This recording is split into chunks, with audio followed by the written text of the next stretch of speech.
The National Broadcasting Company presents Radio City Playhouse, Attraction 15.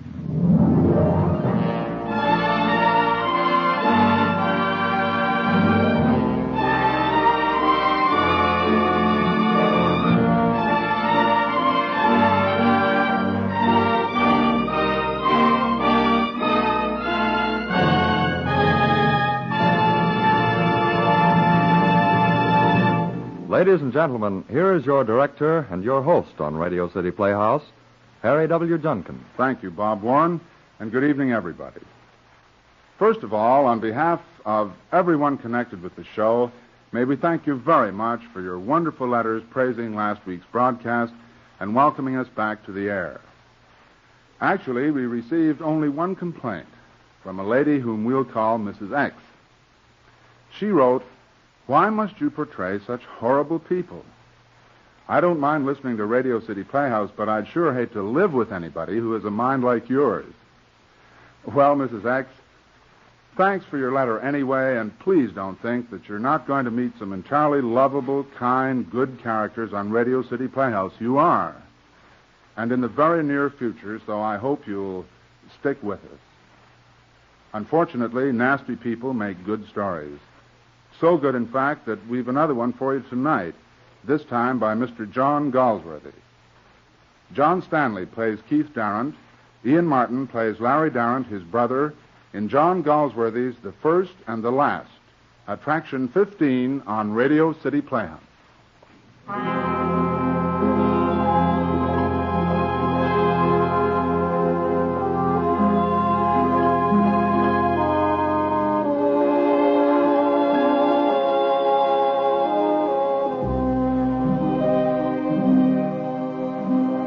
It is 6 o'clock of a November evening in London in the year 1914. The fire in Keith Darrant's study flicks little dapples of light across the turkey-red carpet. Mr. Darrant is dozing, but even in sleep, his face is strong, cold, clear-cut. Mr. Keith Darrant, K.C. Holly, his butler, tiptoes into the room, stands looking at his master's virile, calm face, then coughs discreetly. Yes, Holly. What is it? It's your brother, sir. Here? Yes, sir. Is he sober? He seems so, sir. All right, show him in. Yes, sir. Oh, and Holly, you'd better telephone Judge Tellison and say I may be a few minutes late for dinner. Yes, sir. Come in, Master Larry. Thank you, Holly. Come in, Larry, come in. Hello, Keith. Come over here where I can see you. Sit down. You look dreadful. Have you been drinking? Keith, Don't mumble, Larry. If you have anything to say, say it. I suppose you want money. What is it? I've killed a man. You have been drinking. No, it's true. Larry, I have a dinner appointment. Whatever you've got to say, say it. It's true, I tell you. I killed a man. Larry, Last night. you're not serious. Yes, I'm serious. What do you want me to do? I've told you, you're my brother. Can't you understand English? How? When? Tell me. When there's a girl, you see. She's Polish. She married a man named Wallen.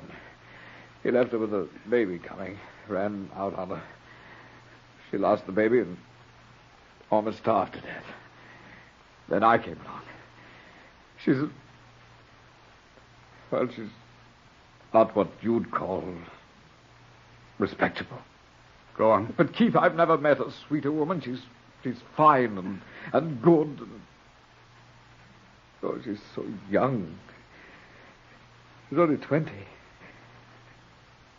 Well, last night when I went to her, Warren was there. He turned up again. We had a row. He was drunk and half mad with rage. He came for me and I hit him. I took him by the throat. Well, when I let go, he was dead. Larry. I never even knew till it was over that she'd been hanging on to him, too. Then what did you do? We sat by it a long time. And then? I carried it down the street to an archway. Did anyone see? No. What time was this? 3 a.m. Where was the archway? Corner of Lovedale. Then what? I went back to her. Where does she live? 42 Borough Square, Soho. You idiot, don't you realize what this means? You know that I'm within an ace of a judgeship. Help me, Keith. What do you expect me to do, rush out and defend you? For years I've worked and slaved to get where I am. And you smash everything with a fit of insane, mad temper. Keith, help me. I may be no good, but I've never even heard a fly. If I could help it, You have to lie like fury. I'm so afraid I feel sick. Pull yourself together. Let me think. You're sure no one saw you? Yes. When you left the girl finally, where did you go? To my rooms. Fitzroy Street? Yes. What have you done since? Sat there thinking. Can the girl be trusted? She loves me. Can a woman like that love? Oh, you lawyer. Sometimes I want to... Answer me. All right. I tell you she's devoted to me. Keith, did you ever pick up a lost dog? Well, that's what it's like. She has a lost dog's love for me, and I for her. She did the only decent thing in my life. You can spare me the intimate details. Did you take anything from the body? Huh? Oh, yes, this envelope dropped out when we were struggling. Give it to me. Mr. Patrick Wallen, Simon's Hotel, Farrier Street, London. There, into the fire. Doesn't that make you an accessory to the crime or something? Burning it, I mean? I'm quite aware of the risk I'm running. Now tell me, this Wallen, was this his first reappearance after an absence? Yes. And you say you didn't mean to kill him? No, of course I didn't. He hit me, and I... Oh, Keith, I didn't know I was so strong. Did you look to see if his clothes were marked? No. Why not? I'm not made of iron like you. How long has the girl been at this Soho place? About a year. Are either she or Wallen known to the police? Not that I know of. And you're sure no one saw you either entering or leaving her place last night? Yes, I'm positive. I've keys to her flat. Give them to me. What else have you that connects you with her? Nothing. Photographs, letters? No, nothing. Now listen, Larry. Go straight home and stay there until I get in touch with you. All right. Have you any money? Little. I'll get you some tomorrow. You're very good to me, Keith. Don't mention it. The privilege of a brother. As it happens, I'm thinking of myself. You realize you've dragged me into the most unholy mess. Me, King's Counsel, sworn to the service of the law. I know, Keith. I know it. Don't you think I know it? I'd like to jump in the Thames or something. Oh, stop being melodramatic. Go home and keep your head. Stay there until you hear from me. Holly, now remember, keep your head. All right. Good night, Keith. You wanted me, Mr. Dillon? Yes.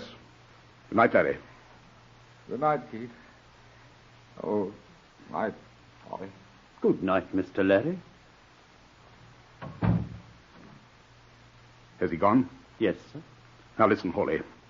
Larry's in trouble. You'll find out about it soon enough. Follow him. Make sure he goes straight home. He's overwrought, and if he starts drinking, anything can happen. Follow him. Don't let him do anything but go straight home. Understand? Yes, sir. As soon as we finish dinner, I'll phone you from Judge Tillison's. Very good, sir. You'd better get after Larry quickly. I'll phone you later. Yes, sir.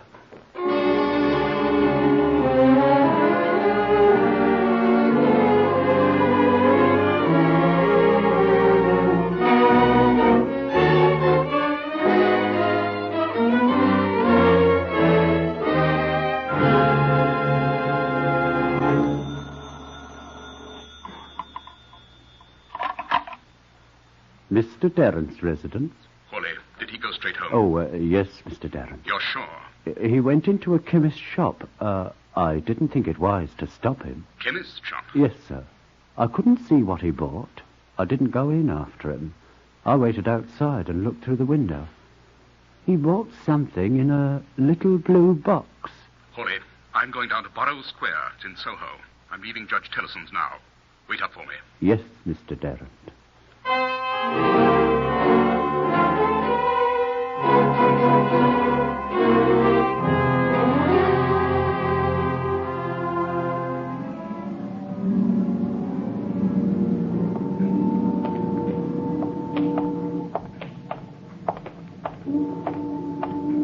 Oh, you startled me, Constable. The fog's so thick I didn't see you. Is this Glove Lane? Yes, sir. Thank you. Beg pardon, Governor. I shouldn't be around here too much, sir. If I was you, bad district. Thank you, Constable. Only last night a bloke was found here done in, right by this arch. Yes, I read about it in the papers. Yes, some rum characters round these parts. Yes. I'm looking for Borough Square. Straight ahead, sir, and turn to the right. Thank you, Constable.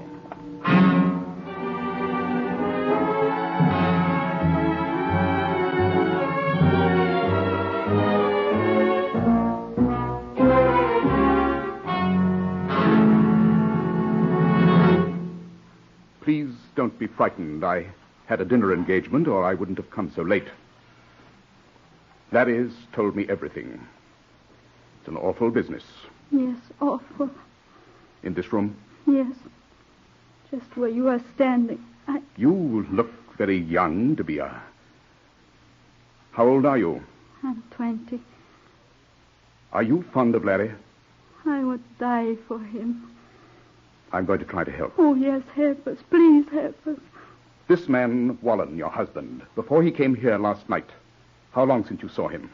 18 months. I was out to dinner with friends who are very close to the courts. They've identified Wallen's body. They'll start looking for everybody connected with him. He never let people know I was married to him. I don't know if I really was. We went to an office and signed our names. But I did not understand English very well then. I don't know if we really were married. Well, we can hope not. He treated many like me, I think. You're sure no one around here knows of your connection with him? I'm sure. If the worst comes to the worst and this man is traced to you, can you trust yourself not to give Larry away? I've burned all the things he has given me, even his picture. Good. Since last night, what have you been doing? Crying. I'm so afraid. You haven't been out? No. You're a strange girl. What do you call yourself now? What's your name? Wanda Levinska. One more question. Do the police know you because of your life? No. No, the police do not know me. Good. Well, I'm going now. Don't do anything until you hear from me. Talk to nobody. Don't go out for anything except to buy food. Keep quiet. And don't worry. Not worry? How can I not worry? Well, you can try. Please, sir, do not take Larry away from me. I will be so careful. But if he left me, I should die. Please, please, sir, be good to us, to Larry and me.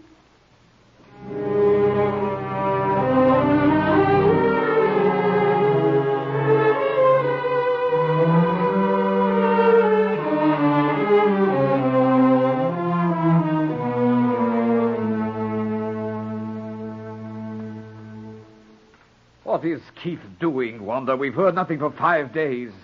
He's usually so prompt. I couldn't stay locked up in my rooms forever. I had to come out tonight. I had to see you. There's been nothing in the papers, nothing from Keith. I can't stand this much longer. I've prayed to the Virgin. Larry, she will help us. You don't really believe that, do you? Oh, yes. Oh, yes, Larry, I do. I wish I could. Wish I could believe in anything. Oh, I hate this world. Hate its savageness, its ugliness. I hate Keith's world, all righteousness and smugness and success. We don't belong anywhere, Wanda. We're no good, you and I. We're weak. We're soft. Better dead than alive. No, Larry. Please don't be so unhappy. I can't bear to see you so hopeless in the heart. Something will... Keep quiet.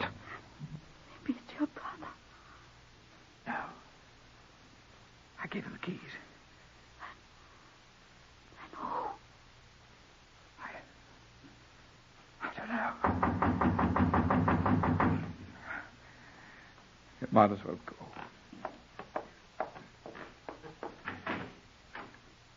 Keith! Larry, I told you to stay at home. I went to your rooms, you weren't there. I might have known you wouldn't have the strength to stay away from here. I couldn't help it, Keith. I couldn't stay alone any longer. I had to see her. Well, you're lucky. They've made an arrest. They've what? I've just come from the courts. It'll be in the papers tonight. They've arrested a man named Anderson, a little yellow, ragged scarecrow. He's lame and half-starved. They were fools to think he'd have had the strength. Arrested him? But how, Keith? How? There's not nearly enough evidence to convict him, but it'll give us a breather. He apparently robbed the body. Yes, but don't you... He pawned a snake-shaped ring, and they identified this Wallen by it. He's in no danger. They always get the wrong man first. It'll do him no harm to be locked up for a spell. In the meantime, you've got to get out of England. No, I can't. no. Be quiet, both of you. There's a boat from the Argentine tomorrow. I'll get you a ticket, Larry, and some money. Both of us? You can't go together. She can go on the next boat. No, Keith. What do you mean, no? I can't go, that's what I mean. Not while there's a possibility of this man being charged with murder. Good grief, Larry, don't be an idiot. I'm a lawyer. I know there's not nearly enough evidence. No jury would convict, and if they did, no judge would hang. Besides, a ghoul who can rob a dead body ought to be in prison. No, Keith. I've got to see it through. Yes, Larry, you must. I've had about enough of you, Larry. Can you possibly imagine what I've been through in the last 5 days? My own brother, Lawrence Dillon, to murderer. Do you know what this will do to me? It'll be the end of everything. Everything I've worked for. For 20 years I've slaved and studied and worked. And I'm not going to see the whole thing smashed up because you're a weak, worthless sham of a man that hasn't enough backbone to... I won't let you. You understand? I won't let you. Well? I don't want the money, Keith. Or the ticket. You better go. Now, look here, Larry. You're in no position to argue. You're in grave danger of ending up on the gallows. Get on that boat tomorrow, and I promise you she'll join you within a month. No. It'll be at least 5 months until he comes up for trial. You can't possibly live like this for 5 months, slinking around street corners at night. You can't stand it, neither can I. I can stand it. I'm not going to stay here and argue, Larry. This is your last chance. You'd better go, Keith. Can't you do something with him? But he's right, sir. This poor little man Anderson. Yes, Larry, you have to see it through. Very well. Then there's nothing more to be said. I wash my hands of the whole affair. Good night. You're right, Larry. You are right. Do not be afraid, my dearest. That poor little lame scarecrow. Locked up because of me. Locked up like an animal in a cage. Wondering how this could happen to him. Larry, you're not going to give yourself up. I don't know. I cannot live if you are not with me, Larry. Yes, you can. No, I'm not like you Englishmen. I'm different. Oh, what, of course. Of course you are. I do not care for fine clothes, for excitement. I do not care for much money. I care for you. I've been hungry before. I can be hungry again. But I cannot live without you, Larry. Oh, Wanda, I love you. If I only had the courage to do what I ought to do. If I only had the courage.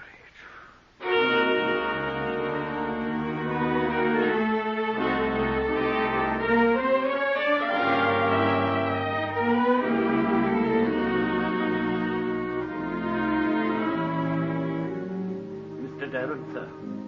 Yes, Holly? They're going to hang Anderson, sir. They found him guilty of Wallen's murder. They're going to hang him, sir. When did you learn this? Just now, sir. It's in the paper this morning. Didn't you know, sir? No, I I've been so busy, I didn't know. Oh, it's a sad business, sir. Larry wouldn't be fool enough to go and confess, to go and blab to the police. Hawley, get your coat on quickly. Yes. We've got to get to Larry before he makes a fool of himself.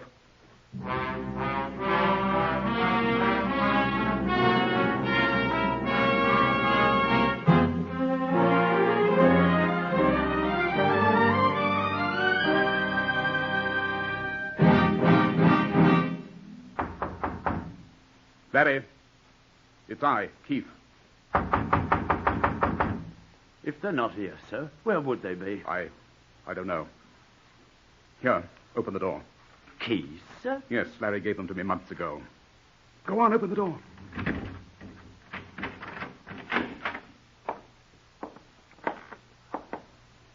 Oh, merciful heavens, Mr. Dillon. Look! Keep quiet, you idiot. Keep quiet and shut the door. Sir, they're dead, sir. That's what he bought in the chemist's shop. Look, here's the little blue box. Of all the ridiculous, insane things to do, how could they do this to me? Don't touch them, Hawley, don't touch them. Here's a note, sir. Let me see it. I, Lawrence Darrant, about to die by my own hand, confess that I deliberately and with premeditation strangled and killed a man known as Patrick Wallen on the night of... Hawley, quickly. We've got to get out of here. But Mr. Stand there staring at the man. They're dead, both of them, too weak and stupid to live. Oh, Mr. Come along, Darrant. we've got to get out of here. And we've never been here, do you understand? We've never been here.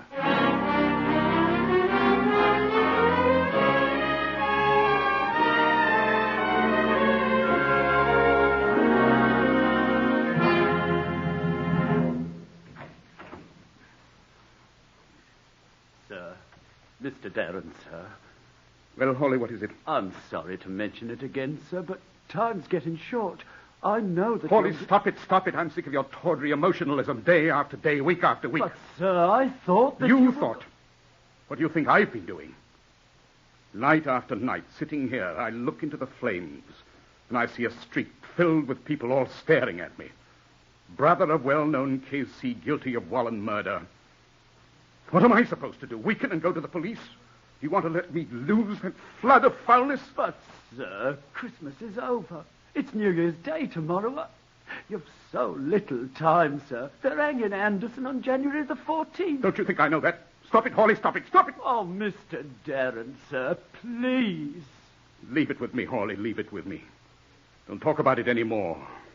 Leave it with me. Oh, thank you, sir. Thank you.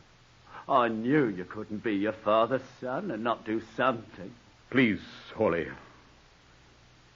Let me alone now.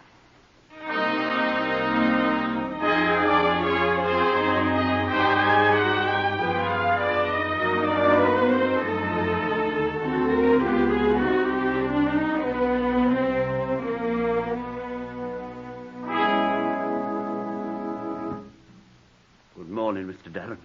What are you doing up so early? This is the day, sir. This is the day. I know it's the day. They're hanging him at 5 o'clock this morning and you can't sleep. Mr. Darrant, you've got to telephone the prison. You've still got Mr. Larry's letter, haven't you? Yes, I have. It's here on my desk. There's nothing left out. It's very clear, even to the addresses of people who could identify the girl as having once been Wallen's wife. You haven't much more time, sir. I called the prison last night just to see how long it would take. They've a telephone right beside the gallows, just for last-minute things like this. Oh, let me get them for you, Mr. Darrant. Hawley, put that phone down. Put it down, I say. Hawley, I've decided not to smirch the reputation of my dead brother or my dead mother. Not because of some little sewer rat that isn't worth saving, that's better off dead anyway. Larry's suicide with that woman was bad enough as it was. It involved me in no way, except as a mourner. But now, if I let this confession reach the authorities, I could never escape the gravest suspicion that I had known of the whole affair for the past 3 months. I'd have to go into court. I'd be recognized by that policeman. Who would believe in the mere coincidence of such a visit on the part of the murderer's brother? But, sir, you can't let an innocent man... Be quiet, Hawley. Nothing could prevent this thing from ringing to the housetops. Let him hang. Yes, I can say it. Let him hang.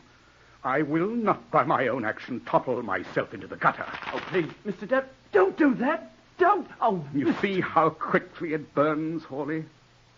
Poor Larry's confession. Poor, stupid, silly Larry. He died for nothing. He had no will, no purpose. He and that girl might now have been at the other side of the world, but no. They have to take poison. Fools. Weaklings. A little conscience, a little remorse. What's that compared to living? A man must walk firmly, Hawley. Hold to his purpose. He must go on. And up. You shouldn't have burned that confession, Mr. Darren. Don't be impudent, Hawley. You know, of course, that if you went to the police now, you'd sound like a fool. You haven't a shred of evidence. Not a shred. And I'd be forced to bring up all sorts of counter-charges. How surly you are, how you dislike me, how you'd stolen on several occasions that I'd overlooked. Oh, no, Hawley. You'll keep quiet. Quiet. Perhaps I shall, because they wouldn't believe me. But I won't be staying on here, Mr. Darren. You'll stay until the end of the month, if you expect to be paid. No, Mr. Darren. I'm leaving. By destroying Mr. Larry's confession, you've become a murderer. You've murdered a man. I won't work for a murderer.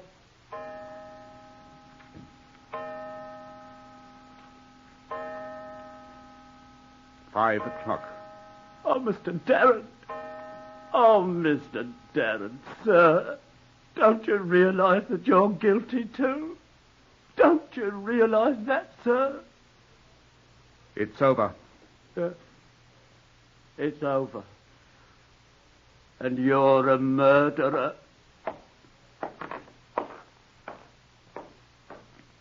A murderer.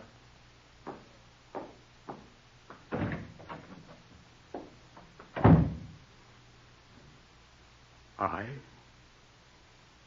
A murderer? He's right. That's what I am. A murderer. Murderer.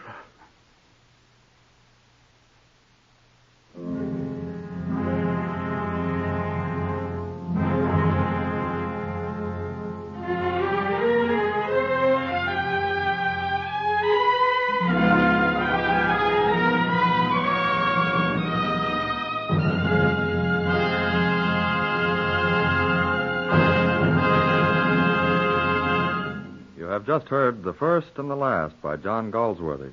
The production was directed by Harry W. Junkin and starred John Stanley as Keith, Ian Martin as Larry. Other players included Roy Irving, Lotta Stavisky, and Eugene Francis.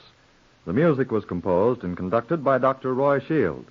Tonight's story was prepared for radio by Nelson Olmsted.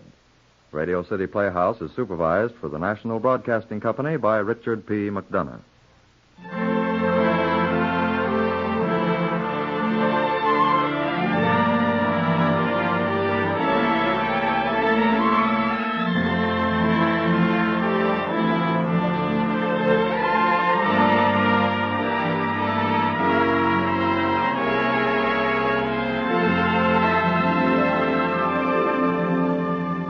This is Harry Junkin again. Next week, something of a tour de force for two actors, John Larkin and Bernard Grant. In my opinion, two of the most talented actors in radio today. The play is entitled The Door. Mr. Larkin portrays a criminal, Mr. Grant an Episcopal chaplain. We think you'll find it an exciting broadcast. Good night, everybody.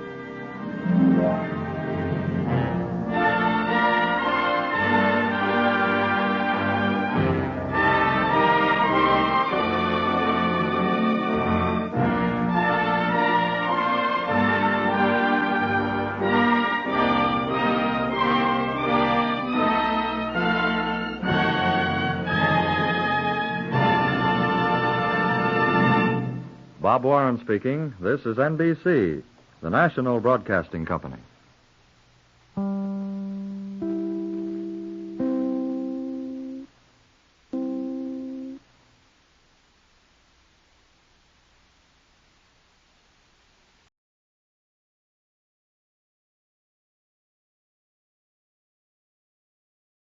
CBS Radio Mystery Theater presents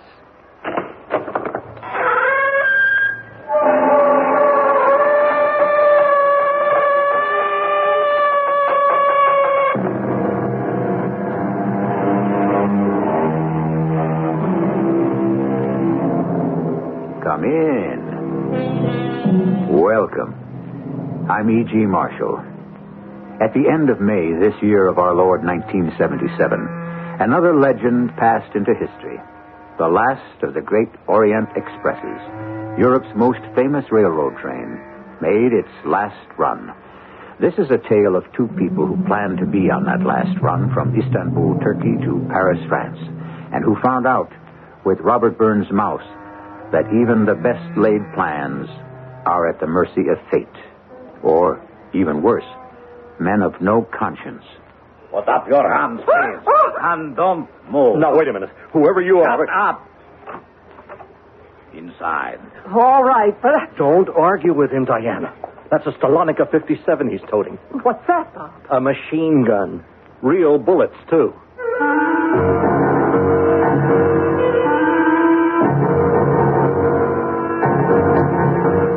Our mystery drama, Last Train Out, was written especially for the Mystery Theater by Ian Martin and stars Ann Williams. It is sponsored in part by Sign Off, the Sinus Medicines, and Buick Motor Division. I'll be back shortly with Act One.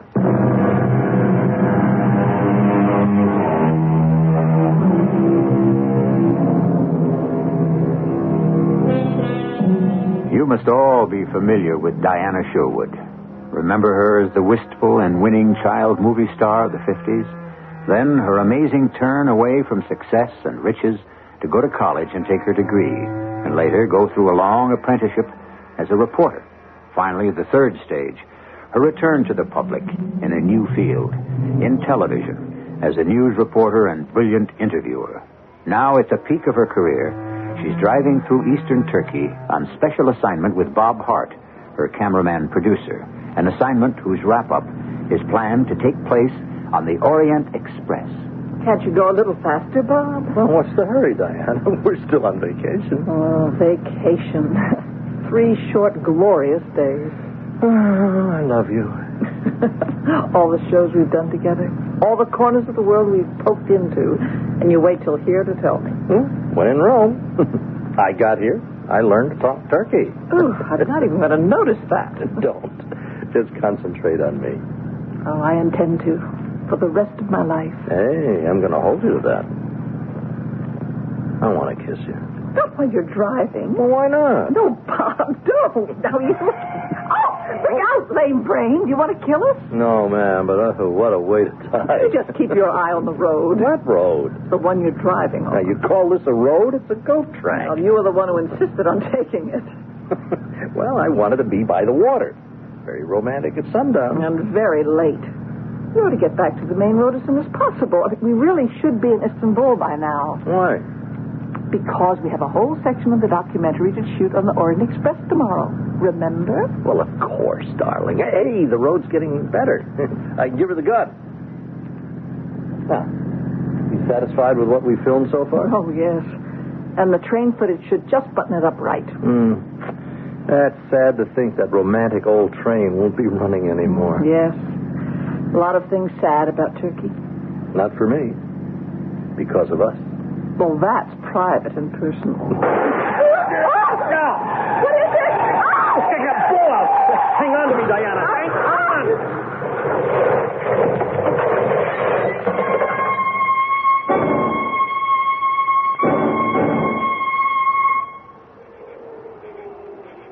Bob? Bob? Can you hear me? Oh, yeah. Ooh. It hit my head. Oh, I know. It's bleeding. I can't seem to stop it. Oh, it's kind of dark. Is that me or... No. The sun's gone down. Oh. How long have I been out? About 15 minutes. Oh, I've been frantic. There hasn't been a sign of another car or anything. Hey, wait a minute. How are you? Oh, I'm all right. You sure? Oh, darling, I hung on to you, and when you rolled over, you took the worst of it. You saved my life. But I'm so worried. Oh, honey, ease up. I'm not hurt that bad. Except for the whack on the head and a couple of bruises on my thigh. I'll do. But you're bleeding. Well, okay, I need a couple of stitches maybe, but the cut's not deep. Now, look at that. How did I get out of the car?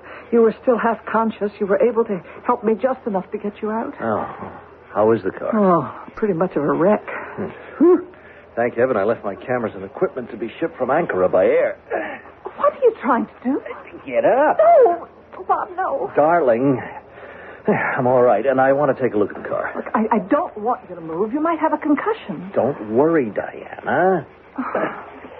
Oh, now, look, if I knew you were okay, you could sit here, and I could walk back to that village we just Yeah, passed. well, let's see if we can ride first.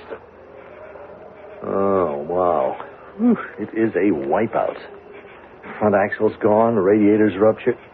Oh, and wait a minute. What is it? Wait, look up there at the top of the hill, through the trees.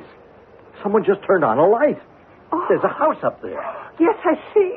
Look, darling, you wait here, and I'll go up and see if they have a phone. No, I'll do better than that. I'll come with you.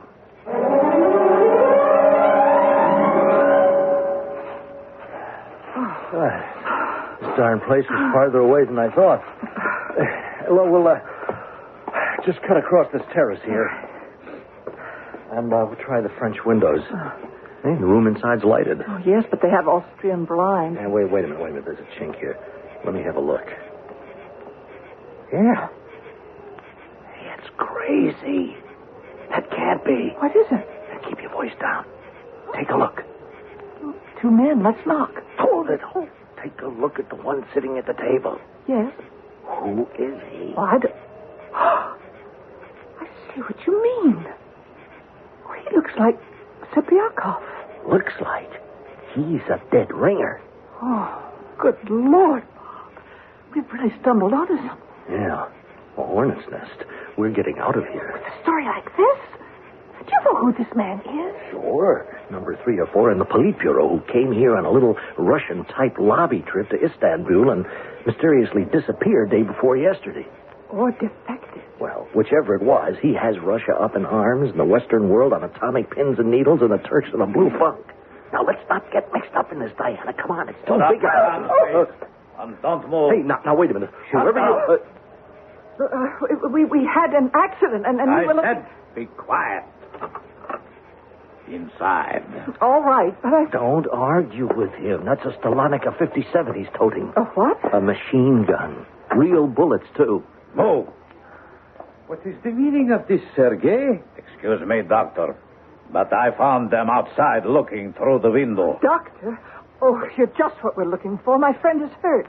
Yes, so I see. That is a nasty cut. You will need some stitches. No. All we need is a phone to get a mechanic and some transportation. First of all, I must tend to your wound. Oh, allow me to introduce myself. I am Dr. Bülent Agdüz. And you, of course, are Mademoiselle Diana Sherwood, is it not? You know me? What educated man in Turkey does not know you, Mademoiselle? Especially since you have honored Turkey by coming here to do one of your fine documentaries about us. Excuse me. Sergei, put away the gun. But I found them spying on you. Sergei! As you ordered, Doctor. You will pardon me, Mademoiselle Sherwood, and... this is my cameraman, Mr. Robert Hart. Yes. If you will excuse me, this gentleman here with me was just leaving. Sergei, please see my patient to the door. Look, if you just let us make a phone call, you can go ahead with your patient. No, we were all finished. Sergei? Yes, Doctor. Good night, Mr. Cheeman. Now, just follow my instructions, and I'm sure you will find your condition will improve rapidly. No, don't say anything. I am more than glad to have been of help. Now then, won't you sit down, Mademoiselle Sherwood, for I have a look at the gentleman's injury? Thank you. But while you're treating Bob, couldn't I phone for help? Unfortunately, no. Oh, why not? I have no phone. A doctor? This is my home, not my office. I value my privacy. Well, you don't seem to get much of it. What about the patient who just left? What about him, Mr. Hart?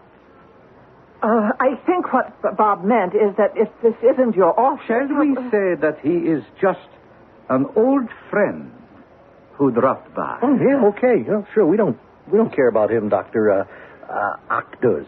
Now, all we want to do is get to Istanbul by tonight. I am afraid that would be very difficult. Please, let me offer an alternative. Why don't you allow me to invite you to be my guest for the night? But I'm afraid that isn't possible. Oh, why not? Well, Mr. Hart and I must leave Istanbul tomorrow on the Orient Express. But the express does not leave until evening. I really must insist that you be my guest. Well, I don't think you understand exactly, Doctor. Miss Sherwood and I are on an assignment from International Broadcasting to deliver a documentary on your country. Oh, I know. I am aware that you have been here already for over 2 weeks. But the last part of our Turkish coverage is to film the Orient Express in transit. Yeah, and, as I guess you know, it makes its last trip tomorrow night. I am aware of that. So, you see, we must get back tonight. Oh, I quite understand. But as a doctor, I must tend to that wound of yours before anything. Yes, Bob, please let him do that. Okay, fine. As long as while he's patching me up, we make some kind of arrangement to get to Istanbul. Without a car and no phone, I don't really see how it is possible. There is also the matter of crossing the Bosphorus to the Thracian side. Well, just get us to the ferry. But how? Can't you have your man drive us in? I'm afraid I can't. Well, won't. If you ask me, your invitation to stay sounds more like an order. Perhaps it is. Sergei! Yes, Doctor. Cover me, please. The man behind the gun. Yes, Mr. Hart, I'm afraid after all you are right. My invitation is really an order. You recognized my patient, did you not, Mr. Hart? All right. What if I did? It is absolutely vital that Comrade Serpiakov's whereabouts remain a secret until we get him to safety. So you will stay as my guests, both of you, until I do. But, Dr. Actus, you can't keep us here indefinitely. I have no intention of doing that. I can promise you, Mademoiselle Sherwood, that you would be free to leave here in the morning. And to catch my train. And to catch your train. Me? The way you said that, what about Mr. Hart? That is quite different. Mr. Hart will be staying a little longer. What for? Shall we say as evidence of your good faith? My good faith in what? In a little scheme which has occurred to me, and which, the more I examine it, seems the perfect answer to all our problems. Yes, indeed. I think my little scheme will solve this dilemma for all of us. Diana and Bob exchange a glance. What is the smooth and oily Dr. Akduz up to? One thing has been expressed in the look they have exchanged, a feeling that I'm sure I and you in the audience share, that the insinuating manner of this strange doctor, if indeed he is one, is only a mask that conceals a man who serves no principles except his own, a bad enemy, perhaps an even worse friend. I shall return shortly with Act 2.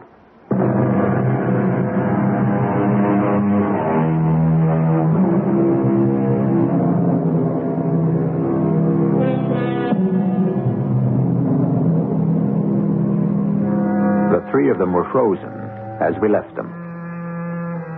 Diana Sherwood and Bob Hart in the moment of exchanging their glance.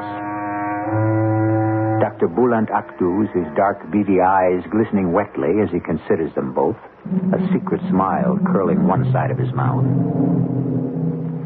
Now, as the film of our tale starts to unwind again, the protagonists move from their still frame to action. I think my little scheme will solve this dilemma for all of us. What dilemma? Oh, come, Mr. Hart. It is useless to deny it. You have recognized that I am hiding under my roof the most wanted man in Turkey. Lavrenti Serpiakov is being hunted by every communist in Europe. I am committed to getting him to safety. Could I possibly allow either of you to live here freely now that you know my secret? But we'll be beyond Turkey by tomorrow night. Preserving a discreet silence about the biggest news story on the continent at this moment? The answer is obvious. Oh, no. We are sitting, all three of us, on a bombshell. Why all the intrigue and the cloak and dagger stuff? Look, why doesn't Serpiakov turn himself over to the Turkish authorities and ask for sanctuary? The risk is too great. Turkey stands at a crossroads at this moment. Our neighbor to the north, Russia, dominates the Black Sea with her navy. She would demand his return at once, and we are not in any position to refuse. Well, then go to the American consulate. They'd protect him. If we ever got him there alive, perhaps. Another point not to be debated, the risk is also too great. An international situation might be created. No, the answer is clear and has been decided. Serpiakov must first be gotten out of Europe to a country where he will be totally safe. Without a passport, without papers, without visas? No, it's crazy. The problem was enormously difficult before. But now, fortunately, it is relatively simple, thanks to your coming here providentially, as you did. Thanks to us? Yes. Well, actually more directly to you, Mademoiselle Sherwood. You are going to be Serpiakov's safe conduct direct to America. Me? Oh, I'm afraid you're mistaken. Oh, I doubt it. I'm quite sure you are going to be perfectly agreeable, even anxious to help. When I explain. You'd better do that right now. I'm afraid not quite yet. My professional ethics dictate another pursuit for me. You have a nasty cut and quite a few abrasions which need attention. If you would follow me across my hall to my clinic, we would put you in shape. No. I want to know what you're up to first. I think you will do it my way. Sergei! Now, look, just a minute. No, darling, please. The cut still hasn't stopped bleeding. It's got to be taken care of. She is quite right, you know. The sooner I can suture it, the less scar it will leave in the future. Wait. Shall we go and try to get rid of the bad blood between us?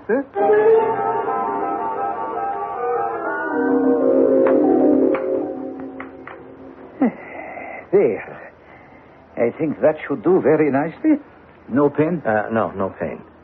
Now, I want to know what you're trying to get Diana mixed up in. Yes. Well, I would prefer to explain that to both of you at the same time. Why don't we go back and join the lady so I can explain to you both what a blessing in disguise you have turned out to be. So, you would like to know my plan. Very well. Tomorrow evening, Miss Sherwood will leave as planned on the Orient Express. With her will go Serpiakov, traveling as Mr. Hart. What do you mean, Serpiakov, traveling as Bob? How can he? Very simply. You have just had a quite serious accident in your car. Very good. We will make it appear a good deal more serious. We will say that Mr. Hart has been injured quite severely about the face and the head. I, a doctor living closest to the scene of the accident, attended him. And quite naturally, since the damage is extensive, have had to bandage most of his head and face. Oh, can I freshen your drink, Mr. Hart? Well, maybe you'd better. You see, it occurred to me as soon as I saw you that both you and Serpiakov are approximately the same height and build. Another piece of luck. This comrade of yours, does he speak American? He won't have to. The mouth will be bandaged because some sutures had to be taken. We can even wire the jaws if broken. No. I see no flaws. I think personally it is an excellent plan. Once Serpiakov reaches Paris, arrangements already have been made by other interested parties which will clear him out of Europe safely. Now, there is just one major flaw, Dr. Octus. Yes? What is that? What makes you so sure that I'll go along with your little scheme? Oh, I have no doubts about that. I'm sure you can both guess why. You'll be holding me as hostage. Exactly. And besides, as a doctor, I will travel with her to Paris, ostensibly to take care of my patient. But to make doubly sure I behave. Shall we say, cooperate? But what if I refuse? How can you? These are desperate times, Miss Sherwood, and make no mistake, I am a desperate man. I lay my life on the line. And I value it highly enough so that I have no compunction about who dies to protect it. Besides, the end itself is good. Once Serpiakov is safe from reprisal, you will realize that he has information of incalculable value to the democracies, particularly yours and Mr. Hart's country. All right. Doctor, you win. Do you think perhaps you can send one of your men to get our bags from the car? I will have it taken care of right away. And may I say that I think you have both been very wise. Oh, one other thing. I don't know, of course, how far your regard for each other has taken you, but I am sure you will realize under the circumstances that you will be shown to separate rooms. The judgment is not one of moral principle, just mere precaution.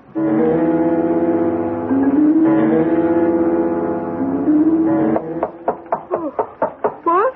Yes? Yeah, who is it? You have a visitor, mademoiselle. Oh, just a minute. Who is it? Open the door. What visitor? Oh! Serpiakov waits for no one. What are you doing here? Comrade Lavrenti Serpiakov, at your service. The commissar has taken a fancy to you, mademoiselle. Get out, Kulak. You have been paid. Leave us alone. Bonjour, comrade. I wish you luck. Get your hands off me. Stay in my arms until we are sure he is gone. What? He's gone. Nah, don't be too sure of that. And keep your voice low. He may even be watching. How? There is at least one keyhole in every door, and every wall has ears. Sergei is Russian. I do not trust him. You expect me to trust you? Will you please let me go? I'm sorry. The masquerade was necessary. I had to see you. I've heard of Dr. Akdu's plan. Naturally. Where is the doctor now? Istanbul. He is going to report the accident and set everything in motion. So? So, I've taken this opportunity to bribe the guard to see you. Why would you have to bribe the guard? Do you think I am any less prisoner than you or your friend Hart? You? Prisoner? Of whom? Of Dr. Akdus, of course. I don't understand. He's the one who's helping you escape. Escape? Once I believed in that, but no longer, because of what you Americans would call the double cross. You have given him the opportunity, you see. I have. Oh, not directly. You are the victims of circumstance, of course. But listen to me. If we go through with Akdu's plan, do you think for one moment I would ever get to Paris? I would be lucky to get as far as Stara Zagora or Sofia. Wherever the express stopped in Bulgaria, I guarantee the communist authorities will be alerted and ready to arrest me. Who would alert them? Akdus, of course. Do you not see the plan? It is so neat. I will be arrested for traveling under disguise on a false passport, so I can be removed from the train quite legally and quietly. Once back in communist hands, I leave it to you to imagine what will happen to me. They wouldn't kill you. No, I doubt it. We are not under Stalin anymore. All I lost in Siberia, as you see, my ring finger. No. Today we are more civilized. At best, I would simply become a non-person. No job, no means of support. A beggar. At worst, a patient committed to an institution. Both living deaths. Why should Dr. Akdus want to turn you back to the communists? Isn't he helping you escape them? Mademoiselle Sherwood, Dr. Akdus is not a man of conviction, except where he himself is concerned. He is an opportunist and a tool of the highest bidder. The only thing he ever wishes to protect is his neutral standing. I am worth more to the communists, but apparently it is only bad luck I fall into their hands. He has it both ways, the money, and if you call it that, his reputation. Do you understand? Oh, I'm not sure. If you really are a prisoner, how could you come and visit me? Number one, because I am not supposed to know that I am a prisoner. And number two, because among a certain class of men, money is the magic key to anything. Oh, with a diamond ring, which is worth more than I care to think of, I bribed Sergei. Wasn't he suspicious about why you wanted to talk to me? Not since he was half drunk from drinking with me. And because of the reason I gave him. You are beautiful enough for any Russian to understand that. I see. Well, now that you have seen me, what purpose has been served? I want you to trust me. But I do not trust you. I have no time to try to convince you. I have little time left. But I have a plan for all of us. The only one I can devise, which I believe, which will give us a chance to escape with our lives. Will you at least listen to that?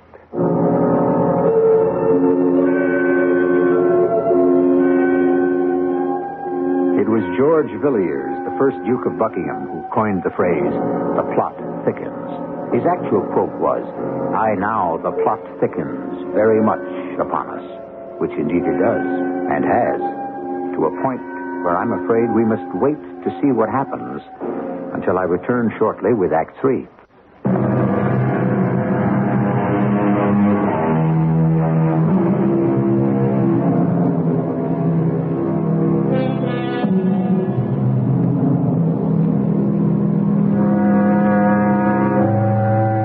The estimable Duke of Buckingham, whose thoughts we borrowed so shortly ago, had one other remark that history had recorded. The world is made up for the most part of fools and knaves. Now, while I don't share his pessimism, the world in which we have become engaged here may be a lot nearer to his than yours and mine. Let's return to it and find out just what it is that Comrade Serpiakov wishes Diana Sherwood to listen to. Very well, Mr. Serpiakov. I'm listening. If I can pass as Mr. Hart with the head covered with bandages, then so can he pass as me. It is only a matter of changing places. How can you do that? Leave that to me. What is important is that he must be ready when the moment comes. Here are bandages. You must get them to him. How? I must leave that up to you. How can I trust you? Look. You are a woman of the world, and you know that between the grindstones of power, individuals become dust and are lost in the wind. I know that if I follow the doctor's plan, I am doomed. But if you don't? I'm ready to take my chances. I have been ready to do that since I walked away from a lifetime spent in a cause in which I no longer believe. All right. How will the change be made? Just before they take me down to the ambulance. Serpiakov. The devil. There is no time.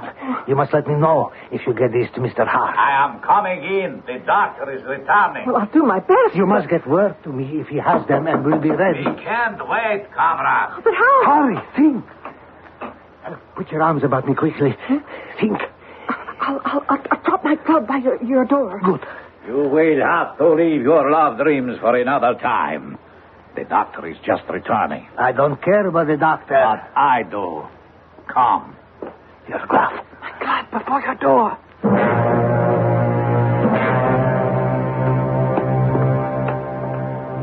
And I trust you slept well, Mademoiselle Sherwood. I wouldn't put much trust in that, Dr. Octus. Or in me? Such a pity. Now, I am allowing you to see Mr. Hart on your promise that you will try nothing foolish. Well, I can promise you that, at least. After all, everything is arranged. I have reassured your network people that you are, well as can be expected. You have been checked out of your hotel. The accident has been reported, the car paid for, and my private ambulance is waiting to take us all to the ferry across the Bosphorus and onto the train. Oh, With the exception of Mr. Hart, of course. His room is just around this corner here. Now, remember to be careful what you say. I only want to tell him I love him. And please to follow orders. Hamid, be careful with that gun. And open the door. I apologize for that fool. He is gun happy. Must he be the one to guard Bob? Unfortunately, my resources are not unlimited. But your intended husband will be quite safe if he is careful. Wait, open the door, Hamid. May I see him alone? Where a beautiful woman is concerned, I am a sentimentalist, but not a fool. After you, mademoiselle. But I will stay back by the door with Hamid. Diana. Oh, darling, how are you? Tolerable. The room's okay, but up until now, the room service was lousy. Oh, honey, you all right? Oh, yes. Everything is all right. What'd you just stuff in my pocket? I said everything's all right. Dr. Octus has given me every assurance that you'll be all right. In 36 hours, as soon as we reach Paris, you'll be set free to join me there. You trust this bird? What else can we do? I only have a minute, darling. Just hold me close. Closer. Before I go, ask for your tobacco pouch. Kiss me goodbye. Oh, do I have to be asked? What's in it? A note. Au revoir, darling. It won't be long. Long enough. I just wish I had a smoke. I am afraid I must break up this tender farewell. However, at least in exchange, I can offer you some cigarettes. Yeah, thanks. But coming from you, they'd probably be poison. No, I'd prefer my pipe. Oh, I guess I lost my tobacco pouch in the accident. Oh, for heaven's sake, I almost forgot. I was just bringing you that. What are you doing with it? I don't know. I must have picked it up after the accident or something. I found it in my sling bag. I think it's still here. Oh, yes. Well, glad to get rid of it. Smelling up my whole bag. Here. Just one moment, please. I will take that. This would not be a gun by any chance, would it? Well, why don't you open it and see? One can't be too careful. Of course. A briar pipe and a beauty.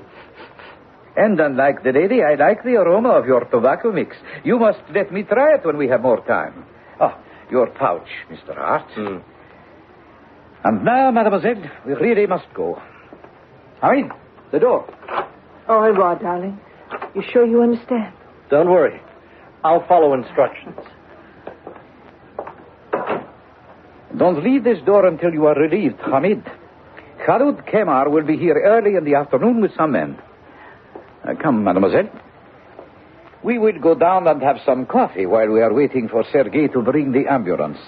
But first, I must see Serpiakov for a moment. This is his door here. Excuse me. Serpiakov? It's Dr. Agduz. Open up. Oh, you dropped your glove, mademoiselle. What's the matter? Something wrong? Oh, nothing. I just dropped my glove. Allow me. I will get it, you drunken fool. You can hardly stand up. Didn't you drink any of that coffee I sent up? Don't want coffee. You'd better get hold of yourself. We're leaving within the hour. Do you understand? I understand the lady dropped her glove. All right. I said I would get it. Here. Oh, very well. Get as drunk as you want. It will save me using the anesthetic. But try to stay awake a few more minutes. I will be right up with the bandages. I'll be waiting. Got everything ready. Is Mademoiselle... You need have no worries about her. She sees things our way now. Am I right, Mademoiselle Sherwood? Oh, yes, indeed. Comrade Serpiakov can be sure I intend to do my part. Dr. Octus, what's wrong? Serpiakov, the drunken fool, passed out. I had to bring Hamid down with me. Sergei. Yes, doctor. You and Hamid get the stretcher and go upstairs to fetch him. We will have to carry him down.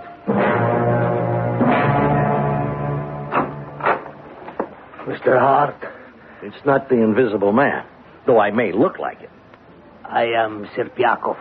Oh, so I gathered from the headdress. Come. It is time to change places. We must hurry. Hey, how did you get past my guard? He's gone downstairs to bring up the stretcher for me. Leaving the door unlocked? A fortunate oversight. Come, you must get to my room and stretch out on the bed. Remember, you are dead to the world. And what about you? I will take care of myself. When that fool with the gun who is supposed to guard you comes back, I will break his neck and escape. I still have other friends and other ways. It is the best way. Now hurry. I'll hurry. But I'm not sure it's the best. Look out behind you. What?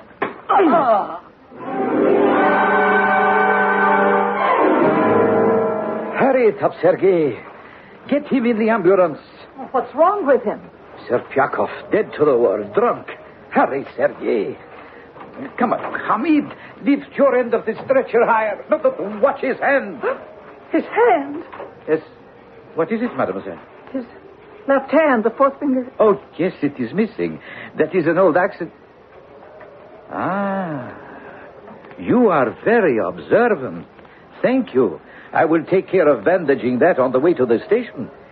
If someone had noticed that, Comrade Serpiakov would never have passed for Mr. Hart, would he?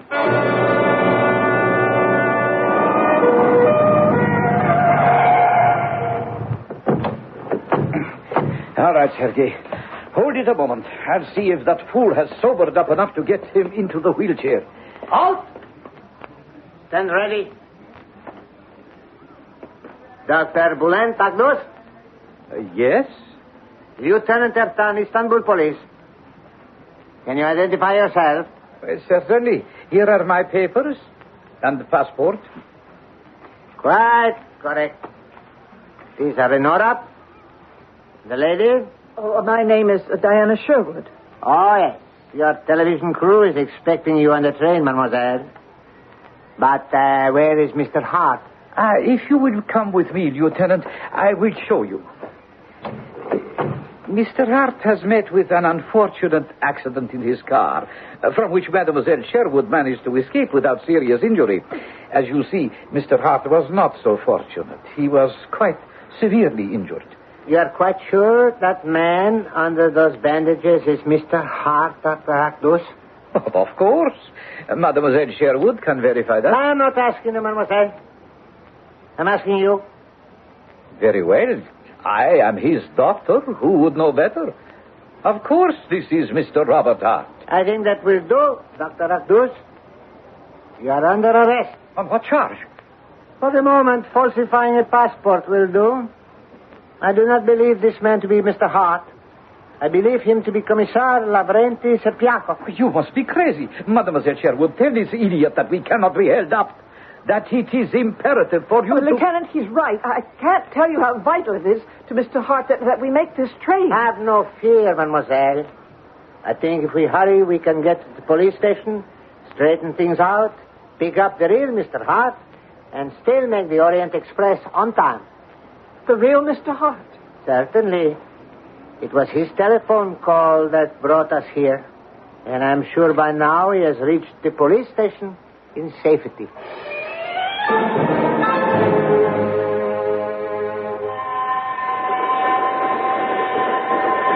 Goodbye, Istanbul, Paris, here we come. Bob Hart. Yes, Diana Sherwood. Will you stop being cool, collected, possessed, and pompous and explain to me just what happened? Elementary, my dear Sherwood. Bob, didn't you get my note in the tobacco pouch? I did, and the bandages you stuffed in my pocket. Well? Well, when Serpiakov came to make the switch, I got to thinking, so I just cold-cocked him. You what? Yeah.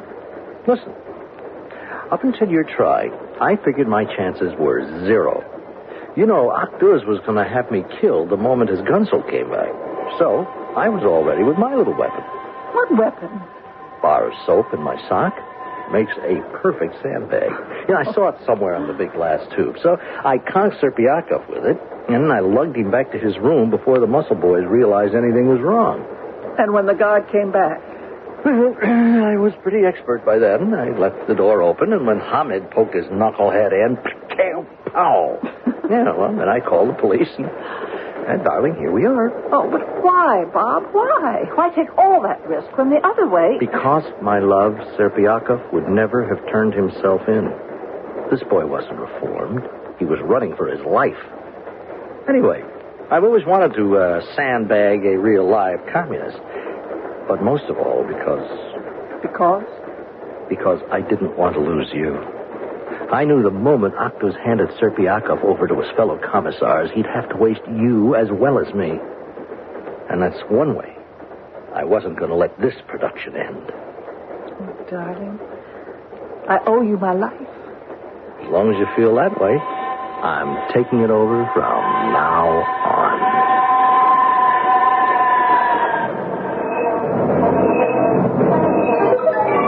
And that, as they say in the film business, is a wrap, which means the story is told.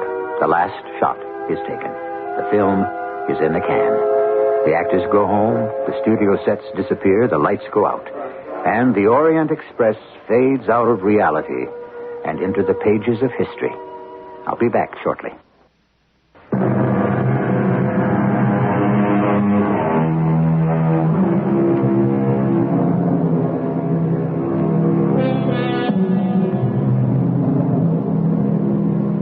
As it happens, Serpiakov did find temporary sanctuary in Turkey and eventually made it to America, and a kind of freedom he had never known. Dr. Akduz lost his freedom, of course, on multiple charges, including abduction and forcible detention against a person's will.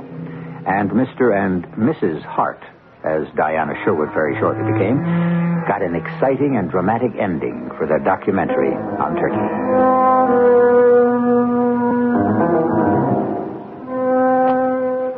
Our cast included Ann Williams, Earl Hammond, Robert Dryden, and Ian Martin. The entire production was under the direction of Hyman Brown.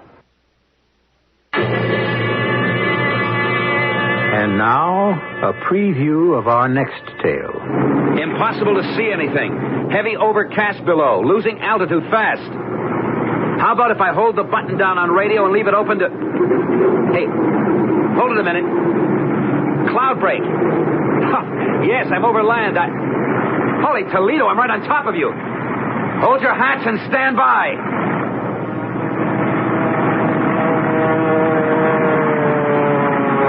I remember the plane landing and then shearing sideways before I had time to cut the engines.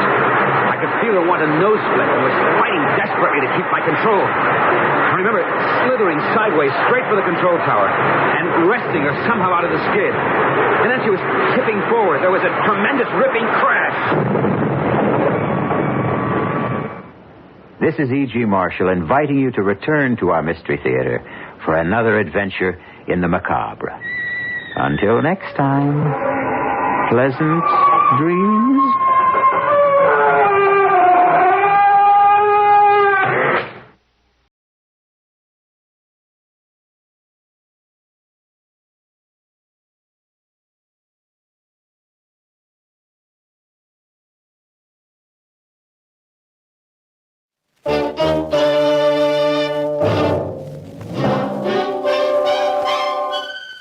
Box 13, with the star of Paramount Pictures, Alan Ladd, as Dan Holliday.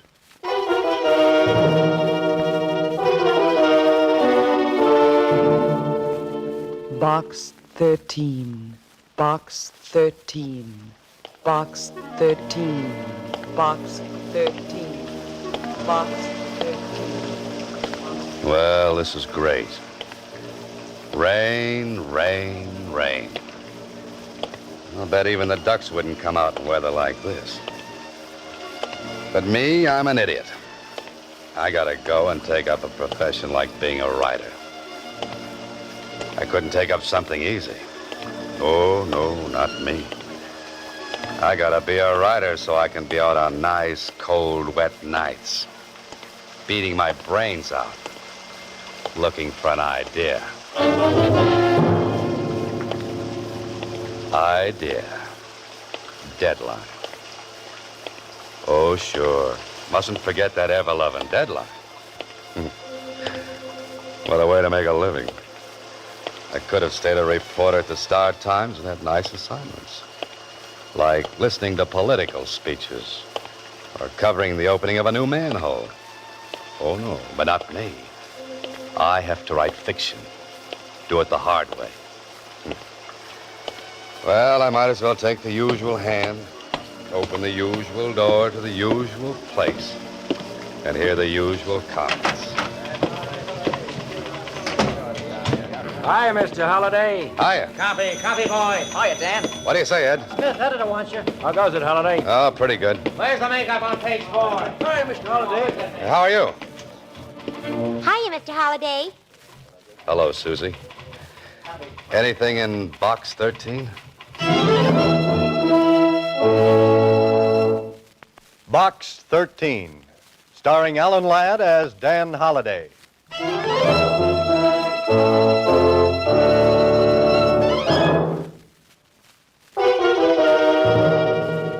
Now for Box 13, starring Alan Ladd as Dan Holliday.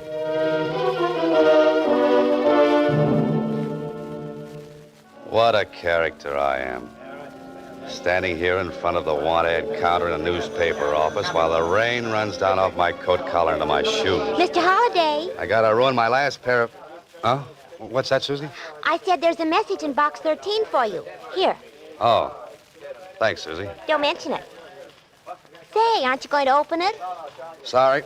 Not here, Susie. You know, you got all of us down here at the Star Times awful curious, Mr. Holliday, running that ad. Have I?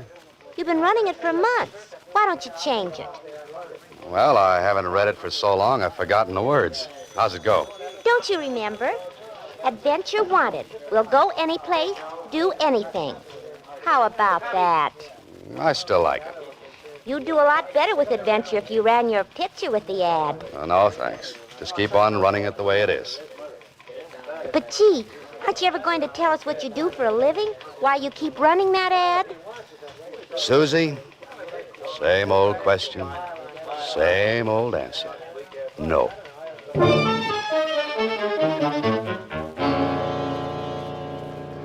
Well, if I'm not doing anything else, at least I've got the people at the Star Times curious.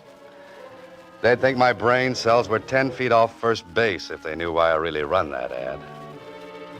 Maybe they are. You can help a person out of great trouble and gain an adventure for yourself if you call Chester 8945 and ask for Carla Williams. Chester 8945.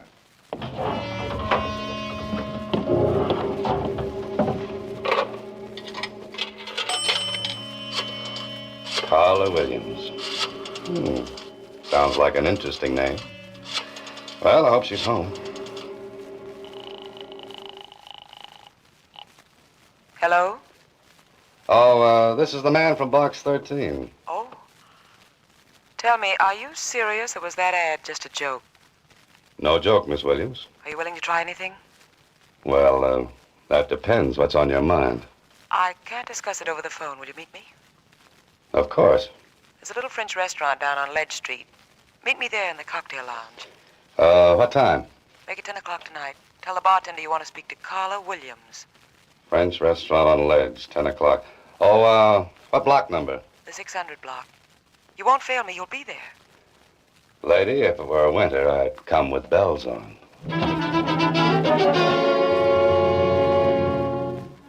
This sounds like the beginning of a very interesting story. Beautiful woman in distress calls on struggling writer for help. Only she doesn't know I'm a writer, and I don't know she's beautiful.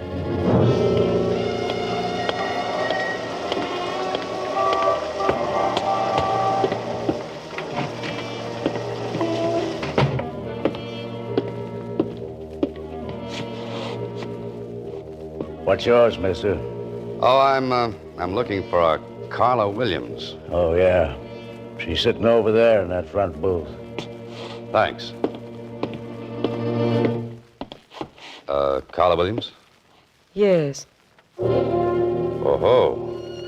Carla Williams could be material for a love story or an adventure story. Or maybe both. And, do you have a name? Oh, yes.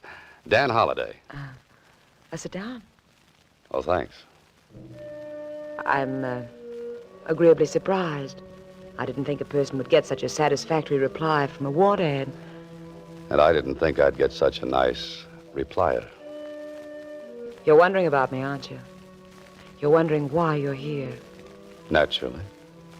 Well, I'm being blackmailed. That's a very nasty business. I've been paying blackmail for 5 years, but tonight's the end. I'm to meet him in 15 minutes and make the final payment and get the letters. Well, that sounds like the end of your troubles. But is it? I can't be sure. That's why I need your help.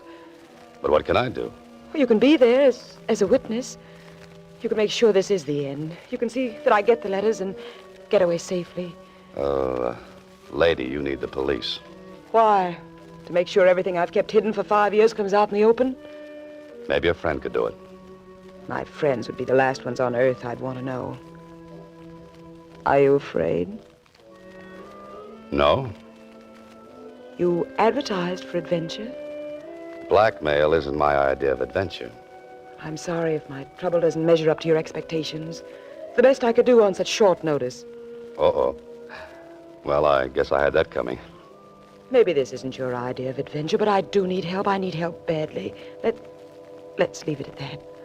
Now, that might appeal to my early Boy Scout training. Then you will? I always help ladies across blackmail raps. What happens if your friend makes trouble? We can't make any trouble. He seems to have done all right for the past 5 years. There won't be any trouble if you're along. Here, reach under the table. Take this. Oh, now, wait a minute. This is a gun. Put it in your pocket. Don't let anyone see it. This is supposed to make everything all right? Well, you won't need it, believe me. I thought it would make you feel better. It makes me feel like a policeman. And I still think a policeman is what you want. But you promised. I said maybe. I have to meet him in 15 minutes. Please help me. Where do we go? His apartment. Far from here? We can make it if we leave now. What do you say? Maybe I should never have been a Boy Scout.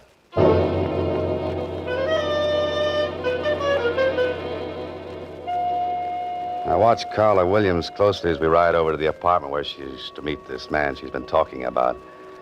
She's perfectly groomed with a certain niceness about her, except for those twin furrows of worry between her eyes and a cold look of anxiety. I don't think I would like to have her angry at me, though.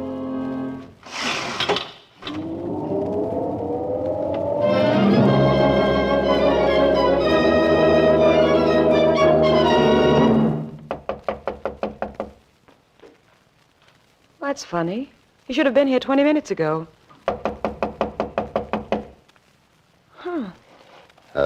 Why don't you try the door? It was unlocked. Might as well wait inside. Unless you have any objections. Not at all. There's a light switch on your right. The living room is straight ahead. Say, you sound like you're familiar with the place. Why not? I've been here many times before. There's a light on in there. Suppose he might have fallen asleep? Waiting for his money? Hardly. Well, this is more like it. This spot is nicely furnished. With my money. But at least we can sit down and make us... Oh, no. Miss Williams, what's the matter? What happened? The floor by the desk, look. You stay here.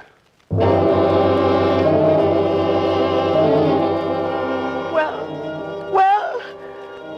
You'd better call the police. He's dead. Dead? Yeah, he's been shot. Once. Through the heart. I'm glad. He's the one? The man who was blackmailing you? Yes.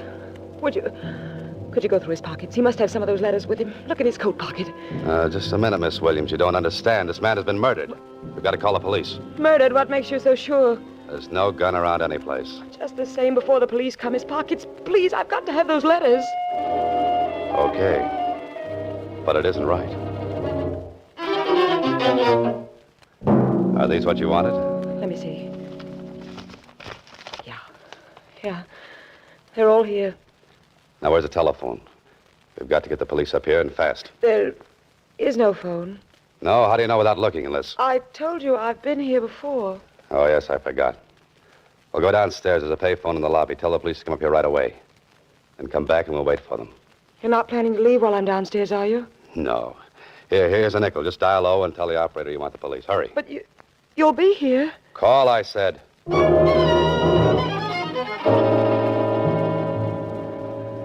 I wanted adventure, so I put an ad in a newspaper.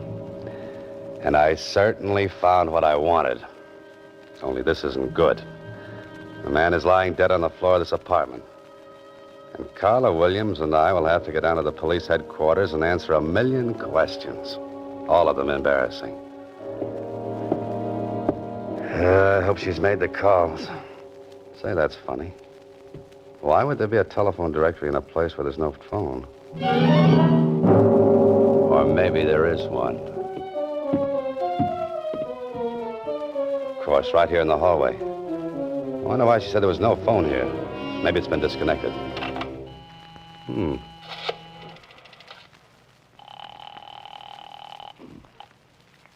Operator.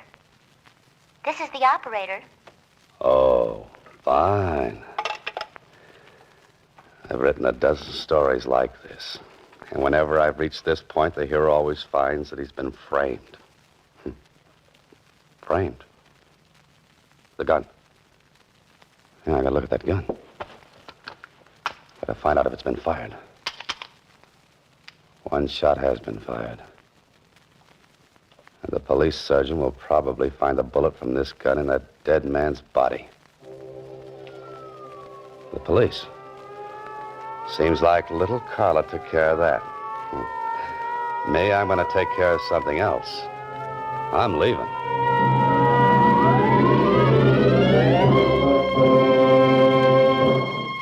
You are listening to Box 13, starring Alan Ladd as Dan Holliday.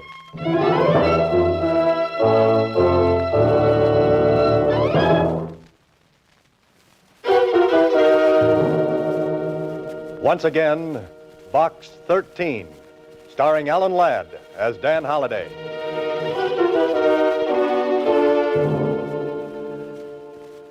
Well, right now I'm wishing I were half as smart as the heroes of some of my stories. I've got a murder, a strange woman, a strange apartment, and a strange feeling that this might not work out to a happy ending. What I need is a cab, a quick trip home, a short drink, and a long, long think.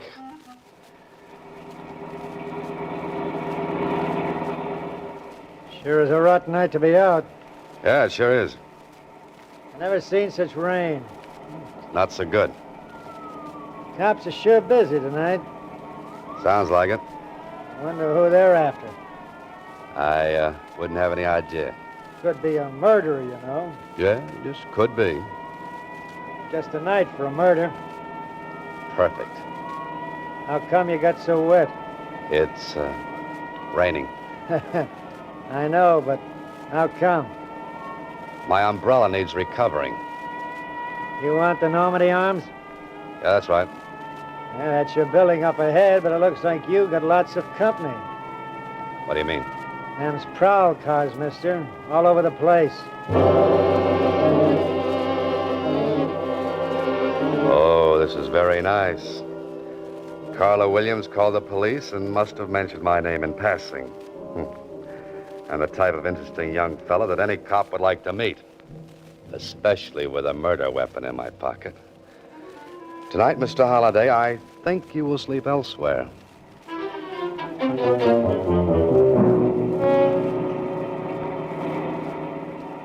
Want me to pull right in where all them cops are? No, they look busy, so maybe we'd better not bother them. Just keep on driving. But this is where you live, ain't it? I don't feel like going home tonight.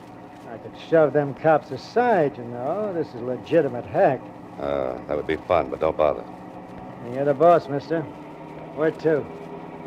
There's a place down on Franklin Avenue. 1612, I think. I know that place. That's the cheapest hotel in town. Yes, I believe it is. Hey, how do you know about a place like that? I got information there for a story. But a joint like that, what are you going there tonight for? To sleep. You writing another story? I'm living one. Living one? Yes, I left my typewriter at home.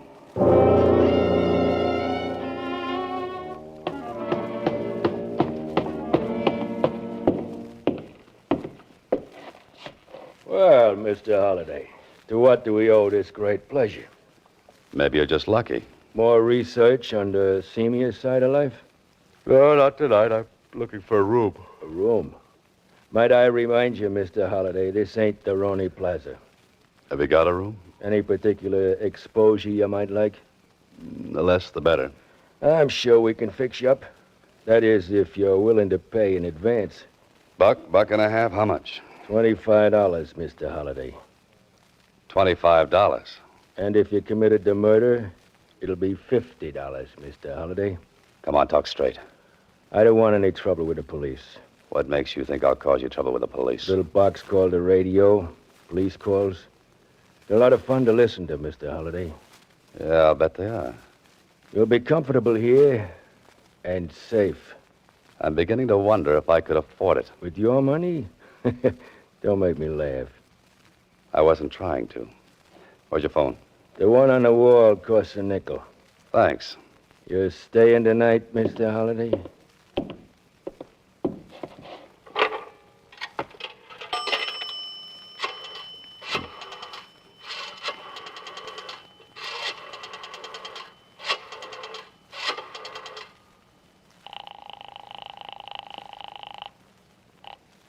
Hello? You got back there in a hurry. You. Where are you? Still in town. What about the police? They with you? What do you think?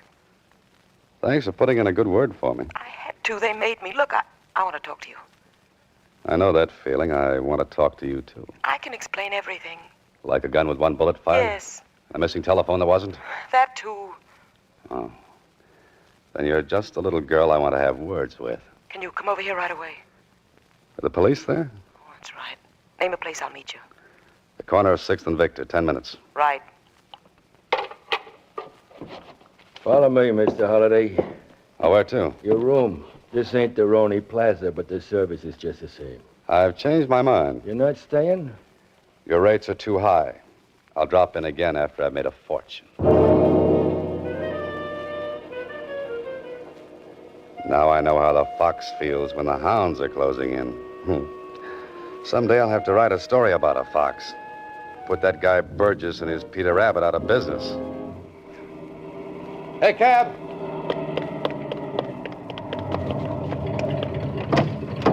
Oh, it's you again. Yeah, I get around, don't I? I thought you were set for the night. No running ice water. 6th and Victor. Where did you say you wanted to go? 6th and Victor. But there ain't no place to sleep there. Oh, I'm not sleepy. I just want to examine a fire hydrant. Okay, mister. I'm glad it's your money and not mine.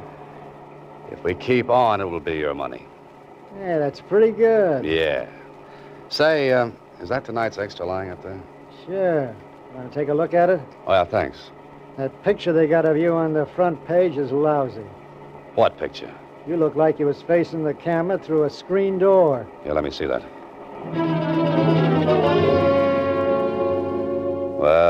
Well, this is just wonderful. Prominent writer named by police. Carla Williams accuses Dan Holliday of the murder of Harry Granger.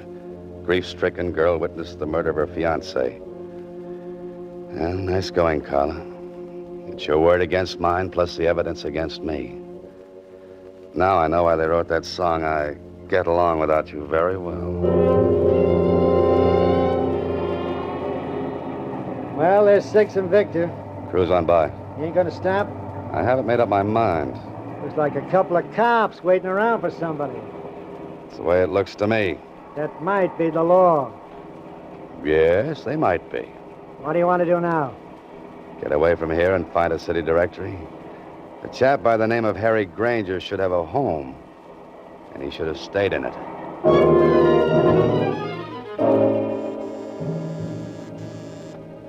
I'm either just ahead of the police or right behind them. And if this game keeps up much longer, I'll be right with them. Yeah? Oh, Harry Granger live here? He did. You the police? Well, no, not exactly. A reporter? I used to be. Come here, you. I wonder if you're one of them blackmailers. Just a minute, friend. My coat rips easy. No, I guess not. If you were, you wouldn't be here. Mind if I step in? Come in, come in. This whole thing's got me all upset. You don't say. Oh, you said something about a blackmailer. That's what I'm here for. I came to help Harry get rid of those rats. You mean he was being blackmailed? For 5 years. I lent him most of the money to pay off with. I told him he was a sucker, but it looks like I got here too late. You heard what happened? Saw it in the papers on my way from the station. Have you told the police? Not yet, but I'm going to. Who did you say you were? I didn't say. You know something about this? I think I do now. I began to see the light when the city directory listed this place as Granger's apartment. Can I help? You might get into trouble. Well, how? Breaking into a woman's apartment.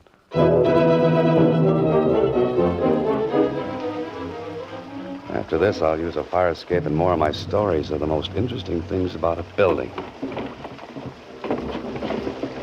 The men from homicide will be out in the hall seeing that no one comes in here. You'll have to work fast, Holiday. You'll have to find something that the police weren't looking for. There must be something. Bills, letters, cards, that's no good. Look for the obvious. That's what I always have my hero doing. Let's see, what's the obvious? Oh, the living room. Now, let's see. That's where the body was. Nothing obvious there. On the desk. No. The table. No. The fireplace.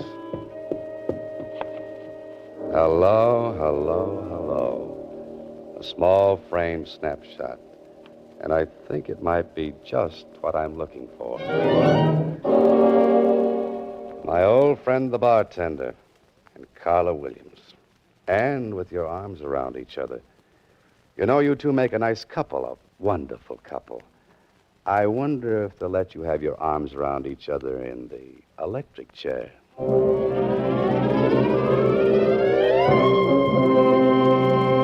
You are listening to Box 13, starring Alan Ladd as Dan Holliday.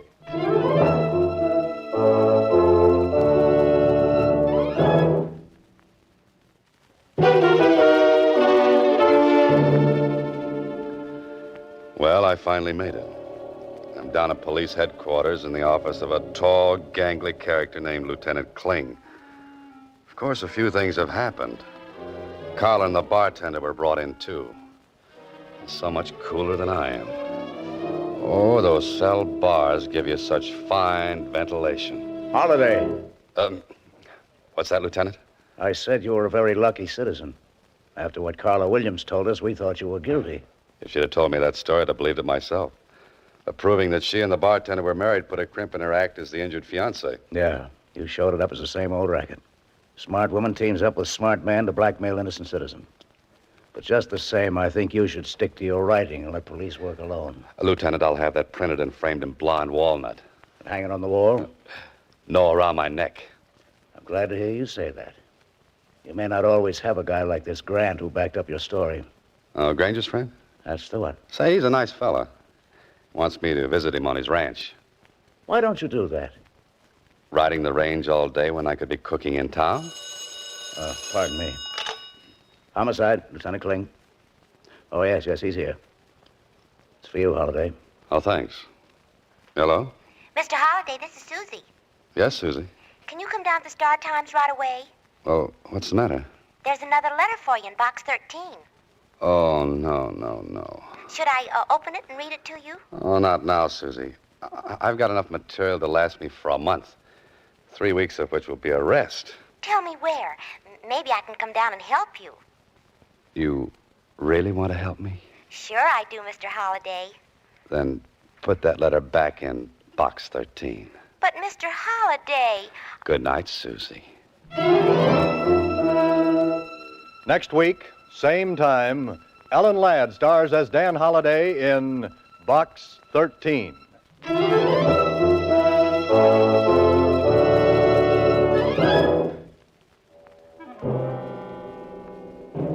Alan Ladd appears through the courtesy of Paramount Pictures and may currently be seen in Wild Harvest. Box 13 is written and directed by Ted Hediger. Original music composed and conducted by Rudy Schrager. This is a Mayfair production.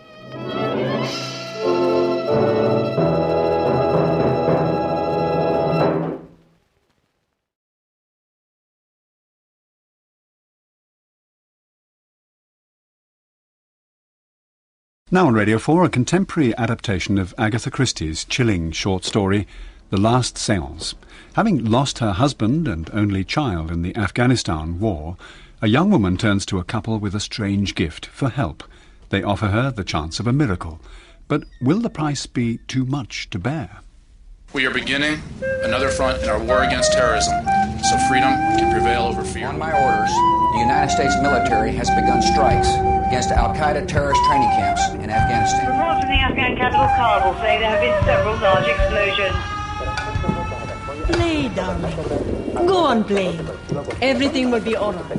But, Mama... It will go away, darling. Keep playing, Mina. Play to make it go away. But, Mama, I don't want... Go on playing, darling. For Mama. Continue, please.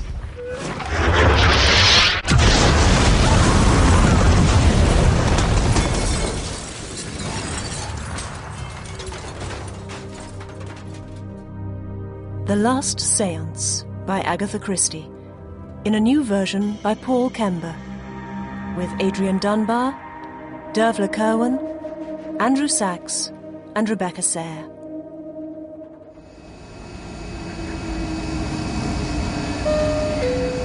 Good evening, ladies and gentlemen. Welcome aboard this Ryanair flight from Dublin to London Heathrow. We'll be getting underway shortly, so could I ask you to put your stewardess in the upright position for takeoff. Thank you. Be quiet, you blockheaded idiot. I hope this one's not going to be snoring all the way. Look at him, drunken filth. Sure, he's probably been up all night. Aye, up the stewardess. Shut up.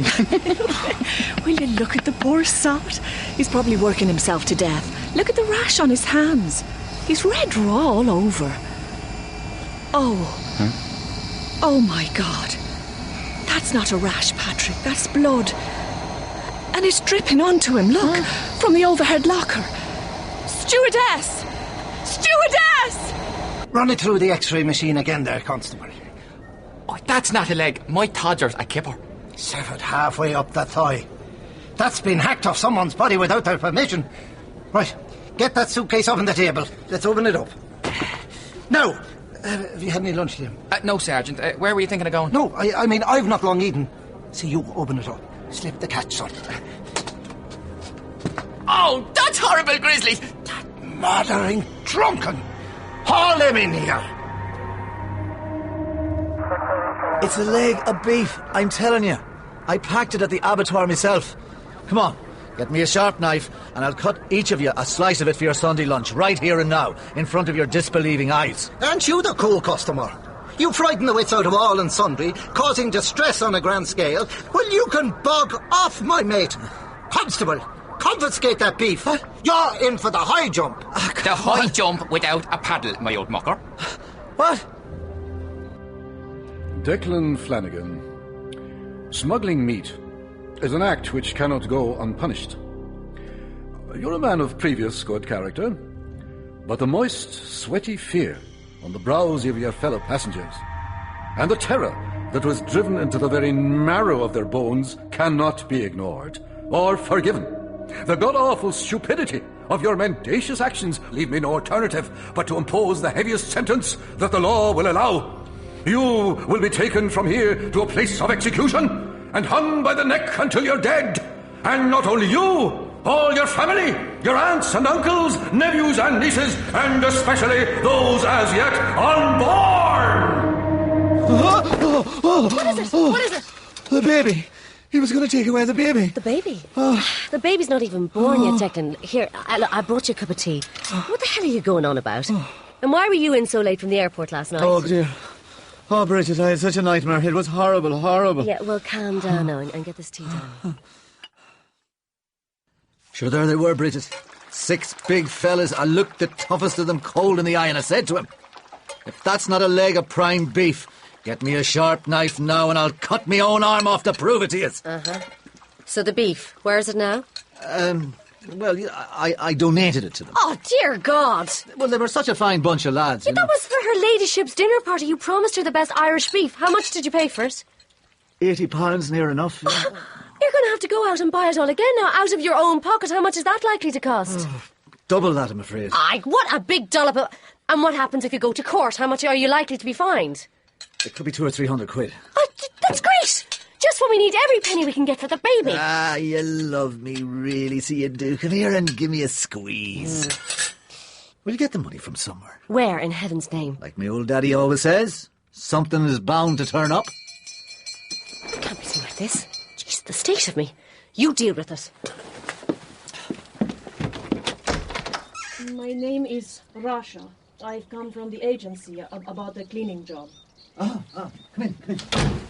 The agency should have rung my secretary to warn me. I was in the middle of an important meeting, but seeing as you're here, sit down. What is the job exactly? We're looking for a temporary replacement to undertake some light cleaning duties and help me around the house until my good wife has her baby. My wife and I normally work as a team. I'm the butler and she is the housekeeper.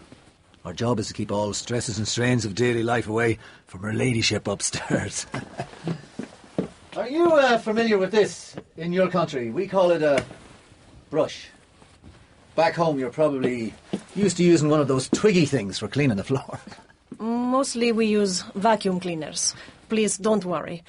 I studied engineering at university and I was a translator for the United Nations, so my English is good. Oh. Well, do you not think you might be a little overqualified for the job as a cleaner? I am a refugee. I need to work. I need to rebuild my life. Well, I'm a good judge of character, and I have a good feeling about you, so the job is yours.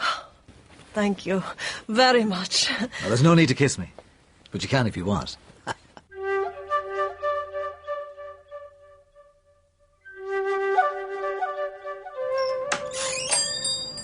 Good morning. Are you Mr. Weiss? Yes, sir. Come in. I've come to have some shoes made. Please, come in.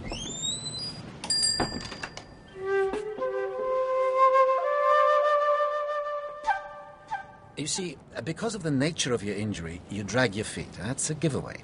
What we can do is build a shoe that enables your foot to bend here at the toe like this. Huh? See, there'll be movement, so you'll be able to use the foot more naturally. You'll be able to walk better.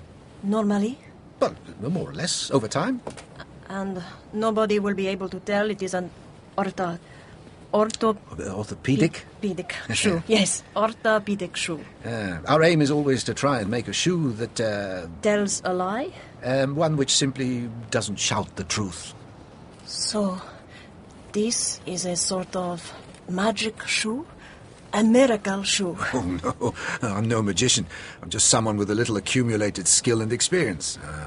You are the miracle. Huh? The fact that you survived, your willpower, your strength and determination. Now, if you'd please stand and walk up and down for me. Yes, good. Thank you. Now, if you'd be kind enough to step onto this pad. Why? Well, so I can draw a line around your foot to get an outline of it. It's not a landmine. It won't explode, I promise. This must be a very bad job you have, to meet every day with victims of wars and torture and hatred. I see surprisingly few victims of hatred, I would say. No, in my experience, it's the people who love who do the damage. Can you please remove your burqa and then your shoes? You think love kills? Oh, love of country, of nation, of comrades, of family, of children. Yes, it's love I fear. And the need of others to protect those they love. Yes. Love of our own can make unconscionable killers of us all. I think you're making me talk so that you don't have to remove your shoe. I am Humpty Dumpty. I had a great fall. I can't do my job unless I see your feet. I am ashamed. Oh, please, don't be. I can't promise you beautiful feet, but I can promise you beautiful shoes. After that, it's up to you. There's nothing like a bit of the old elbow grease to get the silver shining. Look at that. You're doing very well. I can almost see my future in it, eh? Are you, sure I can't tempt you with a glass? Cheer you up a bit? I don't drink, thank you.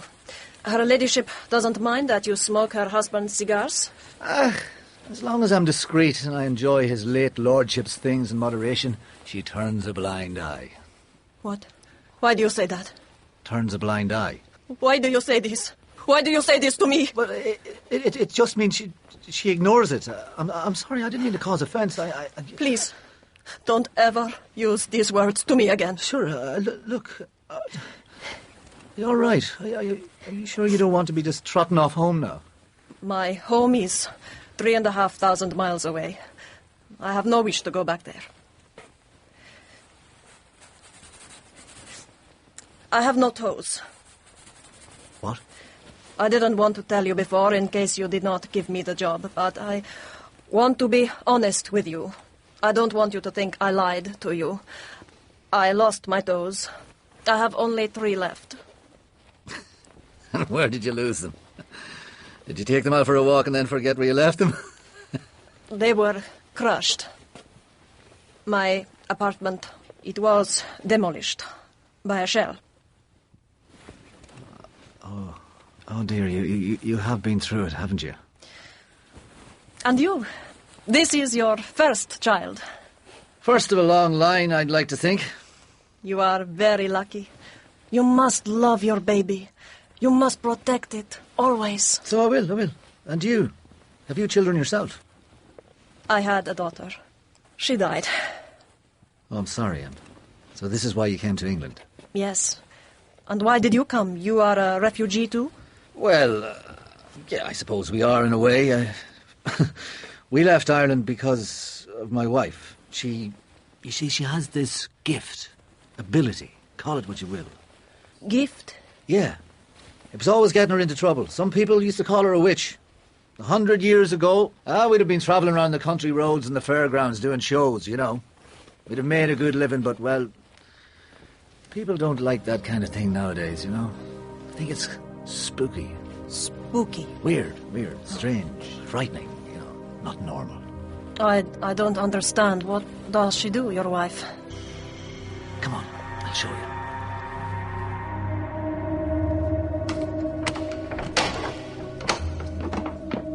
This is a dungeon or a prison? No, relax. This is England, not Afghanistan.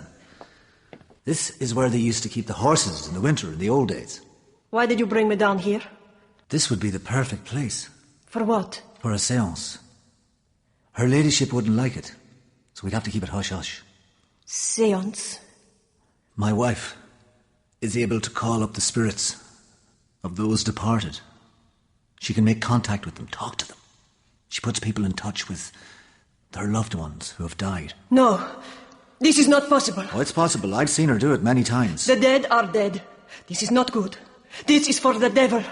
No good will come of this. She could summon up your daughter from the other world. I don't believe. This is some kind of trick. No trick. It's too serious for tricks. She could bring back my daughter? Not your daughter, no. The spirit of your daughter. That is impossible. It has to be done with extreme caution. It's a very dangerous thing to do, but it can be done. Bridget can do it. And what would you want in return? Well, she swore she'd never do another seance on account of it taking so much out of her. But I'll be honest with you. Things are a little tight just now, what with the baby and all. We could do with a little extra cash. £1,000 is all I have. It is my life savings. Really? 1,000? I would give it all to you, to be able to see my daughter again. Would she do it for me, your wife? Would she let me see my daughter? Please, ask her. I beg you. Do you have a picture of your daughter? I'll talk to my wife, and I'll see what I can do. No, I won't do it. She's willing to pay. Will you look at the lump in front of me? I'm pregnant, haven't you noticed? It's a lot of money. I don't care about the money. It'd be enough to pay off the fine and buy new clothes for the baby. You said I'd never have to do another seance after the last time. I'm sure you don't. Just this one final time. This is what you always say, the final time, but it's not like a tap that you can turn on and off. It's a dangerous thing. Actually, haven't you done it dozens of times? I've come to dread it.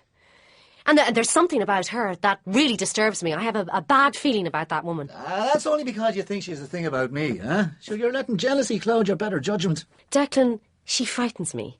There's something missing about her. She's not a whole person. Oh, Declan, you clumsy idiot. That is even more money down the drain. God almighty, Bridget. Why did you say that? About her not being whole? Because I sense it. You're uncanny. She's not whole. She's got lots of toes missing. She told me so herself. Maybe you're right. Maybe she's best left alone.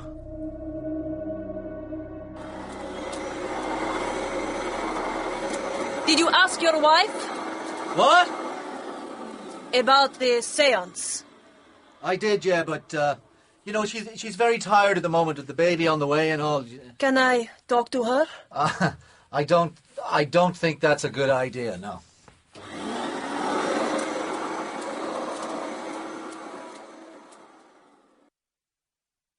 Please, I beg you. I am a mother. You are going to be a mother. Just let me tell you about my daughter. Then, if you don't want to, fine. But please, let me tell you. All right. My daughter was 12 years old. We were at home, at our flat in Kabul, in Afghanistan. Her father had been killed in the war, so she was all I had. She had helped me to prepare kofta, which she liked very much. While we waited for it to cook, she practiced her flute. All I wanted for her was a normal life. I had dreams for her because she was too young to dream them herself. I had heard the sirens in the distance and some shelling. That was nothing new. You manage the fear. But it's always there, weakening your resolve. She was playing when the shells started to fall closer. She looked at me with those eyes children have, that look that can cause you so much pain. She looked at me as if somehow I could take the explosions away. Play on, darling, I said. Play on. I could see fear in her eyes, as if she knew what was about to happen.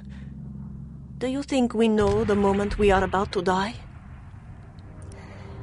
I think we sometimes do, yes. I think she knew. Play on, darling, I said. I thought she could play away her fear. And suddenly there was no more playing.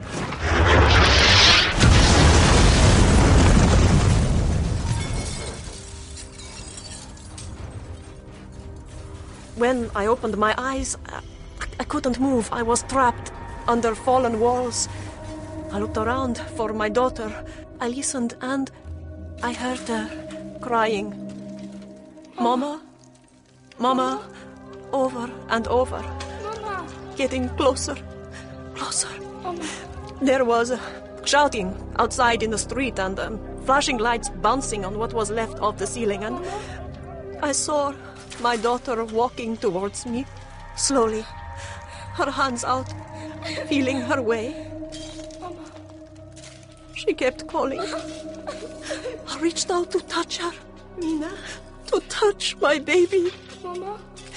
But her face was covered in blood. Mama! And her eyes were missing. Mina, darling. They had gone. Mama, where are you? There was just blood all over her face. I'm here. I reached out desperate to hold her, but she couldn't hear me. I'm here. The blast had Mama! burst her eardrums. I'm here, darling. I called again and again. I'm here. Darling, Mama's here. I'm here. But she turned and began to walk away. Mina, darling. Away from her Mama who could have saved her. There was a hole in the floor. She fell to her death. You poor woman. If I had stopped her playing, she might have lived. I want to see her again, to tell her how sorry I am for my mistake, for her to know I didn't abandon her. Please, let me see her. Let me say sorry to her. You have that power.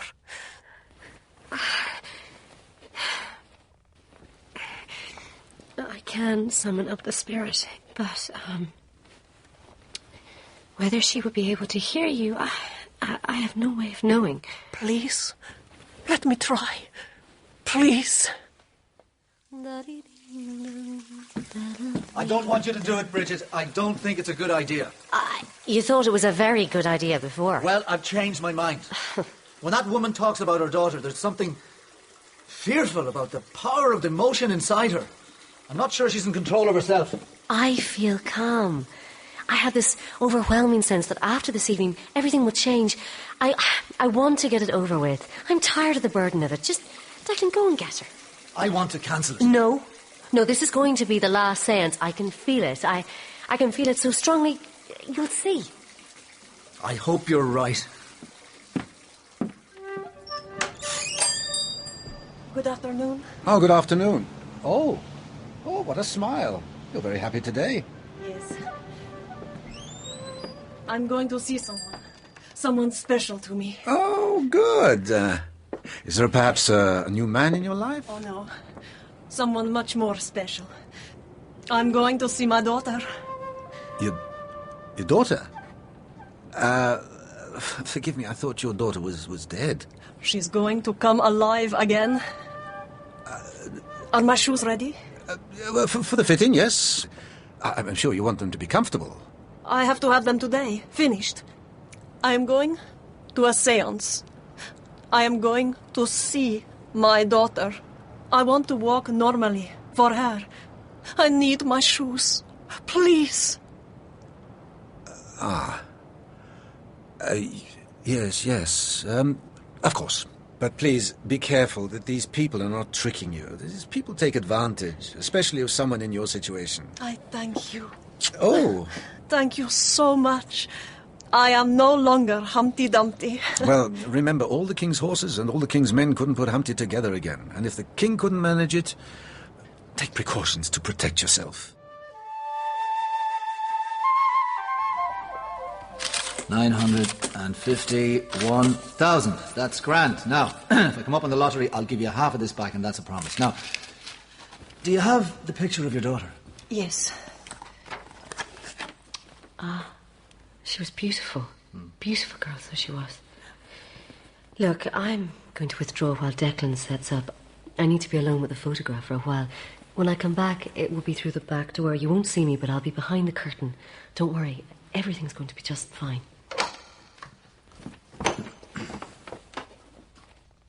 You feeling all right? Here, have a glass of water. I'm just a little nervous. I'll be fine. Now, just let me explain. My wife, the medium, will slip in behind this curtain, and she'll go into a trance very soon. Now, if you could sit in this chair, please. I must stress, you must not touch the medium or talk to her, and under no circumstances must you touch the spirit. To do so would be extremely dangerous for the medium. It could even cause her death. I understand. Now, I'm just going to light a couple of candles and we'll get underway. And where will you be? Standing behind you. No. This dark room, it makes me frightened. I have seen people go into places like this and not come out alive. Can you please stand behind that door? What? You want me in the horse's pen? What for? It is my daughter who is coming into this room. And it is a mother's duty to protect her child. I don't want any more harm to come to her. I think you're being a bit paranoid. Okay. If I'm not going to feel safe, we cancel the whole thing. I want my money back. All right. Calm down. Considering everything you've been through and all, you know, it's absolutely fine.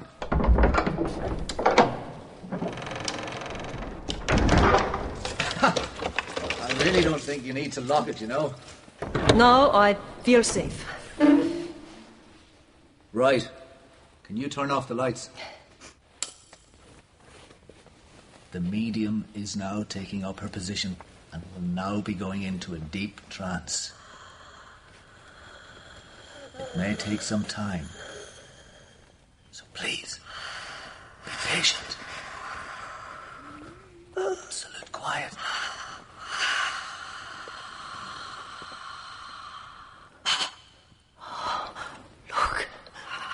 Look. The mist No, don't move, don't move. Be absolutely still. Let it swirl around and condense. It will gradually assume a shape. Look. The shape of a child. That's my baby. That's my Mina. That's my baby. Now, quiet. Don't frighten her away. Oh, her face. Her hair. Look. Those eyes. There is nothing wrong with her eyes. That's right. Her body was damaged, but not her spirit. Can she hear me? We don't know. Mummy? Mina? Darling? Where are you? I'm here, darling. She's looking around. She's looking for me. Mama. This way. This way, darling. I love you, darling. Mama, where are you? Don't go away. No, don't walk away. Mama, please. Where have you gone? Please, darling. Mama. No. Sit down. Where are you? Mina. Sit down. I beg, this is dangerous. My baby needs me. Sit down. Where are you? Sit. My daughter needs my arms around her. Oh, don't touch her. You could kill the medium. You'll kill my wife. Get back. I want my child. Mad. I must have my baby. She is mine. She needs me. Where are you? I have you, darling. Mama! Put her down! I have you safe. I'll never let you go again. Come back! Where are you going? You said you're gonna run! Come back! Bridget! I'm sorry. It's all gone wrong, Bridget! I'm here, can you hear me? I can't reach you, but I'm here, sweetheart! Bridget! Where's the baby? Oh, God! Oh! Where's my baby?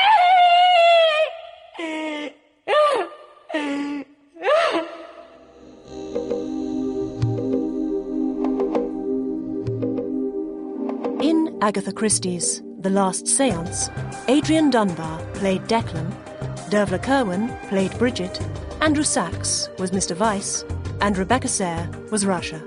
Patrick was played by Rupert Degas, Colleen by Kate Hamer, the Sergeant by Paul Kember, and Mina by Montana Thompson.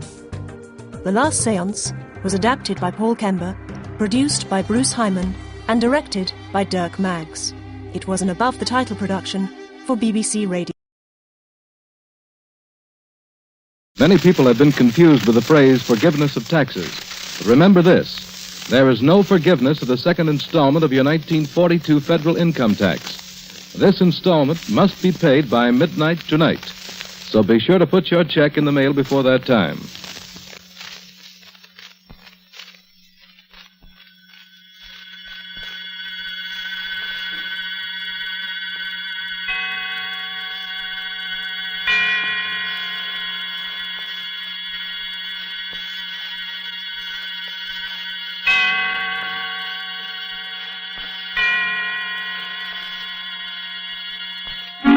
Suspense.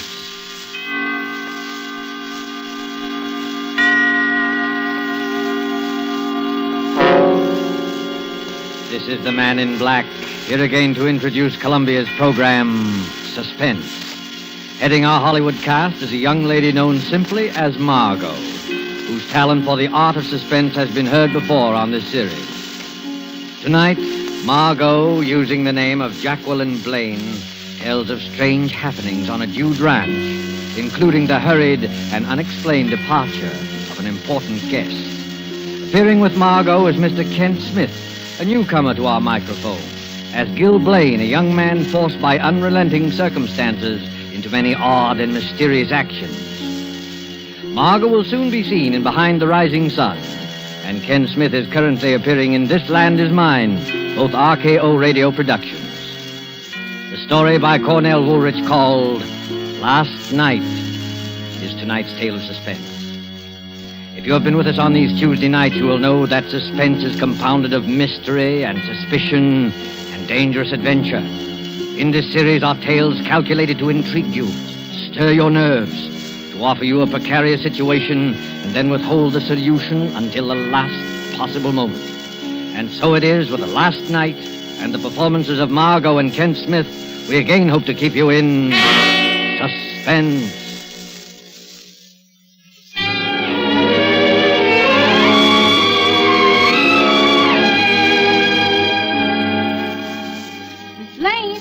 Miss Blaine, it's late. Ain't you figuring on getting up at all? Huh? Oh, yes. Whew. I'll be down in a minute, Leona. Go away now. I lay there looking up at the ceiling. Strange, I hadn't slept well last night. All night I had tossed and turned. Worry. That's what it was. Worry. The weekend was over, and Gil and I hadn't raised the $2,500. We were right back where we started from, stuck here in the Hudson Valley with our dude ranch that wasn't paying expenses, and the debts piling up like new snow. That was Gil in the shower. I lay still and listened to the hiss of the water. Poor Gil. It had been a tough weekend for him, trying to be nice to Mr. Burroughs, neglecting the other guests, to play up to him, flattering him, agreeing with everything he said. What was the use? I knew he'd never lend us the money. I knew it from the first. I never even wanted to invite him and his secretary up, but Gil had pinned his hopes on it. He'd worked so hard. Worked.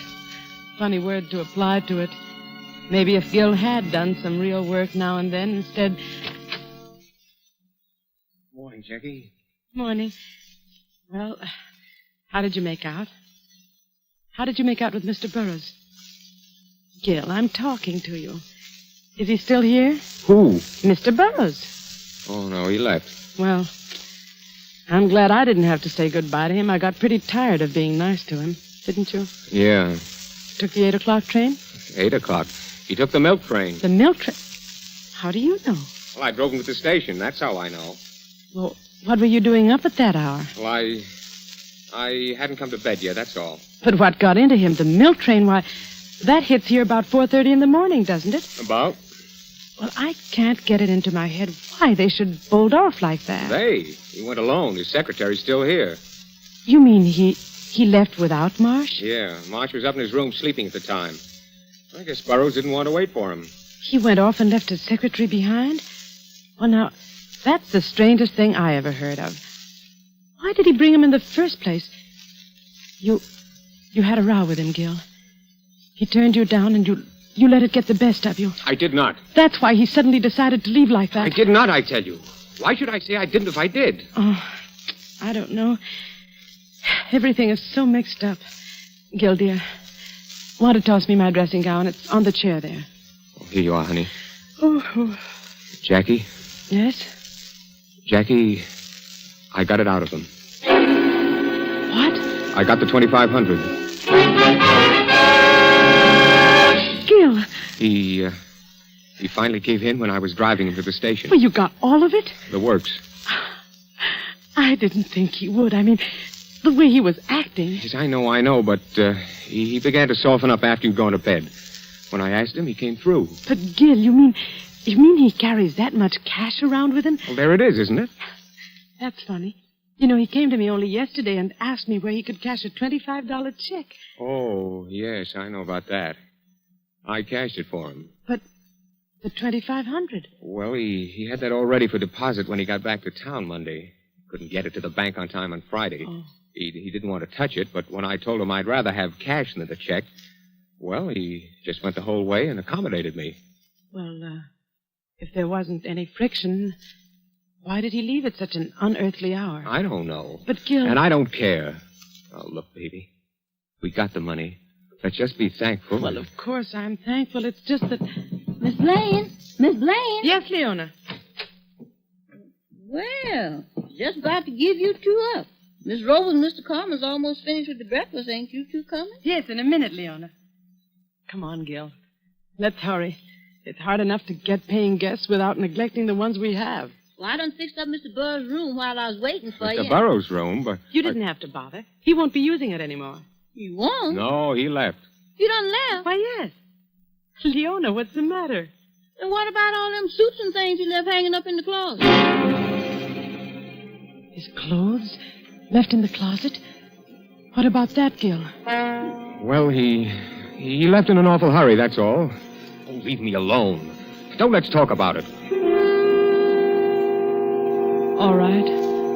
But somehow I feel that something very strange happened last night.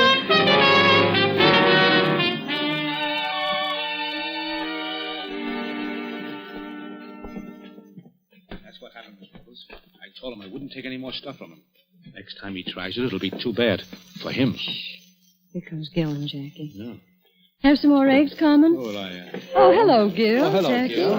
What do you do so chummy about? Why, we were just talking of Mr. Burroughs. Mr. Burroughs? Why, yes. Mr. Carmen had an appointment to play golf with him today. Golf? Yeah, yes, fine player, fine player. Oh, by the way, where is he? I haven't seen him all morning. He's not here. Not here? Well, what do you mean? He's left. He left? Yes, can't a guy leave if he wants to? Sure, Well, for one, I'm glad. He was an old goat. He's mad because he made a pass at her. Well, you didn't like him too well either, Carmen. You see, Carmen had a run-in with him back in the days of bootleg gin. Oh. Well, let's not talk about it. Gil's right. Mr. Burroughs is gone. Let's forget it. What's this? Oh, Mr. Marsh. What did you say about Mr. Burroughs leaving? Do we have to go through this again? Gil, please. Mr. Burroughs left on an early train. Oh, you're joking. No, I'm not. But I don't understand. Well, you're his secretary. You ought to know what he's going to do. That's right, Gil. I should know. That's why it's so strange. He told me we definitely were going to stay until this afternoon. Well, he changed his mind. Lane's right. Oh, yes, and she's here. Just a minute. Miss Lane. Miss Lane, telephone. Coming.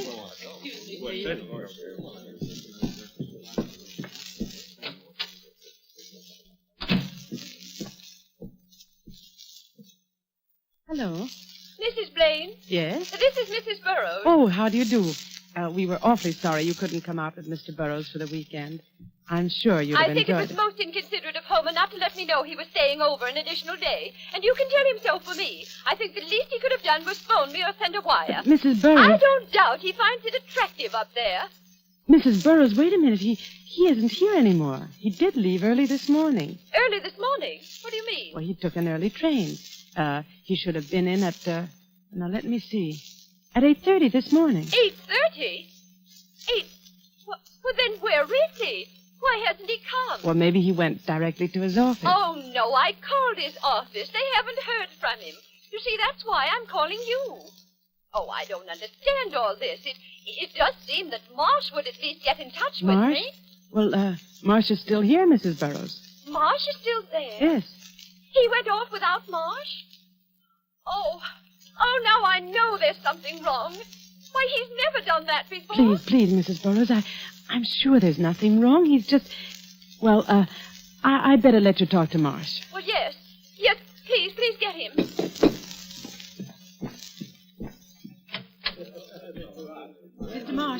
Mr. Marsh, Mrs. Burroughs is on the phone. She wants to talk to you.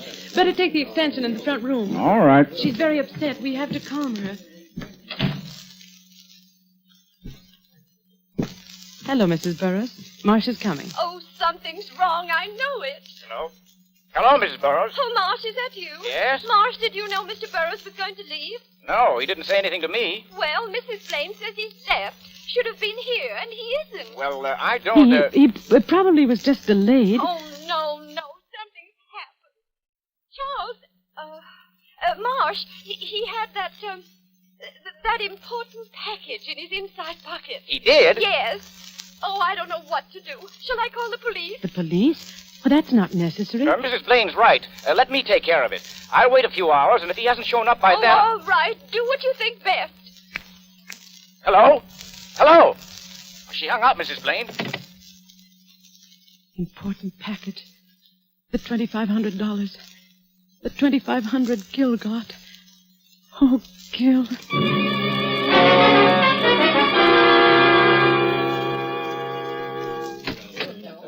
That was Mrs. Burroughs. She was awfully upset. Well, Burroughs didn't show up. She wants me to call the police. The police? Oh, now, wait a minute. You don't have to call the police. Well, why shouldn't I call the police? After all, Mr. Burroughs is missing. Oh, he may show up yet. Certainly, he may show up yet. Carmen's right. You don't have to call the police now. And why don't you want the police? Well, why... There's something strange here, all right. Why didn't Mr. Burroughs say a word to me about leaving? Well, you were asleep. I guess he didn't want to waken you. Oh, I've never known him to be considerate in my life. I suppose he knew what he was doing. I'm not so sure. What do you mean? Well, if he knew what he was doing, why did he leave his return ticket on the dresser? A strange silence fell over the entire group. Marsh was suspicious. Soon he would call the police. And I had a strong feeling that Gil knew more about this than he let on. After breakfast, the group broke up, and I stayed to help Leona clear the table, and I saw Gil and Carmen walk out on the porch together. Cigarette, Gil? Yeah, thanks. Yeah. Here. Yeah, fine morning. Listen, you didn't ask me out here to speak about the weather. No, I didn't. I want the money you owe me. Yeah, that's what I thought. It was due long ago. With the interest, it adds up to $2,500. I can't pay you now. Why not? You said you'd pay it today. Well, it's not that I haven't got it. It's what? Well, everything's so mixed up now. You know. You mean Burroughs' disappearance? Look, give me another 24 hours. I'd like to, Gil, but... Gil. Here comes Jackie. All right, 24 hours and no more. I'm sorry if I'm interrupting something important. Oh, no. We were just talking about the weather. It is lovely, isn't it? Yeah. Well, I better get up to the golf course. Oh, say, Gil, could you lend me the car to drive up? It's pretty far, and I'll do plenty of walking when I get there. Well, as a matter of fact, Carmen, I'm going to use it myself. Oh. Well, in that case, I'd better start walking. So long. Goodbye. He was after the money, wasn't he? Yeah, but I didn't give it to him. Why not? Mr. Burroughs gave it to you, and we do owe it to Carmen. Can't you leave me alone for a minute? Say, you two, why the frown? Hello, Miss Robles. I don't want to interrupt a private fight, so I'll state my business quickly. How about lending me the car, Gil? I want to drive I'm sorry, Miss Robles, but I need it. I'm driving into town, and right now.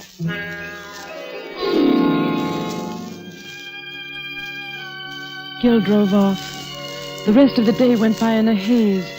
Gil didn't come back. He stayed away all day without even phoning me. He had never done that before. It almost seemed as though he avoided me intentionally. Toward evening, as I was putting the finishing touches on dinner, Leona came up to me. There's a man here to see you, Miss Blaine. Where is he? In the front room. Well, who is it? Somebody I ain't never seen before. All right, I'll talk to him. You look after things here, Leona. Yes, I will. Good evening. My name's Ward. I'm Mrs. Blaine. You wanted to see me? I wanted to have a few words with Mr. Blaine. Oh, I see. What was it about? You know what it's about. It's about Burroughs. His office sent me down. Mr. Burroughs? What about him? He was a guest here, wasn't he? Yes. When did he leave? Last night. My husband drove him to the station. Really? How interesting. What do you mean? We happen to know that he never got on that train. Oh. I thought maybe your husband could tell me a few things I'd like to know. I'll see if he's here. Just a moment. I'd also like to see some of the other guests. Well, I'm sorry, but nobody's here just now. Miss Robles is out walking, and Mr. Carmen hasn't... Carmen? A short, fat Italian? Why, yes. How did you know? Mr. Burroughs always ran into him before. Now I'd like to see your husband. Please sit down. I'll see if I can find him. Thank you.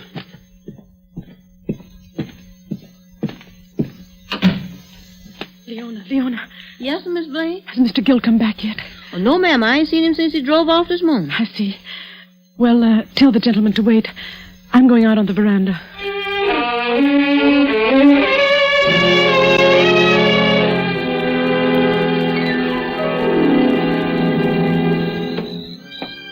I went out on the veranda. Up and down the length of the porch and back again I walked, my eyes glued to the dark highway that ran past the house, hoping against hope that Gil would show up before the detective came looking for me.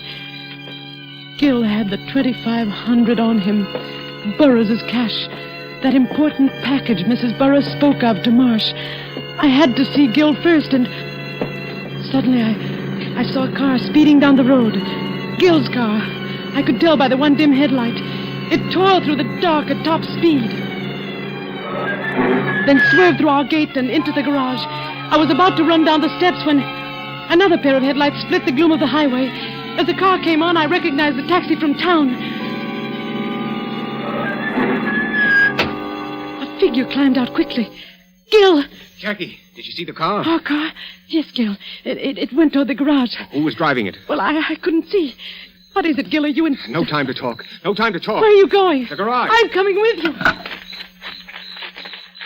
The doors are closed.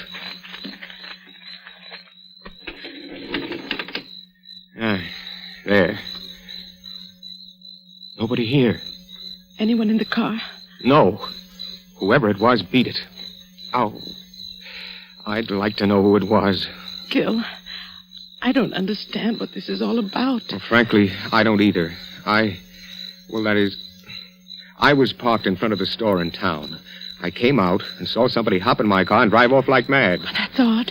I don't know what he was after, but I don't think he got it. I chased the car all the way here in the taxi. I saw it coming down the road. I thought it was you. Well, let's go back to the house.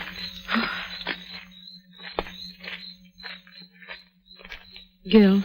Yes? Gil, there's somebody here to see you, a man named Ward. Ward? Who's he? What does he want? He wants to talk to you about Burroughs. He's a detective. Oh. And, you'd better let me have the wallet with the money, just to be on the safe side. Now, look, I don't want you mixed up in anything. Well, I'll be all right. Please, give it to me. Well, okay. Now you'll have to go in and talk to him. Yeah, I suppose so.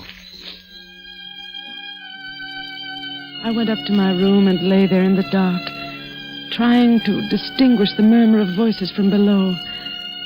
But all I could hear was a blur of sound. I got the 25,000. Something's happened. The next time it'll be too bad for him. He made a pass at me. He left in a hurry. Let me alone. Why don't you want the police? Why don't you want the police? Why don't you want the police?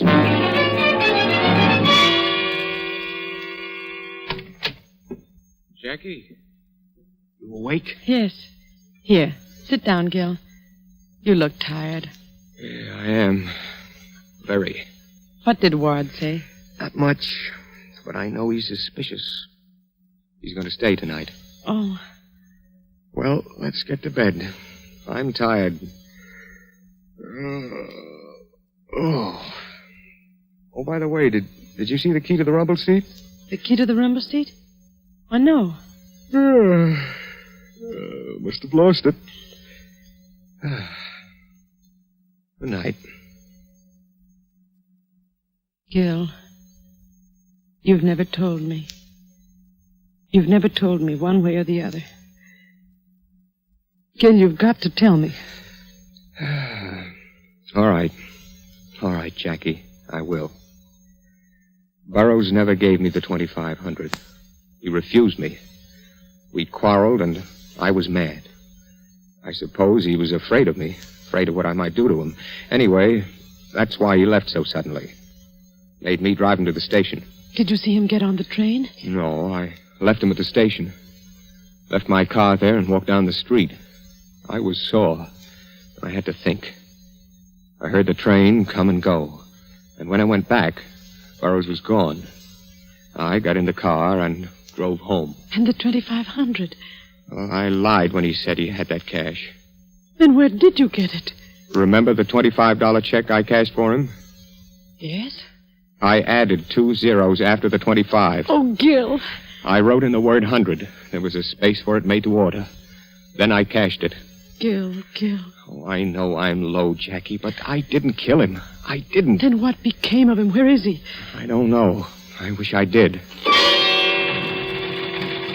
What's that? Somebody's out there. Whoever it is trying to open the garage door. I can't see who it is. It's not a woman, not Miss Robles. I can see that much. It could be Carmen.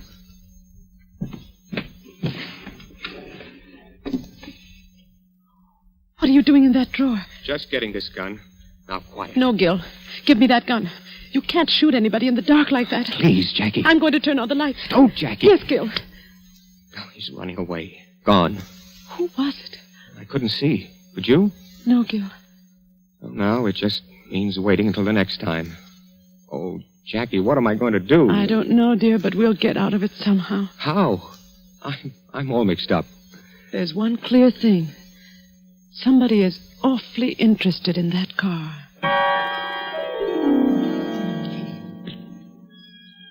I lay awake until the sun was up. Then a shallow, feverish sleep came. And when I awoke, it was almost evening. Gil's bed was empty. There were the indistinct sounds of life in the house below. I rose, and as my mind cleared, my words of the night before broke through the edges of my consciousness. There's one clear thing. Somebody is awfully interested in that car. I dressed slowly. A tantalizing thought hovered just beyond my grasp. The car. What was there about the car? I slowly walked down the hallway, my eyes half closed, thinking. I had to talk to Gil. Leona? Yes, sir? Where's Mr. Gil? Oh, he done went to town with Mr. Ward. He went with Ward? Yes, and right after breakfast. Mr. Carmen gave him a lift down and... Carmen? Yes, but Mr. Gil, he done left you this note. Oh, let me see it. Jackie, I've gone downtown with Ward. I'm going to tell him about the check. And whatever happens will have to happen. No, Gil. No, Gil, no. Jacqueline! Leon, I've got to stop him. I'm going to drive to town.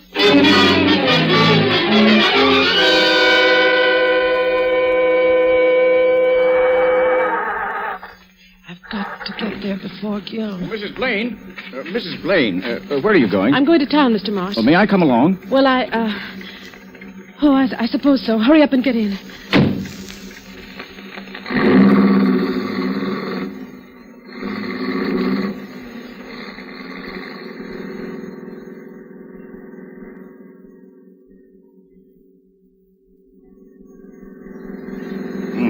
Getting dark. Yes.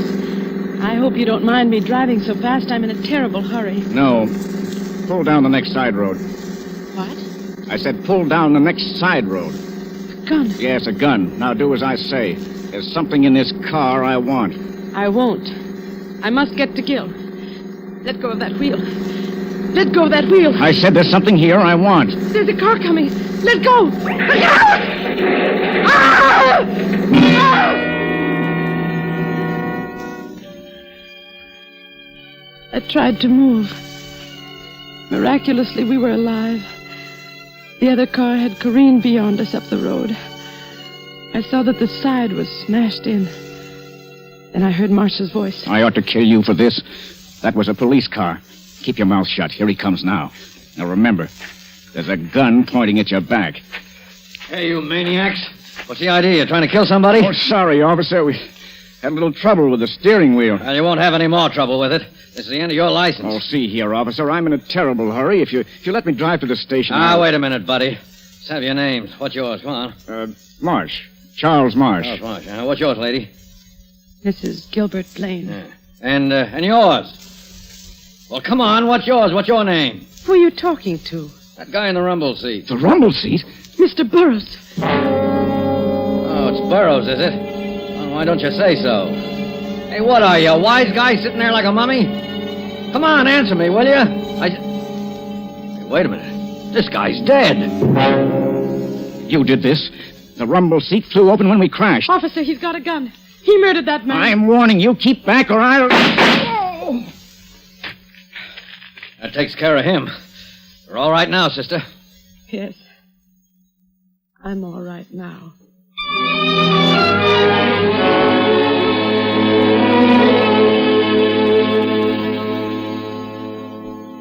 Well, that job's finished. Nothing left for me to do but go back to town. So it was Marsh after all. Yeah. I don't understand why. He was contemplating a change from secretary to husband. Naturally, with Mr. Burroughs dead, Mrs. Burroughs would inherit all the money. I see. Marsh followed Gil and Mr. Burroughs that night to the station. When Gil was gone, he killed Burroughs, stuffing him into the rumble seat, locked it, and kept the key. Well, the thing I don't understand is why Marsh kept fiddling with the car. What was it that he wanted? Seems to me he was in the clear if he left well enough alone. Uh-huh. That's what tripped him up. Remember when he talked to Mrs. Burroughs on the phone? They said something about an important package. Well, yes. I assumed it to be the 2,500 Gil told me about. But of course it wasn't. There was a package of letters that Mr. Burroughs had gotten hold of. I get it. Those letters were written by Marsh to Mrs. Burroughs. Right. And they would incriminate him. He found out about them after the murder. Right again. Oh. He had to get them to make it perfect. Well, I guess I'll shove off.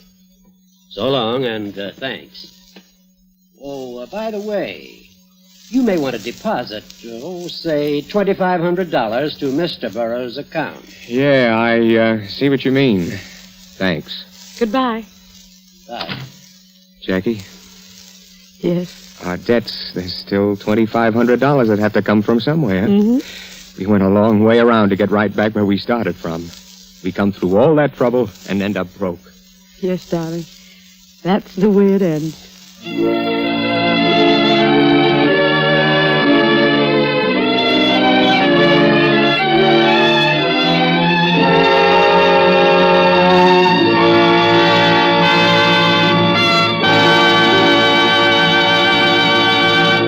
And so closes the story called Last Night, starring Margot and Kent Smith. Tonight's tale of Suspense. This is your narrator, the Man in Black, who conveys to you Columbia's invitation to spend this half hour in suspense with us again next Tuesday, when John Sutton and George Zucco will star in the suspense play by John Dixon Carr called The Man Without a Body. The producer of these broadcasts is William Spear, who with Ted Bliss, the director, Lud Gluskin, and Lucian Mahowick, conductor and composer, and Cornell Woolrich, the author, collaborated on tonight's Suspense. This is CBS, the Columbia Broadcasting System.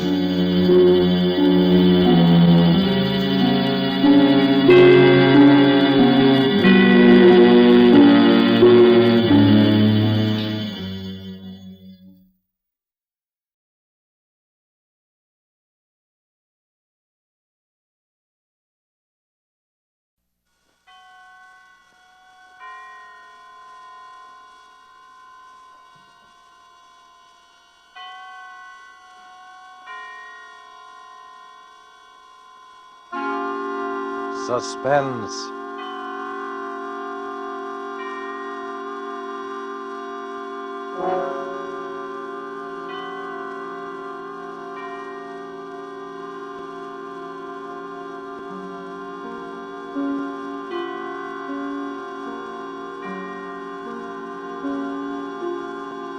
This is the Man in Black, here again to introduce Columbia's program, Suspense.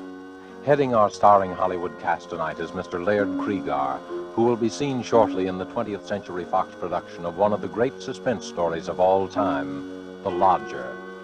Tonight, Mr. Cregar appears as a cynical gentleman who made an unusual bet with death. With Mr. Cregar as a cast of the screen's most distinguished and characteristic players, Miss Helen Vinson, Mr. Walter Kingsford, Mr. George Couloris, Mr. Harold Huber, and Mr. Ian Wolfe, here to bring us the suspense play called The Last Letter of Dr. Bronson. And so with the performance of Laird Cregar as he writes for us this last letter of Dr. Bronson, and with the performances of, in the order of their appearance, Walter Kingsford, Ian Wolfe, Harold Huber, Helen Vinson, and George Couloris, we again hope to keep you in suspense.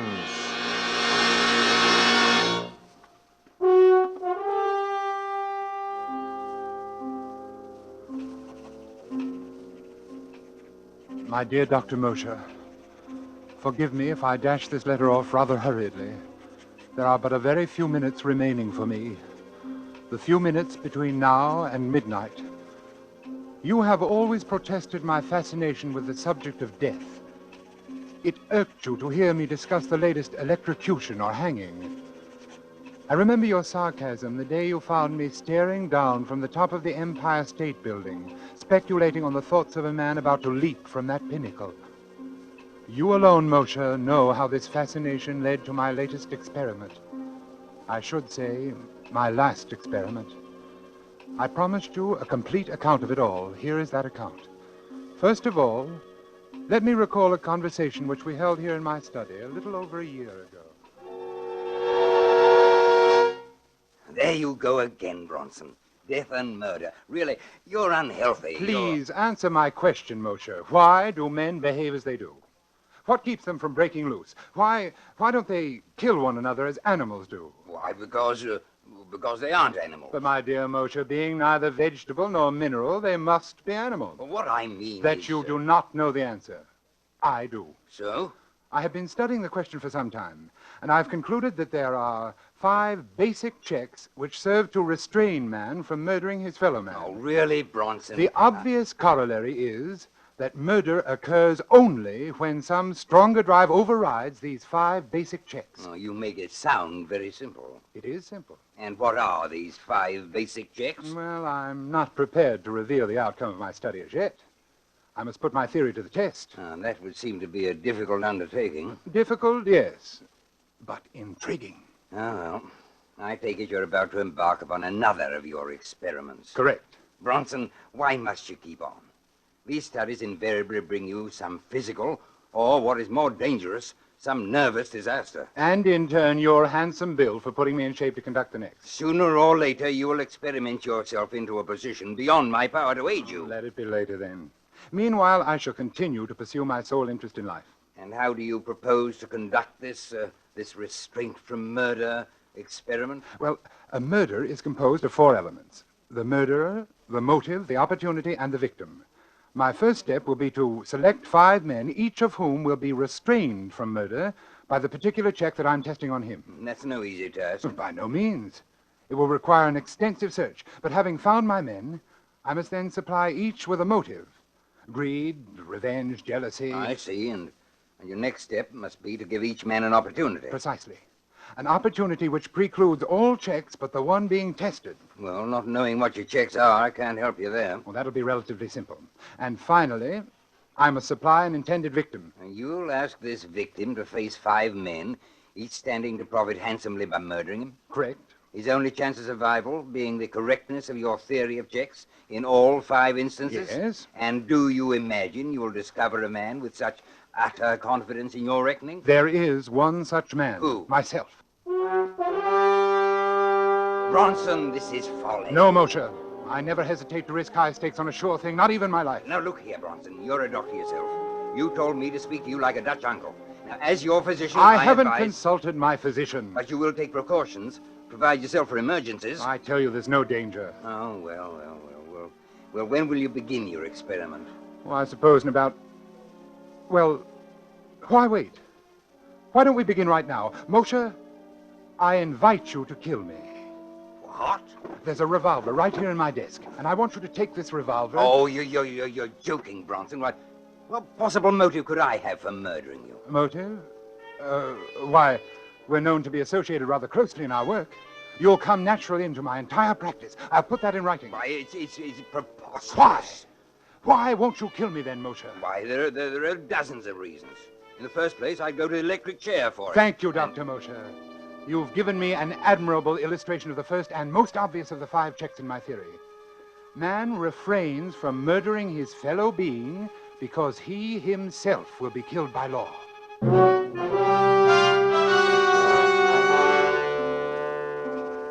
Remember, Moshe? Remember how it began? That was more than a year ago. Yes, I've spent more than a year in selecting my other 4 subjects, because the checks I wanted them to prove were not so simple. In selecting my people, it was necessary that I cultivate the friendship of each, so that when the time should come to confront him with my proposition, I should be certain of how he would act.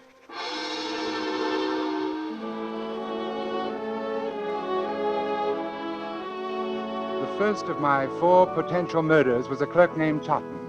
Totten was badly in debt, his wife in the hospital about to undergo an expensive operation, and he was a deeply religious man.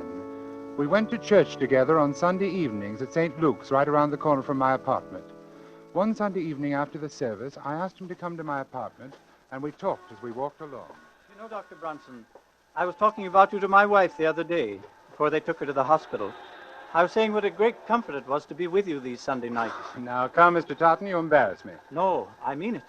In the world today, too many people seem to feel that they no longer need their God. Yes, but their lives are void of the great thing you have in your faith. The church is a great comfort to me. And I do need something to cling to in times like these. Mr. Totten, you could make rather good use of $5,000, couldn't you? It isn't like you to make fun of my poverty. No, I'm quite sincere. You know what even $100 would mean to me. And at present, more than ever. Yes, with your wife's misfortune. Oh, isn't this your apartment we're passing? Oh, I want to go in the side way. We shall be unobserved. Unobserved? Oh, you'll understand presently.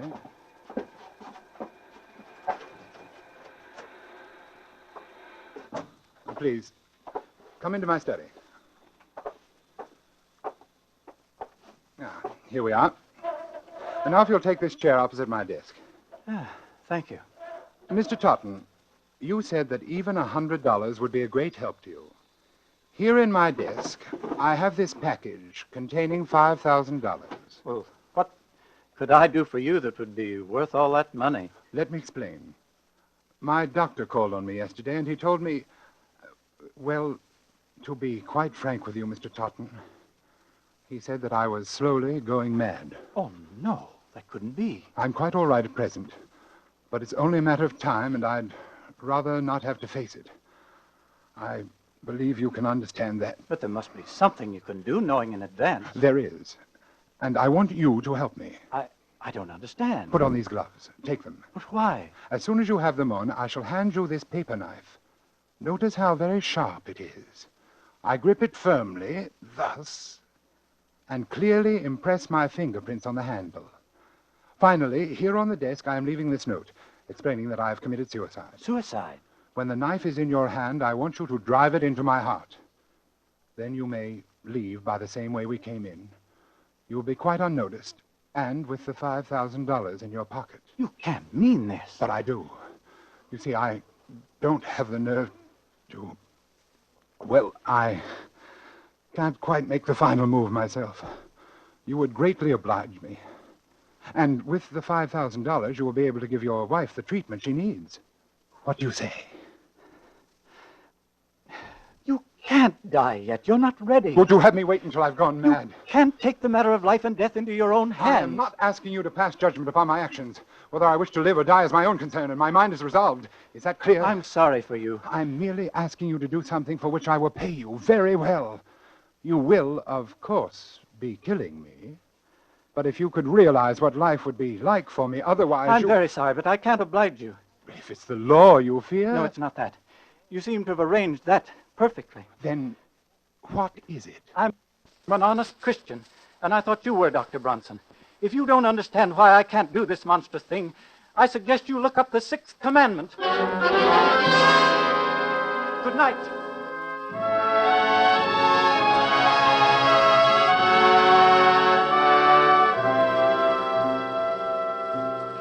So, Moshe, my second point was proved. Man refrains from killing because it is against his religious principles. The hands of the clock now read 15 minutes to midnight. 1/4 of an hour in which to complete this report. My third proposition called for an entirely different sort of man. In fact, the very reverse of Totten. A man who believed neither in heaven nor hell, and also a man of little intelligence. It required careful search. For a number of nights, I frequented the rougher districts of the city.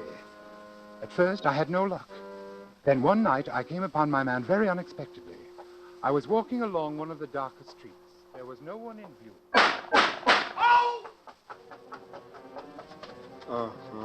He was slumped down beside an ash can. He'd been shot in the chest and left arm, severing an artery. He was bleeding profusely. I tore off his shirt and made a tourniquet for his arm. Oddly, no one came into the alley to investigate. Never mind me. Get away. Was this a gang shooting? What do you think? I think you're going to the hospital. No. They'll blab to the cops. Come on, I'll help you to your feet. I ain't going. You'll die, man, if you're not treated quickly. I ain't going, I tell you. No cops gonna... No cops. They ain't gonna...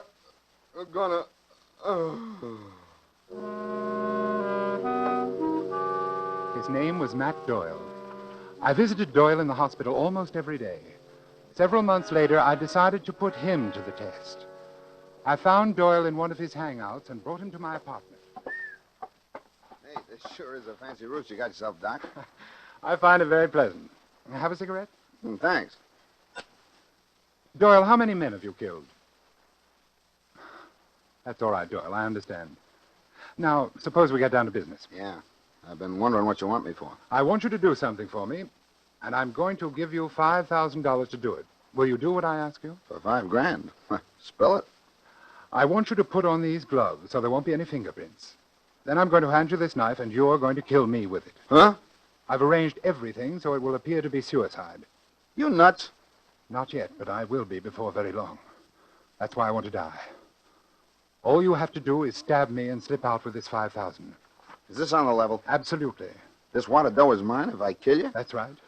And nobody will know I done it? No one. These gloves is kind of big for me. That's all right. They'll do. Yeah. Yeah, want me to put on the other one? It's safer. Yeah, I guess it is. Gee. What is it? I was just thinking. $5,000.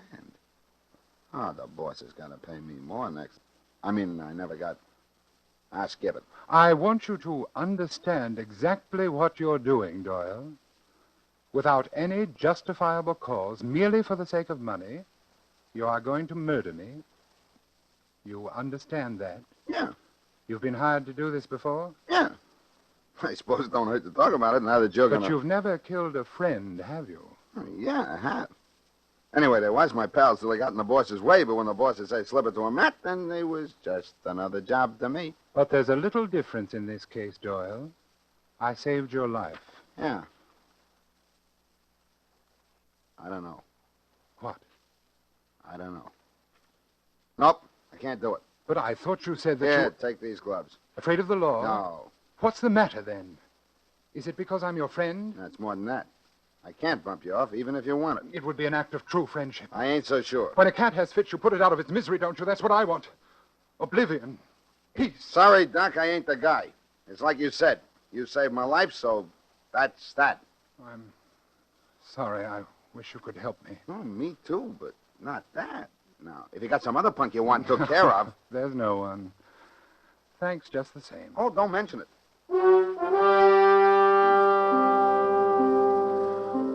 There was my third proposition. Man will not kill fellow man if a sufficient degree of gratitude has been invoked.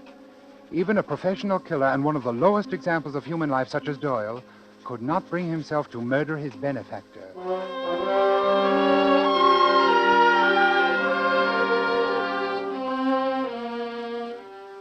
My next subject was altogether different in temperament. With Judith Ainsley, I used a special technique. I first encountered Judith Ainsley when I operated on Barrett Sheffield, the actor. You will recall that Sheffield was brought to the hospital with a lung abscess. As I prepared to do the rib resection, I noticed that the nurse standing beside me was greatly agitated. Retractors, Doctor. Thank you. Doctor, do you think this is advisable? What? His dyspnea is more pronounced. Listen. Miss Ainsley, another hemostat, please. But he's getting blue. Doctor, do you think you really should? He's cyanotic. Miss Ainsley. I'm sorry, Doctor, but if... Doctor. Quickly, caffeine. Quickly!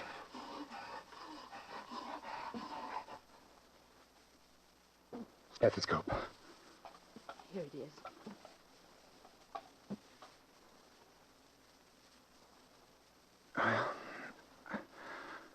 That's that. Yes. That's that. Miss Ainsley, what's the matter with you? You've been acting strangely all through this operation. You killed him. You killed him. You shouldn't have gone ahead. You know that. I warned you. I shall see to it, Miss Ainsley, that you are never assigned to one of my cases again. What's the matter with you, anyway? Have you never seen a pulmonary before? Or does it upset you to see a handsome actor like Barrett Sheffield die? Yes, it did. Oh? Yes. We were going to be married next week.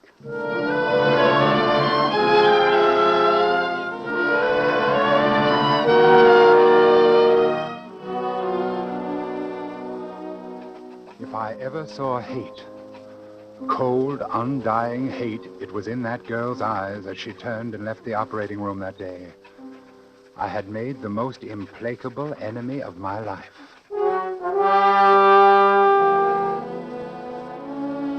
As I come to my third check, dear Moshe, it suddenly occurred to me that Judith Ainsley was the perfect subject. One day at the hospital, I inquired about Miss Ainsley and learned that she had done 4 years of medical and was now interning at Cedars of Lebanon in hope of picking up a resident fellowship. I went down to the hospital and sat in the doctor's lounge waiting for her. Presently, she came in with another intern. I stood up. She turned and looked at me. I saw again in her eyes that inexorable hate. She had never forgiven me for what she felt was my negligence in the death of the man she loved. I walked toward her. Excuse me, please. I see you remember me, Miss Ainsley. Yes, will you excuse me, Miss please? Ainsley, you may not believe this, but I've come here especially to talk to you today. To talk to me, Dr. Bronson? Yes. Come along with me, please. In this treatment room, please. We can talk privately. Dr. Bronson, I don't think there could be anything you and I can say to each other. Well, now, Miss Ainsley, that all depends. That all depends. Sit down, won't you? Miss Ainsley... Dr. Ainsley, if you please. Oh, yes, of course. Doctor, I have a little proposition to make to you. First of all, there are two facts I'd like to be sure of. A, you are unable to set up your own practice because you don't have the money to get started. Is that right? I don't see what business that is of yours, but it happens to be true. Fine. Fact B, you still hate me and feel a strong desire to be revenged for the wrong which you consider I have done you. Yes, I'm afraid that's true, Dr. Bronson. Good. Good? Yes. You see, I want to pay someone to murder me. And I think you'd enjoy it more than anyone, and you need the money, too. Dr. Bronson, I'm very busy. There's a patient in 302. Will you... Wait a moment, Dr. Ainsley. I'm perfectly serious. Absolutely serious. You want to die? Yes. You see, I'm going mad. I can't face it. I wish to end my life immediately. You're smiling. Good, you're interested then. You going mental, Doctor? Paresis? Yes. Hopeless. I've been to 5 or 6 men about it. Are you far gone? Hallucinations? Delusions of grandeur? Yes, advanced stages. Agony. Yes, it must be quite a temptation to get it over with. I wonder what I would do if it happened to me. I want you to understand, Doctor, that I'm not asking you to perform a crude murder. This would look like a simple error, unavoidable. There would not be the slightest aspect of homicidal intent. Really? That's most interesting, Doctor. Go on. My heart. I've had considerable damage. Coronary occlusion. Had to spend some 6 weeks on my back. Just got up last week. Naturally, I was given digitalis. Oh, I see, Doctor. You've been heavily digitalized, and if someone were to give you an injection of calcium gluconate, you would have an immediate heart block, dead within a few minutes. Exactly. I must compliment you, Dr. Ainsley. You've learned a great deal. What a pity you can't have your own practice. And that, of course, reminds me. Ah, another inducement? Of course. I plan to pay you the sum of $5,000 for your professional services in this matter. And I think, unless times have changed greatly since I've been in practice myself, you ought to be able to set up handsomely with that. My own practice. You'd better be careful, Doctor. You may tempt me a little bit too far. I thought you'd find it an attractive proposition. It will be only an error. I will say that I'm feeling badly again, a recurrence of my pericardial pains.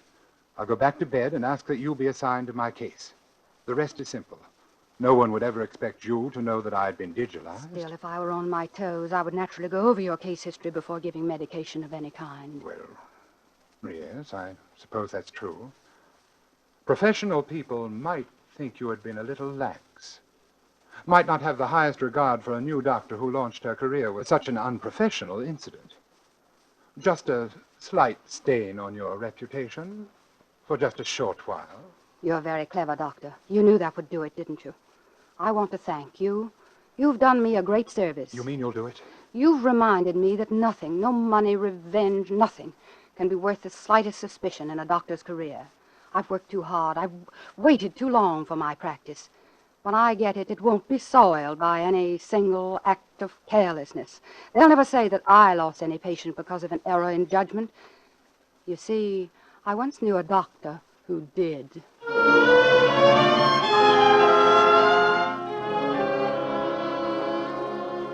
There, Moshe, is my 4th check.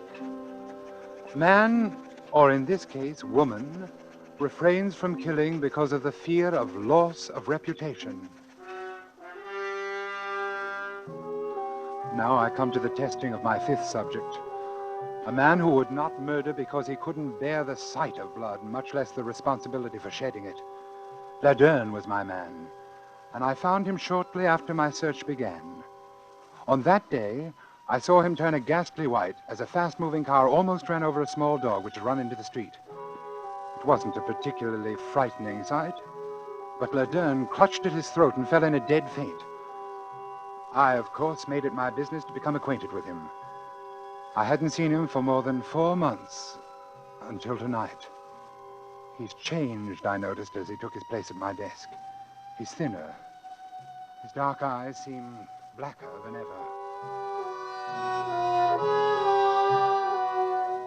Laderne, I want you to do me a favor. It's a little peculiar, but I'm perfectly sincere about it. Well? Circumstances require that my life be ended, but I can't quite reach the point to kill myself. I've arranged everything necessary to give the appearance of suicide. Here is the farewell note which I have written. I see. And here is the knife with which, apparently, I shall have killed myself. Notice I am carefully putting my fingerprints on it. Yes. Here are the gloves for you to wear. And here is $5,000 for you if you will drive this knife into my heart. What do you say? You've arranged everything? Everything. No one knows I'm here? No one. And you want me to kill you? Yes. Of course, it will be a bit messy. When a person is stabbed, his blood usually splurts out. But if you keep to one side, I don't think much will get on you. Why do you want to die? My doctor says that I'm going insane and that I haven't got much longer. That's strange. About going mad? About him saying that you're going mad. Oh, yes. It was a shock. No, I don't mean that. What do you mean? That's the same thing they told me. Oh, that's strange. They what? They told me over a year ago that I was going mad. I only laughed at them. Over a year?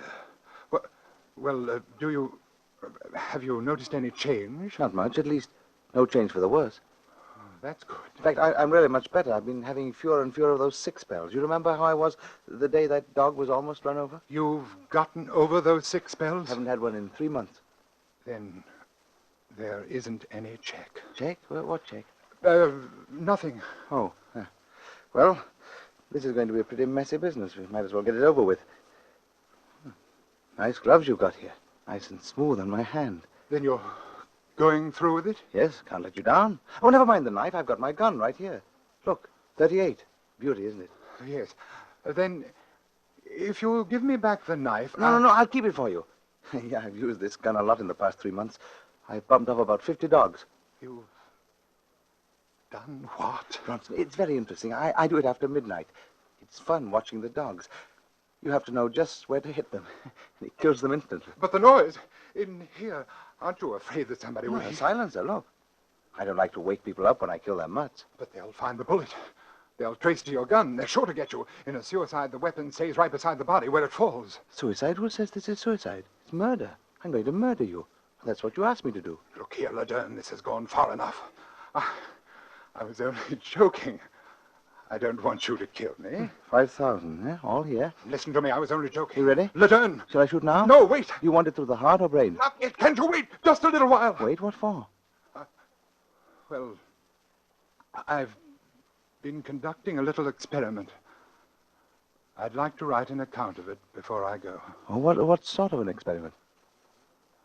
I don't think you'd understand. Oh, okay. I'll wait. Till midnight. Then I've got to go. There's a German police dog I've been wanting to get. A big, ugly brute. It'll be fun.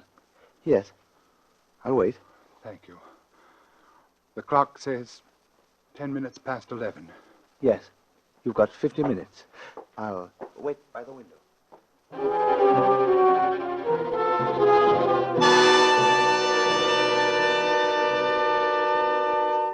And so, Moshe, my experiment has ended.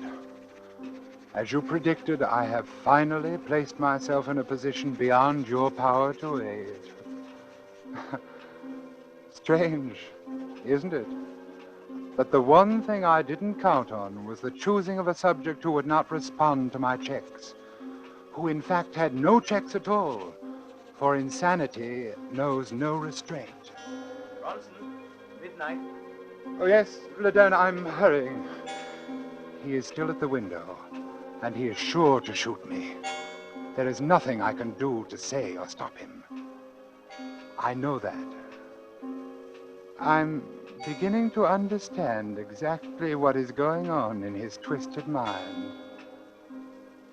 I wonder why.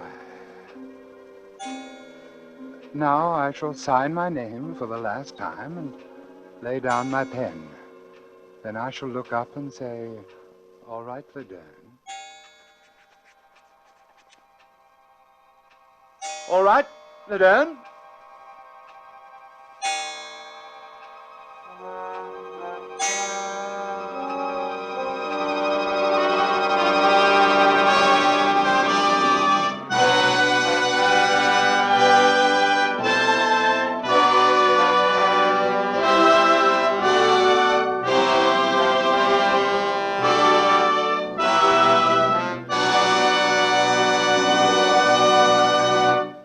So closes the last letter of Dr. Bronson, tonight's tale of Suspense. In our Hollywood cast tonight, Laird Kriegar played Dr. Bronson. Walter Kingsford played Dr. Mosier. Ian Wolfe was Mr. Totten. Harold Huber played Doyle. Helen Vinson was Nurse Ainsley.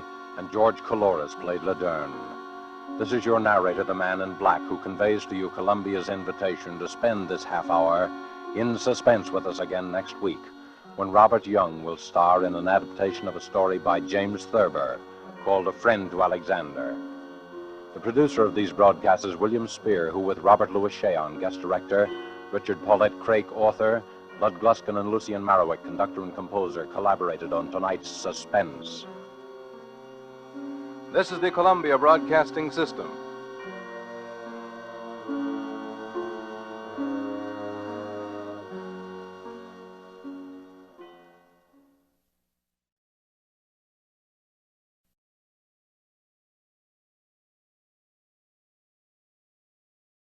This is ChestertonRadio.com.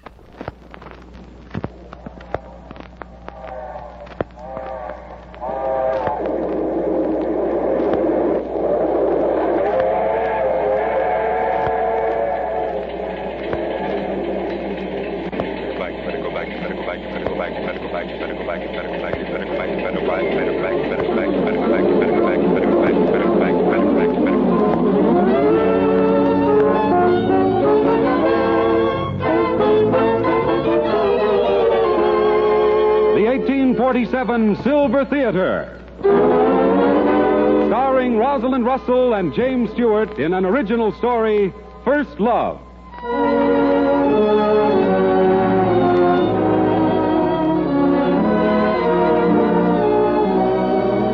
Welcome, ladies and gentlemen, from the International Silver Company, makers of 1847 Rogers Brothers, America's finest silver plate. Welcome to this, the gala opening of their new Silver Theater. This is a big day, an exciting day. The day when glamorous Rosalind Russell and popular James Stewart inaugurate a weekly series of half-hour productions with the first episode of a romantic comedy drama entitled First Love. And in the coming weeks, there will be a parade of other vivid stories starring Hollywood's finest dramatic talent. And ladies and gentlemen, there's still another reason why this is a day to remember. Today, with the coast-to-coast premiere of their new radio series, 1847 Rogers Brothers also present their latest and loveliest pattern in fine silver plate, named First Love.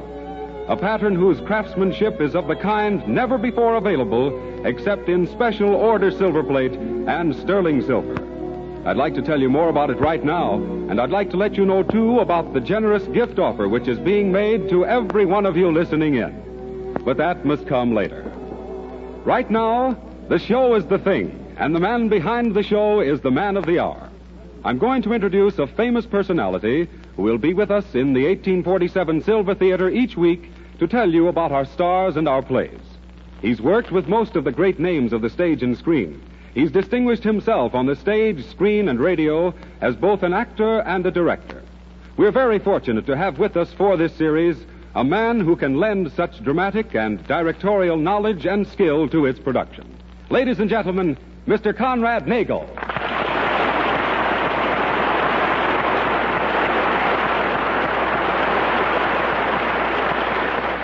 Thank you, Mr. Conti, and thank you, ladies and gentlemen. I know you're all waiting to hear the play, but first I just want to welcome my old friends, those two grand troopers, Rosalind Russell and James Stewart. You're going to enjoy them on the air every bit as much as you've enjoyed them on the screen.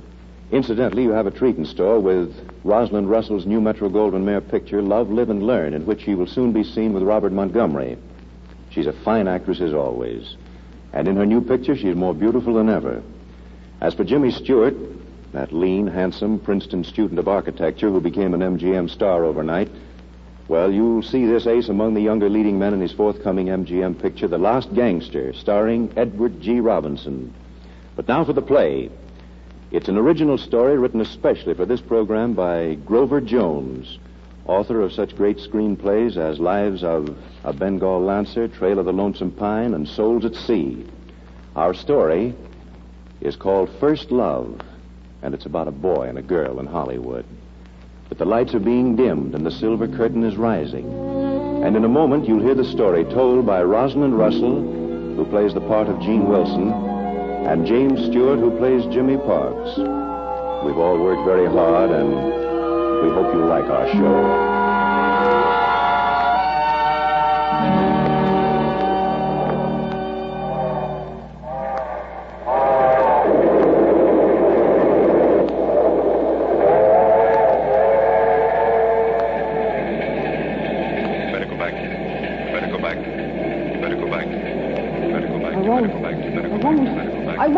What's that? Those rails are... Oh, I'm sorry. I had no idea I was talking out loud. There's no need to be sorry.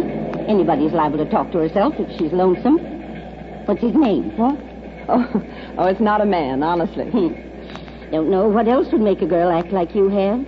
Oh, I've watched you all the way across country. There's something on your mind. As a matter of fact, there is, but I... What is it? Well, you see, I'm just scared, I guess. What about? I'm going to Hollywood. Bah. Well, not just to see the place, I mean to work there. Acting? Uh-huh. Still, bah. It's silly business. Get rich quick and get your name in the papers. Only you don't. Chances are about 1,000 to 1 of succeeding. Better be smart and go back home. But there's no such thing as going back home. Not for me. Know anybody in Hollywood? Oh, yes, a boy I was in school with. He's arranging a screen test for me. That'll be my chance to prove what I can do, you know. Well, from what I hear, there's nothing like Hollywood if you make good. I know. And nothing like it if you fail. But I can't fail. You better go back, you better go back, you better go back, you better go back, you better go back, you better go back, you better go back, you better go back, you better go back, you better go back.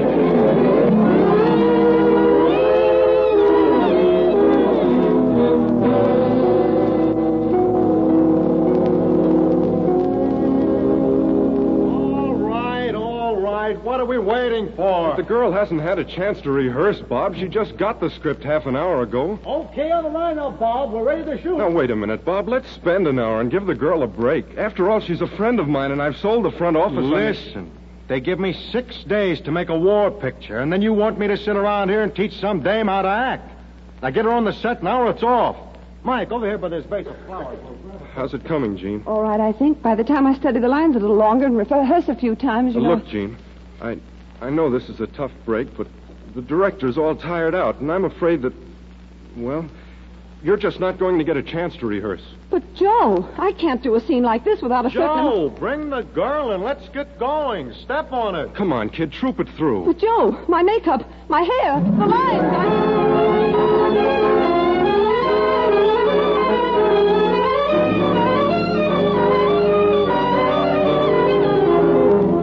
But, Joe, answer me. They didn't like it, did they? No, Gene, they didn't like it. But they would have... Don't say any more. I know. I saw the test, didn't I? I was terrible. Awful.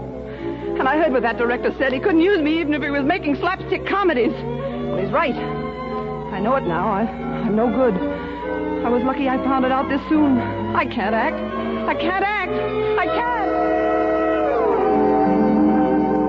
I'm afraid we can't use you. But I used to pose for commercial photographers in the East. I did quite a bit of that. I'm afraid you won't out here. You see, we don't do much of that kind of work on the coast. Sorry. You see, I've done quite a bit of modeling. They always told me I had a good figure for ready-made. Well, you can leave your name, but we already have over 50 girls on our waiting list. Sorry. Sorry, see how it is, Miss Wilson. We won't have any more openings for sales girls until Christmas. Sorry. Christmas? Well, that's months.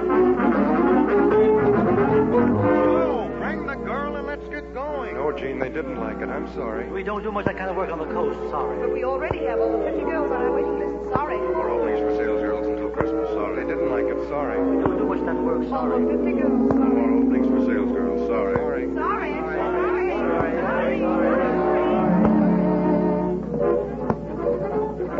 You better go back. You better go back. You better go back. You better go back. No, stop it! I can't go back. I can't go back. I can't go back!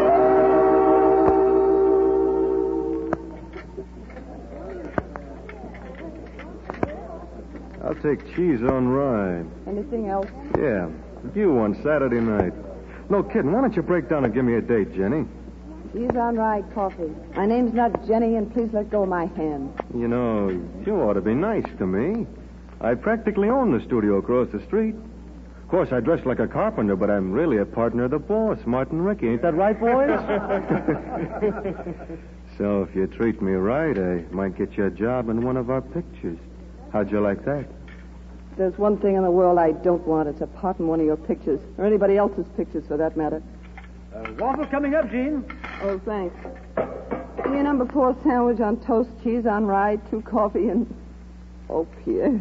What's the matter? Not getting you down, is it? Oh, it's got me down, those oafs. Making passes at me, that cheap line of wisecracks. And why? Because they know it gets your goat. Oh, get wise to yourself, my petit. Give it right back to them in their own language like Miles and the other girls do. And listen, mon enfant. You know, if you don't do as I tell you, the boss is going to... I know. Thanks, Pierre. How's this? Hey, you. Where's that waffle I ordered? Are you embalming it? Oh, magnifique. Well, here it is. Not so good, but make him like it. Will I? Hey, sister, where's that waffle I ordered? Here's your waffle, brother. And your coffee's coming right up. Oh, thanks. Must have in large orders bicarbonates of soso. I beg your pardon. Bicarbonates of soso. Needing very bad on stage heaven. He means bicarbonate of soda, Gene. Must be for Martin Rickey. Dollars to donuts, that Trista Lane dame's on the old warpath again. Oh, yes. Miss Francia warpathing, all right. If I not bringing soon, studio are in a shambles. Martin Rickey having double indigestion and Trista Lane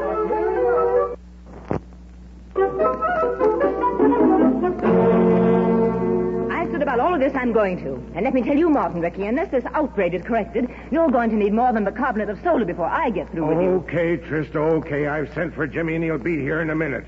Meanwhile, let's keep shooting. Remember, we must think of Superba Productions as well as of ourselves. And it's costing me thousands of dollars to... Now, please, Trista. Ray, come on, let's get going. I won't, I tell you. I won't. Not if it costs $1 million, I won't. Get the idea, Ricky? She won't. Quiet, Perry, quiet. What, you want me, Ricky? Jimmy Parks, I'll say I want you. Wanted you. Where's that magazine? Listen to this. Just listen to this. Trista Lane, popular and beloved star of Superba Productions, today endeared herself to new millions of her fans when she stated that she looks forward to a family of 9 children. Did you put that in that magazine? Well, yeah, of course I did. And you call yourself a publicity man, writing stuff like that for Trista Lane, the glamour woman. Why, Now, wait a minute, Trista. Now, take it easy. We just felt that the time to change, it was time to change the approach in your publicity. We want to make the public... Sure, we have to lay off that glamour woman stuff. Like Jimmy says, there's a gimp in your glamming. Ricky, are you going to stand for this? That's what it's costing me? No, Trista, I'm not. Now, listen here, Jimmy. I want to... No, Ricky. Now, you listen to me. Now, just remember this. Her glamour was my idea in the first place. That's my glamour.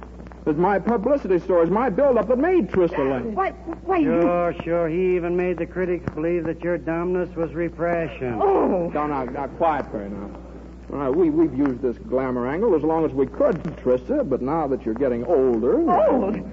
Old? Why, you cheap scribbler. A cheap... Ricky, are you going to let her A cheap scrib... How do you like that? Did you hear me? A cheap scribbler? Listen, you.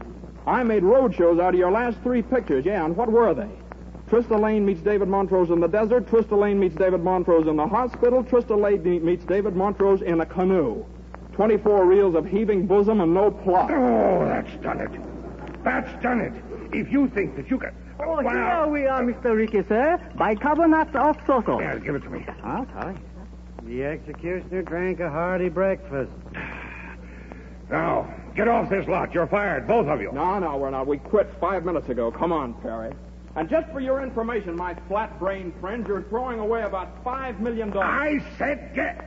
Who said $5 million? What are you talking about? Well, I'll tell you what I'm talking about. I was just about to turn over to you a girl I've discovered who would have made Trista Lane's success look like a wet firecracker. But now I'm going to take her to another producer, somebody who'll appreciate a Jimmy Parks build-up. And, boy, this girl's going to get it. Come on, Perry. We're interrupting one of Mr. Ricky's A pictures. Yeah, and A is for awful.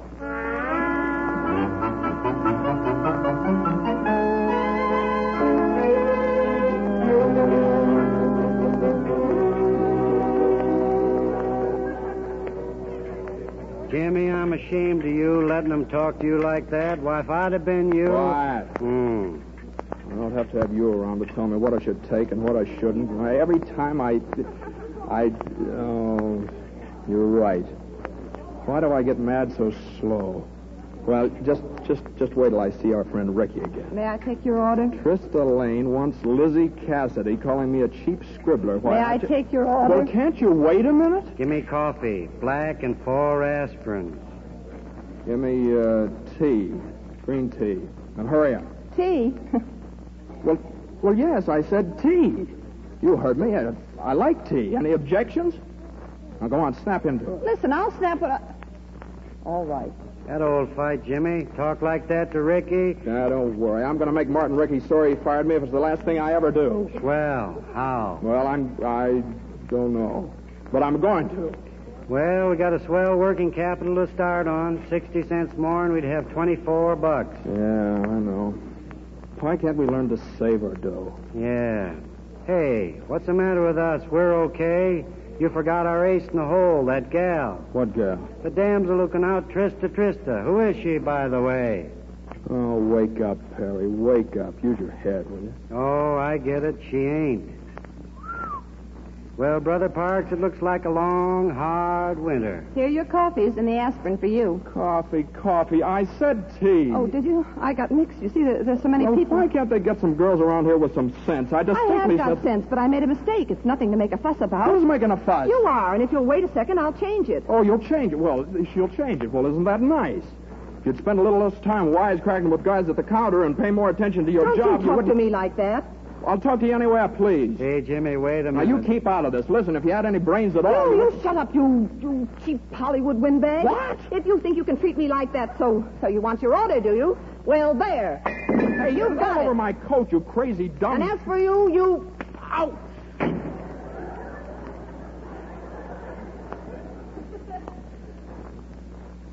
Well, now look what I've done. Huh? I got to blow off so I insult a kid like that. I stay cool for Ricky and insult a girl. Well, that's great. I'm doing all right today. Hey, wait a minute. Where are you going? Where do you think I'm going? But, Jimmy. Hey, Cook, that girl that just came out here, where is she? Jean? Out there in the alley. Say, are you the one that made her cry that way? Look, I'm sorry. Please don't cry. I'm not crying. Go away. Leave me alone. Well, no, listen to me, please, no. I'm not like that, really. I wasn't sore at you, even if I had. Leave me alone. It doesn't matter. No, it matters a whole lot. Now, come on, tell me it's okay, will you? Here's a handkerchief. I don't need it. Oh, thanks. Here, you better sit over here on that box. You get your uniform all dirty in the garbage can. I don't care. Here's your handkerchief. Oh, no, you keep it. That's okay. You keep it. Say, is that real? What? That curl above your left eye. Oh, please don't kid me anymore. I can't take it. I thought I could, but, well, No, I'm not kidding. Honest, I'm not. Gosh, if you just knew how low I feel. Oh, it's not just you. It's a lot of other things that have been... But I've just got to do something. See, when a fellow feels ashamed, I don't know. Well, if it was 15 years ago and my mother here was here to give me a licking, I'd... But you can smile after all, huh? Oh, forget it. It's all right. You sure? Sure. Say, I got an idea. Mm-hmm.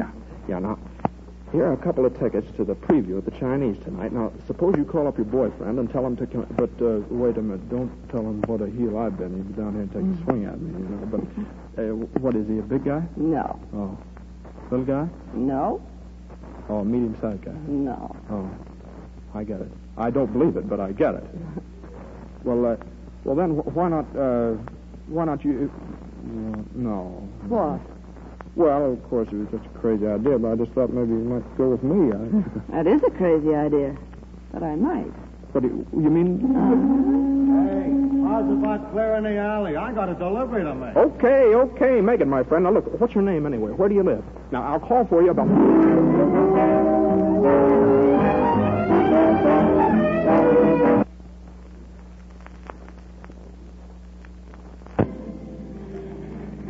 Listen, Perry, now, I asked Miss Wilson for the preview. I have 2 tickets, see? Two. Now, why don't you go off someplace by yourself and be a crowd, huh? All right, if you insist, I will come along with you. Thanks, pal. You too. Oh, hey, I almost forgot. Perry, turn on the broadcast of this clam bake we're going to tonight, Okay. And incidentally, Gene, if you don't mind my saying so, I think you look like $1 million in that dress. It looks swell. Oh, it's not very new, I'm afraid. I wore it once. And we'll see if we can get her to say a word into the microphone. Miss Trista Lane. Oh, that thing. Turn it off. You mean to tell me we're going to have to walk up past the microphone like all those stars are doing? Sure. Oh. We'll sail right up there between the crowds, and you'll look just as much like a star as any... Oh, just like a star. Turn that off, Perry. Just like a star. Wow. Gene, let me look at you. Swell. What are you talking about? Now, let me see your hands. Perfect. How tall are you? I'm 5'5", but I wish you'd let me in on Jimmy, what... if you mean what I think you mean. Why not? Jimmy, what is all this? Now, I want to listen, know. Gene, now, don't ask questions. Now, whatever happens, just don't open your mouth. I'll do all the talking. You certainly are. Oh, Jimmy, that crowd in front of the theater, there must be thousands of them. They're lined up behind the ropes on each side of the entrance as if it were a parade. It's all right, all the better. Now, but come on. Jimmy, I'm scared. All those people. Let's not go to the preview. Please, let's go back, Jimmy, please. Don't worry. Now, leave everything to me. Now, pile out there. Okay. May I assist you, Mr. Parks? Cut it, Perry. Don't do it, Jimmy. Don't do it. Not to a sweet kid like that. Out of the way. I said I'd get even with Martin Rickey, didn't I? Okay, heel. Are you two going to let me out of here? Hey, here, hon. Take my hand, Gene. Now, watch your step. There we are. All right, that's a girl, Gene. Chin up, honey. Head high. That's the stuff. Now, look, the announcer spotted us. It's my old friend Jimmy Parks, and with him is a very lovely young lady. And you can bet your bottom dollar that if she attends a premiere with Jimmy Parks, she's really a somebody. She looks a little like, oh, Mr. Parks, will you say just a word to our radio audience and perhaps introduce your charming companion? Sure thing. Mr. Jimmy Parks, publicity director of Superba Productions. Thank you, ladies and gentlemen. I assure you that there's nothing I'd rather do than introduce this young lady who's with me tonight. And here she is now, Miss Jean Wilson. Oh, no, Jimmy, I couldn't. I'm sorry, but I really couldn't. That's quite all right, Miss Wilson. I'm sure the folks out there quite understand your modesty. But, ladies and gentlemen, this is a great thrill for me to have this opportunity to present to you for the first time this new, exciting personality, this new star, Miss Jean Wilson, who combines all the glamour of a Trista Lane with the girlish winsomeness of a character out of Sir James Barrie. Jimmy. Why, she's beautiful, yes, but infinitely more an actress. She's toured the world studying various forms of drama in every corner of the globe. Why, she's not going to be a star of tomorrow, she's going to be the star of tomorrow. Now, remember that name, Miss Jean Wilson. Thank you. Thank you, Jimmy Parks. I know people all over the country will anxiously await the appearance of this new star on the silver screen. Jean. And now, folks, 2 more cards. Where's Jean? In case you're interested, your brand new star is scrammed. Well, where? Down the street, that way. But look, Jimmy, don't do it. It's a dirty... Well, Jean? Wait a minute, Jean.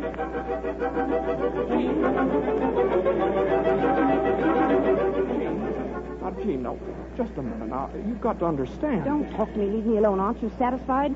You had your joke. Now run along. Joke? When I'm talking to millions of people, well, that speech was on the level, Jean. You are my new star. You've got to be. Stop following me. Oh, no, look here now. The lights are against you. Let go of my arm, please. Jean, will you please stop this marathon and stand still and listen to me?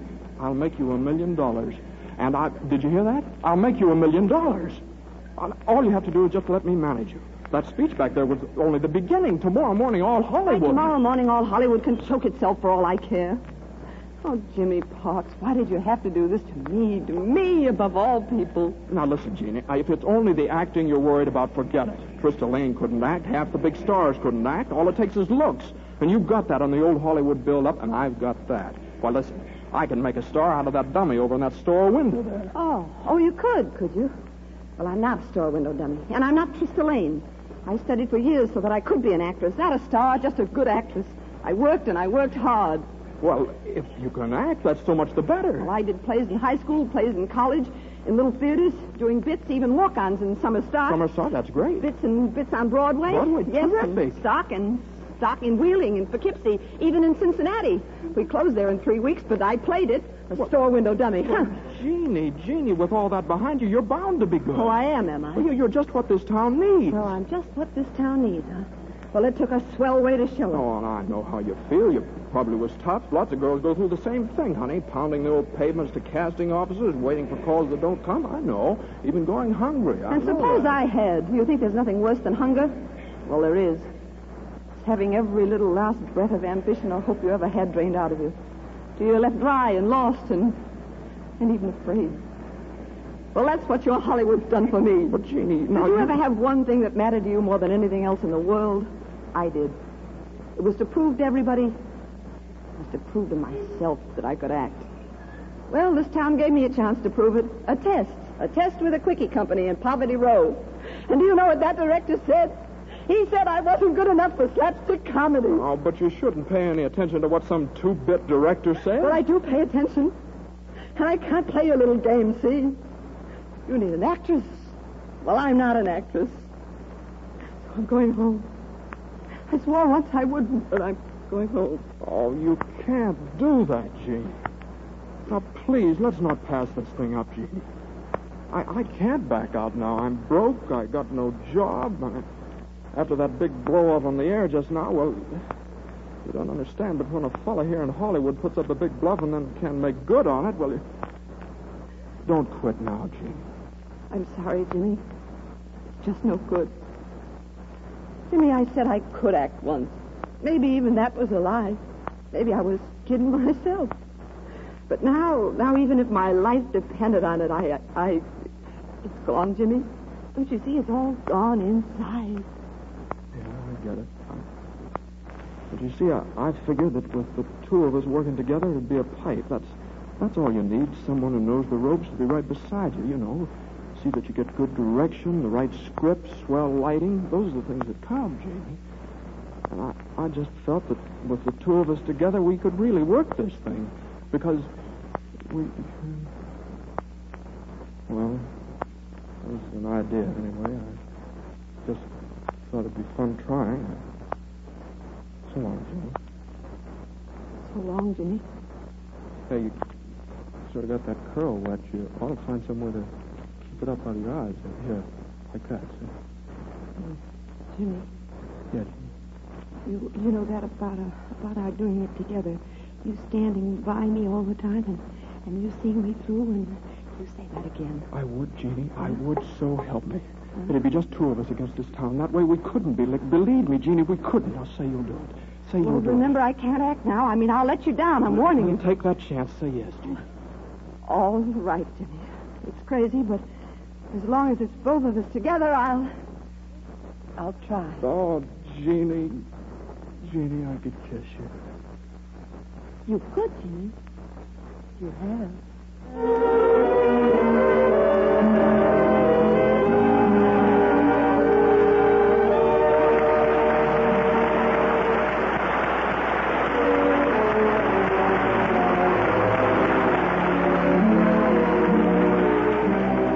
Thank you, ladies and gentlemen. I'm going to call Rosalind Russell and James Stewart back to say a word to you in just a moment.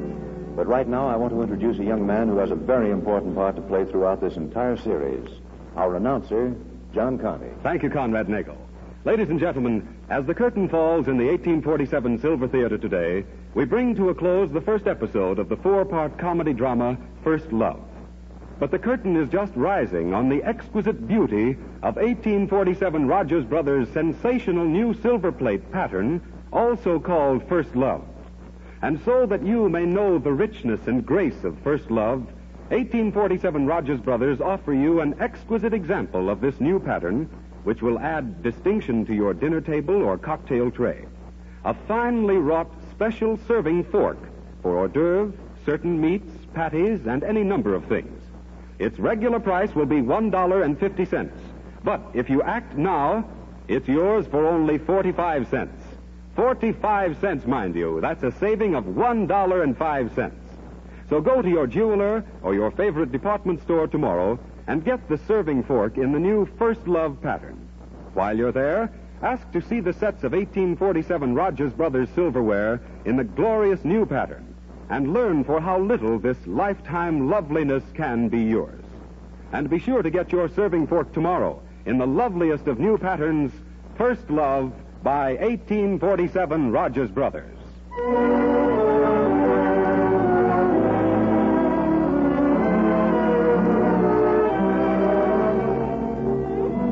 Here come our stars, ladies and gentlemen. Conrad Nagel is bringing Rosalind Russell and Jimmy Stewart out in front of the curtain.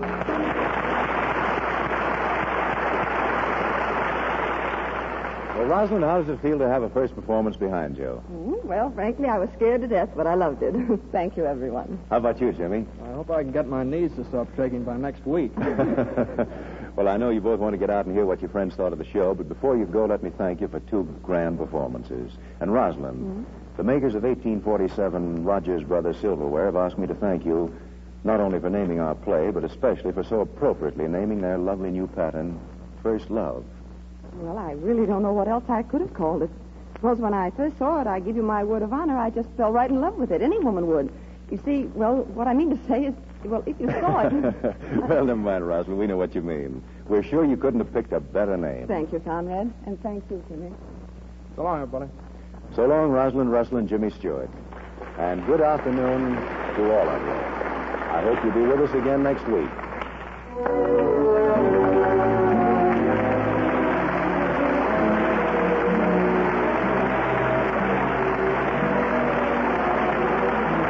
The Hollywood romance of Gene Wilson and Jimmy Parks, as played by Rosalind Russell and James Stewart, will be continued in the second episode of the 1847 Silver Theater production, First Love, next Sunday evening at 5 o'clock Eastern Standard Time, with Conrad Nagel directing and special music by Felix Mills. This is John Conte speaking for 1847 Rogers Brothers.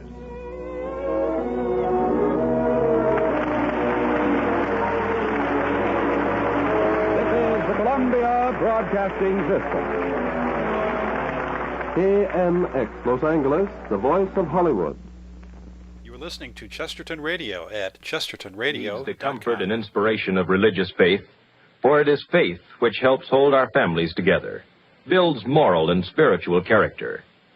And today, perhaps more than ever before, there's a need to turn to a way of life based on the enduring principles of religion.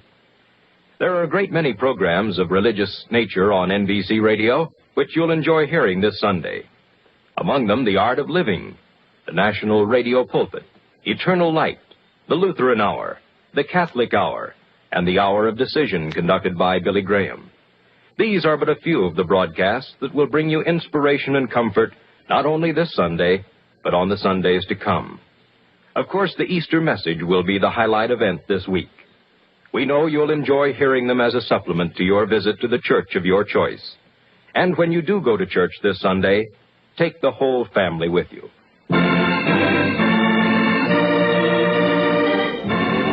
Starring Rosalind Russell and James Stewart in an original story, First Love.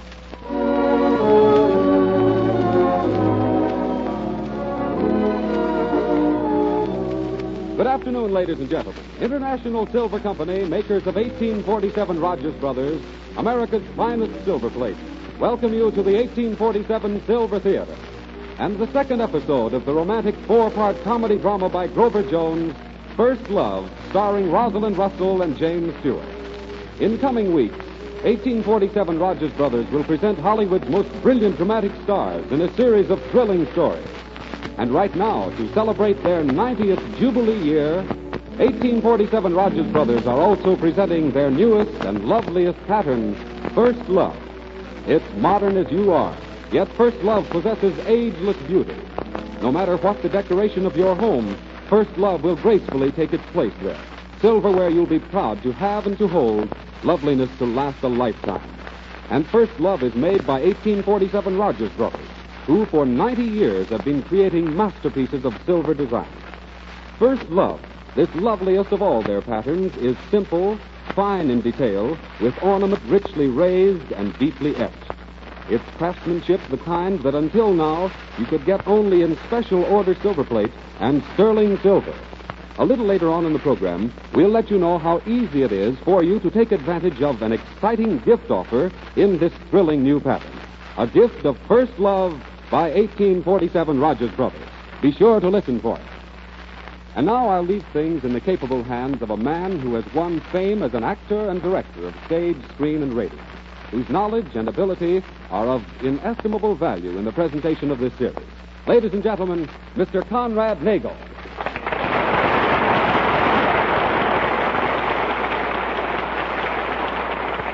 Thank you, ladies and gentlemen.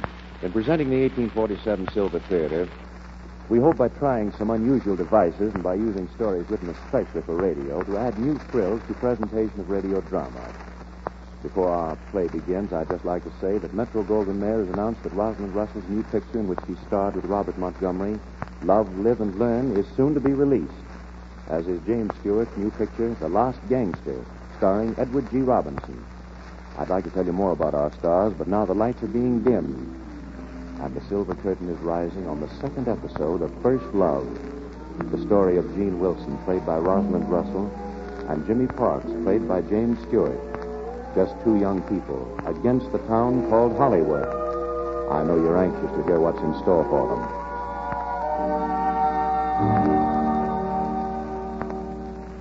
Hello? Oh, Jimmy. Yes, of course it is. But, Jimmy, that paper, I just saw it. Well, I didn't get 1,100 telegrams, and that about 8 foreign consuls wanting to entertain me. You can't tell all those lies, Jim. Oh, then you're really going through with it? I know, but I thought overnight you might have changed your mind. Oh, yes. Yes, I can be packed by that time. Well, never mind where we're going, Jeannie. Now, you just leave everything to me. Be ready at 1, remember? And don't go near that restaurant you were working. Goodbye. Come on, Perry, we gotta move. You're telling me you gotta move a couple of mountains before you turn that waitress into a star? Oh, Jimmy, if you wanted to promote some girl to get even with Martin Rickey for firing you, you could have at least picked one that could act. Well, use your head, will you? That's just the point.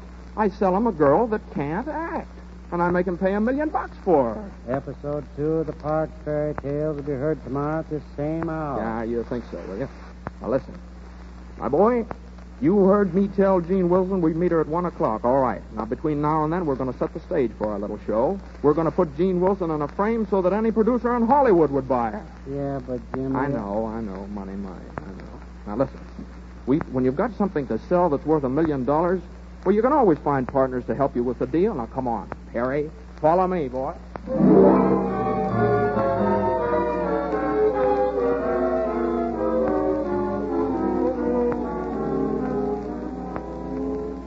That's the picture, Alphonse. 4% of her first year's salary in return for the use of this apartment. But this girl, who is she? She's the real goods. I'm behind her. Have I ever missed yet? Didn't I put over Ella McRae, Thomas Stone, Trista Lane? All right, what do you say? Yeah, Monsieur Parks. Because it is you, I will do it.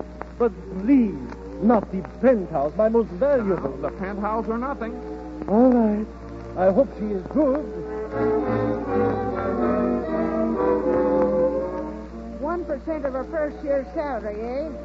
And I'd be in complete charge of the kitchen? Complete charge. I'll do it for 3%. 2%. Sold. But she better be good.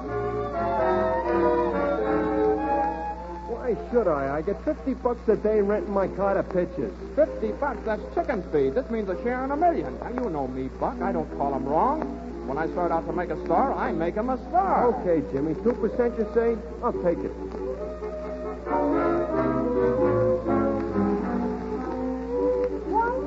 huh? Well, okay, Master Parks. Sounds crazy to me, but if y'all say it's all right, I read my bill. I be houseboy for 1%? Okay, Mr. Potts, it's our deal. I'd have to have 3% for it. 1% at least. So make it 5% now. But that amount of growth is 2%. 2%.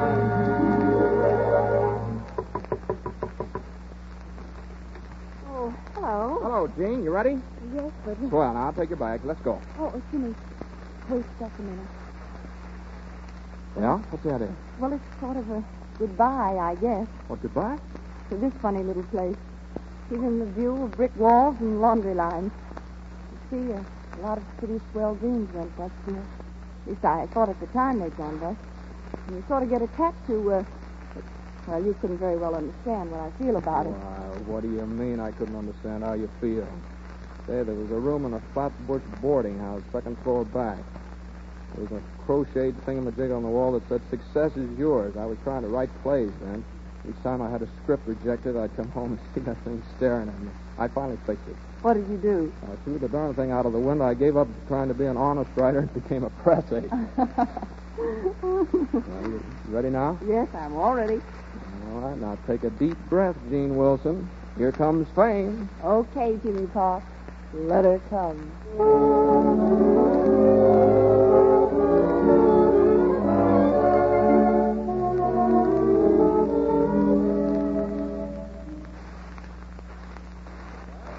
What do you think of this?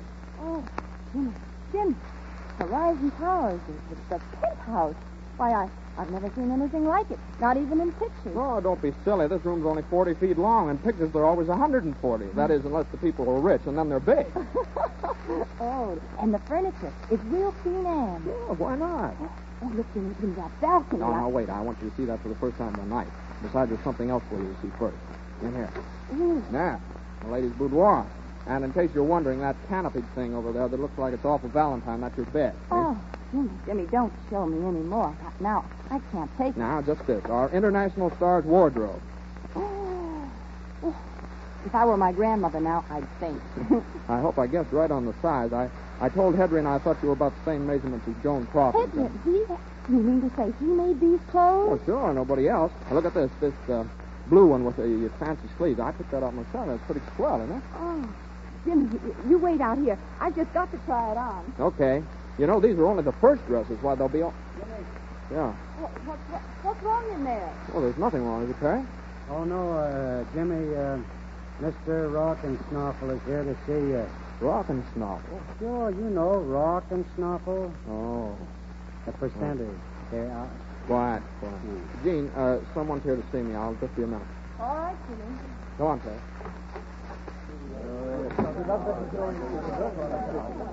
Hey, what is this? We will tell you what it is, Monsieur Parks. We have played your little game so far. Yes. But also we are business people. We demand our contracts. All right now. You'll get your contracts, all of you. They'll be made out tonight. All right. Well? If you want to know the truth, we ain't sure that we want to go through with this business anyway. Yeah, that's right. There's a rumor around town that this here Gene Wilson ain't no international star at all and never could be. Yeah, how do we know that you're not just I trying to... never heard no Gene Wilson before. Oh, Jimmy. I'm sorry, I didn't know. Gee, that dress. You... Oh, Miss Wilson, these are the servants. I'm the tradespeople and all that. How do you do? Miss Wilson, I'm just explaining to them their duties and all that. Yeah, and all that. Yeah, but you needn't bother with these domestic details. Now, suppose you listen to the radio in there. You'll find it hidden in an ashtray or something. All right, Jimmy, and I'm very happy to have met you all. I'll see you all later. That is, I'll ring when I need any of you.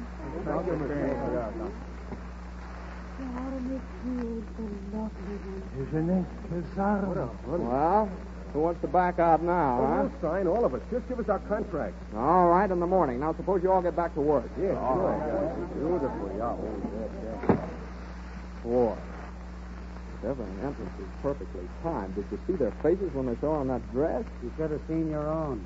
Where are you going? I'm going into Gene. Wait a minute. What about that percentage list? Oh, here they are. Yeah. Jimmy, my boy, have you looked at this list lately? Oh, what do you mean? This total. You've given away 70% of it. Well, I had to cover everything, didn't I? Besides, that leaves 30% for us. That's not so bad. No, that's 20% for me and 10% for you. That's not so good. Hey, hold everything. I just thought, what about Jean? Oh, my gosh. I forgot all about it. Of course, I guess that don't matter. She's just going to do the work. Now, quiet. I'll fix it. I'll give her 10% of mine. Well. And 5% of yours. Well. Now, you go ahead and line up these contracts. I've got to get Jean set for tonight. Hey, Jimmy, wait a minute. Well, look, for the last time, don't do it. Well, what are you talking about? Oh, call it off. It'll break that kid's heart when she finds out you sold her down the river like this. Well, so what? I said I'd make her a star, didn't I? Well, I will. What does she care how? But I got a hunch she does care, and so have you. Haven't you, Jimmy? Haven't you, Jimmy? Now, I know what I'm doing. Yeah, I do know what I'm doing. Well, Terry, I've thought of telling her the whole business, but can't you see what it means? If she learns about the percenters, well, she won't let all those people depend on her. She'll back out, and then where are we? Where is she? Just where we were when we started. Okay. Gonna tell her? Yeah, I will. Good. But as pal to pal, break it easy. Because I got a hunch it's gonna do something to that kid. Jean? Jean? Oh, hello. I saw him look from the balcony. I couldn't wait till night. I found the radio. I hope you like the... Well, Jimmy, the way you look... Don't you like the dress? Oh, yeah. Oh, it's not bad. The dress is swell. I mean, Jean, oh, it's a swell dress. Jimmy, what time is it? About 2, I guess. That gives me 10 hours. For 10 hours? Until midnight. When this dress turns back into an apron, the limousine we came in back into a pumpkin, and the chauffeur, well, what is it now? A pair of white rats? Ah, but there's just one thing you forgot, Your Highness. What's that? The glass slipper. I looked all through the closets and they weren't there. Look, Jeannie, I've got to talk to you. I hate to have to say this, but, well... Maybe I was wrong. What? About the 10 hours. Maybe it's now. Is that what that look in your eyes means, Jimmy? That you want to call it off? Call it off? Oh, now, wait a minute. Of course, if you do it, it's all right, Jimmy. I don't blame you. No, but you've got to understand. We can't go through with it. I understand. I do. You thought it over, that's all, and you see that it won't work. Well, it would work, but you see there are others. That is... I'll go take off the dress. Jimmy. Yes?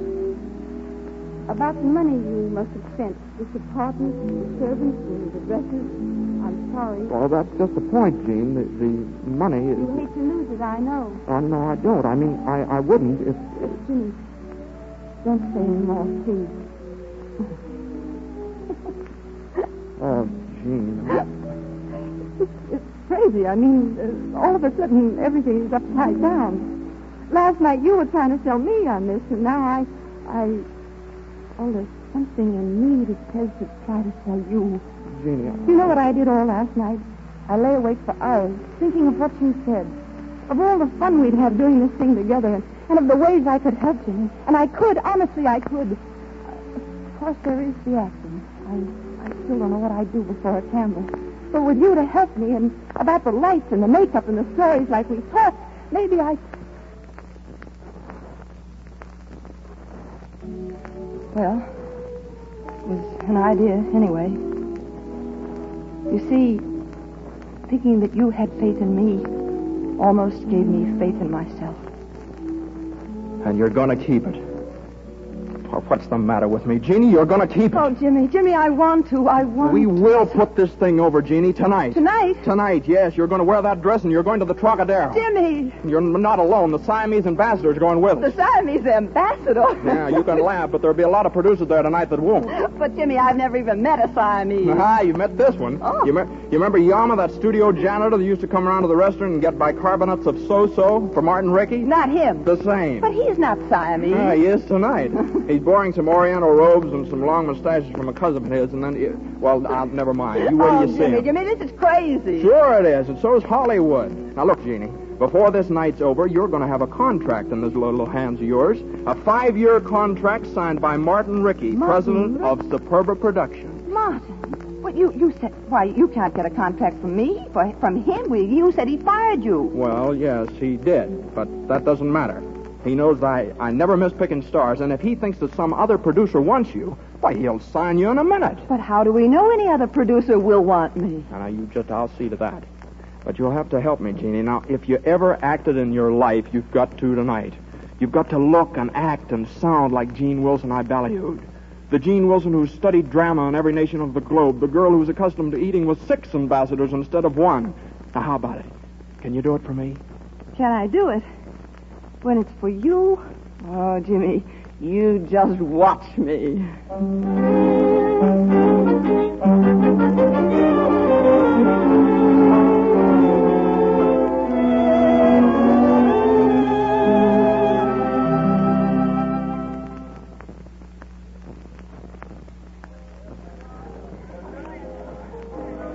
Oh, Perry, where are they? Now, something's happened to them. Ah, they'll be here. You told Gene to hold off till it was late enough for all the big shots to have arrived. I know I did. But listen, are you sure the conductor understands about that music? Sure. The doorman's gonna phone in. Will you quit worrying? There they are.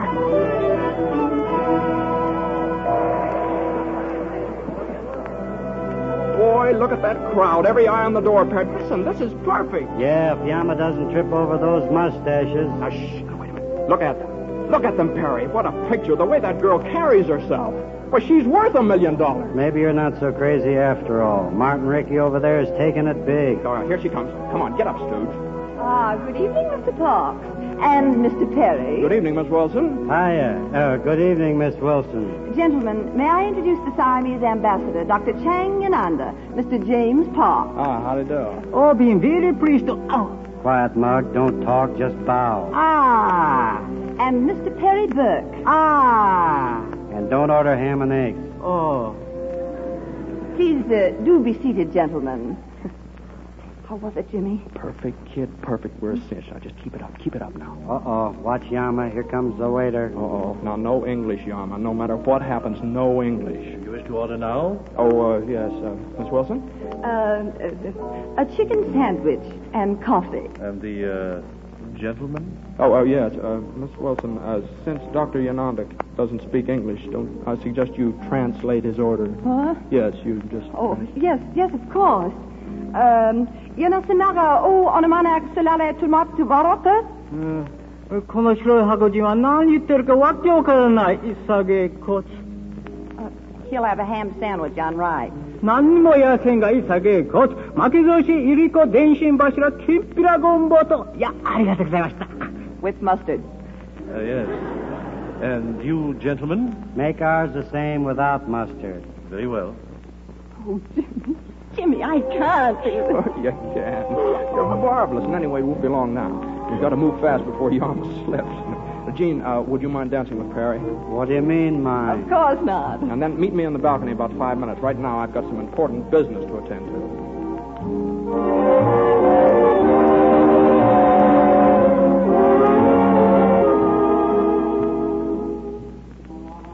Hello, Colton. Well, glad to see you. How are things over at Transnational? Never mind, Parks. Get to the point. I've known you too long to think you came over here just to be sociable. Want to sell me that girl?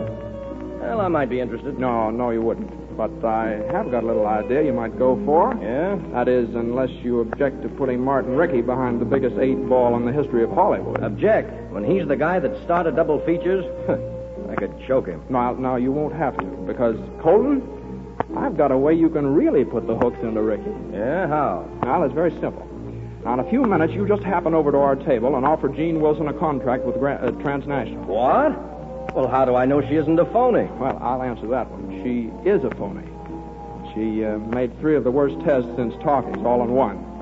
But you're not going to sign the girl, Colton. You're just going to bid for her. Huh? Yeah, now, it's like this. Rickey hasn't had his eyes off the girl since...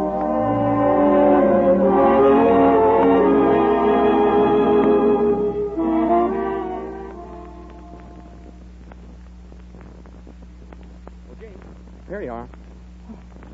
Oh, it's perfect out here, Jimmy. Let's not go right back in. I'd much rather be Gene Wilson than Gene Wilson, if you know what I mean. Okay, well, get your hair quick, because it's just about time. Oh, that's swell. What is? Well, I was just watching Colton's come over to our table and start talking to Parrot. Oh, if that doesn't bring Rickey over. Who's Colton? Well, he's head of Transnational Productions and Ricky's personal enemy #1, and he's interested in you, too. Oh, maybe he'll give me a contract instead. No, he won't. I told him how swell you are, just, to get some competition for Rickey, someone to bid against him. And boy, is it going to work. What am I offered, gentlemen, for the young girl? Strong, healthy? I have 1,000. Did I hear 2? Yeah, you can kid about it if you want to, but that's how I'm going to do it. You see, look. What? A falling star. Oh, superstitious? Oh, not a bit. Oh, I know it. Ricky, there he is. Come on, Gene. Oh, wait just a minute. There's one question I've got to ask just... Well, not now. Now, Jimmy, now. Why, Jimmy? Why? All this for me. Oh, I get it. Oh, you mean, have I any crazy ideas about, I don't know, are there any strings to this? Well, now listen, Jeannie, I've been around long enough to know that business by itself, okay. Romance by itself, okay. When you try mixing them, dynamite. That right? Oh, yes.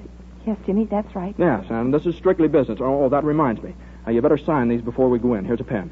Sign them? What are they? Well, one's a blank contract, and when I get the terms set with Ricky, I'll fill it in and then get him to sign it before we leave tonight, see? You mean I sign the contract before it's even made out, before he has now, don't ask questions, Gene. Just sign it now. All right.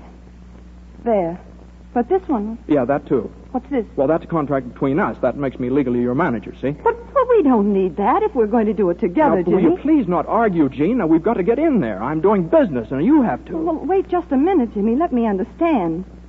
This means you're legally my manager, that you handle all my affairs? Yes, of course it does. It makes me an official 10%er, you see? Oh, then you get 10% of all I make for your services? Well, yes, of course. That's part of it. Now, there's no hurry about that end of it, but the thing is we can't talk now. Now, sign, Jeannie, so I can get in and get this deal set for you. Yes, Jimmy. Well, will you please hurry, But I Jeannie? want to all right. There. Okay, now let's go. I'm not going in. You're not going in? Well, but you've got to go in. Aren't you my manager? What do I pay you for? Besides, I've done my parade act. They've seen what they're buying. Go ahead with your auction. Well, don't be crazy I'm now. not being crazy. I'm being sane for the first time in 3 days. I'm not going in there. But what's wrong with you anyway? Okay, stay here then. Gene Wilson, you're a fool. So you're going to Hollywood. Well, you're foolish if you ask me. You better go back. I couldn't even use her in slapstick comedy. Gee, look, forget all that. I'll make you a star and together we're a cinch. They can't beat us.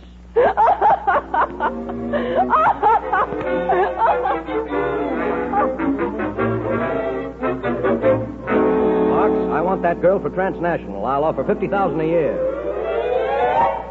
Oh, no, you don't, Colton. I'm signing that girl. I offer $80,000. Oh, yeah, Ricky, $100,000. 120, Jim. 150. 175. 200. 275. 300. Sold.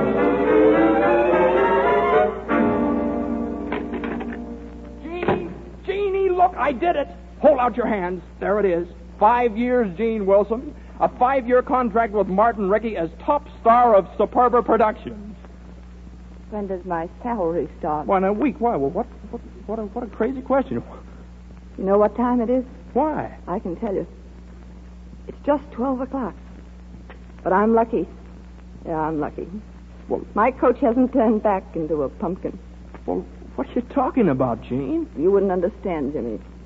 It hasn't anything to do with business. Yeah, I'm lucky. I'm lucky in another way, too. I don't have to worry about glass slippers. My Prince Charming is sure to find me to collect his 10%. Well, I'm going home now. Good night, Jimmy. Pa.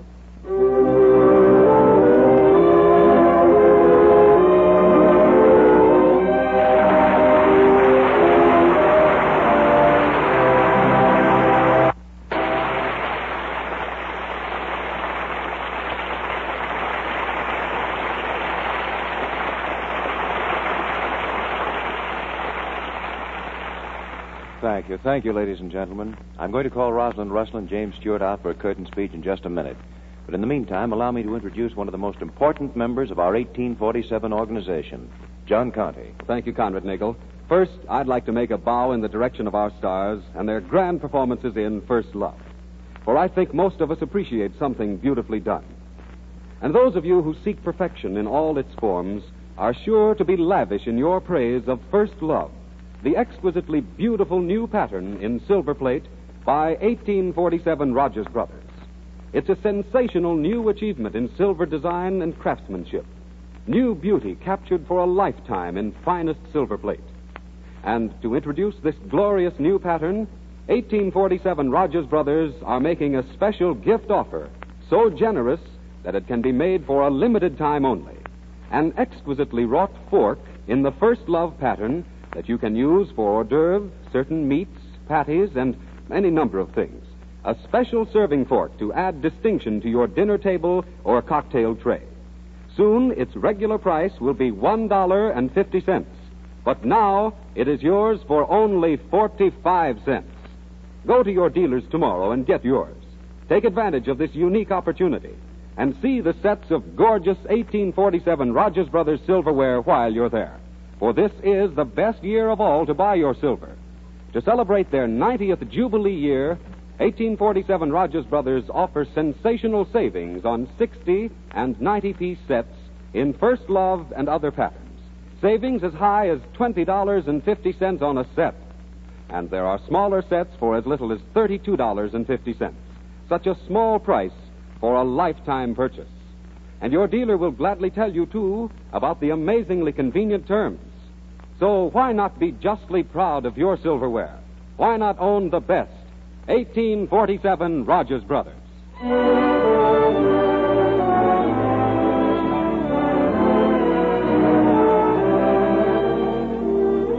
And now, Conrad Nagel. Thank you, John Conte.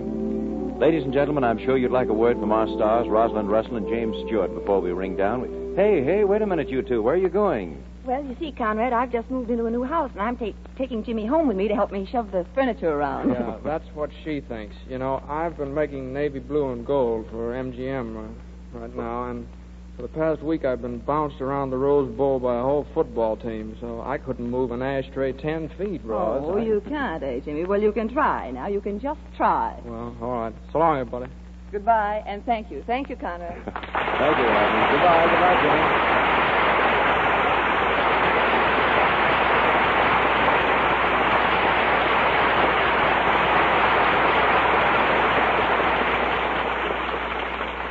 Ladies and gentlemen, you'll be interested to know that Rosalind Russell gave the name First Love not only to our play, but to the new 1847 silverware pattern. We hope you'll all be able to be back with us again next week.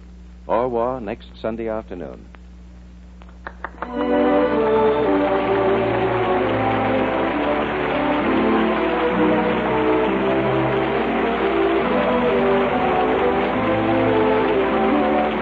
The Hollywood romance of Gene Wilson and Jimmy Parks, as played by Rosalind Russell and James Stewart, will be continued in the third episode of the 1847 Silver Theater production, First Love, next Sunday evening at 5 o'clock Eastern Standard Time, with Conrad Nagel directing and special music by Felix Mills. Grover Jones' story, First Love, is adapted for radio by True Boardman. This is the Columbia Broadcasting System.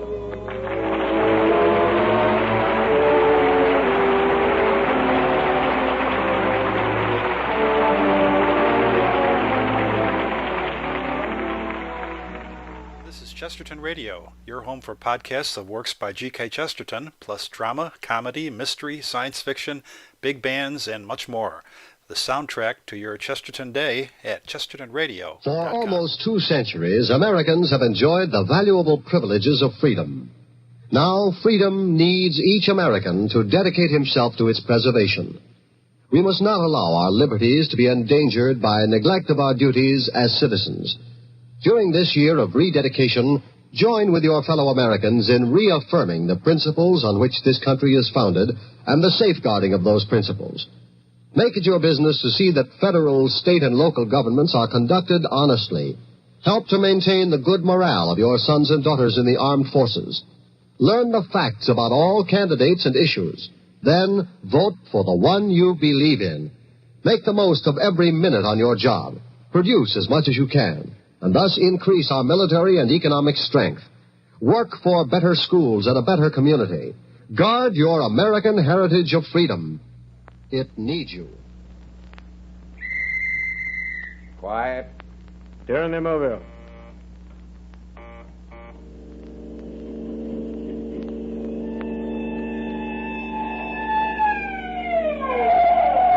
case you're interested, they caught you. Going to Hollywood, are you? You're a fool. I couldn't use her if I was making slapstick comedies. Better go back. You better go back. You better go back. You better go back. You better go back. You better go back.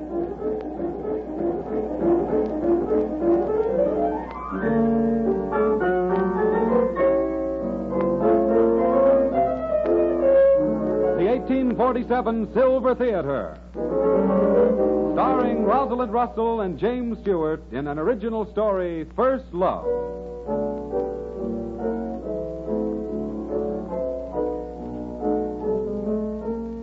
Good afternoon, ladies and gentlemen. International Silver Company, makers of 1847 Rogers Brothers, America's finest silver plate, welcomes you to the 1847 Silver Theater. In just a moment, you will hear the third episode in the romantic comedy drama of Hollywood First Love, starring Rosalind Russell and James Stewart. I was going to say something entirely different to you right now, ladies and gentlemen, but I was distracted by Rosalind Russell's new hat. It's one of those new sort of high-flying numbers, and she looks mighty beautiful in it. And looking at her new hat made me think how different women look from year to year, depending upon the fashion. For fashion designers create styles to last only a season. And then I got to thinking about the people who design our 1847 Rogers Brothers silver plate. They've got a much bigger problem on their hands, for they must create a design to last a lifetime. The silver plate does. And that's just the kind of design First Love, the new 1847 Rogers Brothers pattern, is. The type of loveliness that looks thrillingly new, but which will gleam just as proudly from your dinner table many years from now. It's a pattern whose simplicity will grace many backgrounds, yet with a richness of ornament to go proudly with more elaborate settings. The ornament is a garland of formal flowers in the moonlit shimmer of America's finest silver plate.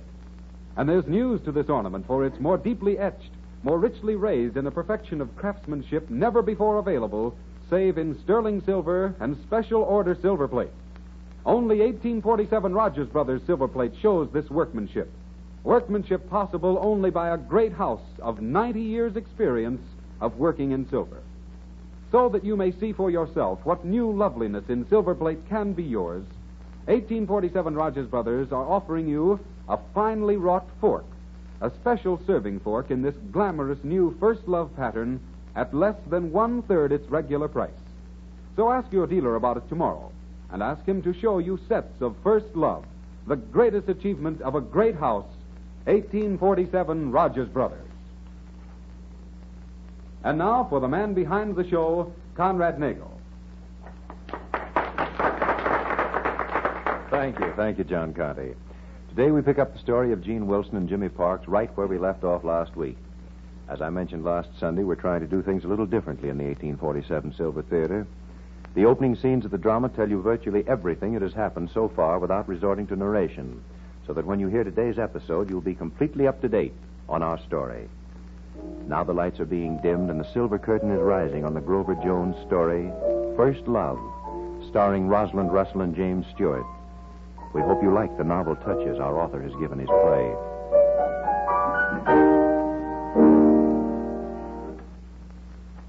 I ain't sure as how I should be letting you wait in here, mister.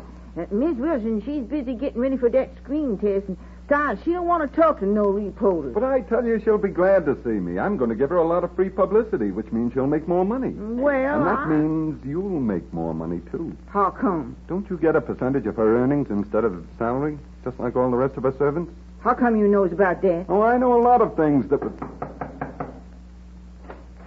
Oh, hello, Mr. Parks and Mr. Burke. Where's Miss Wilson, Beulah? Over to the makeup place and getting ready for that test.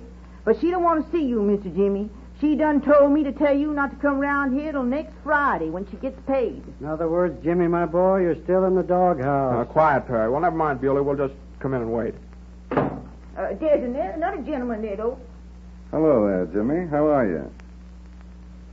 All right, Barnett. What's up? Hiya, Perry. You heard him. What's up? Why, nothing in particular. Just a little business I wanted to talk over with Miss Wilson. Any business you have concerning her, you'll talk with me. I'm her manager. Yeah? All right, Jimmy. That ought to do just as well.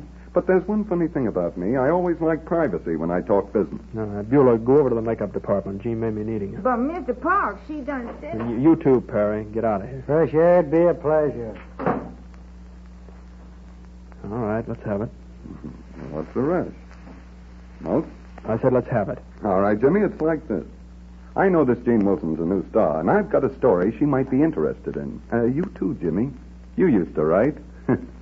You'd like this. Go on. It's about a girl, see? A waitress in a restaurant right across the street from this studio.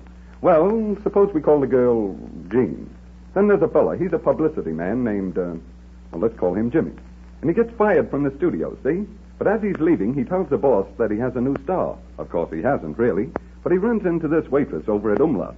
And then he gets the idea of getting back at Ricky, at his boss, by tricking him into signing her as a star. So he takes the girl to a preview, see? And they're broadcasting the shindig. Am I boring you? Go on. Well, our hero ups to the mic and introduces little Jeannie to the nation as a famous international actress. Then to back up the bluff, he rigs her out like $1 million, gets her a fancy apartment, clothes, servants, the works. Only our hero is broke. So he has to get all those things by giving away percentages of the girl's salary, if and when she gets it. And now comes the good part. Got the comedy, Barnett. What else do you know? All there is to know. How much do you want? So you like my story? Well, I'll tell you. I might take a few percent myself, but for two things. First, I happen to know you've already given away over 70% of it. Pretty busy, haven't you, Barnett? I get around. The other reason is that Martin Rickey is going to get out of that contract just as soon as he finds out his new star can't act. Because you and I both know she can't. She had a test with a quickie outfit 4 months ago. It was terrible. I asked you once, how much do you want? 1,000? Cash? Oh, I know you haven't got it. But it would be easy to promote on the strength of that contract. That's why I want to tell this girl. You won't tell her anything. No? No. Because you're going to keep your mouth shut to Jean and to everybody else. Oh. So she don't even know. Well, that makes... And she's not going to know. Now, look here, Barnett. You get this straight. You're going to keep your mouth shut. Do you understand that? Am I? Yeah. This town would have been a lot better off if somebody had whaled the daylights out of you a long time ago, and there's nothing I'd rather do than take on the job right now. No, wait a minute, Jimmy. Bueller, we've got to... Oh, I didn't know. That's all right, Jane. Mr. Barnett here wanted to talk to you about some business. I've taken care of it. He was just leaving. Yeah. Yeah, well, so long, Miss Wilson. I'd, so long.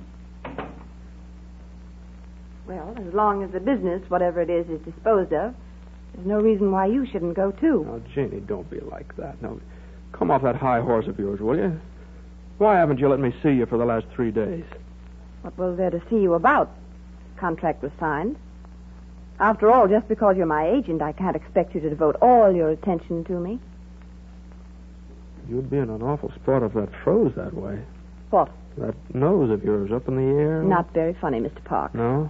Well, maybe I don't feel very funny. Here, this is what I came for. Leave this. What is it? That's the contract I had you sign the other night, making me legally your agent. Remember what you said at the truck just after I told you Ricky had signed you up? About how your Prince Charming would be sure and find you to collect the 10%? Well, maybe I'm dumb, but it just came to me last night in the middle of the night what you meant. Oh. Then you mean you don't want to manage me any longer? Oh, Jeannie, will you quit it? We started in this thing together, and didn't we? Now, I want us to go through with it together. I had to have that agent's contract to make it binding agreement for you with Martin Rickey. Then it wasn't all just business? I mean, to make your 10% commission? I don't give a darn about 10% or 20% or 2% or 90%. Why do you suppose I came here this morning? Because I heard you were going to do this test, and I came to help just as I promised you would. That's really why you're here? Yes, of course it is. Oh, Jimmy, I'm glad I've been Never mind. No, never mind. Here, let's see that makeup. You see, I thought that you'd only said you now, believed quiet, in me. Quiet? Now, here, turn your face here to the light. That's okay. Who did it? Wally? I think that was his name. That's a good job. You ought to photograph like a million. When are you supposed to shoot? Any minute now. They're going to send for me. Do you like my dress? Yeah, swell. You know your lines? Gosh, yes, I hope so. Here, you cue me, will you? All right. Did they tell you what picture you were testing for? No, but I imagine it's the one with Trista Lane. She's doing the test with me. Trista's going to do the test with you herself? Oh, yes, she offered of her own accord. Oh, isn't that nice? Well, what do you mean? Well, I don't like it. I know Trista. She's been top star of Superba for a long time, and she's determined to stay top star. So when she starts holding out a helping hand to somebody younger and better looking, it's apt to have a knife in it. Well, what could she do? Well, just try and steal the scene from you and show you up, that's all. That girl knows all the tricks. That's why you've got to be plenty sure of yourself, Gene. Now, come on, let's run over these lines. Here, I'll give you your first cue here. Say, he said he would return. Do you remember? Yes, Anne. Uh-huh. And Trista has a long speech about spring and stuff, ending with, but you're just a child. You could not understand. But I do understand. That's right. Now, then she has another long speech about... Hey, wait a minute. Hey, this is a sequence from a picture Trista did 2 years ago. What was the name of that thing? Memory Lane. Memory Road, that's it. That's it, and this is supposed to be a test for you. Jeannie, do you know what she's done? She's picked out the biggest scene she ever played in her life, and she's using it for your test. Only you're playing a stooge part opposite her. Look at the length of her speeches, and what do you say? Yes, Anne, but I don't understand. You, my dear, of course I will. Oh, Jeannie, why didn't you have me on hand to take care of these things for you? If you were the best actress in the world, you wouldn't... Yes? They're waiting for you on the set, Gene. It's back on stage 12. Oh, Jimmy. Well, they can't do it. I'm going to make them change this test. No, we can't do that. I can't start out like that. Besides, they'll at least see how I photograph. Miss Wilson, come on. They're sure enough yelling for you. Oh, Jimmy, how do I look? My dress, my hair. Oh, that curl, that's down your eyes again. Never mind. Come on. I'll fix it in the set. Come on.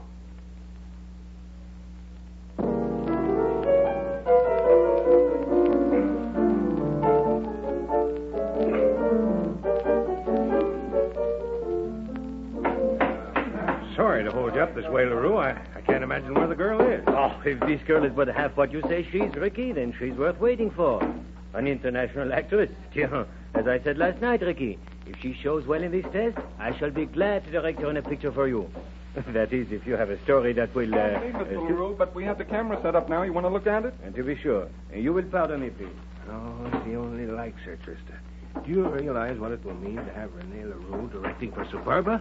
Of course, Ricky. And we must see that he does like her. Trista, I wish you weren't being quite so sweet about all this. Why, Ricky, you know I only want to help the girl. Here I am, Mr. Ricky. I hope I didn't delay you. It's quite all right, Miss Wilson. Quite all right. Hello, Jimmy, Berg. Glad to see you. Oh, Joe, tell Mr. LaRue that Miss Wilson's ready. Yes, Mr. Ricky.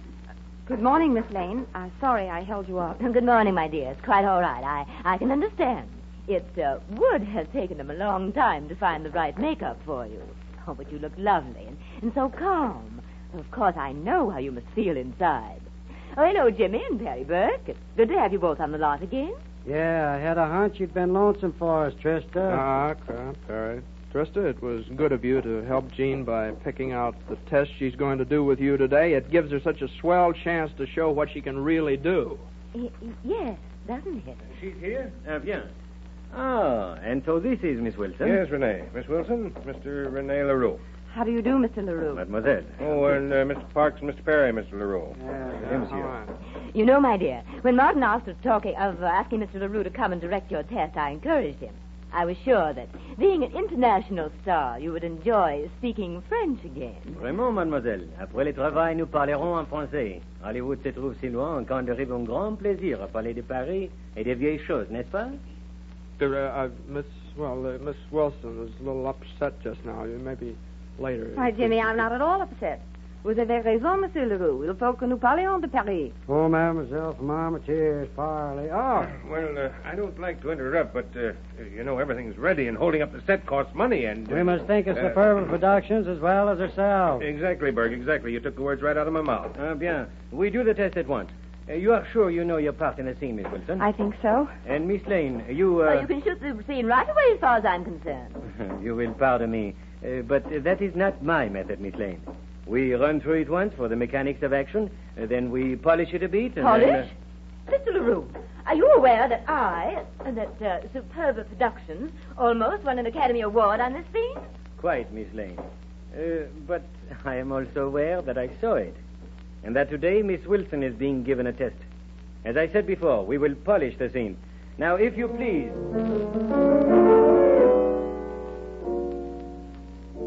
that action of walking to the window. Once again, if you please. Of course, Mr. LaRue. Still too fast? A little, but do not worry. We keep at it till it is right.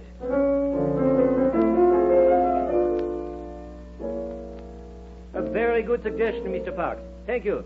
Oh, Miss Lane, could you manage to play a little more down scene? So that Miss Wilson will not have to be looking away from the camera when she plays with you. When I played it before, If you please, Miss Lane. Down scene. Thank you.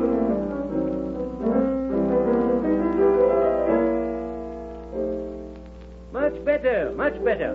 Cameraman, is there enough backlight on Miss Wilson? Let me see. No. More backlight on Miss Wilson. Ray, flood out those inkies on the end. That's too much backlight for me. We never use them. Better, that's better. A little down scene, please, Miss Lane.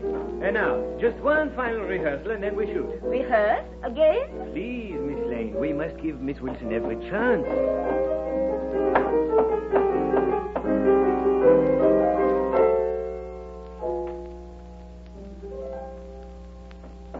Perfect. Now we take it. Ready, Miss Lane? Am I ready? Miss Wilson? I believe so. Oh, just a minute, Mr. LaRue. Her hair. I'll fix it in just a second. Save the line. Can't we hurry, LaRue? This is costing money. It's just a test. We're not making an A picture, you know. No, but we are making an A test, Monsieur Ricky. What's wrong with my hair? Nothing. I just wanted to say good luck. Thanks. Hey, think it's going to be all right? You bet it is. This fellow LaRue, I love him. He's wise to our Miss Lane, all right. Bien. Are we ready? Come on, kid. Troop it through. Gosh. Somebody else said that to me once. That test at Freedom Productions. Forget all that, will you? This time you're a cinch. Give it the works, Jeannie. Well, when Miss Wilson is ready, I'm waiting. I'm all ready. I'm sorry, but my hair had to be fixed. Hit the light. Later, please. Not too fast, Miss Wilson. And Miss Lane, please remember not to make Miss Wilson have to turn from the camera. Quiet. Quiet. Turn them over. Rolling. Action. He stood there, almost in the very spot where you're standing now. And he smiled as he said he would return. Do you remember? Yes, Anne. And he didn't even kiss me. He just turned, that smile still on his face, went out the door and down the path to the road. And I stood at the window and watched till he was out of sight, down there where the road curves into the pines. It was spring then. And even as I watched, I knew that I'd never see him again. And not seeing him, there could never really be another spring for me. Oh, but you're just a child. You could not understand. But I do understand. Oh, stop it. Stop it. I can't play the scene with this girl. But Miss Lane. Oh, don't Miss Lane me. You could at least say the right line. But that was my line. Oh, be quiet. You spend the entire morning rehearsing a simple scene, and then you can't even give me the cue. I did give you the cue, and even if I hadn't, there was no need to stop. Oh, there wasn't. Your awkwardness completely destroys the mood of the scene, but there's no reason to stop. Matter of fact, there was no reason to start it in the first place. I should waste my time on a rank amateur. I'm not an amateur. Oh, and be quiet. You're nothing but a cheap little imposter being ballyhooed by that windy Jimmy Park. You keep Jimmy out of this. Ooh, so it's like that, eh? You not only can't play a scene when I choose the simplest one in the world for you, I'll but say you did. You chose one that didn't even give me anything to do. Your Academy Award scene. You think so, do you? Well, as a matter of fact, it could have gotten the Academy Award, but not the way you played it. How dare you? The actress that played that part in that scene needs a heart, Miss Lane, and that's something you haven't got. The girl in that scene has to have loved someone, and the only person you're capable of loving is Trista Lane. An amateur, am I? Well, if I couldn't play that scene better than you did, I wouldn't try to act. Oh. Perhaps you'd like to show me how it should be done. You bet I would. Listen. He stood there, almost in the very spot where you're standing now. And he smiled. Why, you're not going and to... he said he'd come back. Do you remember? And he didn't even kiss me. He just turned, that smile still on his face, and went out the door. And I stood at that window and watched till he was out of sight, down there where the road curves into the pines. It was spring then, and even as I watched, I knew I'd never see him again. And not seeing him, there could never really be another spring for me. Cut. What a scene. Jeannie. Wonderful. Print that one. Print it? Print it? You took all of that. Of course we did. Jeannie, I can't believe it. You were terrific. Ricky, will you stand for this? They can't print that.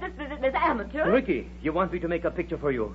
Bien. With this girl, I make it. That girl and the right story, we win 6 awards for you. Tiens, such fire, such spirit. Richie, if you'll buy off our contract Now, out. Mister, listen to reason. Jeannie, come on. Where? I don't know where we're going out of here. Come on, we're going to celebrate.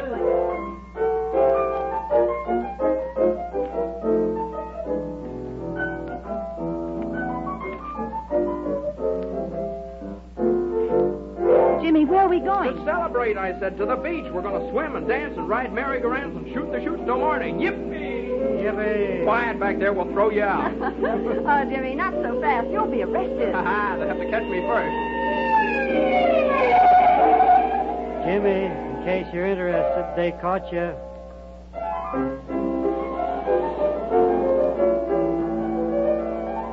Come on, Jimmy. I'll race you back to shore. All right. Wait a minute. Watch me dive from the float. A perfect jackknife.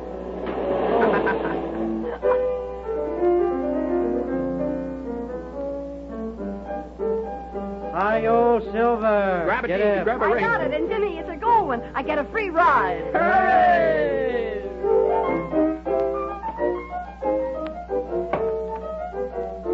Nine hot dogs. 9? Sure, 3 apiece. And be sure that pedigree. That means with mustard. It's for 5 years with no options. What the? Maybe I'm crazy. Goodbye.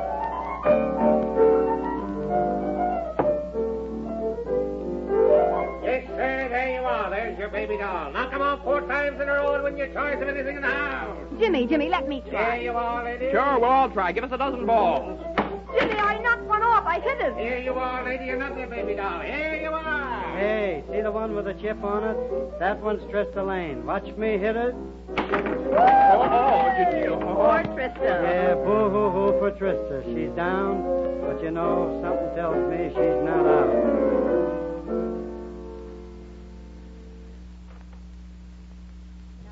What is it that's so important and yet so secretive that you can't tell anyone but me personally? Well? It's like this, Miss Lane. I heard indirectly that you and this Gene Wilson sort of had some trouble at the studio today. Oh, you heard, did you? Yeah, Well, you can get out of here and mind your own business. I have no statements for prying reporters. that's just it. Maybe I have. I said to... What? Miss Lane, it just happens that I'm anxious to leave town in a hurry, and I'd much rather go with $1,000 in my pocket. Stop making riddles. What do you mean? Would it be worth $1,000 to you to prove that Gene Wilson is not an international star and that our contract with Martin Rickey is no good because it was made through fraud? Can you prove that? I'm just asking you, Miss Lane. And if that isn't enough for your money, would it help if I could prove that Jimmy Parks put over this whole deal by giving away percentages of her prospective income? A little gag which Miss Wilson herself doesn't even know about? She doesn't know? And you can prove it? I could round up the shareholders in an hour. Round up the shareholders. Well, isn't that interesting? Sit down. I think we might do business.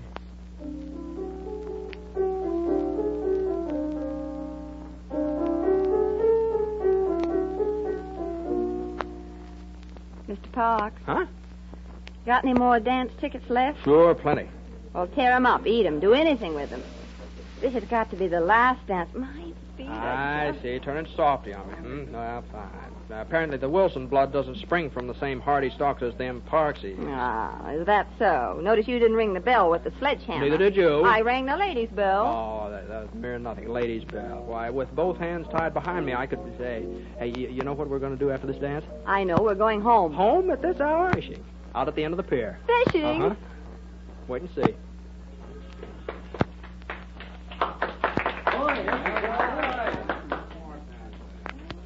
Poor Perry.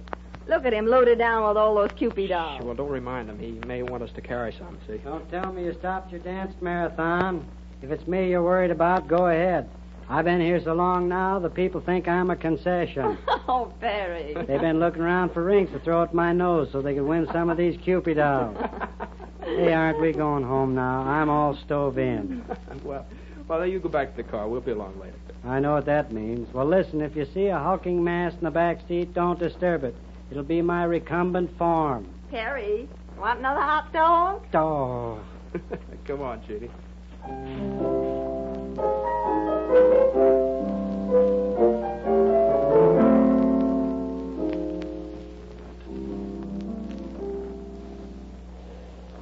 Can't understand it. Neither can I. A nice brown cord for a line, a bent hairpin for a hook, and a chocolate raisin for a bait. Mighty funny fish don't bite on that.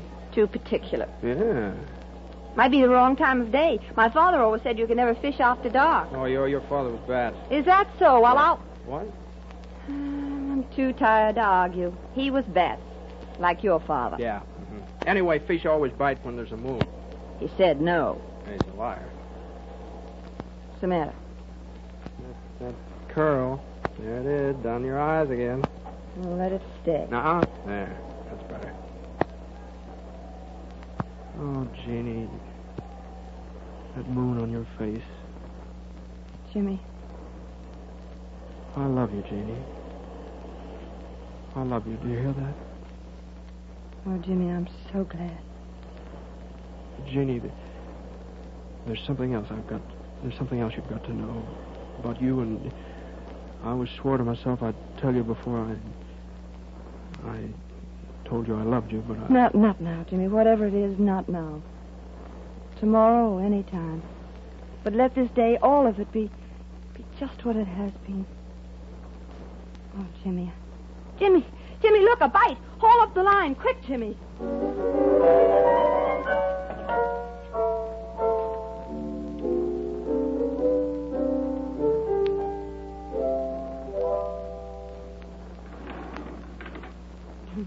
Jimmy, it was mean to leave Perry to bring up all those Cupid dolls and things by himself. He ought to be rested, sleeping all the way home.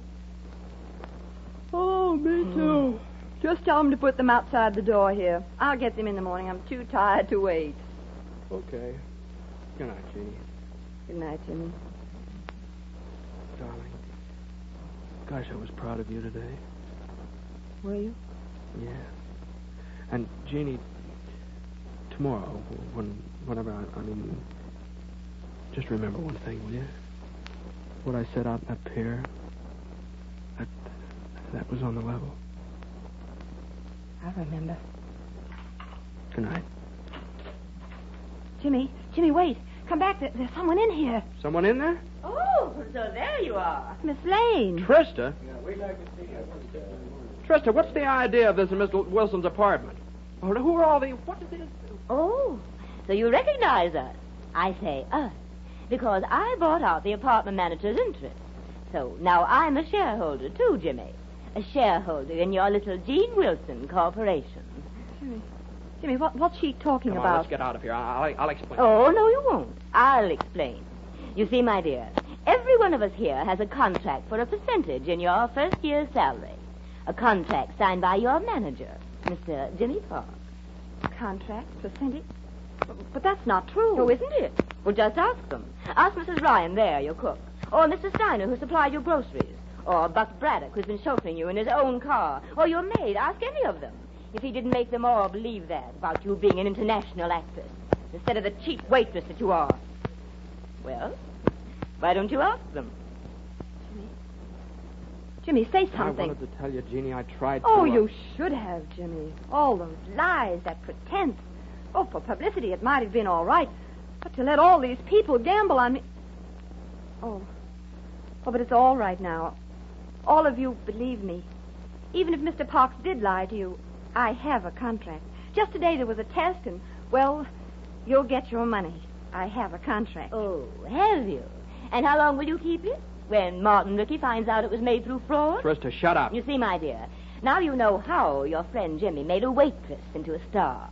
But you still don't know why he did it. No, Trista, stop it. Get out of here. I'll tell her myself. He'd been fired by Rickey because he bugged on my publicity campaign. So he swore he'd get even. Do you know how? Trista. By setting him a phony. By getting him to give a contract to a girl who had already proved that she was the worst actress in Hollywood. That's a lie. He believed in me. Oh, he told me. Maybe that's why he told Roger Colton that you couldn't act for sour apples. And that if they could trick Rickey into signing you, they'd be putting him behind the biggest 8-ball in the history of Hollywood. Oh, yes, he believed in you. Trista, will you shut up? Oh, no, Jimmy. Let her talk. That's how we learn things. Funny things. Things that we can laugh about. Why don't you laugh? Why don't we all laugh? Oh, Jimmy Parks, This is Chesterton Radio, the true, good, and beautiful at Ladies and chestertonradio.com. gentlemen, The chief hope of our enemies is to divide the United States along racial and religious lines and thereby conquer us. Let's not spread prejudice. A divided America is a weak America. Through our behavior, we encourage the respect of our children and make them better neighbors to all races and religions. Remind them that being good neighbors has helped make our country great and kept her free. Thank you. Hey, Jimmy, take it easy. For the third time, Gene Wilson ain't here. But I tell you, I've got to see Ricky. I am trying, but I just can't play the part. We take the scene again, and this time give me something. Quiet.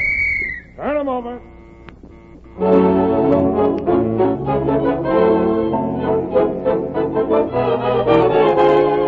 The 1847 Silver Theater, starring Rosalind Russell and James Stewart in an original story, First Love.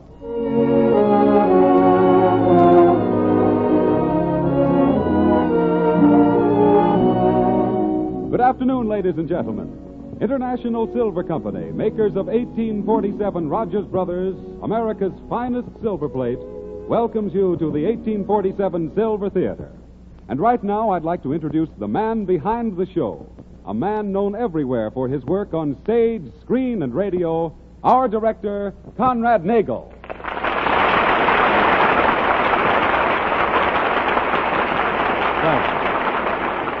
Thank you, John Conte. Today we bring to a close the story of Gene Wilson and Jimmy Parks, taking up the thread of the romance right where we left off last week. Before we ring up the curtain on this afternoon's performance, I'd like to tell you of other plays and famous players which we have in store for you. Next week, we shall present the celebrated dramatic actress of stage and screen, Miss Miriam Hopkins, in a special radio adaptation of a Faith Baldwin romance entitled P.S. She Got the Job. In following weeks, we shall present Brian Ahern, Jane Wyatt, Madeline Carroll, Clark Gable, Lee Tracy, and many other distinguished names at the screen and theater. And now, in just a moment, our play First Love will begin. It's a romantic comedy drama, two against that town of hopes and heartaches, Hollywood. It's a play with that intangible thing called glamour. It's a play Pardon me, Conrad, but could I borrow that word? Borrow a word, John? What word? The word glamour. Certainly. Go right ahead. I want to borrow the word glamour, ladies and gentlemen, because glamour is just the word that describes 1847 Rogers Brothers' new pattern in silver plate, which Rosalind Russell herself christened First Love. For Miss Russell says that the moment she saw it, she fell in love with this thrilling new pattern. First Love is strikingly beautiful, radiantly lovely, really glorified silver plate of graceful lines and exquisite proportions. Even more than that, the garland of formal flowers which ornaments the First Love pattern is richly raised and deeply etched in a new perfection of craftsmanship never before available save in sterling silver. And only 1847 Rogers Brothers know this secret of sterling craftsmanship applied to silver plate, the glorious climax of more than 90 years of working in silver. First Love is glamorous as a Hollywood star, a pattern to grace surroundings of any type, a pattern which you must really see to appreciate its beauty. And so that you may see this latest and loveliest of patterns, 1847 Rogers Brothers make it possible for you to secure a finely wrought fork, a special serving fork in the First Love pattern at 1/3 its regular price. So be sure to ask your jeweler or your department store about it tomorrow. And now for our play. The lights are being dimmed, and the silver curtain is rising on the Grover Jones story First Love, starring Rosalind Russell and James Stewart. We hope you like it.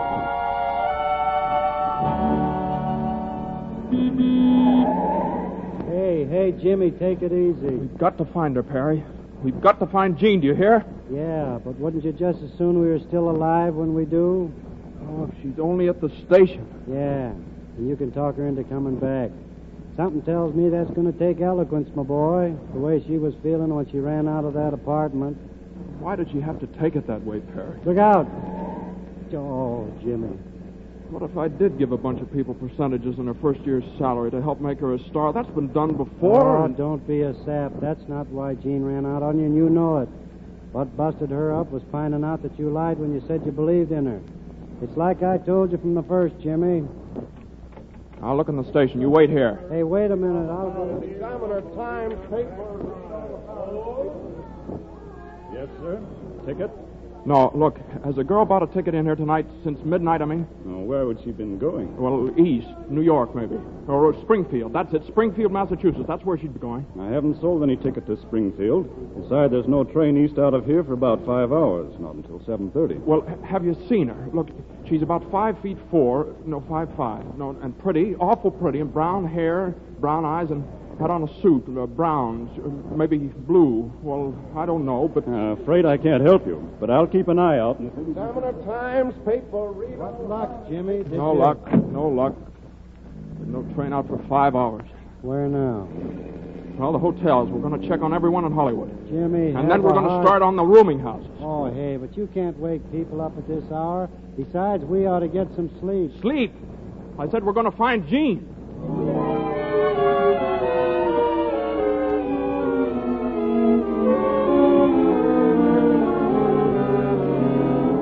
Nope, no one but that name registered. Well, she might have used another name. Now, look, she's about so tall and dark hair and brown eyes, and I think she had a suit on, a gray suit, maybe green. Afraid she's not here, sorry.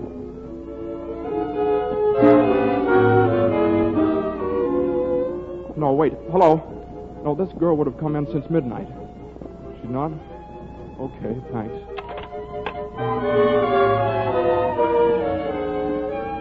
Now, see here, young fellow. For the third time, Jean Wilson ain't here. She moved away a couple of weeks ago. Got a job in the movies.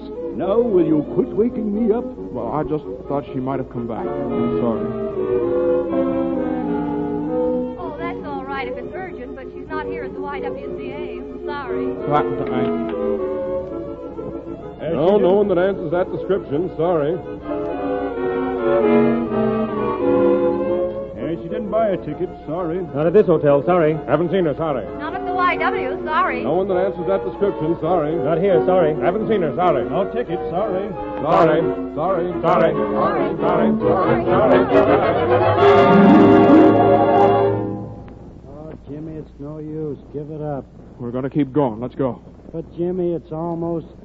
Oh, all right. Where now? Where? I don't know. Or do you just keep driving? I'll think of someplace. Okay. Oh, Jeannie. Jeannie, where? I hope you know this whole business is crazy, Jimmy.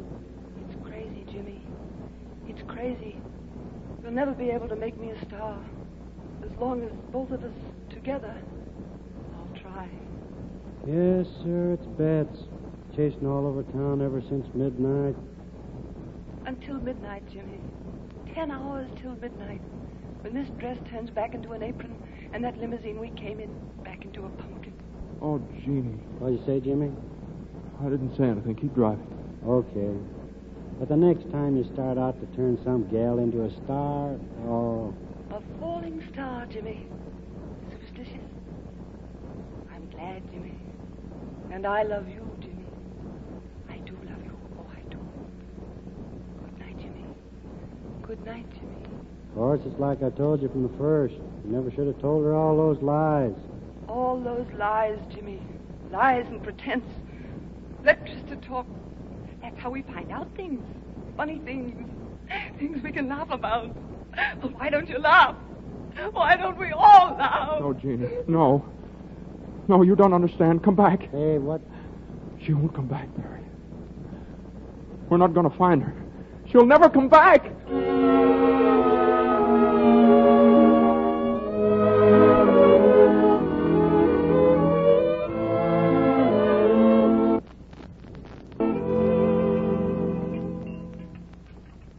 Coffee. Is that all?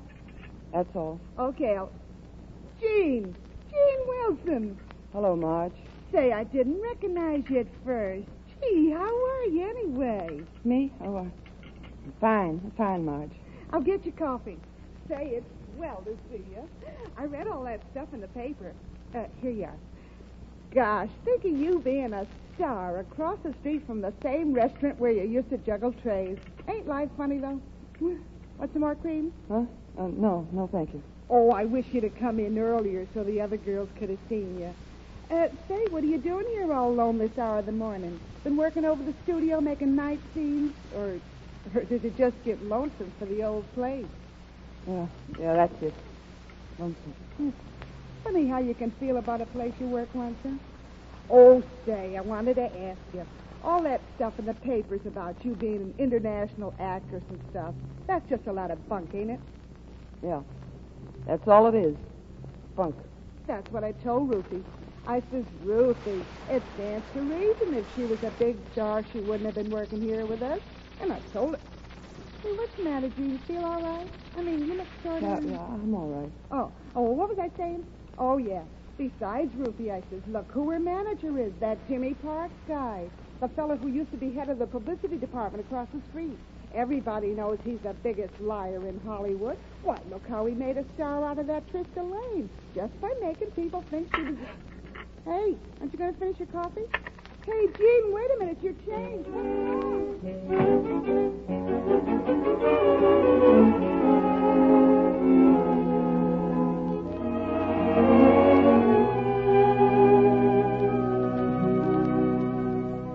Well, good morning, Miss Wilson. Good morning. Glad to see you.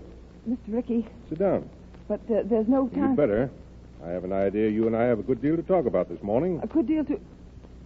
Mr. Ricky, do you already know what I'm here to tell you? Yes, Miss Wilson, I do. You see, Trista Lane called me after she left your apartment last night. Oh, I see. Well, I'm glad. That makes it much easier. All that she told you was true, Mr. Ricky. I'm not an international star. And I was a waitress in the restaurant across the street. The whole thing was just a little idea of Mr. Parks to... To get back at me for firing him. I know. But something tells me you didn't know, Miss Wilson. Not about that part of it. Well, what difference does it make? All that matters is that you have a contract with a girl that can't act. Well, that's why I'm here this morning. Mr. Ricky, I brought this. What is it? My copy of the contract between us. If you'll just write me a check for $51.46, you may have it back. Check? $51.40... What are you talking about? Well, that happens to be the price of a ticket to Springfield. I'd rather not have taken anything. But Miss Wilson, it also happens that you're not going to Springfield. Well, what do you mean? I have no intention of canceling that contract. But it was made through fraud, and when you signed me, you thought that I was... I thought you'd be a good box office, and you are. As for the ballyhoo of Parks, it's great publicity. Now we'll tell the public the truth about you, and they'll be more interested than ever. But, Mr. Ricky, that's crazy. I mean, you don't understand. I'd be no good to you. I can't act. I can't believe that. Remember, I saw you make that test yesterday with Trista Lane. But that was different. That was because I had someone, something I could count on. But now it's no use. Oh, Mr. Ricky, you've got to let me out of that contract. I'm afraid I can't do that, Miss Wilson. Besides, you're just a little upset now, and hard work's the best thing in the world for you. Oh, but please, I have a script called Cold Embers ready to go into production. Great story, Miss Wilson. A story of women in the war. And there's a girl in there... Well, when that picture is released, and with you in that part, you will be an international star. Oh, no, Mr. Ricky, please. Please, you don't understand. You've got to let me out of it. I do understand, Miss Wilson. And now you better go home and get some sleep.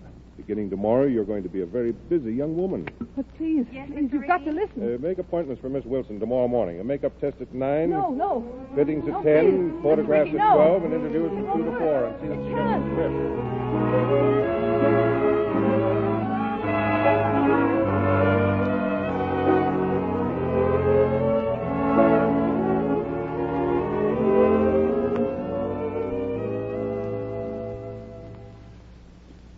Turn them over. Rolling. Scene 14, take 9. Action. And please, Miss Wilson, give me something this time, eh? But don't you understand? The man's an enemy, Margaret. We don't dare give him shelter. He's hurt, and he needs care. Are we to let men die because they don't wear the right uniform? Oh, if Joe and all the rest felt that way, where would we be? Well, they don't. They're killing every chance they get. Cut! Angie! No, Miss Wilson. We can't spend the entire day on this one scene. Quiet!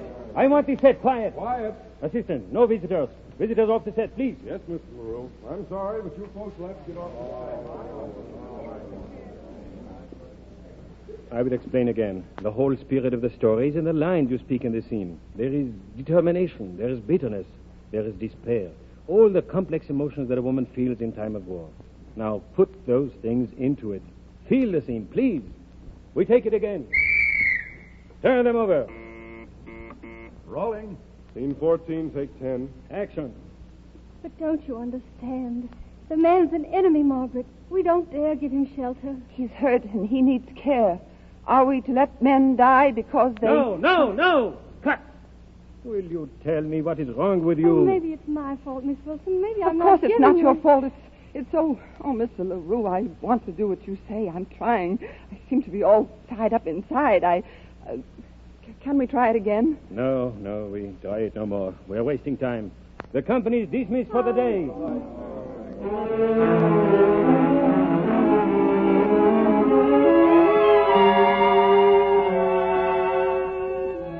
It is no good, Ricky. The girl is flat, colorless.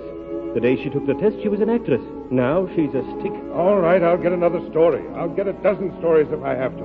But I'm going to make a picture with Gene Wilson, and you're going to direct it.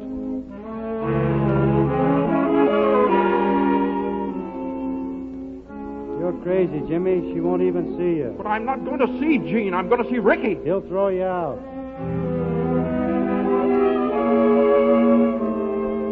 And this one had better be good, because if this script doesn't fit that girl, I'll fire you all and get some writers who can write. I'm busy. Mr. Parks is here again. Says he must see you. Parks, tell him to get off the lot and stay off. Turner, how soon can you have this new story ready to shoot? We've got to get started on a picture. We have to get our money. No! Cut! Miss Wilson, in this story you are supposed to be gay, to laugh. This is a comedy we are playing, not Macbeth. Will you please try? I am trying, but I can't do it. I can't do it, I tell you.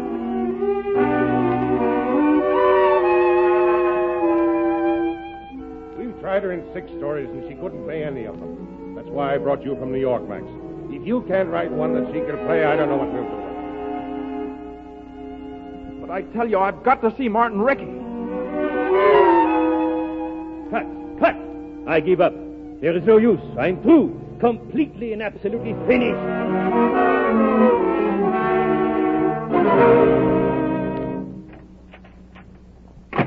Parks, I gave orders to keep you off the lot. Ricky, you've got to listen to me for 5 minutes, please. Ricky, I want to be honest with you. What do you know about honesty? I gave you the best publicity job in Hollywood. I paid you top salary for 5 years. I saw you through every scrape that your crazy hot-headedness got you into. And how do you thank me for it? By one of the lowest tricks that ever was pulled in Hollywood. And you talk to me about honesty. I know all that, Ricky. But I'm not here this morning for myself, Ricky. I swear I'm not. Oh. Maybe you've got a new actress to sell me, huh? Somebody else that I can waste $200,000 on. Do you realize that I hired the best writers in the country to turn out scripts for that girl and... Oh, well, never mind. She's through. Have you got any more great ideas? Ricky, let me write a story for her. Ah, you're crazy. That's what I'm here for, Ricky. I've got a story that she can play. What are you talking It's about? her story. Her own story, Ricky. The story of a girl with one single dream, one ambition, and a guy who was too much of a fool to recognize that dream in time. Let me do it, Ricky.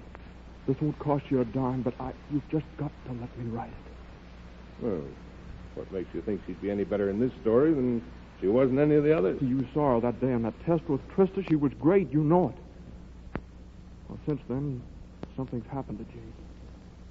I know what it is. She's lost the one thing an actress must have. Faith in herself. Well, the story I'm going to write will give that back.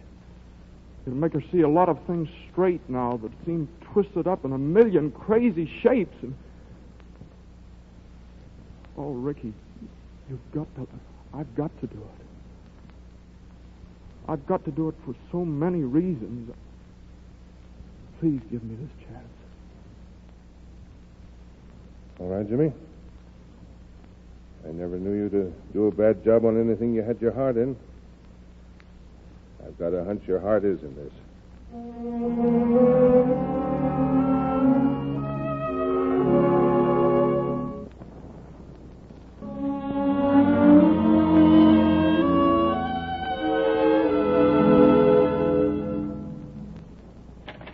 Take it easy, Mr. Hess, or you'll burn up the keys. No, I'll be quiet. Okay, Mr. Hess.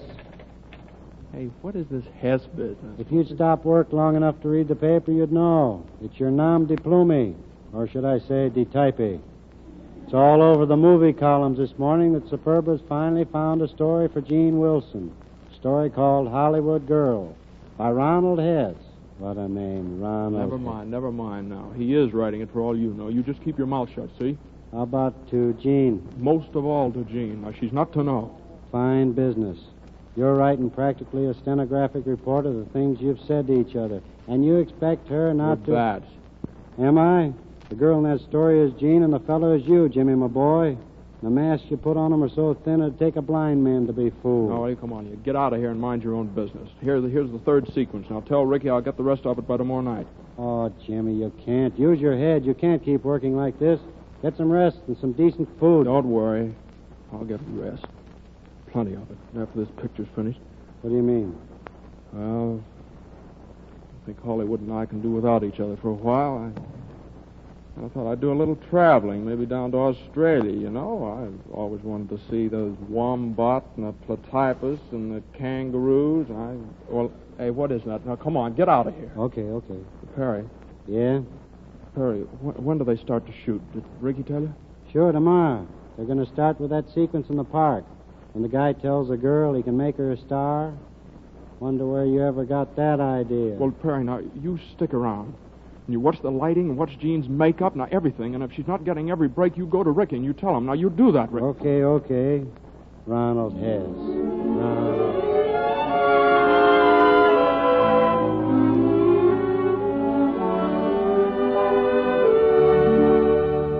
Quiet. Turn them over. Pardon me, Mr. LaRue. Jean, the old faithful curl that's in your eyes again. Oh, thank you. How's that? That's swell. Excuse me, Mr. LaRue. Quite all right. Thank you for noticing. Bien. Turn them over.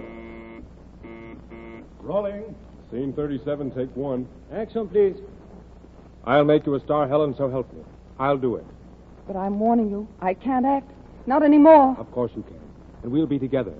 I'll be there to pull you through. Together we're a cinch. Say you'll do it, Helen. All right, Tommy. It's crazy. And I know I'll let you down, but as long as we're together, I'll do it. Oh, Helen, I could kiss you. You could, Tommy? You have. Cut.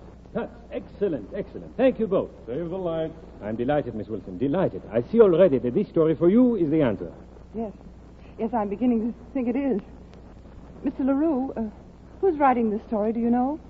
Someone by the name of Ronald Hess, I understand. Yes, but who is Ronald Hess? I have no idea. The name is new to me. Say, Jean, that's... Mr. Burke, do you by any chance happen to know who is this Ronald Hess? Who, me? Say, I make it a point never to know any writer. No. I see. Perhaps we'd better go on shooting, Mr. LaRue. Exactly. Cameraman, give me a setup over here. Let's have it quiet for rehearsal.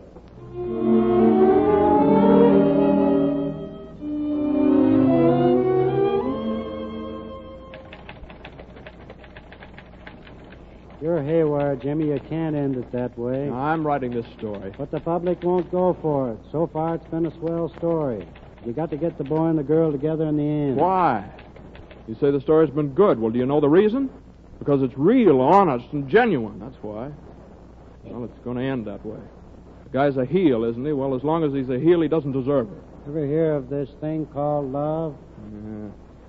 She's not in love with him. She couldn't be. Jimmy, you may know publicity, but when it comes to women, you're 4 points below being a moron. Yeah? Well, this story, she doesn't love him, see? She gives him his walking papers right here on this speech. Now, listen. The fella's come to say goodbye to her, see? And she says, why did you have to come back? Isn't it better to forget things that are over and done with? The one decent thing you might have done is to leave me alone. Oh, no, I'd better just stay that way. It reads better. Let's see. Why did you have to come back? Isn't it better to forget things that are over and done with?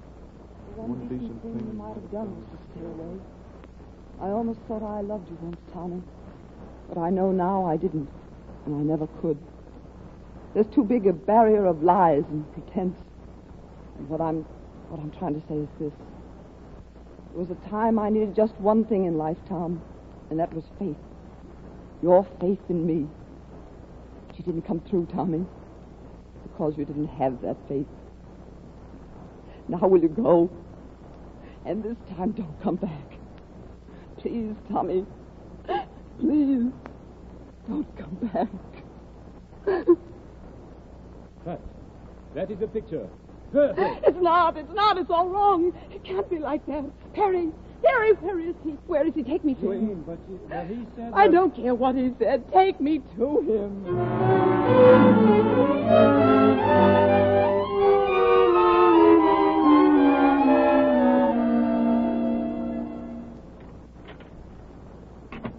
Was that you, Perry? I'll be right out. I'm making some reservations. Hello. That's right, yeah. The 840 to San Francisco. Yeah, lower. Thanks. Well, Perry, look, how did the scene go? Oh, Jeannie. I came to see Mr. Hess. Perry told me he lived here. Well, Perry's batch. You better go back to the studio. Oh, but I won't. Till I see Mr. Hess. That story, it's got to be changed. And you know how? I'll show you. Well, here, Jeannie, now, wait a minute. Now, you read over my shoulder, Jimmy. I'll show you what that closing speech of hers should be. Let's stop this crazy business of torturing ourselves. I love you for writing the script for me. I love you for trying to keep it a secret. I love you for, oh, who cares what for. I love you. Jeannie, is this... You mean... Could you? Yes, Jimmy. I could, and I do. Oh, Jeannie, my darling. Right. Oh, Perry, now... Don't mind me. That's all I wanted to know. Scene 382, close-up. The two stand in close embrace, forgetting that there's anyone in the world but themselves, as we slowly fade out. The end. You're wrong, Perry. Isn't it, Jimmy? Dead wrong. Mm-hmm. It's the beginning. It's just scene one. And believe me, this is going to be a picture.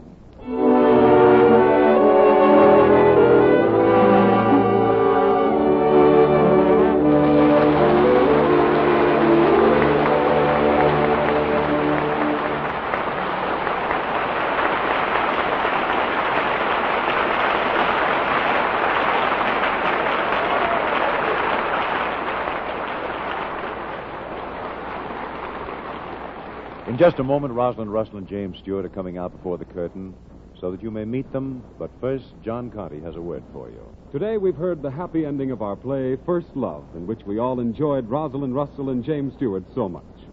And next week in the 1847 Silver Theater, we'll hear about another play of another title. But you'll still hear a lot about the name First Love. For First Love, 1847 Rogers Brothers' stunning pattern in silver plate is news, real news. A design of enduring loveliness with craftsmanship of the type never before available save in sterling silver. Craftsmanship possible only from the great house of 1847 Rogers Brothers. For 1847 Rogers Brothers is the most important name in silver plate. A name which for 90 years has stood for the finest quality and workmanship. So go to your dealer tomorrow and learn now for how little this lasting loveliness can be yours, and how easy it is to buy out of income. For today you can make your dream come true.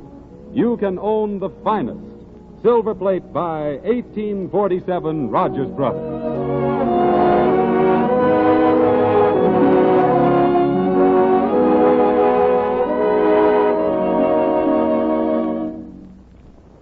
And now, here is Conrad Nagel. Ladies and gentlemen, I feel that we're all a little sad right now, for we've come to the end of our play, First Love, with Rosalind Russell and James Stewart. We hope you enjoyed it, and we know you enjoyed our stars. I want to congratulate them on a grand job. Thank you, Conrad.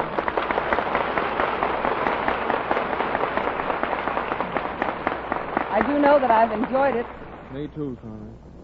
and I know everybody will be thrilled with Miriam Hopkins' next play. Next week here on this program, Fanny Hurst's story, P.S. She Got the Job. But before I go, I would like to thank all of you for the wonderful way you've received our play. Your letters have meant so much to me, and I'd like to thank 1847 Rogers Brothers, too. You know, I feel as though 1847 people and I were old friends. Matter of fact, we are. My mother has 1847 Rogers Brothers silverware in Connecticut, and I do here, too, in Hollywood. That's what we think of it. Well, we certainly hope you'll be back, Rosalind. We appreciate MGM giving you permission to appear in our Silver Theater. Also, we wish you and Robert Montgomery lots of luck in your new picture, Love, Live, and Learn. Well, Jimmy, I guess it's au revoir to you, too, isn't it? Yeah, I guess it is, Conrad. I guess I'll pack up my mic fright and get back to stage 8. You've got a new MGM picture coming out soon, haven't you, Jimmy? Yeah, The Last Gangster, starring Edward G. Robinson. Well, I know it'll be a big success, and we also hope you'll do another play for us again here in the Silver Theater. Well, maybe that's a date. And what Rosalind said about your letters goes for me, too, and my most sincere thanks to 1847 Rogers Brothers for letting me do Jimmy parts. So long, everybody. Goodbye. Come along, Jimmy. Goodbye, Rosalind. Goodbye, Jimmy. This is Conrad Nagel bidding you good afternoon. I hope you'll be with us again next Sunday. Next week, at the same time, the 1847 Silver Theater presents Miriam Hopkins in the exciting Faith Baldwin one-act play, P.S. She Got the Job.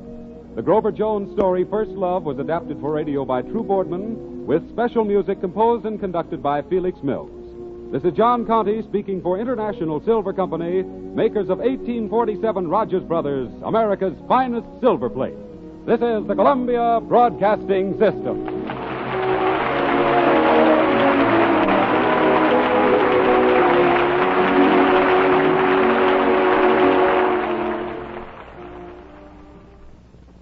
There are people in most countries who would like to live in the Republic of the United States or the Dominion of Canada, where that good Olga coal is sold. The citizens of our free countries are the envy of many people elsewhere because of the personal freedom which we have enjoyed. Why, then, doesn't every country adopt a form of free government?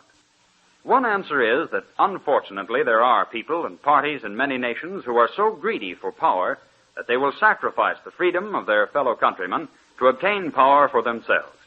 History, even recent history, is replete with such instances.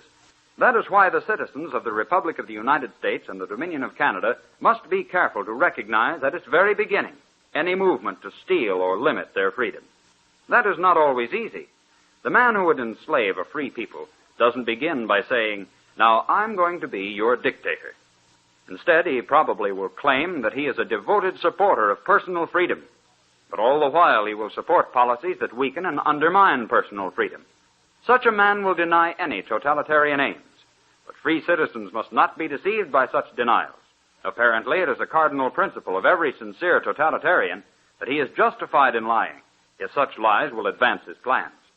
In these times, no public figure and no party or organization supporting such a person can be accepted without careful consideration. Every public figure and organization must be carefully scrutinized, and if their real aims are to limit or to destroy our freedom as individuals, they must be opposed and defeated.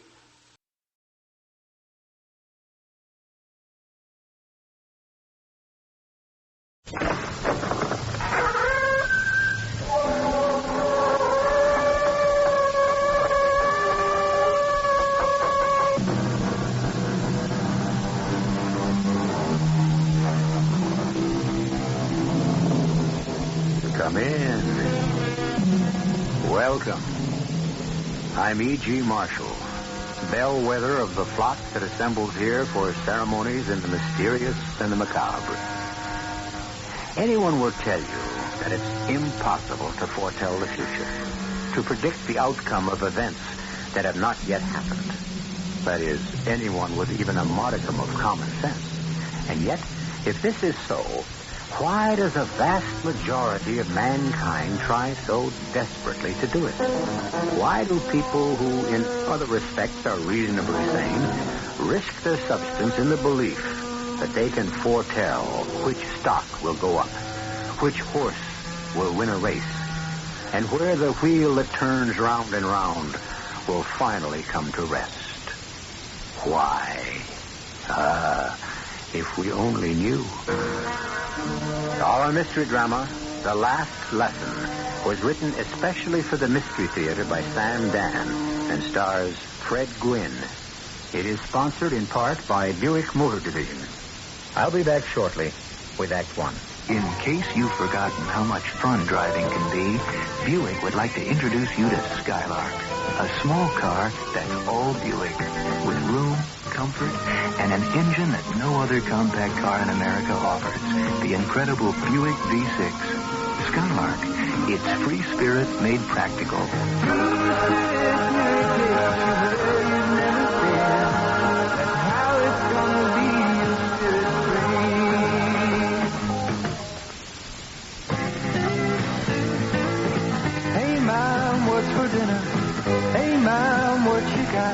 What's for dinner? Your ShopRite supermarket has all the answers for a great low-cost menu plan.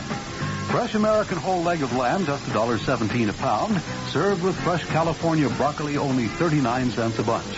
For a quick meal, try Encore frozen entrees for two, chow mein, veal, meatballs, or Salisbury steak, a 2-pound package for 89 cents.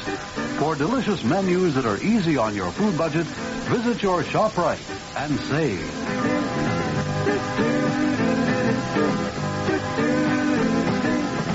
She loves the family. She wants the best. She does all that she can do. She lets ShopRite do the rest. Hey, Ma, what's for dinner? ShopRite has the answer. New York, spend Columbus Day with us for thousands of good nights to come. Flying sleep sets you free. Sleep right in luxury. Flying sleep sets you free. Discover Klein Sleep's Columbus Day sale and a new world of luxury and sleep with the lowest prices on the best bedding and convertible sofas in town. And they're all ready for immediate free delivery to your town. Pick up a copy of our newspaper circular in any Klein Sleep store for the most incredible prices on bedding and convertible sofas. Remember, there's a new world of luxury waiting for you at Klein Sleep Columbus Day for thousands of nights to come. Klein Sleep in Manhattan, the Bronx, Yonkers, White Plains, Norwood, Connecticut, and Ramsey, New Jersey. All Klein Sleep stores are open Monday, 10 to 9. Klein Sleep sets you free. Spend the night in luxury. Klein Sleep sets you free.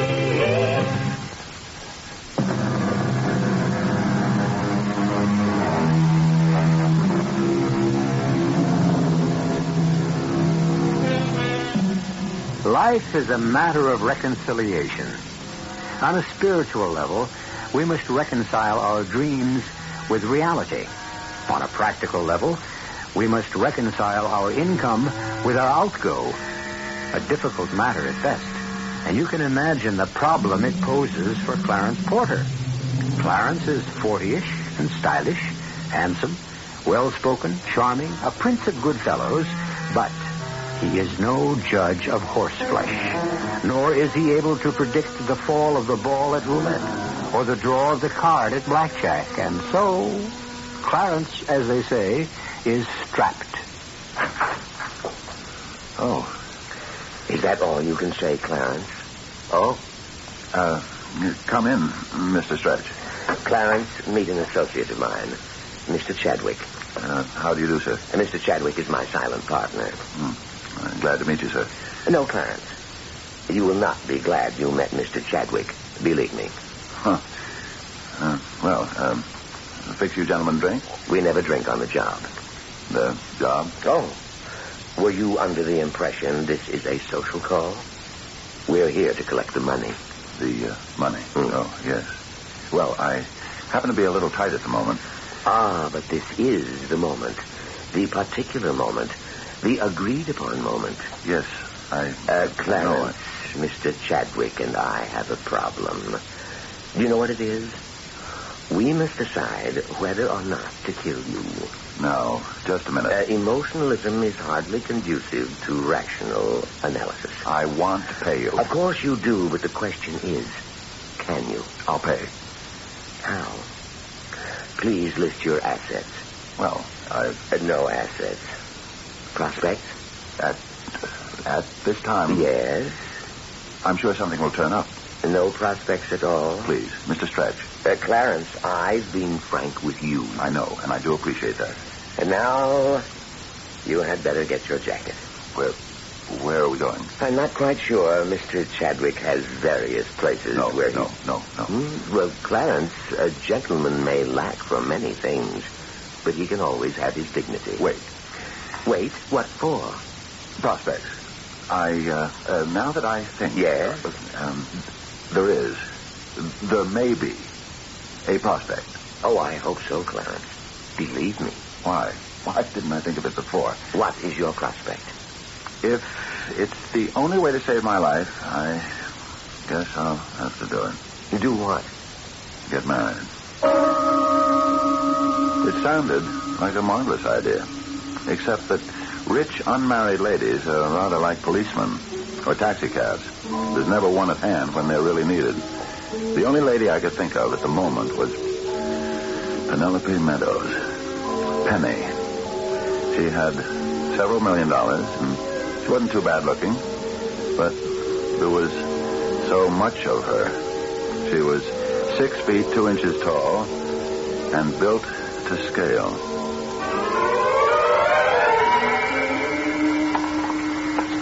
I'm going to move you around a bit, Clarence. And how'd you like that one? Trying to put it away, are you? Oh, you're getting old and fat. What's the next? Now go back. That's it. It's game, set, match. Yeah, you were great, Penny. Just great. Well, you better sit down before you collapse. I need a drink. Of course. Milk. You have to pile up the protein. Waiter, 2 milks, please. Well, old fella, your tennis was abominable, as usual. Penny. Oh, no. How do you know what I'm going to say? Well, when you get that look on your face, I'm sure it has to be something foolish. I love you. I was right. Penny, I love you. It's impossible. Why do you say it's impossible? Well, 2 reasons. First, it's only possible for you to love yourself. No, that's not fair. Well, it may not be fair, but it's true. You see, Clarence, old boy, you're a rogue, a rascal, and a scoundrel. I mean, you're completely self-centered. You're irresponsible, shallow, reckless, lazy. But you have to admit, aside from that, I'm nice. Oh, yes, Clarence, in a superficial way. I'm attractive. Yes, you have a surface charm. Penny, I love you. Well, the second reason why that's impossible is that nobody could really love me. Oh, Penny. Well, look at me. I'm sort of... No, I'll say it. I'm big. Well, generous. Gawky. Nevertheless, you are quite graceful. I love you. You love my money. Well, why not? The money's part of you. Penny, I won't deny it. Many of the things you said about me are true.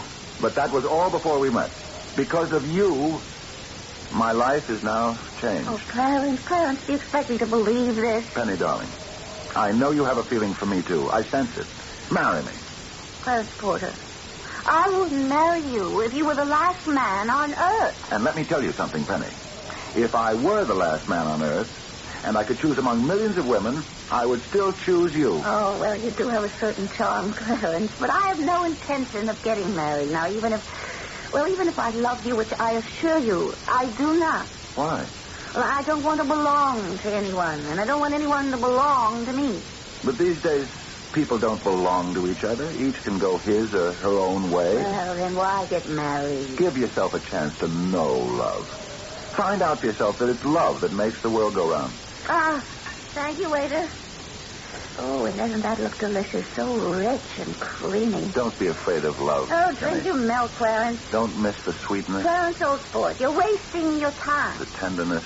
Yes, Clarence, you're becoming a bore. She was my last hope, and now I would have to leave town. Perhaps it wasn't the worst thing.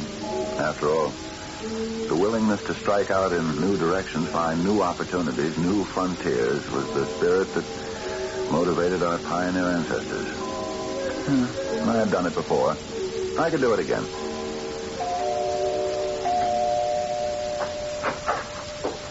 Oh.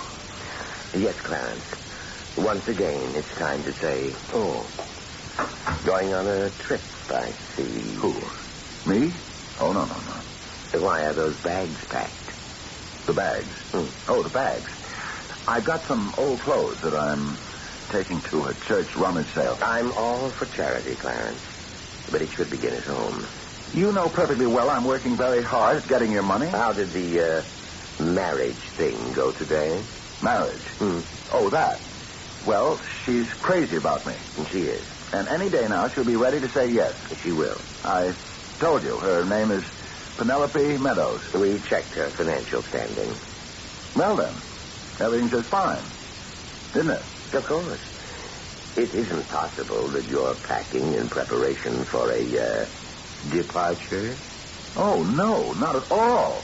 I'm going to pop the question tomorrow, as a matter of fact. Certainly have to be here to do that, don't I? Excuse me. No, permit me. Mr. Porter's apartment. Yes? Thank you, I'll tell him. Well, now, that was the doorman of all people. He says to inform you that the car has been checked, and it's out front and ready for your trip. Oh, there must be a mistake. No doubt. Well, Mr. Chadwick and I are ready, Clarence. Look, please, why? Why can't you give me another chance? Another chance. She turned you down, unfortunately. Which is why you decided to leave town. What are you going to do to me? Look, you won't get anything at all if you kill me. That's where you are wrong. We get a great deal. That's where your value is now. When your remains are found tomorrow, people will know why, and it will encourage certain lackadaisical folk to acquire a sense of urgency, if you know what I mean. Oh, yes. I knew what he meant. I looked at their faces, their cold, hard, cruel faces. There was no appeal. There was nothing I could say to them. And as they stepped forward to take me by the arms, for the very first time in my life, I prayed. Please give me another chance. Get me out of this somehow, and I'll never get into this kind of trouble again. Never. Who's that? I don't know. They mustn't make a sound. Perhaps they'll go away. Panic. Clarence, I know you're in there. The doorman said you were still upstairs. I must talk to you, Clarence. I intend to stay here until you let me in. I'm afraid we'll have to do that. Let her in. And we shall be watching and listening from the kitchen. I advise you to be discreet. I'm coming. Please, let me in. Clarence, you simply must save me. Save you, Penny? Oh, I know. I'm sure you must despise me after all the tactless things I said this afternoon, but I'm in trouble, terrible trouble, and there's only one way I can get out of it. You'll have to marry me. I'll have to what? Marry me, Clarence. Marry me. Right now. Now? Yeah, it's 3 o'clock. The License Bureau closes at 6, or is it 5 o'clock? We must hurry. Well, Was it only a joke? When you proposed to me this morning, I mean, you did propose, you know, and I accept, Clarence. I mean, I must marry you. You know why? You love me. Well, if I don't get married, I can lose my inheritance. Why? It comes from my uncle. He was a great believer in marriage, and I just found out. There's a clause in his will that states if I'm not married by the age of 35, I forfeit all my rights. You just found out? Yeah, tomorrow I shall be 35. See, so now I only have till midnight tonight. Well, then, come on. Let's hurry. Oh, Clarence, old man, now I must be truthful. I don't know if I'm marrying you because, well, you know, you're the only one I can get a hold of in such short notice, or if I really, truly, and honestly... Oh, darling, believe me, this marriage was made in heaven. It was just made in heaven.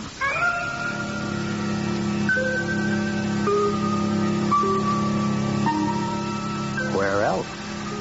If you consider what the extremely fortuitous arrival of Miss Penelope Meadows has meant to Clarence Porter, you might conclude that his troubles are over. However, this goes against all conventional wisdom, for everybody knows that when a man marries, his troubles begin. But this will be the business of Act 2, which I shall bring to you in just a few moments. The happy holiday season is nearly here, a time of gift-giving to family and friends. The question is, will you have enough money this year? If you start your 1976 Happy Holidays Christmas and Hanukkah Club at Metropolitan Savings Bank now, next year the answer could be yes. Come the holiday season 1976, you have saved all the money you want, plus Metropolitan's high interest on completed clubs. Best of all, you can choose a gift for yourself right now, free. And remember, only Metropolitan Savings Bank gives you MetroPack, the unique payment order way to pay those holiday bills or buy that gift in a hurry. Get full details about MetroPack and join the new Happy Holidays Club and choose your free gift today at Metropolitan Savings Bank with 12 convenient offices in Brooklyn, Queens, Nassau, and Manhattan. We want to help you save because... At Metropolitan Savings Bank, $1 billion savings bank, we know what you're saving for. Member FDIC. This is John Scott. Be sure to join me at 8 o'clock tonight for the latest news from the WOR New York newsroom. America discovers mailgram. All over the country, people are discovering the speed and impact of mailgram. Charlie O'Donnell had a problem with a bill that wouldn't go away. He used mailgram. Charlie, how did mailgram help you? About 2 years ago, I canceled one of my charge accounts. But then I started getting bills for something I never ordered. So it started out at like $15, and it's now up to $34. Now they kept charging me interest. Did you try to get in touch with them? Sure. I sent back the statements. I even called them, but the bills kept coming. So you decided to use a mailgram? Yeah, we sent off a mailgram, and we got a letter back saying that they're sorry, we hope to do business with you again, and it's all taken care of, and so forth. I've been talking with Charlie O'Donnell of New York. He's one of millions of people who are discovering that mailgrams get through to people and get results. It's easy to send a mailgram. Just call Western Union's toll-free 800 number anytime, day or night. Mailgram, impact of a telegram, at a fraction of the cost.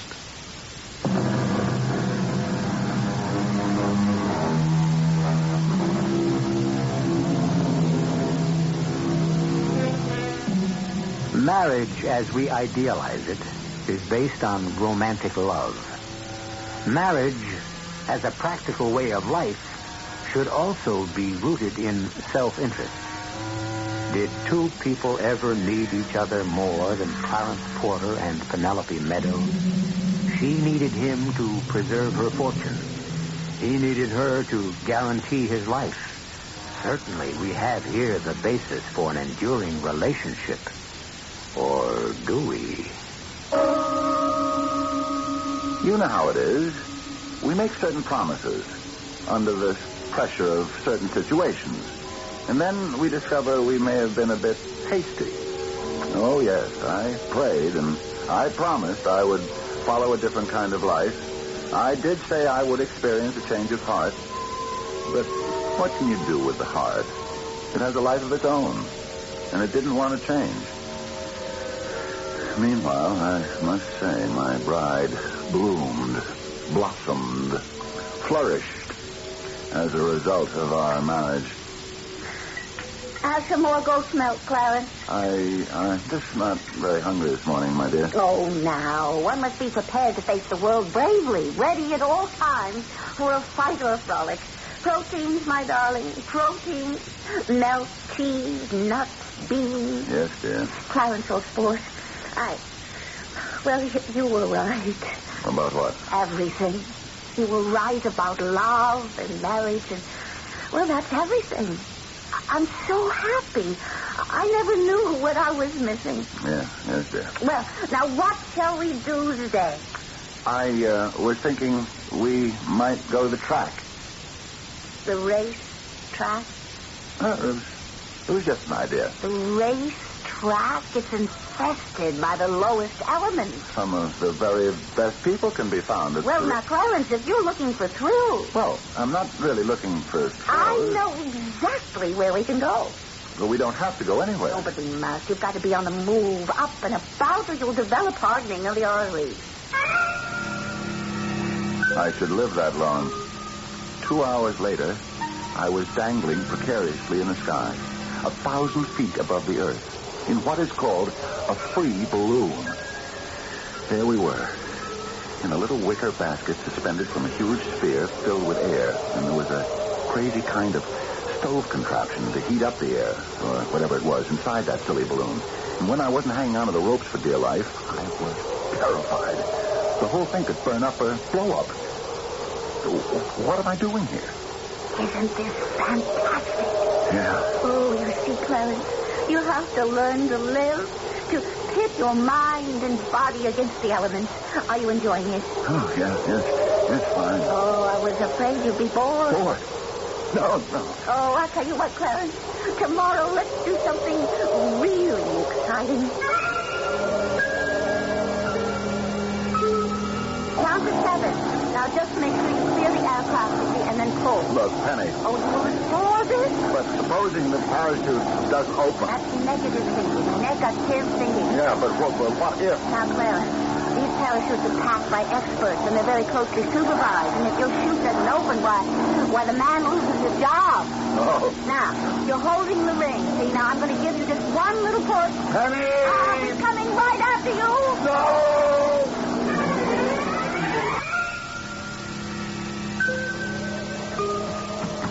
I'll have us a little foothold chopped out into just a couple of shakes, Clarence. Yeah. Cold, are you, darling? Well, that's because you aren't moving. Now, we'll be on our way soon. Oh, that's great. Only 1,000 feet more to the summit. 1,000 feet more? Well, we could have gone up the safe and simple way, but I know how you despise the routine and the ordinary. I don't exactly despise... No, Clarence, don't look down. Look up. What an accomplishment. To climb up the sheer face of the rock. You look bored. Who, me? Oh, my dearest old boy, I know you. How can we make this more exciting? More exciting? I know. We'll do it in the dark. This is what spelunking is, darling. Cave exploring is just like mountain climbing. In the dark. Isn't it? Yes, it certainly is. Now, we must be positive, absolutely positive, not to take a wrong turning, you see, and that's so easy to do. Most of these tunnels and passages have never been explored, while we could be lost forever. Stay close to me, darling. Where are we? Well, I think we're at the rim of a simply, enormous abyss. I don't know how far down the bottom is. Let me drop this rock. Well, I guess there is no bottom.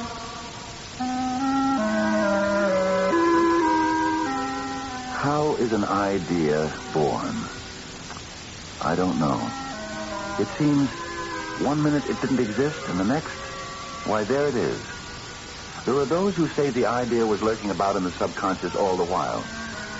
Well, at any rate, there it was. The idea, the thought, the concept that I had to kill Penelope. And this was nothing that I would have to analyze, consider, or debate. I was going to do it. I have to do it. I can't live this way. Indeed, this way I would be dead long before my time.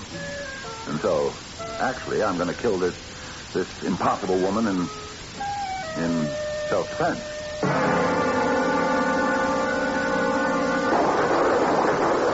Got him. Yes, you certainly did. Oh, the ugly brute. See how his friends have gathered round to finish him off? Let me bag a few more. Oh, hold the boat steady, old boy. Oh, that was a feast, my friends. Anything more ugly than a shark. Well, enough fun for one morning. Let's head for home. It has to be an accident. Anything else would arouse the suspicions of the police. Now, we could have an accident right here. I could throw her overboard. It's too far to swim, and besides, the sharks. But that's no good. I definitely have to be somewhere else when it happens, and therefore beyond suspicion. Besides, look at her. I mean, if it came to it, she could throw me overboard. But I know she'll want to take the boat out again tomorrow. And, then, well, we shall see.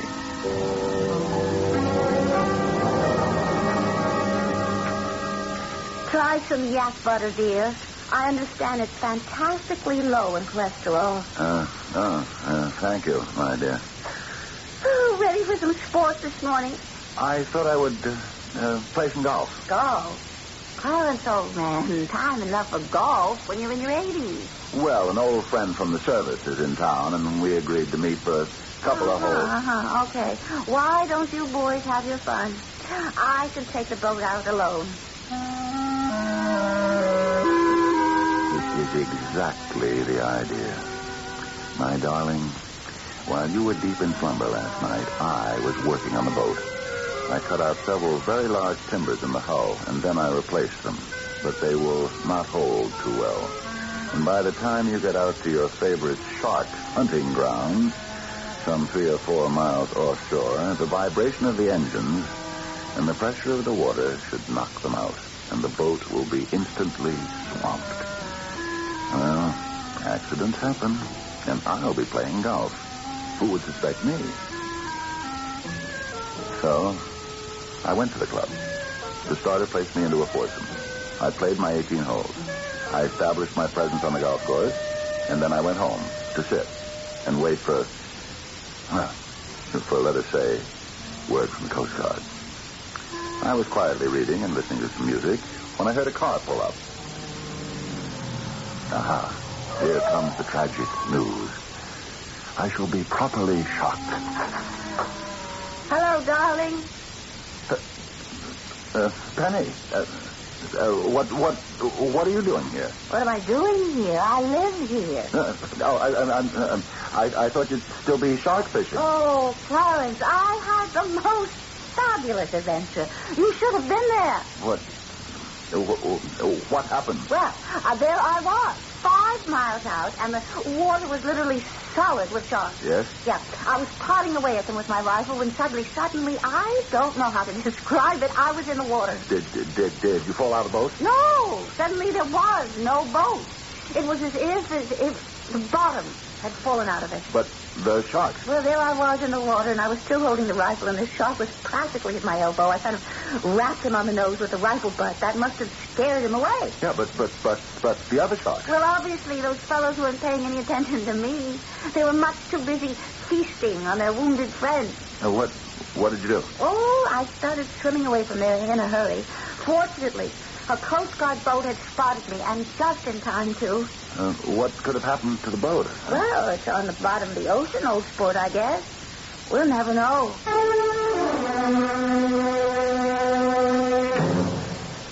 Some salad, old chap. It's a special southern Pacific algae, and it's garnished with plankton. You won't get better protein anywhere.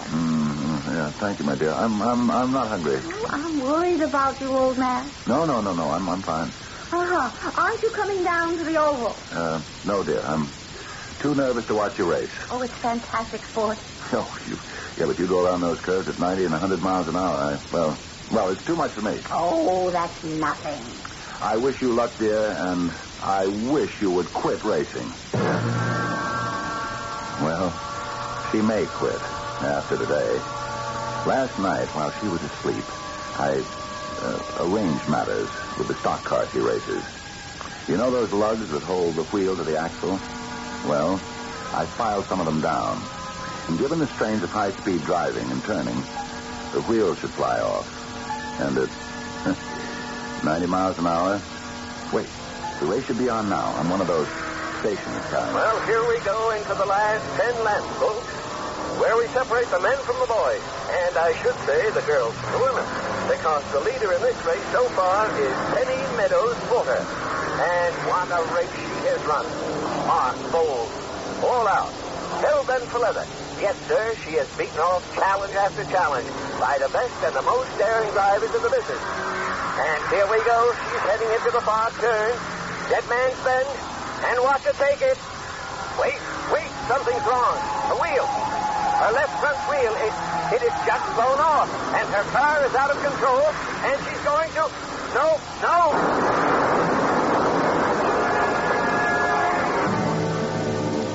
Hello, darling. Penny, you're all right. Of course. I heard it on the radio. I came over here as quickly as I could. I'm fine. Doc just wants to look at some x-rays. But I could get out of bed at this minute and go right home. The car was a total wreck. What happened? Well, we'll never know. It burned up. Exploded. And you were in it. And you survived. Mm-hmm. I guess I'm the penny that keeps turning up. Yes, but the longest road has a turning. A sinking boat, a burning car. Sometime, somehow, her luck has to run out.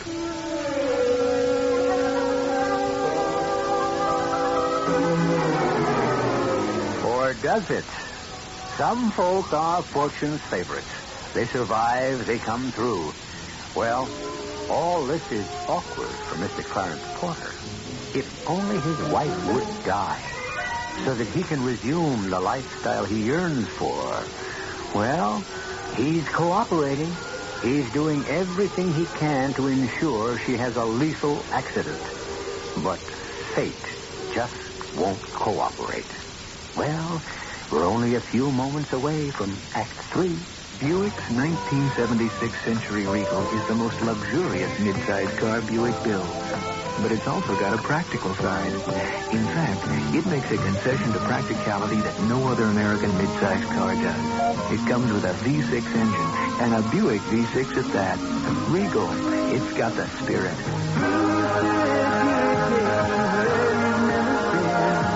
That's how it's gonna be.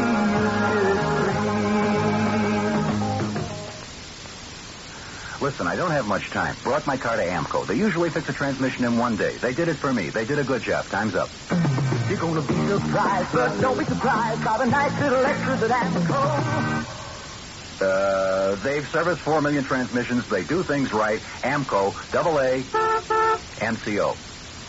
Transmission trouble? Take your car to one of the AMCO transmission centers in the greater New York area.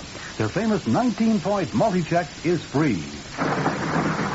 We're all a little leery of the dark. That's why some lonely night, you'll be glad you bought a Delco battery.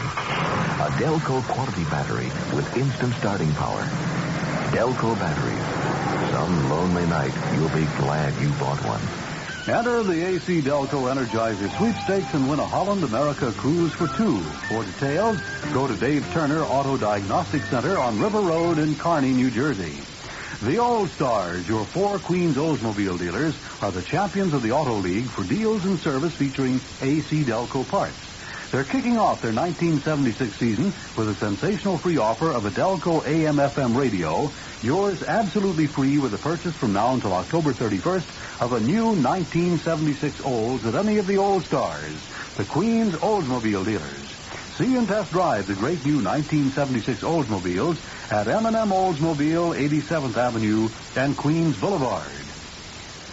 Steel-belted radial tires, the longest-wearing, gas-savingest tires made. And until now, rather expensive. What's happening now? Macy's and Bamberger's Auto Centers teamed up on a special purchase of 30,000 first-quality steel-belted radial white-wall tires from one of America's 4 top manufacturers. They're selling them for only $39 for the largest sizes, down to just $32 for smaller sizes. You heard right, $32 to $39 a tire, plus federal tax, in sizes to fit most popular American cars from Mustang to Cadillac. Installation included. If you've priced steel-belted radial tires, you know they range $60 to $80 each. And that's why this Macy's and Bamberger sale is truly sensational. There are 15 Macy's and Bamberger Auto Centers in the New York, New Jersey area. Call for the location near you. Famous makers, steel-belted radial tires for $39 or less this week at Macy's and Bamberger's Auto Centers. The tire buy of the year. Don't miss it.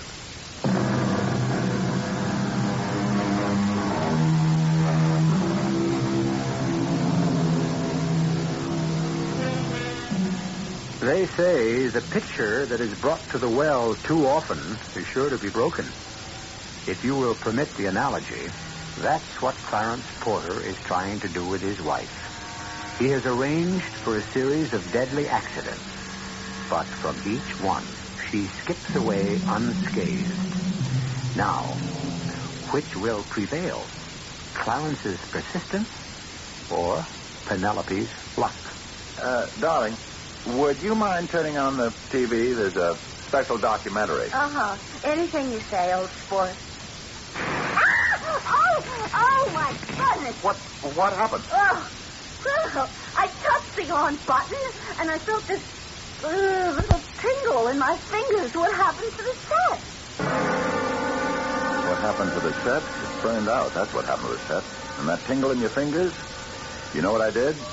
I wired the on button right to the power supply, directly, and without insulation. And so when you touched it, you'd get the full load. There's almost enough voltage in there to run the electric chair. And all you got was a tingle in your fingers. No, there has to be a better way. There has to be.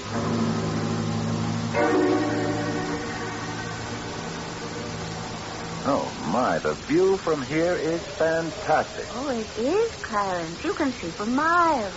I didn't know you were a nature lover. Now, dear, let's stand back. We're at the edge of the cliff. We're too close. Oh, you know me. How very careful I can be. But that's a drop of 4,000 feet, my darling. Oh, really, old sport? You mustn't worry so much. Oh, what splendid colors on those hills. Penny. What's that? Look out. I'm falling! This time, I have to win. Last night, I came here. I removed some rock, and I filled in the space with earth, so it would look solid. But it's not. And the minute she stepped on it, she would go right through, and I maneuvered her so that she would walk right there. And now she's going over the side, a sheer drop of 4,000 feet to the jagged rocks below. Her luck finally has run out. Hello, darling! Penny, where are you? Look out! Just over the side. Now be careful. I managed to get hold of the scratch. What do I do now? What else can I do? It's just not meant to be. That's all. I can't kill her. Because she obviously can't be killed. And I will simply have to reconcile myself to my fate. And live a clean, healthy, outdoor life. Please, believe me. I said that and I meant that. And I would have stuck with it. But one morning, there was a knock on the door. Oh. Ah, yes. Oh. It's Mr. Stretch and Mr. Chadwick. May we come in? Thank you.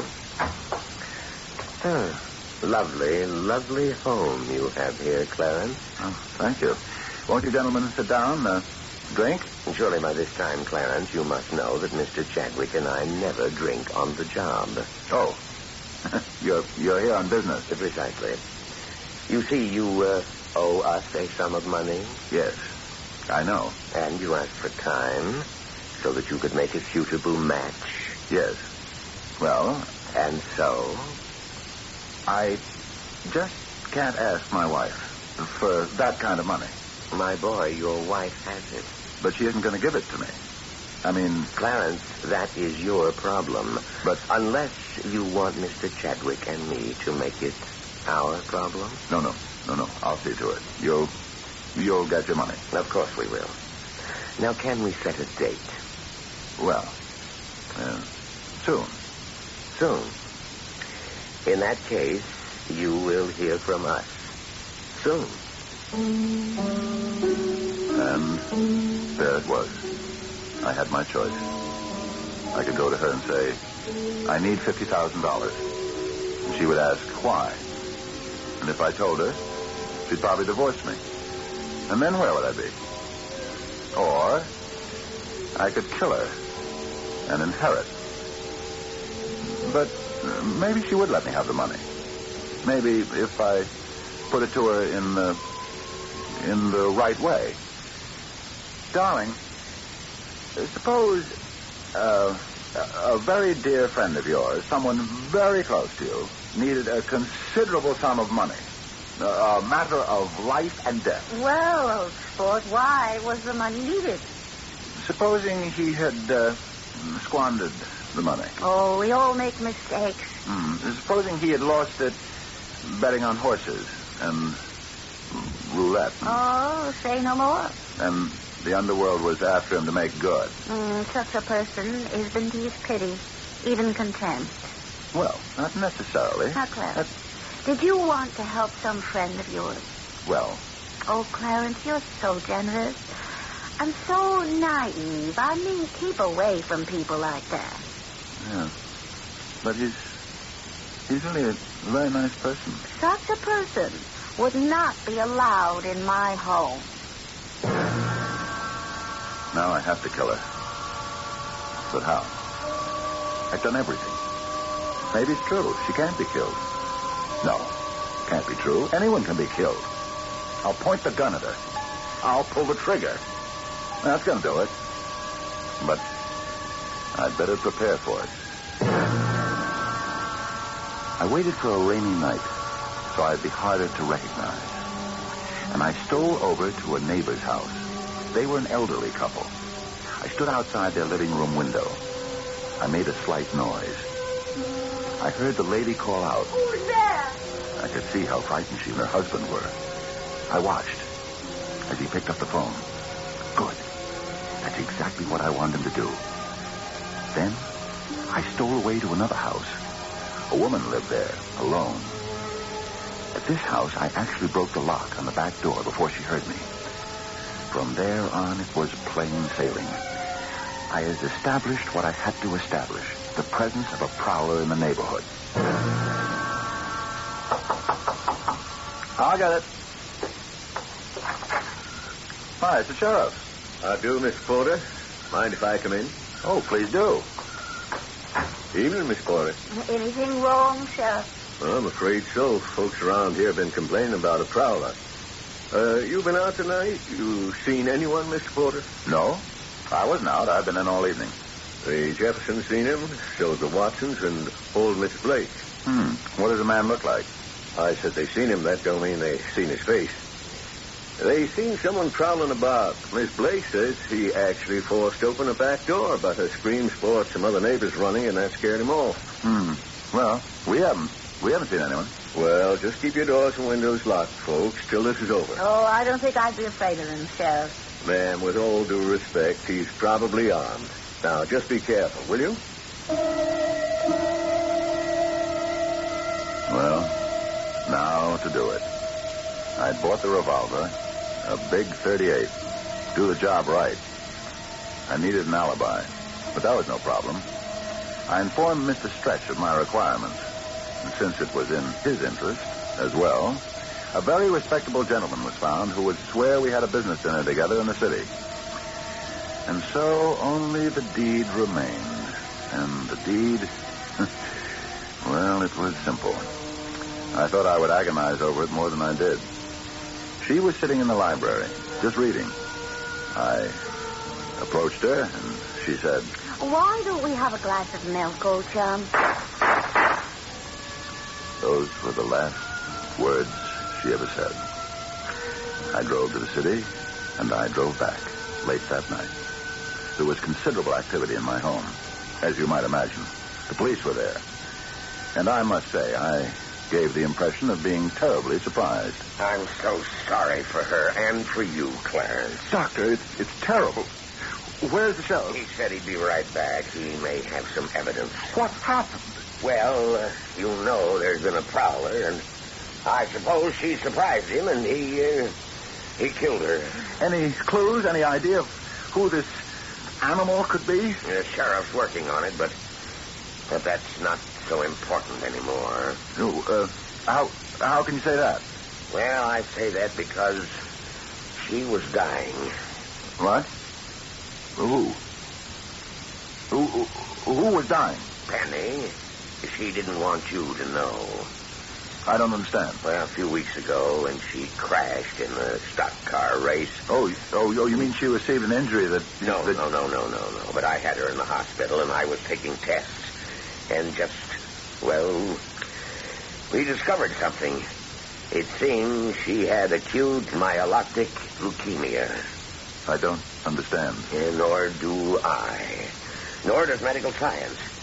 It's a quick and subtle and fatal disease. Why, how, who knows?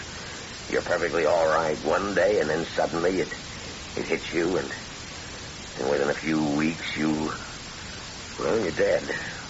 And she had this? Yes, Clarence. She didn't want you to know. She was losing ground so rapidly, she would have died within a few weeks. No. Oh. No. Mr. Porter. Shut up. Mr. Porter, I'm going to arrest you for the murder of your wife. And everything you say can be used against you. What do you mean? Arrest me? On what ground? Why would I want to? You'd know that better than I would. Now, last night, I come to your house in the pouring rain. I says, there's a prowler. Might you have seen him? You said you hadn't been out. I had seen that you had mud on your shoes. Now, I said nothing, awaiting further development. Now, this prowler left footprints beneath the windows of 3 houses in the neighborhood and your own house. Now, we got casts of them shoe prints. Earlier this evening, I examined the shoes with the mud on them, the ones you wore last night. They fit to a T. Now, will you talk to us now or later, Mr. Porter?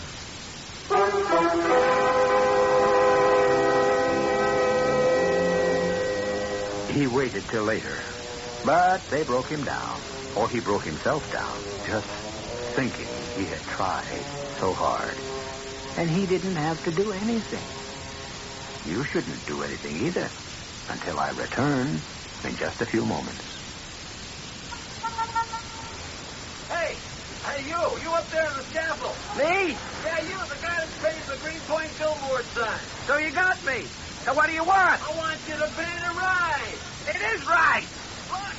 It says the Greenpoint Earnings Bank. See? It's supposed to say Savings Bank, huh? Hey, mister, don't give me aggravation. If you don't know that the Greenpoint Savings Bank is the Earnings Bank, that's your problem. Now, just let me finish up here, huh? I mean, heights confuse me anyway. I shouldn't even be up here. Even. Savings, earnings. Greenpoint depositors know there's nothing confusing about our name because we're more than a safe place to save money. We're a safe place to earn money. The Greenpoint Savings... the Greenpoint Earnings Bank. Greenpoint Earnings Bank, your neighborhood savings bank.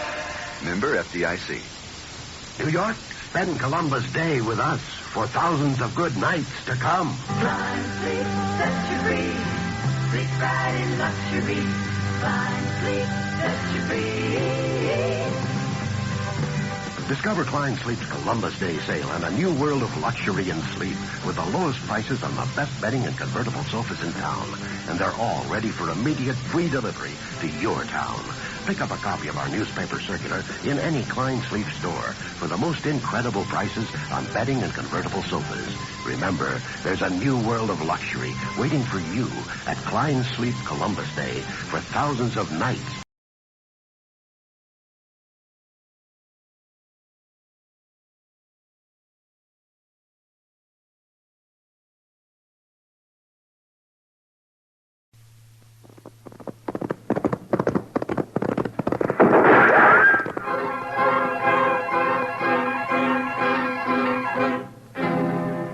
Around Dodge City and in the territory on West, there's just one way to handle the killers and the spoilers, and that's with the U.S. Marshal and the smell of Gunsmoke.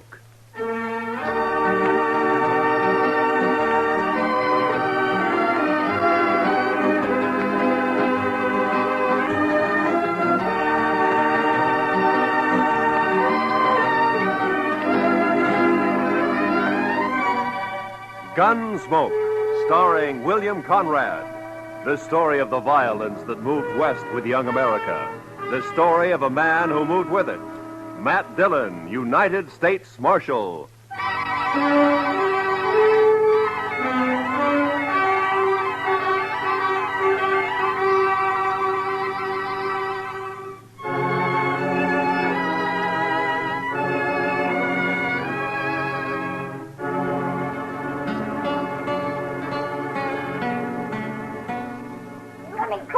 Now, here, Marshal, go on! Hey, let me go! Well, what have you got there, Chester? Half boss cat and half kid, Mr. Dillon. I'll smack you flat on the Hold white it sock. now. You don't stop that kid. Now, hold it. You want me to take a strap to you? Now, hold it. You best lock him up somewhere, Mr. Dillon. It's safer that way. All right, Chester, just calm down.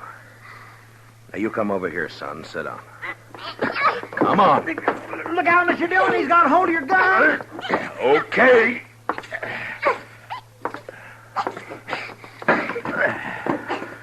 Now, you sit there. And don't you move an inch. You hear me? Not 1 inch. He is a mean little bug. Now, what's it all about, Chester? What's he done? I ain't done nothing. Now, you hush your mean little face. This here place is the law, and you're talking What's to the he marshal. done, Chester? I ain't done nothing. There, you I hear told that, you. Mr. Chester? Dillon? Yes, sir. Well, sir, I don't rightly know what he's done. That's what I told you. I ain't done nothing. Mr. Dillon, I was walking down to the office when I see this kid. I know most all the sprouts in town, but not him, so I says, hello, and he starts running. That's what he did? Yes, sir. And that's why you brought him in here? I sure did, Mr. Dillon. I figured if a kid runs away from me for doing nothing, then he's been up to something, so he must have done something. You know what I mean? No. Now, what's your name, son? I ain't done nothing. All right. Now, what's your name? I ain't saying. There, you see what I mean, Mr. Dillon? Just plain, ornery, mischievous... You mean live little here boy. in Dodge? I ain't saying. All right. Well, he's probably a runaway, Chester. I guess we'll have to lock him up until somebody comes looking for him, huh? Best thing in this whole wide world to do, Mr. Dillon. Just look at where he gnawed my thumb. Best thing to do. Come on, You ain't gonna lock me up? Have you got a better idea? We got to do something with you. Let me be on my way. Well, where do you live? About 4 miles out. Oh. Oh, sure. I know you. You're the Macklin kid. No, I ain't. I'm Danny Birch, but... I ain't saying. There, I knew he wasn't a town kid. I just knew that, Mr. Dillon. What did I tell you? Nothing. Now, if you'll just close up a minute, Chester, we can get this settled and Danny can go on his way. Now, you say you haven't done anything wrong, son? No. Your ma know you're in Dodge this morning? Guess so. All your chores done before you came? No. Well, maybe you better go on back then, huh? Your ma might be kind of worried. Guess so. You, got a horse? Yeah. Okay. So long. And take it easy. I can go now? Sure. Go ahead, Danny. You're Marshal Dillon, ain't you? Yeah, that's right. Well, I guess I come to Dodge to fetch you. My sister sent me. Oh? I wasn't going to, but I got to now because I promised Lily. She made me swear on Rattler's buttons, and I figure if I didn't see, I wouldn't be telling no lie if I told her he wasn't around. But now I seen him. No, hold on. Your sister wants me to come out with you to your place, is that it? Yeah, Why? on account of Pa. None of us gives a hoot except in Sister Lily, and she's just acting like a girl. Oh, what's happened to your pa? He's gone off again, shooting up the cattle. Thing is, he took 2 guns with him this time and a whole mess of bullets. Lily's just scared. Your pa been drinking a little, maybe? I guess. Anyhow, he goes loco and stays that way for a long while. But it's like Dave and Donald say. He'll get over it. He always does. They're my brothers, Dave and Donald. They ain't worrying. Uh-huh. Now, you want me to go out with you to help find him. Is that it? I don't want it. Lily does. And I had to swear on Rattler buttons that I'd fetch you. Oh, yeah, sure. Well, it's good that you did. Chester, get your stuff, will you? We'll ride out with Danny.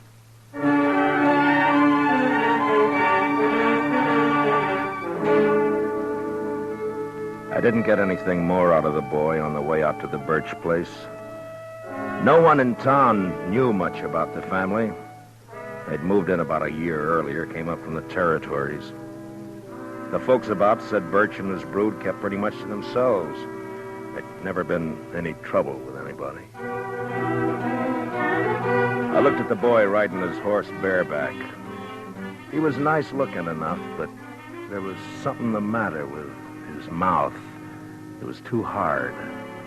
You could tell he wasn't a kid who did much smiling. Maybe with his paw acting that way, I didn't blame him. He sure rode his horse proud, though.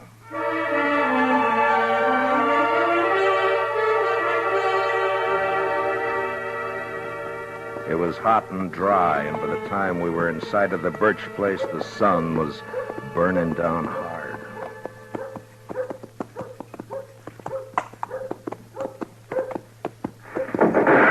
Oh.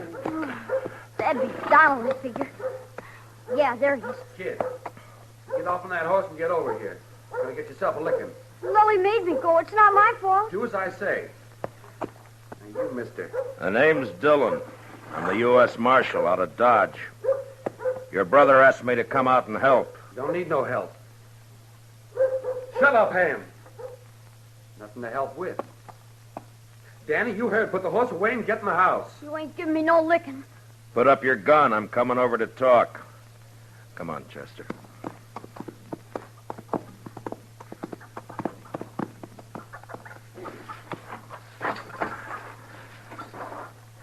It's against the law to shoot a man in cold blood. You know that? Shucks, I wasn't aiming at you. I was aiming at a rabbit up in the rise there. Your horse is scared away. Mm-hmm. Well, now, what about your paw? What about him? Have you found him? Shucks, he don't need to be found. He'll come back when he's good and ready. Pa's off hunting. That's not what your brother says. Where'd he go?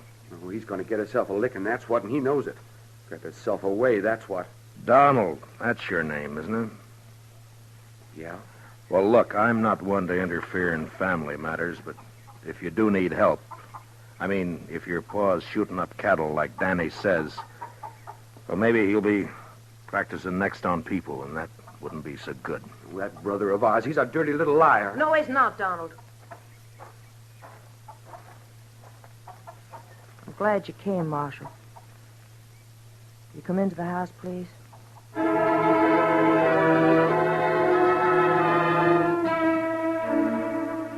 Chester and I followed the girl into the house.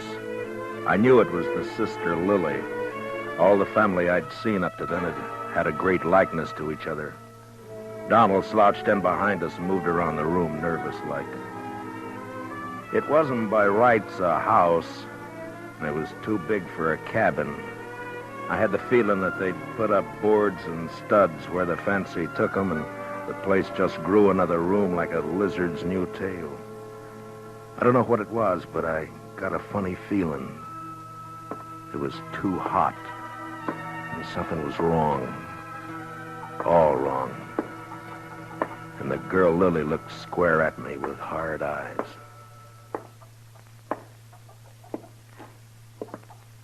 Donald. Huh? Sit down. You make me nervous. Oh, sure. Marshal Dillon, I want you to help us find Paul. Oh, Lily, Dave's going to be awful mad. Somebody's got to do something around here. Did your paw take a horse? No. Oh, where do you think he went, Miss Lily?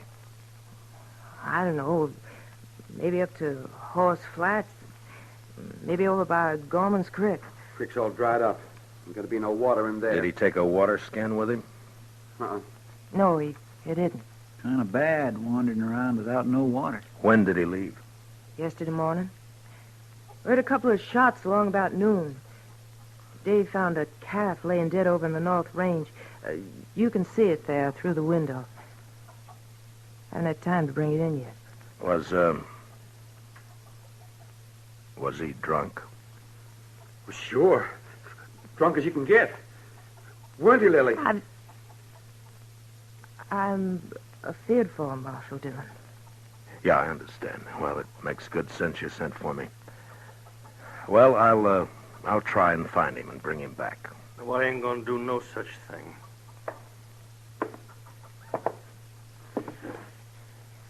You that Marshal fella out of Dodge? This is Marshal Dillon, Dave. My brother, Dave Birch. How are you? I told you, Lily. Told you, keep our business to us, not outside. It's got to be somebody else's business the way it is, Dave. And you know it. No such thing, Lily. I told her, Dave. I told her. I knew he was going to be mad. I figure the four of us, you and your brother here, and Chester and me, ought to be able to get him in before night. Now, mister, I told you we don't need you. Nor no one else. I'll be obliged you get off this property. Shut up, Lily. I'll see you and your fella there to the door, Marshal. I'm sorry, but if your paw's running around dangerous, it's my duty to find him. Donald. I got him. Get up slow, Marshal. And you, fella, reach up high. Okay, Dave. Take the guns. The younger brother, Donald, had got behind my chair, and now he was covering us with a shotgun. Dave took our guns.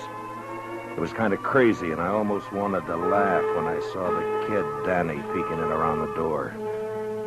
But then I saw his eyes, and there was the same thing in them. Hard, angry, as in the others. The girl started to say something. Then she shut up. Now get on your horses and ride back. And I don't want you out here again. This ain't no matter for the law, and you're trespassing. You're making it a matter for the law right now. You know that. Start walking. Them guns is U.S. property. Okay. I ain't no thief.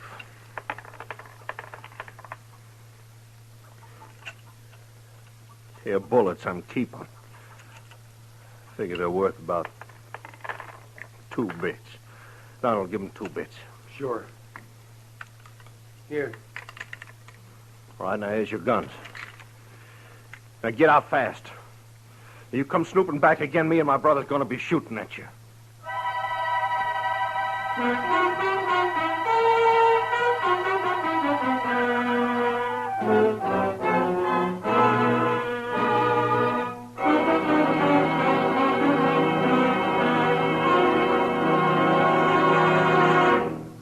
We will return for the second act of Gunsmoke in just a moment. But first, for centuries, arthritis and rheumatism have plagued mankind. And it's only in the last few years that science has begun to find hopeful avenues to explore toward relief and cure. The Arthritis and Rheumatism Foundation, established in 1948, holds a yearly drive to obtain funds for yet more concentrated research. A contribution to this year's drive, sent simply Arthritis, in care of your local postmaster, will help this fine work to continue for the eventual benefit of everyone. And now for the second act of Gunsmoke.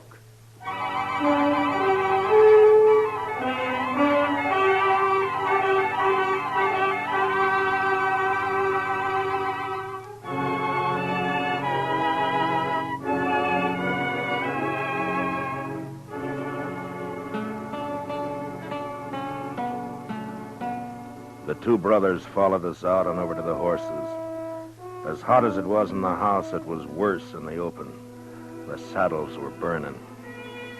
There wasn't another word passed between the Birch boys and me. They just stood covering us. And when I looked back 100 yards or more off, they were still there. Well, sir, that's what comes of trying to do a kindness, Mr. Dillon. As far as I'm concerned, they deserve whatever happens. I can't make it out, Chester. You'd think from the way they talk they don't care what happens to their paw. Mean bunch of children. They probably don't. My, Mr. Dillon, you ain't even riled they pulled guns on us. I guess I'm not, Chester. You know, there's something awful wrong back there. Those boys don't look the kind to pull a gun. And the girl wanted to talk, all right, but they wouldn't let her. Just mean, that's all. Oh, you aim to go back, Mr. Dillon? It's like I said, Chester, if it's just a family affair, you and me don't belong in it. But if the old man's as drunk as he sounds, he could make a lot of trouble. No, we're not going back right now. We're going to have a look around this country for a spell.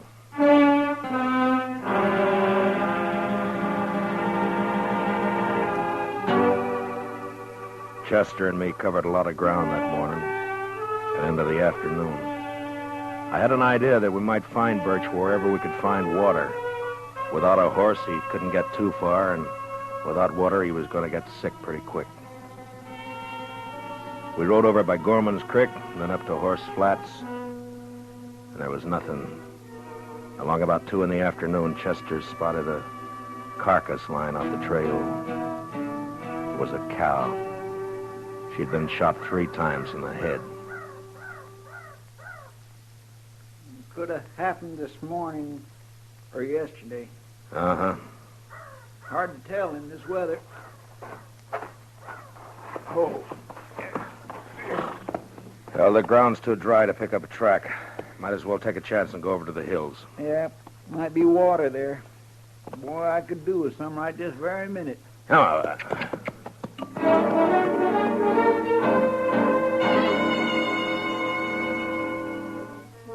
I got a funny taste in my mouth looking at that dead cow.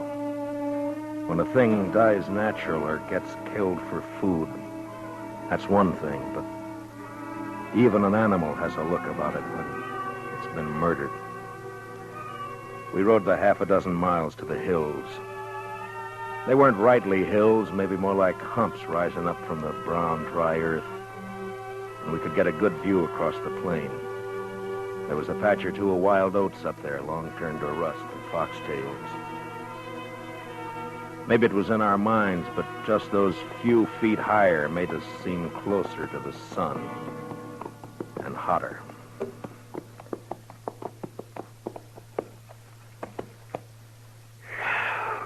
You ought to be able to see if he's out there anywhere.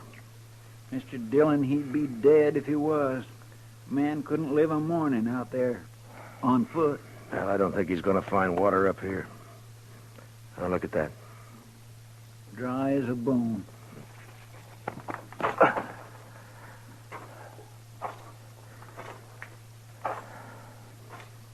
You see something, Mr. Dillon? Yeah, tracks, I think.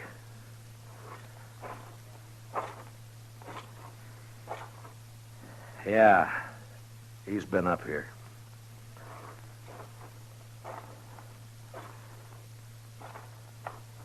I went down again, though. Over there. He sure made a long way on foot. Must be more than 8 miles from his place. Yeah.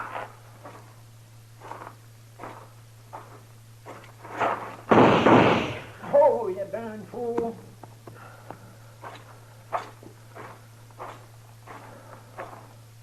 Rattler. Yeah, I saw. Blew his head clean off. I was afraid you was going to step on him. Well, we'll follow the tracks until they give out. Come on.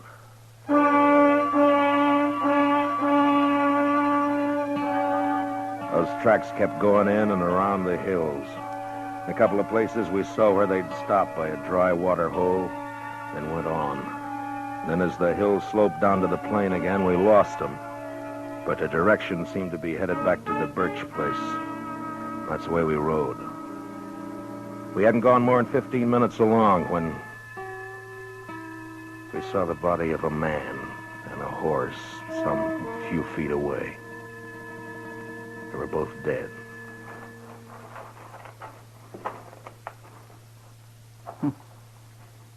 He wanted to make sure, didn't he, Mr. Dillon? Birch must have emptied his gun. Look at that. Isn't it Jack Mason, one of old man Gorman's hands?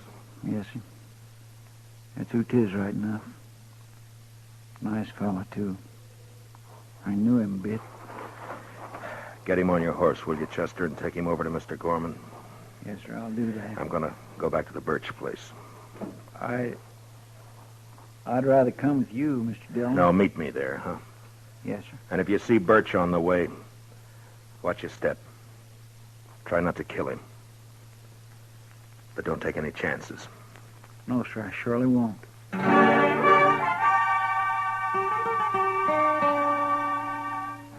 There was killing now, and I wasn't in the mood to talk gentle and kind with the sons and girl at the house. It was the boy Danny that saw me first. He was sitting on the doorstep. He ran inside. And a second later, I saw Dave come out with a shotgun. I didn't give him a chance to make up his mind. Dave!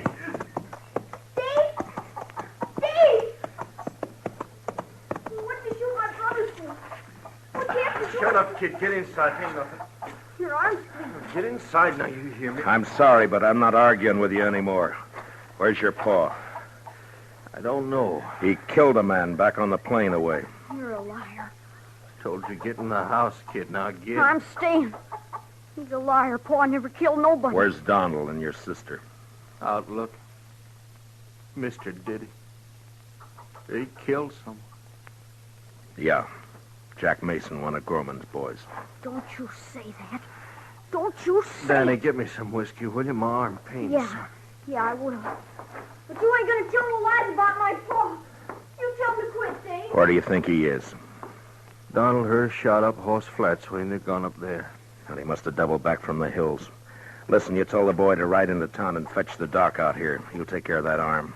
Okay. When my deputy rides in, Chester Proudfoot, tell him where I've gone, will you? Sure. Marshal. Yeah. Marshal, you gonna kill our pa? I don't want to. Not if I can help it.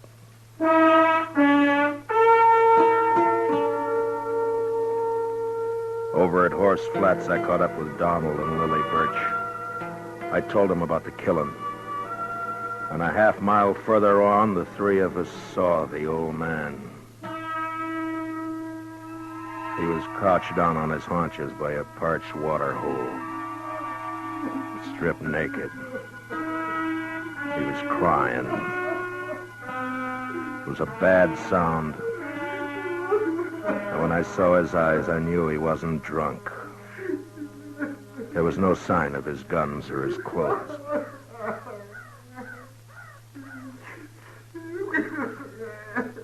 Come on, Pa. It's okay. It's Donald. You're okay, Pa. Come on, home. Come on, Pa, please. I knew it would happen like this. Someday. I knew it would. Boys figured it'd be shame on us all if word got out Pa had spells. Your brothers were wrong. Pa, please, will you? Pa. It was all right till after Ma died. And he started to act this way. That's why we had to leave our last place. People found out. Try to keep him home, but it weren't no good. Give your old Pa a cup of water. And your Pa's thirsty now. Come on, Pa. Get up. We're going to bed. Funny. Pa never took a drink in his life. We always said he was drunk when he carried on like this. People could figure a man drunk. I'm sorry, Miss Lily, but I'm going to have to take him in. I got to. Well, they do, too. I don't know. But he's done murder. It's my job to take him in. They'll hang him. I don't know. Maybe not. I don't know. Son, where's your brother? He didn't want to let you come out here alone. You're too young now. Where's your ma? She ought to know better now. Miss Lily, come over here. Oh, no, son. Now, I want you to listen to me. It's not my business, but will you let me give you some advice? Miss Lily? Huh? Now, you sell this place. I'll see what I can do to help. And you and your brothers go somewhere else and start afresh. You can get a good price for your land. You do that. It's best. Yeah. We'll go. I'm not saying you've got to. I'm saying it'd be better. It'd be better for the kid. He's seen too much of this. It's not good. You gotta teach him to smile again. Act like a kid again. You understand? You understand? Sure. I understand. Okay. I'll be taking him along now. We'll stop off at your place for some clothes. All right.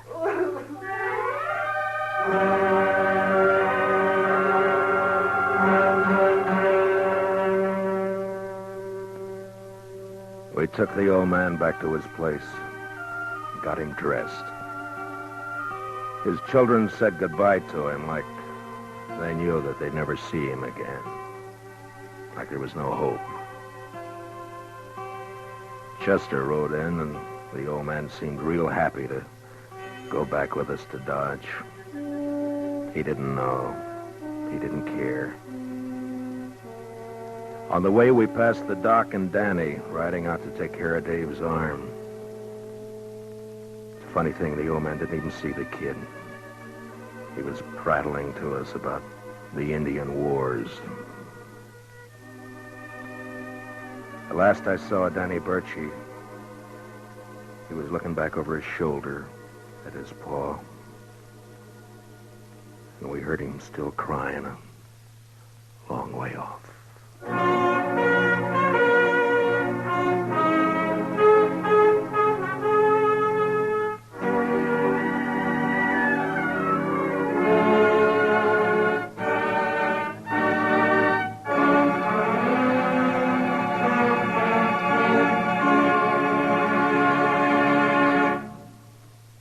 Gunsmoke, under the direction of Norman MacDonald, stars William Conrad as Matt Dillon, U.S. Marshal.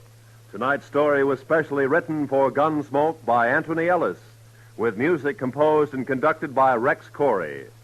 Featured in the cast were Richard Beals as Danny and Michael Ann Barrett as Lily, with Lee Millar, John Boehner, and Lawrence Dobkin.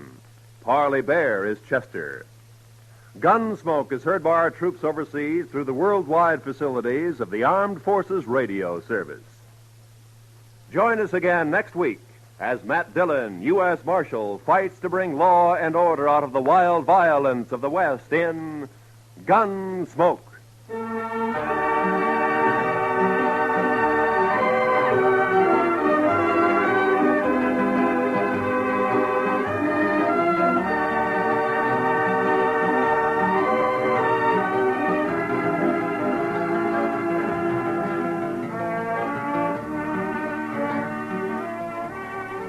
The New York Philharmonic celebrates its 110th birthday tomorrow, and in observance, there will be a repeat performance of Beethoven's Symphony No. 5. This work was featured on the first Philharmonic broadcast over 100 years ago. This is Roy Rowan speaking. Tune, Forestry Theater.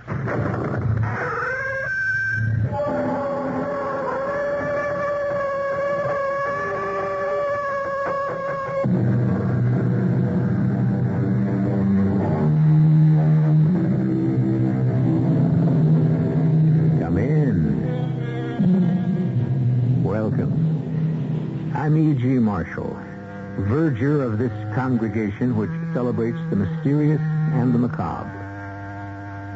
Chance, as a learned man once said, may very well be the pseudonym of God when he did not wish to sign his name. And then again, chance may very well be what it appears to be, a random accidental event. And it comes down to the old argument. Can our fate be foretold? Is our destiny signed, sealed, and delivered? Or do we have some room to maneuver?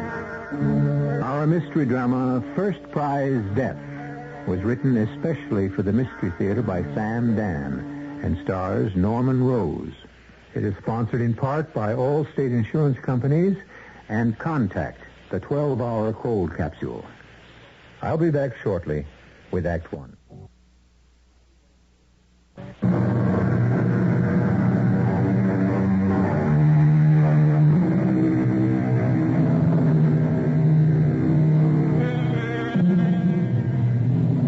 No living creature suffers from such poor public relations as the snake. Oh, lately the shark is hated and feared, perhaps even more, but the shark at least deserves his reputation. Of course, Things fell apart for the snake when he did the devil's job in the Garden of Eden. It's a pity to hear him constantly maligned, to have his name used to describe traitors, liars, and other scoundrels, especially those who insinuate their way into the victim's confidence. Well, we unfortunately cannot cure the ills of the world. We can only point out those which apply to our story. The snake of discontent has already begun to gnaw at the vitals of John Harrison Desmond, although John is about to deny it stoutly. Good morning, Eloise. Good morning. It's a lovely morning. Mm-hmm. Breakfast. What shall I have for breakfast? You may have anything you like. Mm-hmm. What has Millicent prepared? Nothing. She awaits your pleasure. She awaits my pleasure. This almost sounds as if I'm a feudal lord about to exercise my droit de seigneur. How about ham and eggs? You know what that means, don't you, Eloise? Oh, bacon? The lord of the castle had free reign as far as all the women who lived on his estate were concerned. Oh, pancakes. I suppose a captain of industry today, who is, you might say, the equivalent in power to a feudal lord, could actually demand and, for the most part, receive... Oh, John, I just don't know how you can be so cheerful this morning. Tell me, if you will, how this morning differs from all other mornings. Sure. Breakfast. Why don't I have a slice of ham, a rasher of bacon, and a single sausage, and one egg poached? There. Oh, John. Shall you communicate this intelligence to Millicent, or shall I? Oh, John, it's a shame. It's a crime. It's unfair. It's wrong. Darling, is something the matter? Oh, John, how could they give the prize, the Parkhurst Award? Oh, is that what's bothering you? Well, it has to bother somebody. Elwood Downard is such a nincompoop. Elwood Downard is an excellent sociologist. Oh, John, next to you, the man's an illiterate. Now, darling, you must listen. Please, none of your self-sacrificing nobility. Happy is that man who, being content with his work, his wife... Oh, no, please, no more of that dime store philosophy. The next thing you'll be doing, you'll be reciting, "Let me live in a house by the side of the road and be a friend to man." I think that's an excellent attitude. I give up. You are the victim of the most flagrant political maneuvering. You know, I may also have pancakes. Well, everybody knows it. It's rather more calories than I'd originally decided to invest in breakfast, but, I can skip lunch. And I give up. All right, let me just say this. Elwood Downard is a man of substance and stature. He's not in your class. That's not true. He was in my class. Oh, John, I was really? teaching at the university. And since he was my pupil, his receiving the award is a compliment to me. You taught him everything he knows. You know, this is a silly and fruitless argument. Oh, you're too good-natured. Would you rather I was ill-natured? I give up. This time I hope you mean it. And furthermore... Oh. What's the use? Yeah. Now, have you finally subsided? Good. Darling, I know my worth. I know my value. No, you must listen to me. But I know what you're going to say. Fine. And there's no need for me to say it. You're going to say, "I don't care for the opinions or the... Well, we both know what I'm going to say. It is enough for me that I do my work. History shall assign me my place." Yes, that's about what I was going to say. But by the time history gets around to you, you'll be dead. Well, then it won't matter very much, will it? The Parkhurst Award, it's even more prestigious than the Nobel Prize. Yes, and I never won that one either, did I? John, you have to get in there and fight. Darling, I am not a pugilist. I give up. Please do, even if it's just for a little while.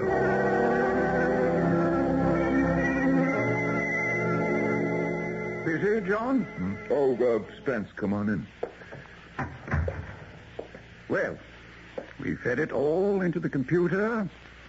The data looks pretty good. Now, how far away are we from the report? Well, no more than 6 weeks. But we know the conclusions. It's obvious.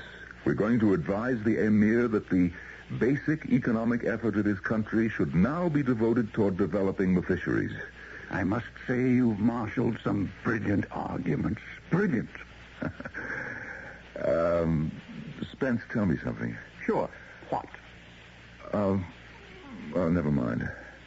Something bothering you, John? Well, it's just... Well, you know the old saying, if you're so smart, why ain't you rich? Well, look how smart I am. Why ain't I rich? Our Sociological Advisory Institute isn't doing all that badly. No, that's not the kind of rich I mean. I don't follow you. Rich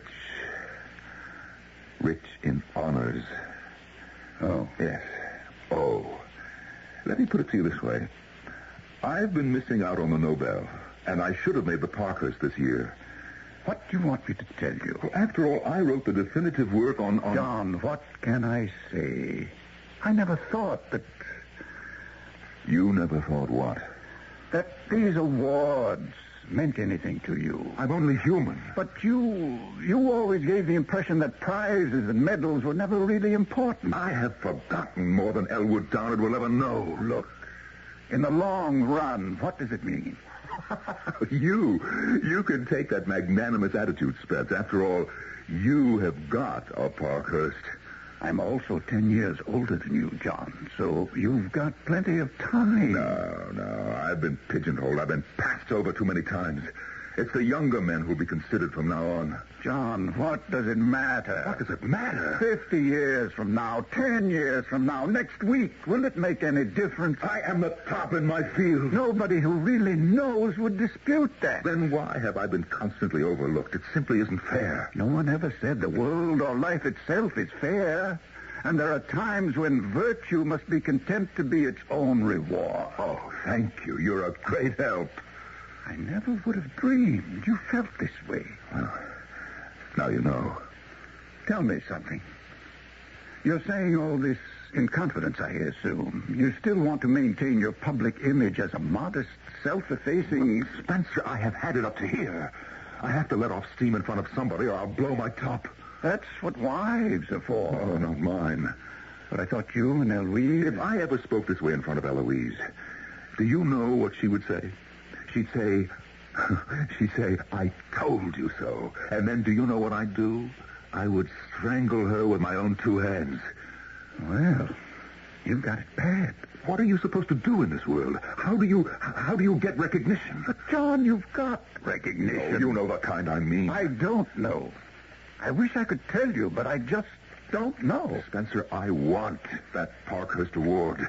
To me, it would be the culmination of my life's work. You scare me, John. You sound as if you'd be willing to sell your soul for it. I would.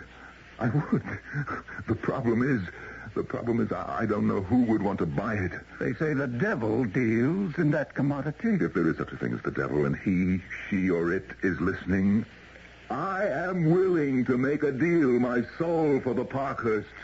What's supposed to happen now? A puff of smoke and a cloud of sulfur and a sudden materializing of Lucifer himself? Yes, but obviously no such thing exists. John, don't let this thing get to you. Spence, it has gotten to me. I can't help it.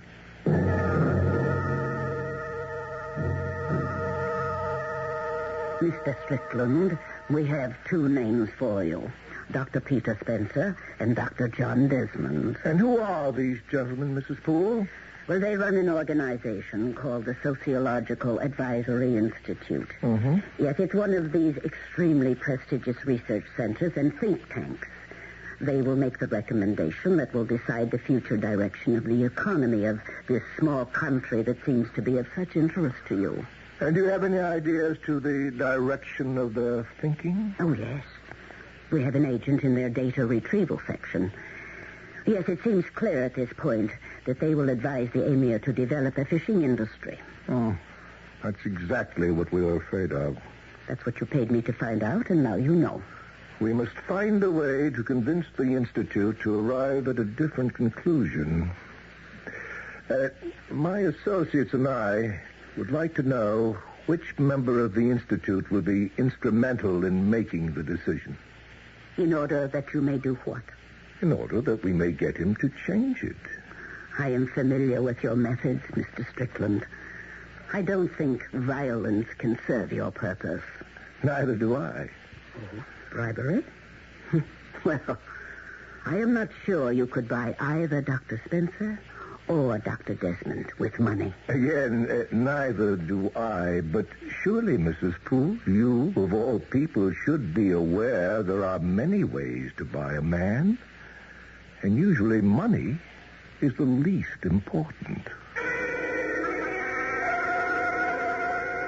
What are you talking about? John, be reasonable. I hate his guts. That's not your image. I hate my image. It's the one you've had all your life. It's too late to change now. I refuse to go to a party that will honor Edward Downard. You'll not only go, you'll give it. You'll be the host. Oh, that'll be the day. The day. The day will be a week from next Wednesday. If you think that He's your old student, and you're happy for him, and so you're holding this reception. No, never. Then count on this. You'll never get the Parkhurst.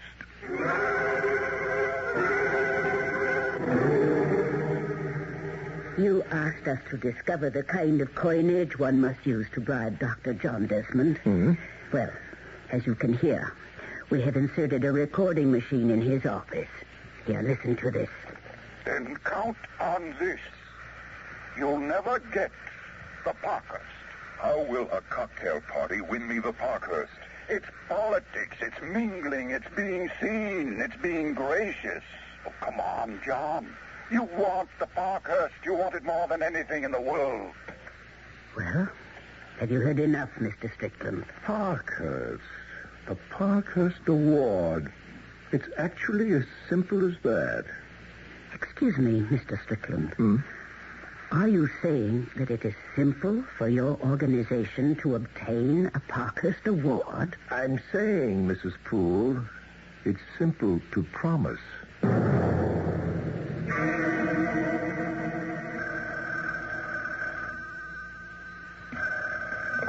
Yes.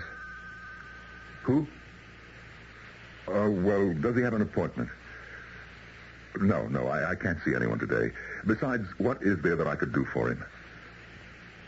He says he was advised to call on me by Dr. Elwood Downard. Well, I suppose so. Send him in. Now, why would Downard send anyone to see me? Dr. Desmond? Yes, come in, please. Thank you. Have a chair. Now, sir, your name is Everett Strickland? Correct. What may I do for you? For starters, do not advise the Emir of Rochal to develop a fishing industry. What? Oh, now, see here. I believe in getting to the heart of the matter. And Elwood Downard sent you to me? No. I don't know the gentleman. I used the name because I knew you would have to grant me an interview. The interview is over. Of course. Only one thing remains to be said, and then we may adjourn, so that you will be able to meditate. Get out before I throw you out. We could have led up to this gradually over days or weeks or even months, but I believe in placing all the cards on the table immediately. If you care to go along, we're prepared to pay you handsomely. Now, you listen to me. I don't know who you are or what your game is, but if you think you can bribe me to betray a client... I don't think I can bribe you. I know I can. There isn't enough money in the world. I wouldn't give you a single penny. I'd give you what you want more than anything else. Will you be good enough to get out? I offer you the Parkhurst Award. Now, do you still want me to get out? A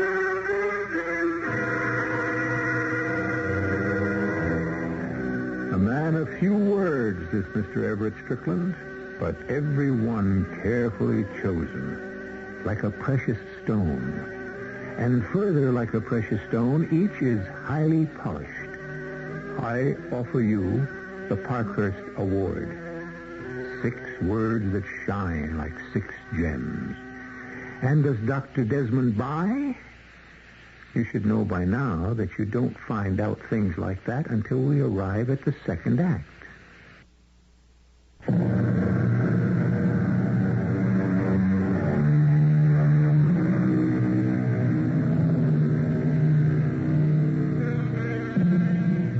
And what are the basic motivating forces in human beings? One great authority says sex. Another says hunger. A third says territory. Well, From all this, we are assured of one thing. There are different forces for different folks. At this time and in this place, what motivates John Desmond is what Shakespeare would call the bauble reputation. Mr. Strickland, I don't know what your game is. I'm willing to give in order to get. Why should you be concerned with our dealings with the Emirate of Rashal? I represent a group that has worldwide interest, Dr. Desmond. What we are talking about is completely out of the question. Why? I have my reputation to consider. Your reputation is very much the subject of this discussion. It would certainly be enhanced by a Parkhurst award. I have heard enough, more than enough. That's absolutely true. You have heard enough for one day. Now you must sleep on it. Mr. Strickland, if you do not leave my office immediately, I shall have one of our security people toss you out. Oh, that won't be necessary. I'm going. You need time now. Time to digest what I've told you. Oh, spare me any further pathetic attempts to talk me into it. No need for me to do that. In the end, you'll talk yourself into it.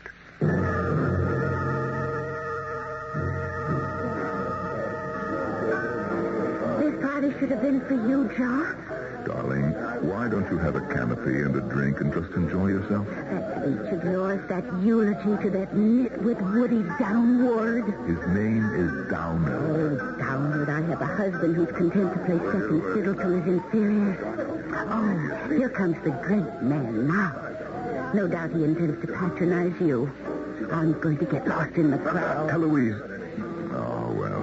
John? Oh, yes, Elwood. Thank you for this very cordial affair. Well, it was my pleasure, Elwood. There's a plan afoot to establish a series of seminars to be held in Washington, the Elwood Downard Research Series. It would be attended by top people in government and education. The Elwood Downard Research Series. Mm-hmm. Of course, my name guarantees the success of the project. Oh, yes, I'm sure. I'm assembling a panel to run the thing, and I may have an opening for you. An opening?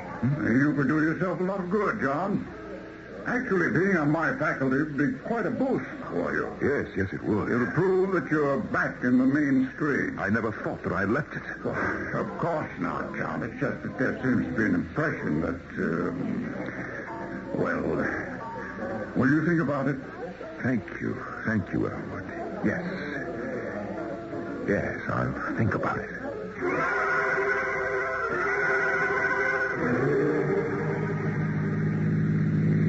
What was I thinking of the whole evening? I'll tell you. I don't believe I asked you, Eloise, dear. You should have been the guest of honor at that party. You should have been the Parkhurst medalist. Why are we stopping here? Because I have something vital to tell you. What's that? Shut up. John. I don't know any other way to put it. I don't want to hear another word about Elwood Downard or Parkhurst prizes. But John, darling, I'm only trying. I know. You're only trying to inspire me. Well, is that bad? In this case, it can lead to a catastrophe. John. You want me to have recognition, fame. Well, is that so terrible? These things are not to be, and they're not for me. I won't have you talk that way. Well, I must. Do you understand? I must. You have no right to give up. Eloise, do not weaken my resolve. What resolve? I am willing to accept the hand that has been dealt to me. Please don't make me dissatisfied. But I'm only trying You keep saying that you're only trying. And I must tell you to stop. Just stop right now, right here. Never, Eloise, never say another word to me about winning an award. But I don't understand Let's just leave it at that. Don't push me. I'm having a hard enough time as it is. John, what do you mean you're having a hard time? Eloise, the discussion is over. For good.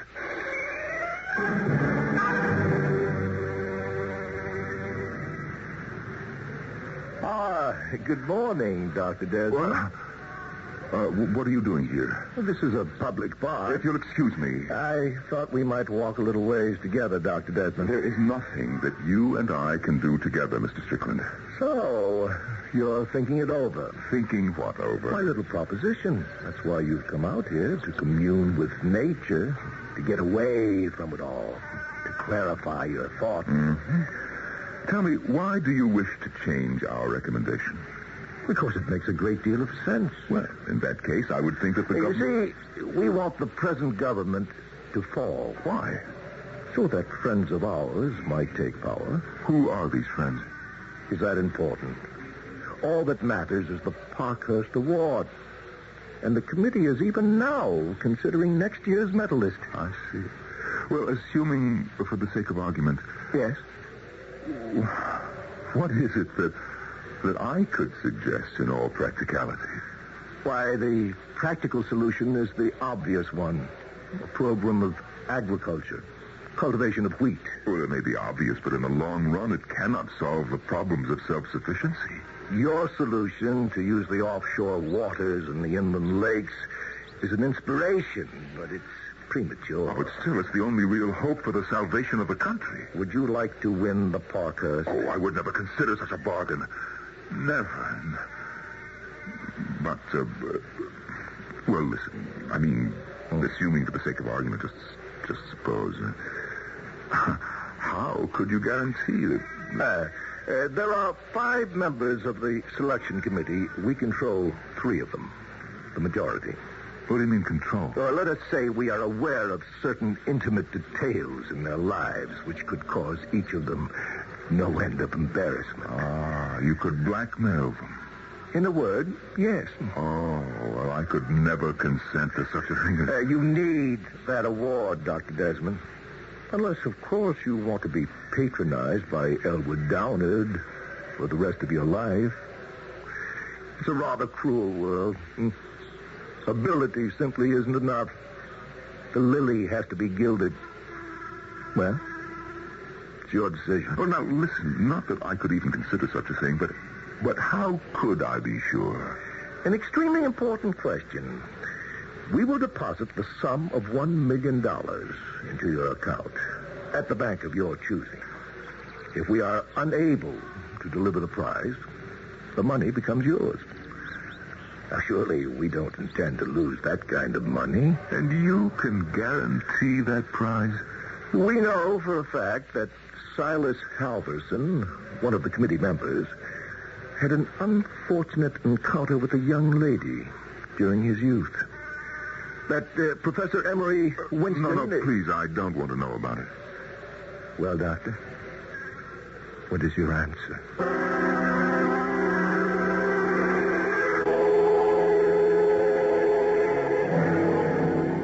We may be back to ground zero on this project, Spencer.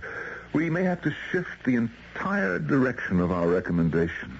Why? Well, because other factors have suddenly...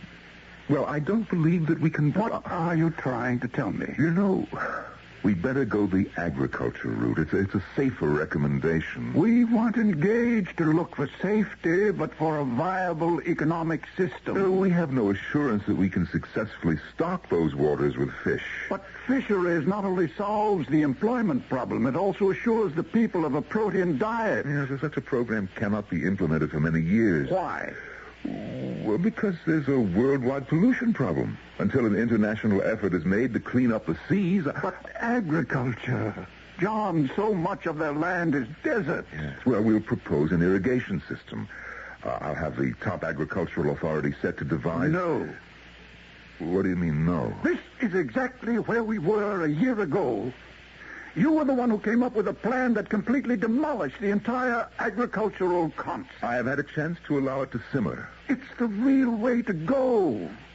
Let agriculture develop slowly, but let the major expenditure of money go toward the creation of a fishing industry. It won't work. You're serious? Of course. Okay. Now tell me the truth.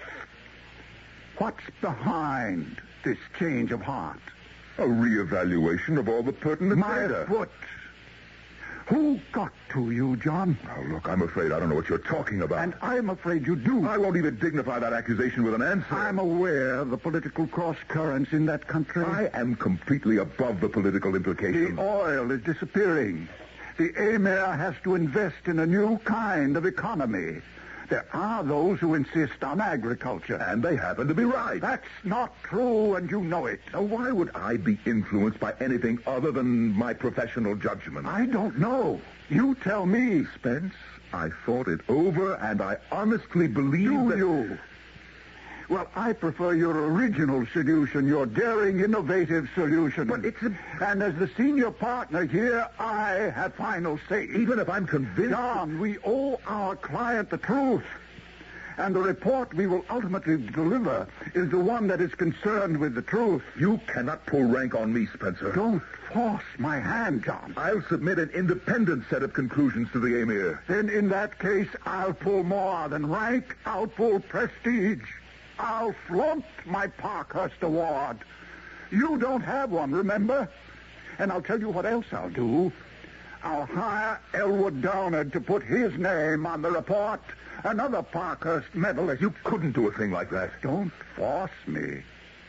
And, of course, Downard will get all the credit for the fisheries idea. Anyone who may have thought he lucked into the prize before will now admit he's a genuine genius. But, Spencer, I am sincerely convinced you're not. that... Somebody got to you. Who and how, I don't want to know. But I'll save you in spite of yourself.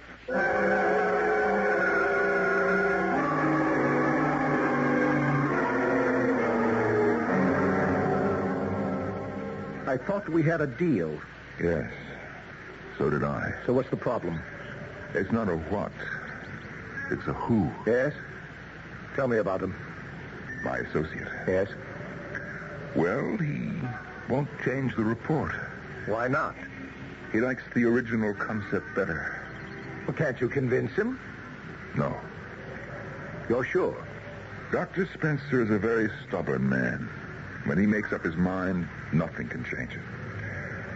So, I'm afraid our deal is off. Oh, never say die. You never tell what can happen tomorrow. Where Dr. Spencer's concerned, I can. I think I'd like to have a little talk with him. Oh, no. You don't know Dr. Spencer. And you don't know how I talk.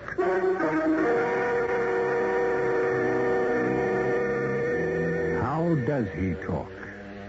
So far, he always seems to have what everybody wants. He has no trouble selling his programs. A most persuasive man is this Mr. Everett Strickland. But what has he to offer Dr. Spencer? We shall find out when I return in just a few moments with Act 3.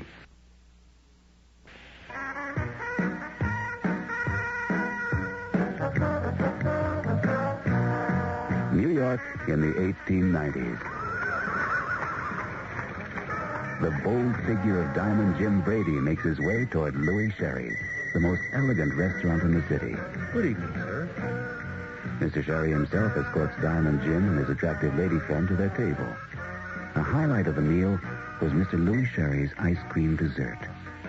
Louis Sherry's ice cream still has that old-fashioned flavor, yet none of today's additives. Made from real cream, milk, pure cane sugar, egg yolks, natural flavor, no artificial anything. You'll see that we haven't lost our taste for old-fashioned elegance.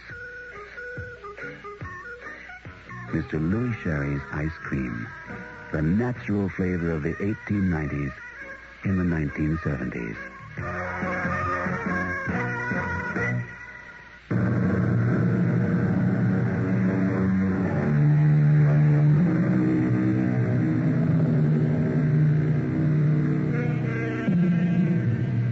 Every man, they say, has his price. The tag on Dr. Desmond has already been displayed. It is the prestigious Parkhurst Award. Now it has become necessary to buy Dr. Spencer.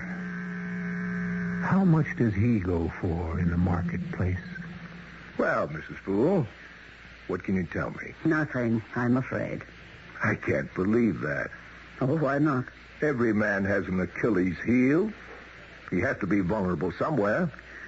Ordinarily, I would agree. But Dr. Spencer is evidently the exception to prove the rule. What does he want? He's satisfied with what he has. What does he want to keep hidden? I tell you, he has absolutely no vulnerability. Then perhaps Another method of handling the doctor is indicated. I'm sure of it. I shall return your guarantee, Mr. Strickland. Why? Because I cannot keep my part of the bargain. Why not? Dr. Spencer's mind is made up. That's true. He has me effectively blocked from presenting a different report. That's true, too. Well, then, what are you saying? I'm saying that we shall endeavor to unblock the good doctor. How? How do you think? Well, I haven't the faintest idea. Oh, yes, you do. You foresaw this moment from the split second you decided to accept my offer. Oh, which moment? The moment in which you would know that Spencer has to be killed. Oh, no. Did you actually think Spencer would allow a 180-degree turnaround? I had every confidence in my ability to convince him. Play with the truth if you will, Dr. Desmond. Lie to yourself if you must. Do whatever is necessary to placate your conscience. But please, respect my intelligence. Well, I won't stand for murder. You will eventually. The deal is definitely off. You'll talk yourself into it eventually. Oh, no, never. You may have lost your freedom of operation. I don't understand. You may have to kill Spencer. I may have to kill him. Are you mad? In self-defense. I can't believe that I'm having this conversation. Spencer isn't threatening my life. In a very real sense, he is. Listen to this tape. What's behind this change of heart? Well, that's Spencer. Where did you... It's a tape of the conversation you held with Dr. Spencer in your office. How did you ever get that? We have your entire conversation. But listen to this very illuminating line. Somebody got to you, John. Who and how, I do not wish to know. But I'll save you in spite of yourself. Now, consider the implications of that statement. Dr. Spencer questions your integrity. He's convinced you've been bought off. He's convinced of no such thing. If you like to whistle in the dark, go ahead. But the partnership of Spencer and Desmond is coming to an end. And you know it.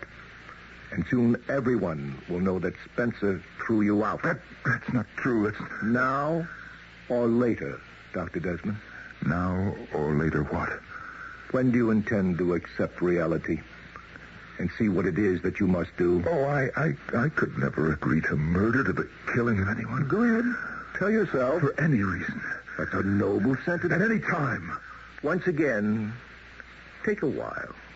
As long as you need to talk yourself into it. How's that final chapter of the report coming, John? Well, I'm working on it. I'm sorry. We had those words. Well, Spencer, it was just a review of the facts of life. What facts? Oh, there's an old Civil War saying, them as has gets. Meaning what? Meaning it's not what's in the brain, it's decorations on the chest. I see. The fact is that I know more than you and Downard put together. But what do brains have to do with it?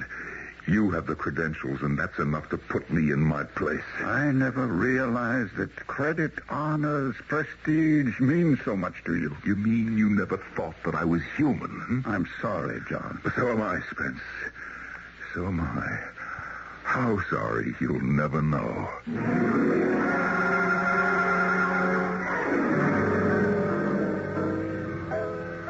Well, Dr. Desmond? Mr. Strickland, Yes. Well, you see, I've decided to go ahead. See how simple it is. The first decision is always the toughest. After that, everything just falls into place. Oh, yes. I mean, I suppose if you want to get anywhere, you've got to bite and claw and kick. There's absolutely no doubt about it. And Spence is an old man anyway. So he goes a few years earlier. And this way, his departure can do you some real good. His departure? We've been studying Dr. Spencer's habits. He likes to spend his weekends in his cabin up in the mountains. The cabin? Yes. He likes to detach himself from the world and meditate and just be his own man for a few days. Oh, but why do I tell you these things? Well, what are you going to do? Well, nothing involved, nothing complicated. Our amateurs attempt highly complex plans, which then fall apart from their own weight. But I mean, what are you going to do? A freelance agent will be dispatched to the location. He will shoot Spencer. Oh, well, that's quite all right. Be shocked, be horrified, show all the human reactions. It's expected of you. Yes, but the place is miles from any human habitation. A good doctor requires solitude. And so a prowler robbed him and killed him. But that's an eminently logical event. The police will accept it without question. And then control of the Institute passes into your hands, and we have no more problems. Mr. Strickland, how will this operative be sure that it's Spencer? He'll be sent to the cabin with orders to shoot the occupant. Has there ever been another occupant? Oh, no. And the event is scheduled for Saturday evening at 7. Immediately before twilight. Oh, no, listen, I'm... Yes, Nothing.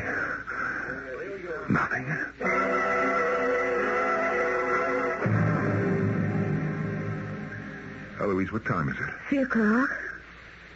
John, what's the trouble? Nothing. I don't know why you just want to sit indoors on such a glorious Saturday afternoon. Well, I just feel like sitting indoors. Is there a law against it? Oh, excuse me. What time is it? I just told you. Well, tell me again. It's almost a minute after 3. John, please tell me what's wrong. Darling, something is wrong. No, it'll wear off after a while. What will? Oh, forget it. Well, this is no way to have an intelligent conversation. Who says we have to have an intelligent conversation? Who says we have to have any kind of a conversation? Well, excuse me. What time is it? 1.5 minutes after 3. Do you want some coffee, tea, a drink? John, I'm afraid I'll have to break a confidence. Eloise, I don't feel like a conversation just now. And I'm going to do it because I know what's eating away at you. You do? Yes. The lack of recognition. Oh, please, I just don't have the heart. And I'm going to tell you something. But look, honey, next Saturday you must pretend to be surprised.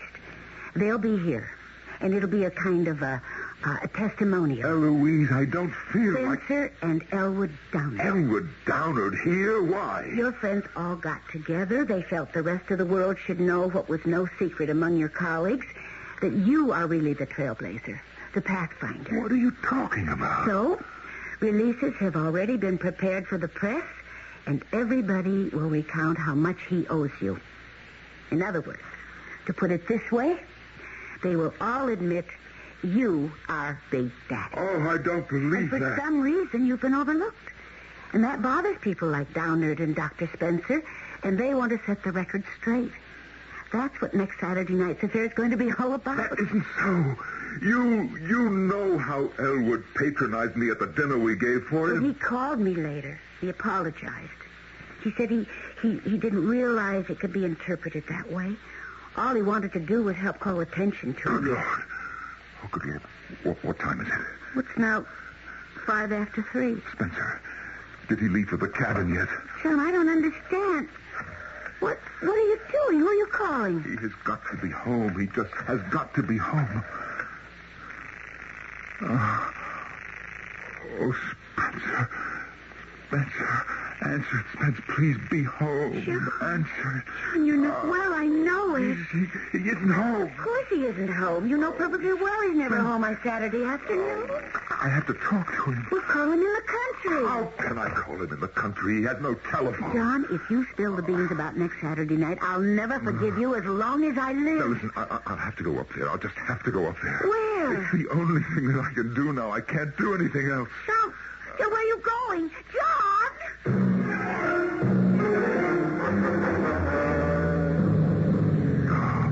Oh, Spence. Spence. Spence. Spence, are you in there? Spence.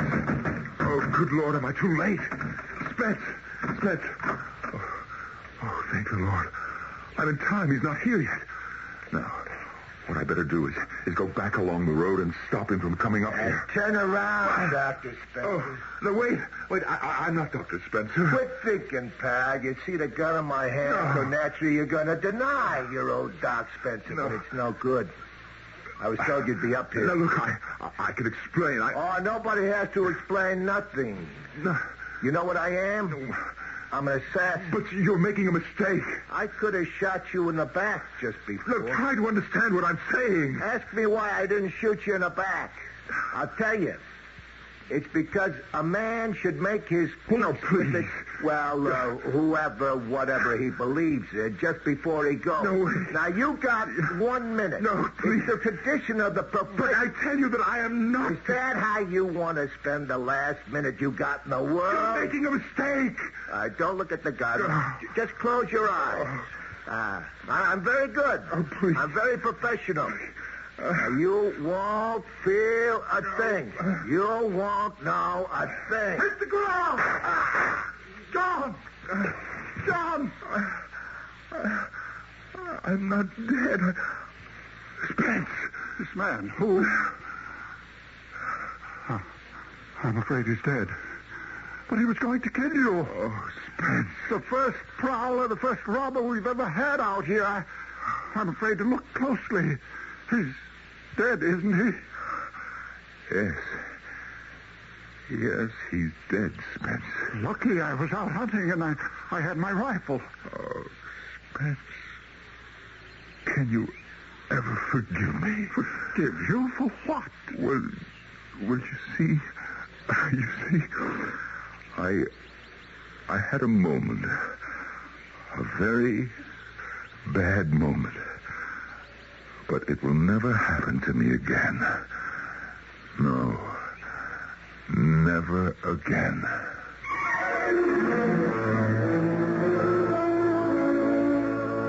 He did, and it didn't. And the following year, the committee nominated him for the Parkhurst Award. And when he accepted it, he made a brilliant speech to the effect that the world's greatest honors are the ones a man receives from his colleagues. I shall return shortly.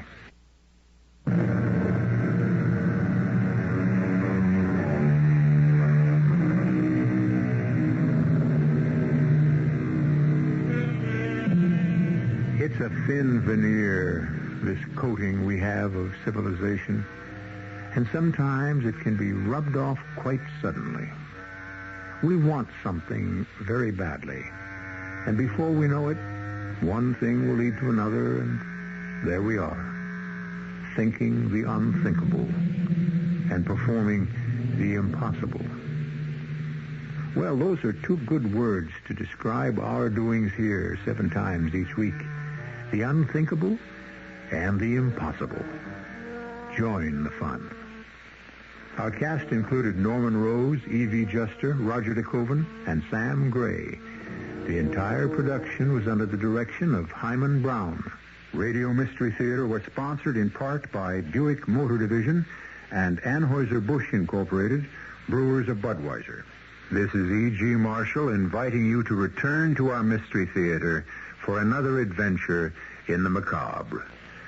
Until next time, pleasant dreams.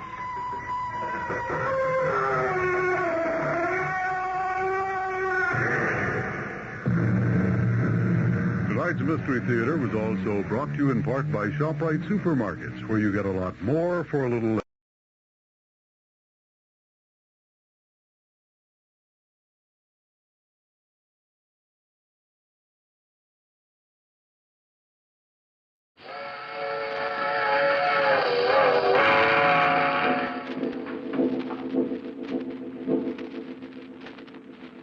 A mysterious traveler.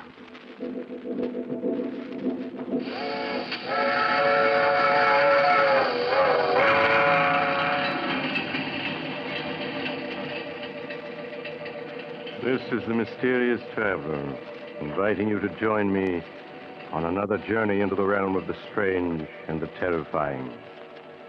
I hope you will enjoy the trip, that it will thrill you a little and chill you a little. So settle back, get a good grip on your nerves, and be comfortable, if you can. Where are we going?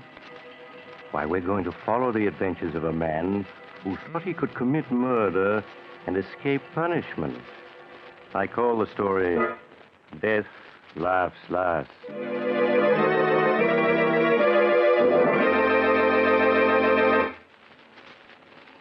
It was while I was practicing medicine in an eastern city that Edward Harrison brought his wife Mary to me for an examination. I could see at a glance that she was dangerously ill. When I had finished my examination, however, I tried to conceal her true condition from her till I had a chance to speak privately to her husband. It isn't anything serious, is it, Dr. Smith? Oh, please tell me that it isn't. Well, I'm afraid it's too soon to say, Mrs. Harrison.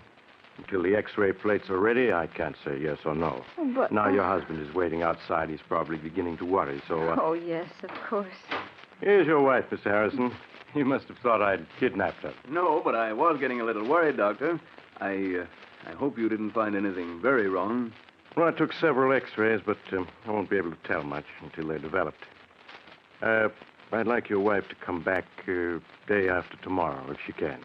Of course, Doctor. What time would be the best? Well, any time that's convenient to you. Now, I'll write out a prescription your husband can have filled. Will you step in for a moment, Mr. Harrison? Sure thing. With you in a moment, Mary. Of course, darling. Sit down, won't you, Mr. Harrison? All right. Now, what is it, Doctor? Mr. Harrison, your wife is dangerously ill. Does that mean she's going to die? Her only hope is a brain operation. A very difficult and delicate operation. Without it, well, I could only give her 6 months, a year at most. No, it mustn't be. She's got to have the operation, you hear? I must tell you, Mr. Harrison, that only one man in this country has the necessary skill for the operation your wife needs.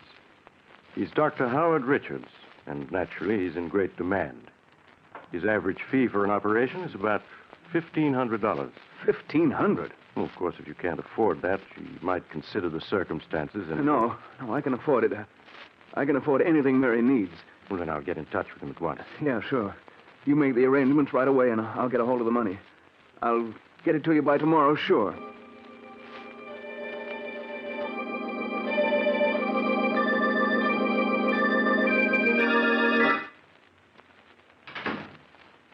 Darling, help me off with my coat, will you, please? Oh, sure, Mary. Yeah. How are you feeling? Oh, much better since Dr. Smith gave me that medicine in his office. He's a swell doctor. He'll fix you up in no time. Did he tell you anything more, Edward? Not a thing, except that the treatment might take a little time, that's all. A little time? Oh, dear, I hope it won't be too expensive. Your business hasn't been good, and we've used up all the money in our savings account, and... Oh, don't you fret about money. Don't you worry about anything. All right, darling, I won't. Oh, but aren't you going to take your coat off? No, I've got to get the prescription the doctor gave me filled. You just take it easy till I get back. I might stop in at the shop, too. There's something I've got to attend to there.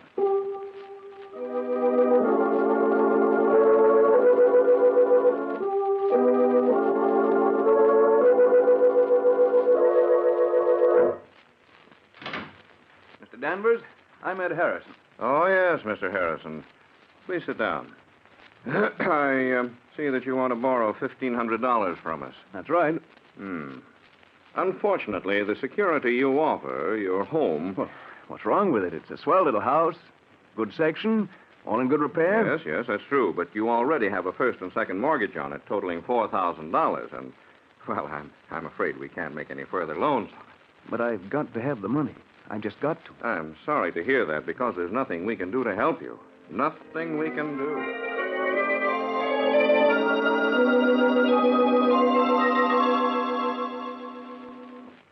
You You say you're not employed, Mr. Harrison. No, I own a shop. I'm a locksmith. Mm-hmm. Well, that means you're never certain of your income. If you had a job now, a regular income you could depend on... What are you getting at? You mean you're not going to let me have the money? I certainly wish I could, but under the circumstances...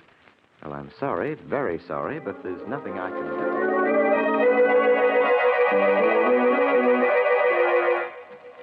I'm afraid the collateral you suggest isn't satisfactory, Mr. Harrison. We'd lend you the money if we could, but we just can't. Sorry. But I've got to have it. I've just got to. Sorry. It's to save Mary's life. She'll die if I Sorry. don't. And I won't let her die. I won't. Sorry. Sorry. Look, Sorry. you must... Sorry. Listen. You must...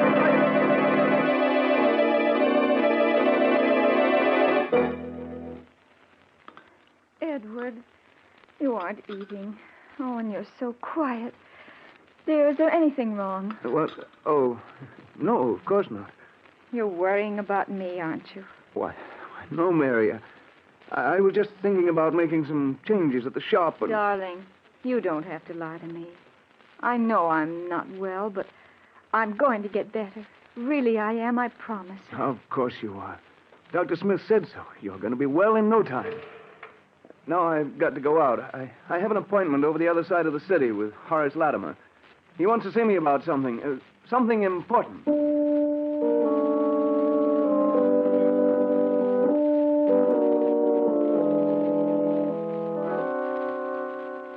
Edward had no appointment with Horace Latimer, but went to see Horace anyway. For he and Horace had been boyhood friends. Then their paths had separated, and Horace had grown wealthy. But in his desperation, Edward Harrison hoped that Horace would remember the past and would lend him the money he'd been trying to raise all day. Horace could spare it easily. But would he? 1,500? That's rather a lot of money, Ed. I know it is, Horace, but it's for Mary, for an operation. I've got to have it. Yes. Why don't you try the bank? You have a house, a business. I have tried the bank and all the personal loan companies in town. They all turned me down, said the security wasn't good enough. I see. Well, that's too bad. But I don't quite understand why you came to me, Ed. Because we're friends, that's why. Because when we were boys, we agreed that we'd each of us always lend the other a helping hand if we could. Boys don't understand business very well, I'm afraid, Ed. No, I suppose not. They don't understand business. They just understand friendship. You know, if I had the money and you needed it, I'd lend it to you in a minute. I don't doubt that at all, Ed. And you can bet I'd lend it to you if I had it. But that's the trouble. I haven't any ready cash. The income tax, you know, and a couple of shaky investments that I had to bolster up lately. All right, Horace, never mind explaining. I get the idea. You're not going to lend me the money. No, really, Ed, I would if I could, but I can't. I'm sorry, Save your but sorrow for somebody else. I don't need your money, you hear? I'll get it someplace else. Yes, I'll get it. Somehow.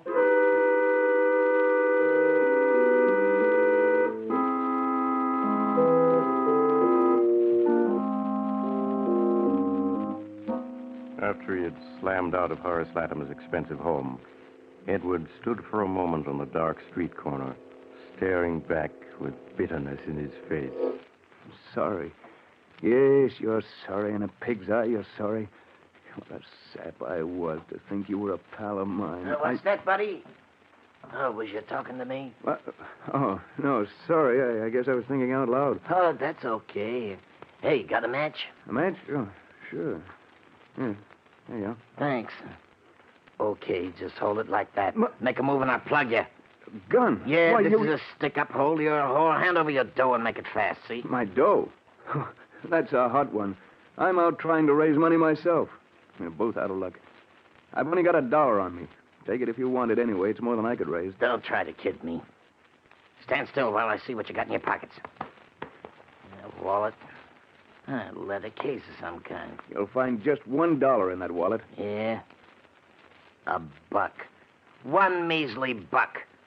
I bet you got a roll hidden in this leather case. It's heavy enough. There's nothing in there but my emergency kit. Yeah, well, I'll just see for myself. Say. Oh, this kit is full of skeleton keys and picklocks and stuff. What are you, anyway? Second-story worker? I'm a locksmith and a safe repairman, if it's anything to you. Now, how about taking the dollar and letting me go on my way? I'm in a hurry. Not so fast, pal. Not so fast. Were you leveling just now when you said you was trying to raise dough? Yeah, I've got to have $1,500 by tomorrow. What's it to you? You'd be surprised, pal. Okay, I'm putting the gun away, but you ain't leaving yet. Me and you, we're gonna talk business, because I got a plan that'll get us both all the dough we need.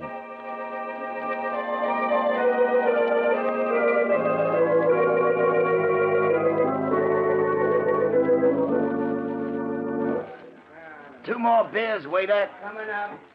Well, is it a deal on my proposition? I don't know, Mike. Sure you do. There's nothing to it.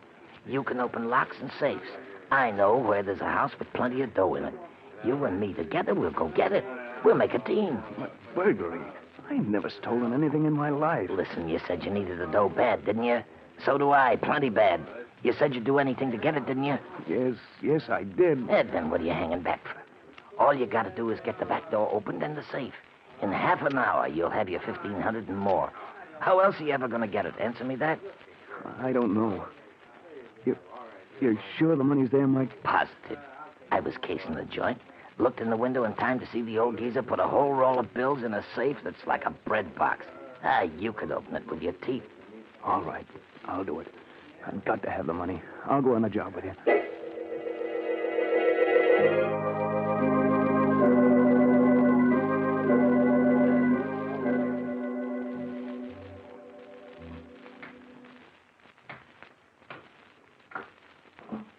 Okay, this is the joint. Everybody's hit the hay long ago. It'll be a cinch. The luck looks easy. But I shouldn't be doing this. There must be some other way to get the money straight. Don't be a sucker all your life. You gotta take what you want in this world. If you don't, you'll never get it. Everybody's a crook of some kind. Take it from me. Well... Get on. Get that door open. We gotta get inside before we're spotted. All right. Let me take a second, I think. Yes. There. It's unlocked. Okay. Get inside. The safe's in the library. Down this way. Don't make any noise. You're sure there's only two of them in the house? Yeah, the old guy and his butler. Probably both of them deaf as posts. Here's the library. Come on. The safe's behind the picture on the wall. This picture? Yeah, that's it. I'll lift it down. There you are. That safe is just a kid's toy. Go ahead, get it open. It won't be that easy. But I'll have it open inside half an hour.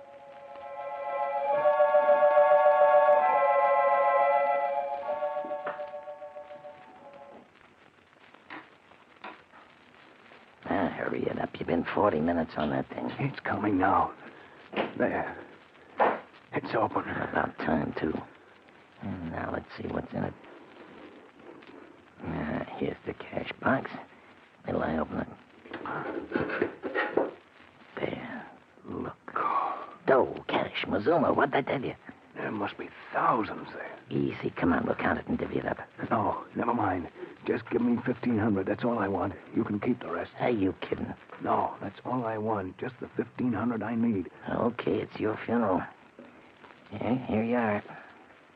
10, 11, 12, 13, 14, $1,500 bills.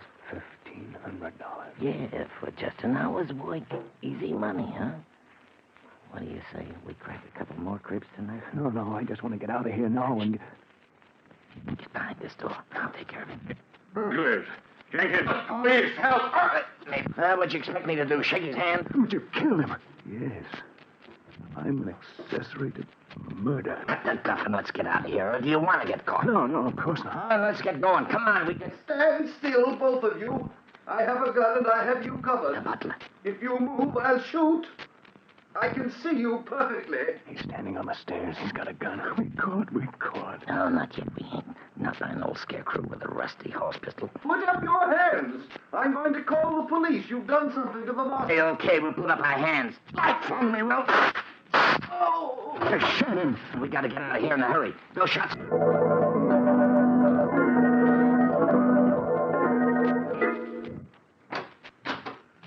Okay, here we are. Come on in. But why did you make me come here? Why can't I go home? You heard me. Come on in. That's better. Now, take off your hat and stay a while. But I can't stay, Mike. My wife, she'll be worrying. Get home to her. You got other things than your wife to worry about, chum. What do you mean, Mike? I mean the cops. Or have you forgotten you're wanted for murder? No, I haven't forgotten. I'll never be able to forget. Why did you kill them? Why? Well, it was either kill them or go to jail. Or would you rather have gone to jail, huh? No, but I'm all mixed up. How did I get into this anyway? You needed dough. That's how you got into this. And you got it, so now cut out the sob stuff. Why wouldn't you let me go home? Why did you make me come here to your room? You're here so you and me can have a little talk. Kind of a talk. Well, chum, that door and that safe open. You and me got a future together. Oh, I won't do it. I won't. Sure you will. And always send a little note to the cops. They'd get you, too. I'd be a long ways out here. You got a sick wife. You can, they say. You don't think you can pull a job and go on as if nothing had happened. Somebody's always got to be another. I did it only for a minute now, and you can't get out. Wait. I'll get it off my chest. Oh, no, you do. You see, and if I talk... Hey, get it, go! You got me into this. I'll take that gun away from you. I'll plug you out. Oh! Mike. He's dead. I'm going to get away. In a daze of horror, he made his way to the street. Thoughts which he could not control round in his head. They'll hang me. I had the money to make Mary. Now they'll catch me. They'll hang me. I've got to. Paid for somehow. But you can escape if you're lucky. I need a drink. I've got to have a drink before I go crazy. So Edward Harrison stopped the street and struggling to control his shaking as normal. He ordered a double whiskey and gulped it. His senses cleared a little. He heard the radio at the end of the bar, broadcasting a warning to the city. Attention. The police stop for the following man. They're committed in the Buxton Park. Please make a note of the following. Say, buddy, what's the radio off for? Because I was... Did he? And I got a night I want to hear it. So I'm going to turn it back on again. No, you mustn't. But I'm going to. If you try a gun right here under the bar, see what that dirty killer looked like. I repeat, beyond night, lean and wiry, with reddish-brown hair, in Buxton Park earlier this evening. Man reported once to him. Now turn you back to our regular night owl program of popular dance tunes. Lean and wiry with reddish-brown hair, huh? Well, that ain't you. You're heavy-set and black-haired. But for a minute there, you had me going. I was positive you was the killer the way you didn't want me to hear the description. I guess you're just jumpy, huh? Well, here, have another drink. On the house. Thanks. I need some sleep. Yeah, that's what I need. Some sleep. How close he had come to giving himself away. Edward Harrison hurried. Mike the police were looking for, not Edward Harrison. And they had. Edward Harrison was safe. His own good luck, Edward was asleep. Quiet and troubled by nightmare, Mary was already preparing breakfast. Good morning, darling. Who? I was pretty late. I stopped at the shop. I was pretty late, a little work. I forgot to watch the time. Oh, this morning you look terrible. I know. You're worrying about me. Really, I am. Of course you are. I'm going to see to that. What do you think? Dr. Smith called up last night. He wanted to talk to you.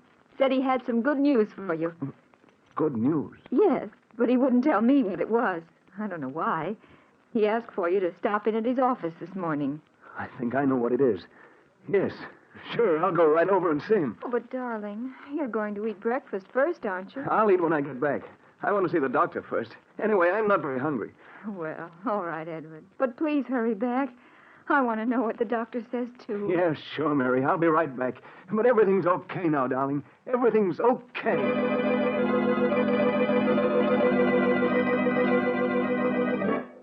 After he left the house, Edward bought a morning paper. Big headlines told of the murders the night before, but he scarcely saw them. His eyes hurried through the story until he found what he was looking for. The news that Mike's body had been found.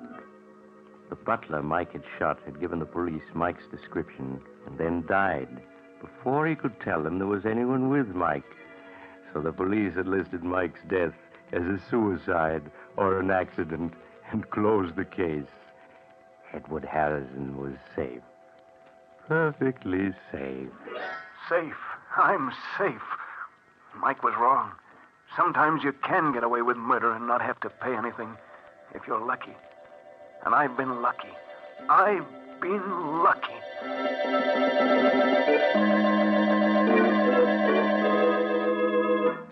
When Edward Harrison entered my office, he sat down beside my desk and tossed a folded newspaper into the wastebasket. His expression was that of a man who had just faced disaster and been rescued at the last moment. Good morning, Doctor. Mary said you'd phoned. You had good news. Yes, Mr. Harrison, I called you last night after I got in touch with Dr. Richards. I wanted to tell you that he had agreed to operate on your wife. Oh, that's swell, Doctor. And I've got the money right here in my pocket. Money, yes. Yes, I was also going to tell you that Dr. Richards had said not to worry about it. You could take as long as you wanted to pay it. As long as I wanted? Yes. Then it wasn't necessary. I didn't have to do it. I didn't have to do it. I'm afraid I don't understand. Never mind, Doctor. I mean, I've got the money. I want to pay it. He's got to take it right away. Well, what's the matter? What are you looking at me like that for? The operation is going to save Mary's life, isn't it? You said it would. You can go back on your word. You can, do you hear? It's not that, Mr. Harrison. Yes, the operation would save your wife's life, but unfortunately, Dr. Richards was the only man in this country able to perform it. Well, so what? He said he'd do it, didn't he? And I've raised the dough to pay him, so what's the hitch? Mr. Harrison, Dr. Richards can't perform the operation now. But you said... He was tragically murdered last night by a burglar who broke into his home in Buxton Park.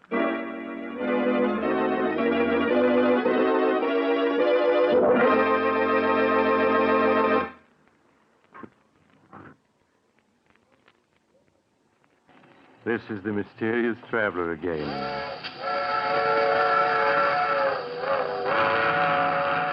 Did you enjoy our little trip into the life of a man who thought he could make good come out of evil? Poor Edward Harrison. He didn't believe that crime must always be paid for by someone, did he? What became of him? Well, after his wife died a few months later, he confessed everything to the police. He didn't have anything to live for, poor fellow. But I hope his experience will teach you that crime really doesn't pay. I always say that if... Oh, you're getting off at the next stop. I'm sorry. But perhaps we'll meet again soon. I take this same train every week.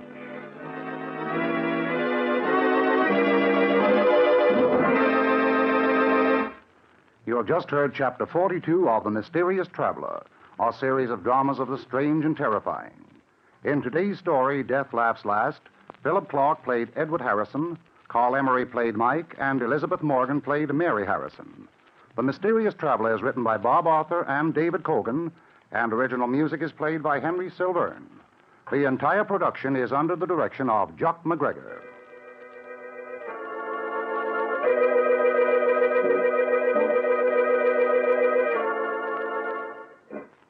And now, an important message for all of you.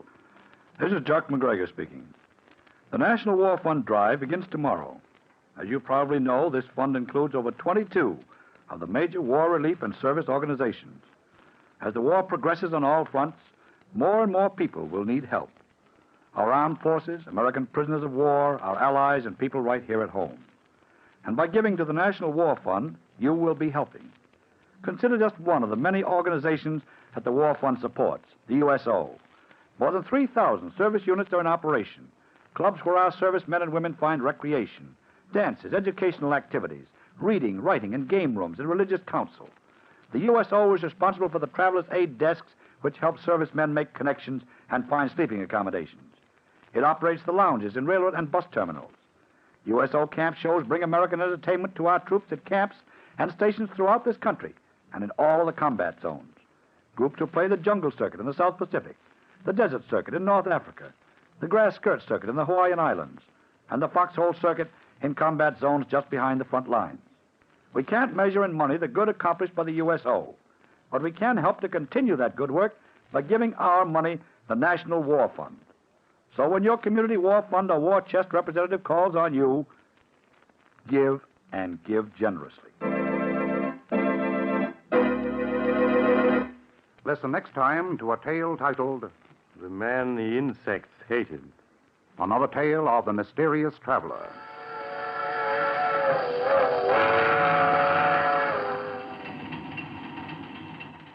The Mysterious Traveler is presented by WOR Mutual from the WOR studios in New York. Beginning Saturday, October 7th, The Mysterious Traveler will be heard at a new time. It will be presented every Saturday evening at 10:30 Eastern Wartime over most of these same stations. So remember the new time, 10:30 p.m., Saturdays. This is Mutual.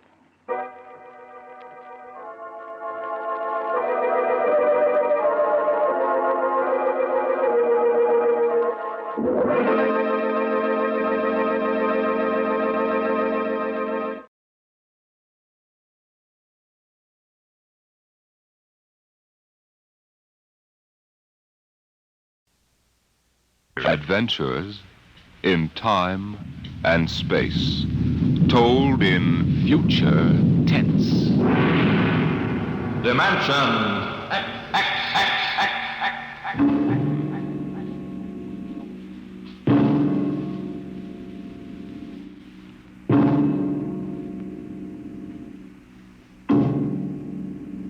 Can you predict the future?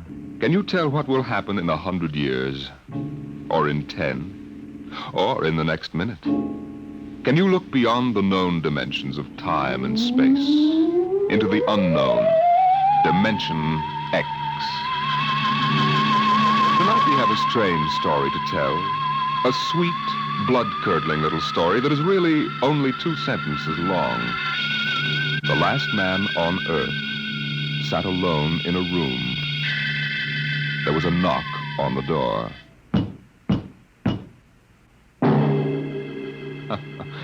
Think it over. Suppose you were the last man alive on Earth, in the universe for that matter. The last man sitting alone in a room, and suddenly there was a knock on the door. What knocked on the door?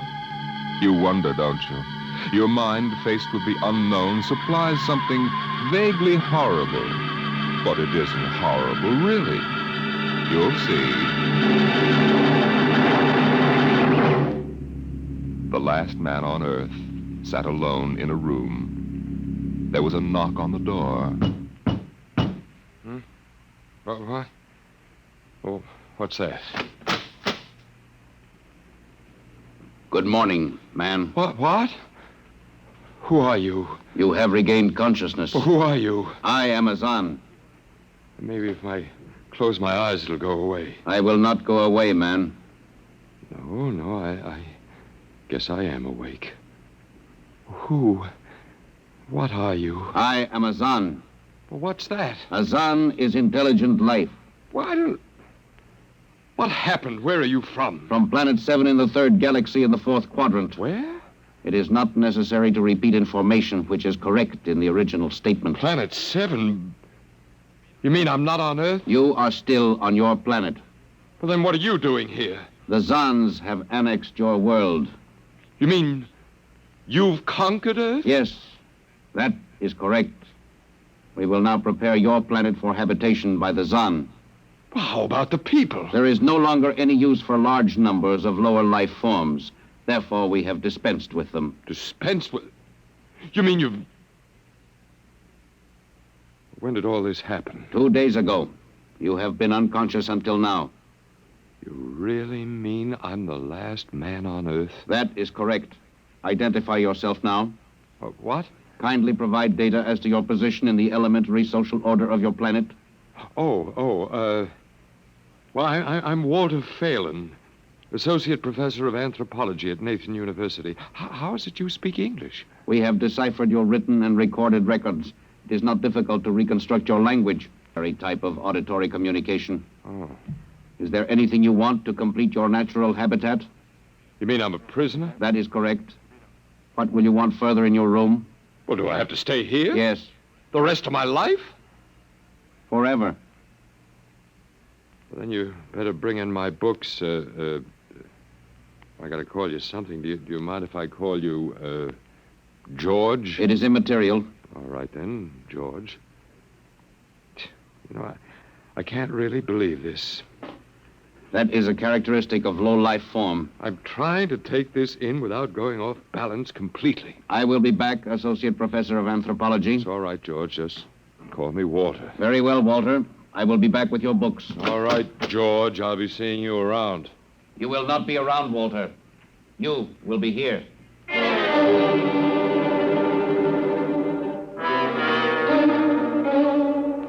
Yes, the last man on Earth sat alone in a room. A rather peculiar room. He just noticed how peculiar it was, and he'd been studying out the reason for its peculiarity. His conclusion didn't horrify him, but it annoyed him. There was a knock on the door. Come in. Oh, hello, George. Hello, Walter. What can I do for you? Point one, you will please henceforth sit with your chair pointed the other way. I thought so. That plain wall is different from the other sides, isn't it? That is correct. It is transparent. That's what I thought. I'm in a zoo, right? That is correct. I knew it. And if I persist in sitting with my back to it, what then?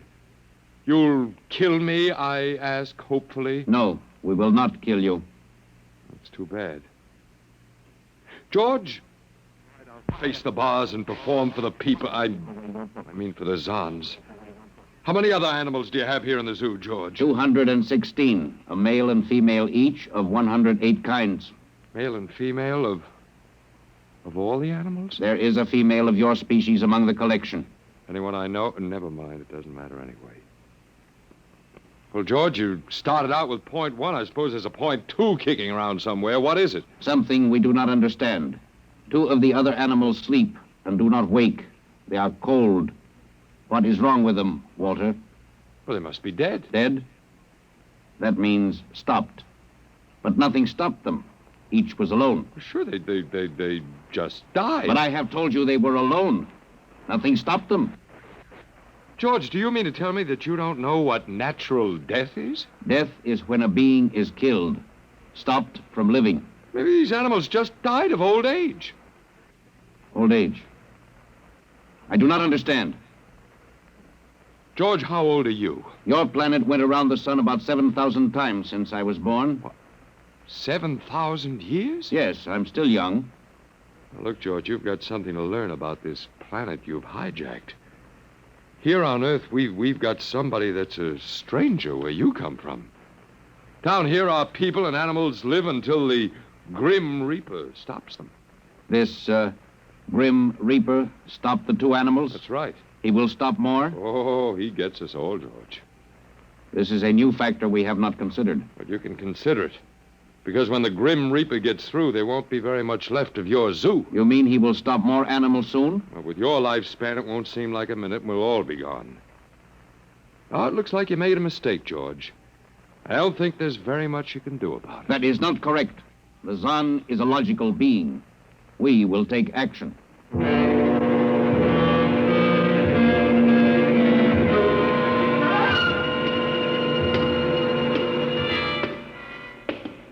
Where are you taking me, George? We will be there shortly.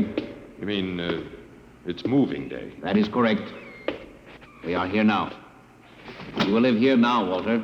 It is a larger room. Well, be it ever so humble. Go inside. Be careful with those books, George. Don't lose... Excuse me. Who are you? What are you doing here? Well, I guess George didn't explain. George tries to be polite, but he hasn't quite caught on yet. I'm Walter Phelan. My name is Grace Evans, Mr. Phelan. What is all this about? Why did they bring me here? I think I know why. Why? You see, I've been talking to George. George? Well, that's what I call them, all of them. There's no way to tell them apart anyway. There aren't many of them here, yet. They come from outside the solar system, sort of an advanced scouting party. Yes, I saw their spaceship. It's as big as a mountain. They're moving in on us. They cleaned off the Earth with some kind of vibration that destroys all sorts of animal life. They killed everybody. Oh, no. I was afraid. Well, the cheerful note is that you and I and 200-odd other animals were picked up beforehand as specimens for the zoo. You know that this is a zoo, don't you? Yes. I suspected it. But I don't remember anything about being captured. I just woke up here. Well, they solved a lot of problems for us. Housing shortages, wars. I don't suppose the human race, you and I, that is, have to worry about anything now. It's awful. Only they made one mistake. They overestimated us. I don't understand. They thought we were immortal. That we were what? Immortal, like they are. Oh, they can be killed. The Zons don't know what natural death is. They didn't know anyway until they lost 2 of us yesterday. You mean there are more than 2 of us? No more of our species. These were merely brother animals. A rabbit and a canary. And by the Zons' way of figuring time, the rest of us are only good for a few minutes apiece anyway. That's a joke on them. They figured they had permanent specimens here in their zoo. But didn't they know that we'd all die eventually? No, I don't think so. See, George told me he was 7,000 years old, and he's supposed to be young. When they learned how quickly we die, well, they were probably shocked to the core. If they have cause. How can you talk that way about it? Academic detachment. I learned it at faculty teas. At any rate, they've decided to reorganize their zoo 2 by 2. Oh. Sure, they figure we'll last longer collectively, if not individually. But if they think... That is, if you think for 1 minute... No, don't worry. I don't. But are they going to keep us locked up together in this one little room? I'm afraid so. It's horrible. I agree with you perfectly, my dear. But all personal considerations aside, the least favor we can do the human race is to let it end with us. I don't see much point in continuing it just for an exhibition in a zoo. How can you just sit here and lecture? Habit. But we've got to do something. Why? I don't know. It just seems we owe it to the human race to do something. You got a suggestion? There must be some way. They can be killed, you said. I think that anything that would kill one of us would kill one of them. You see, I figured it out, I think. George cut his... Well, I suppose you'd call it his hand when he brought in my books. It started to bleed, red blood, but I could see the cut closing just as he stood there. And by the time he left, it was healed. I don't understand. Don't you see, whatever factor there is in man that makes him grow old is missing in the Zon. They just go on and on and on until they're stopped. Yeah. But suppose we killed one. There must be some way. Well, but what would be the use? They wouldn't even punish us. They just give us our food through a trap door and put a sign out saying, "Beware of the man, dangerous." I don't think they'd have to bother in your case. I don't see anything funny. I'm sorry. Just reminds me of Martha. Martha? My wife. She died 2 years ago. I'm sorry. No, not at all. Oh, that'll be George with my books. Come in.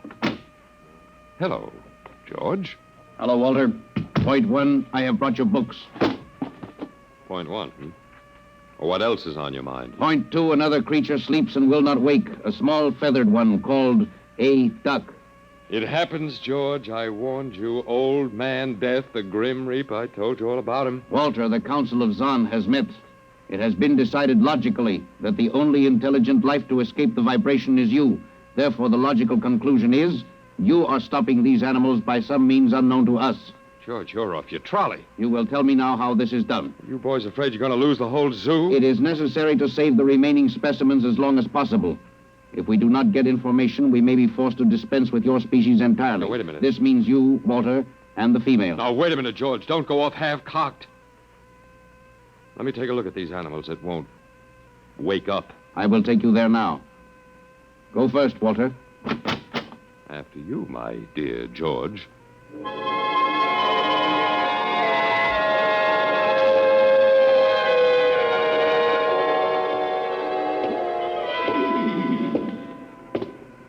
This is the weasel. You should have got him in the winter, George. The fur's worth more then. Then it's an ermine. This is the reptile cage. Here are the ducks. This is the male. The female has been stopped. Lucky girl. What's the matter, fella? You lonely down there? Walter, you will tell me how you stopped the female duck. You got me, George. I didn't do it. Maybe she died of the Dutch elm blight. Walter, you are not being logical. We have concluded you are stopping these animals. Tell us how it is done. I told you, George, I haven't the foggiest notion. Very well. We will have to take further action. Well, what are you going to do, George? We have methods of action you will know soon. We will go back now to your room.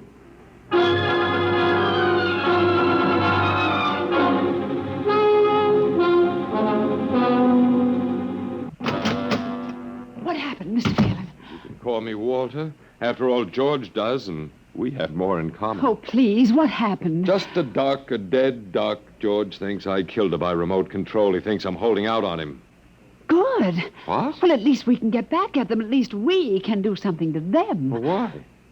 After all, George isn't a bad fellow, if you like an ant mentality. How can you say that? They've wiped out the whole human race. They've murdered everybody. I suppose they have, but we can't change that now, so why think about it? Well, we can't just sit here and do nothing. I fail to see how we can do anything else. Oh, of all the men in the world they had to pick. Don't you want to fight back? Don't you want to keep on fighting until the end? It hadn't occurred to me. But we've got to, Walter. Why? Well, I can't really explain, but...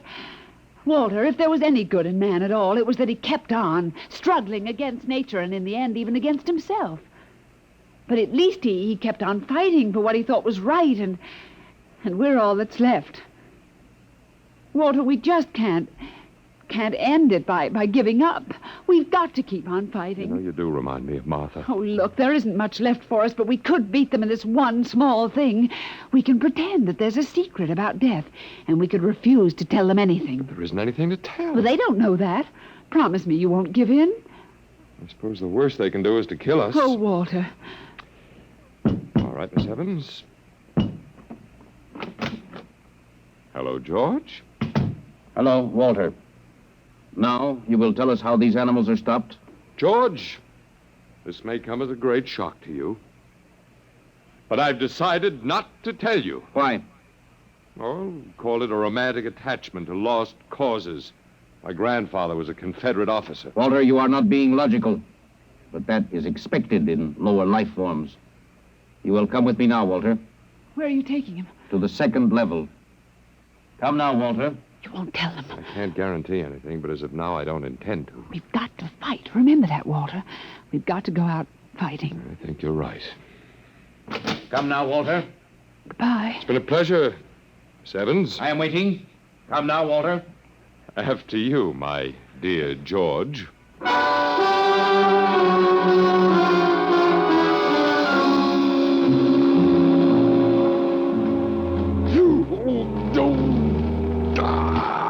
You will tell us now, Walter? That was the first level of vibration. There are many more. However, we have calculated that none of them exceed your threshold of unconsciousness. Oh, very clever, George. Of course. You will tell us now, how do you stop these animals? You will tell us now? As of now, no. However, I'm not very brave, if that encourages you, George. You are not being logical, Walter. You're telling me. We will now use vibration level 2. You will tell us now? You know, George, I can't figure it out myself, but I'm stubborn. Maybe it has something to do about the dignity of man, the civilization such as it was that you wiped out. I do not understand. I didn't think you would. So go ahead. Vibrate. Vibration level 2. It will be very painful, Walter.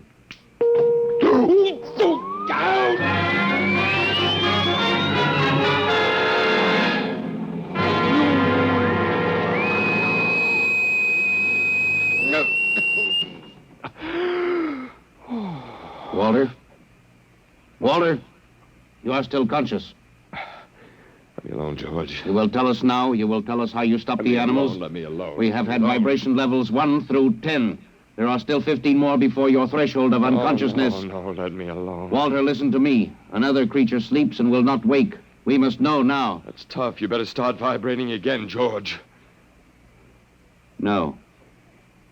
What? It would not be logical. We have calculated that no further level of vibration will overcome your irrational psychological block. We conclude you will not tell. You mean you're going to let me go? That is correct. That's real nice of you, George. I appreciate it. We have calculated that the resistance of the female of your species will be lower. We will now place her under the vibrations. Oh, no, George, you can't do that. Why not, Walter? It is the logical plan. No, she couldn't take it. Yes, that is what we expect. Therefore, we will go and bring the woman here. No, now listen to me, George. There is no secret. Do you understand that? There's no secret. Those animals died from natural causes. And I'm telling you the truth. That is not a logical answer. We will get the woman. Well, I've told you the truth. Can't you understand? We must know now. The female animal caged next to the duck has been stopped. We must preserve the survivor. The animal next to the duck? We will bring the woman here. She will tell us after the vibration. No, listen, George. George, do you want the truth? You want to know how to save the mates of the animals that have been stopped? You will tell us now? Yes, I'll tell you. Take me to that stopped animal, and I'll tell you how to save its mate. Very well, Walter. You are being logical now. We will go.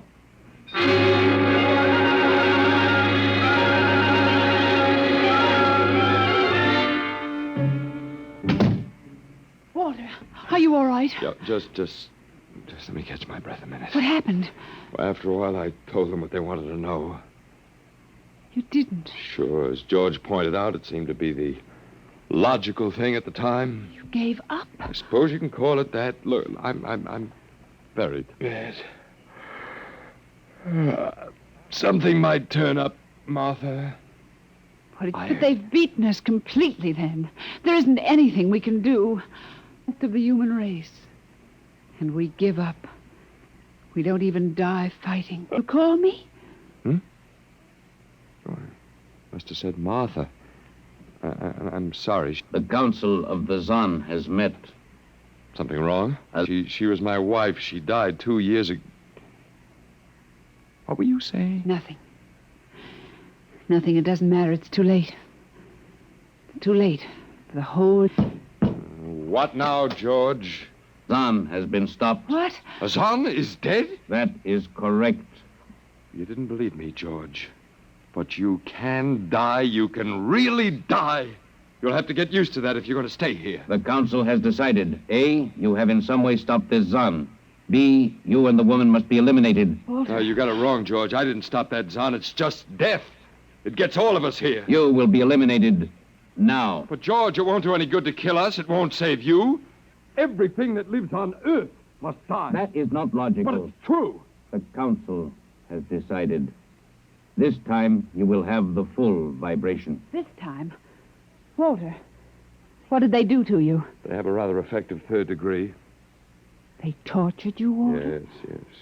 And Walter, it was all my fault. I wouldn't even have tried without you. I suppose we have a last chance now to end with some dignity. I think you're a very brave man. Well, there isn't much else to do. Do we go now, George? Now, Walter. Wait. What's that? I have been told another Zon has died. Now will you believe me? The Council of the Zon meets now. 2 gone already, and you were with me, George. You know I didn't kill this one. What stopped him then? I told you it's old man death. You came to the wrong planet, George. Your immortality doesn't go down here. He can stop you, but you can't stop him. And you'll all die if you stick around. And now what? The Council has decided this is a place of death. We will leave your planet. Leave? You mean you're giving up? It is not safe for the Zon. Walter, they're leaving. They're really going. Go on then, George, and don't hurry back. It would not be logical to do so. We are leaving the Earth now. Goodbye, Walter. Goodbye, George.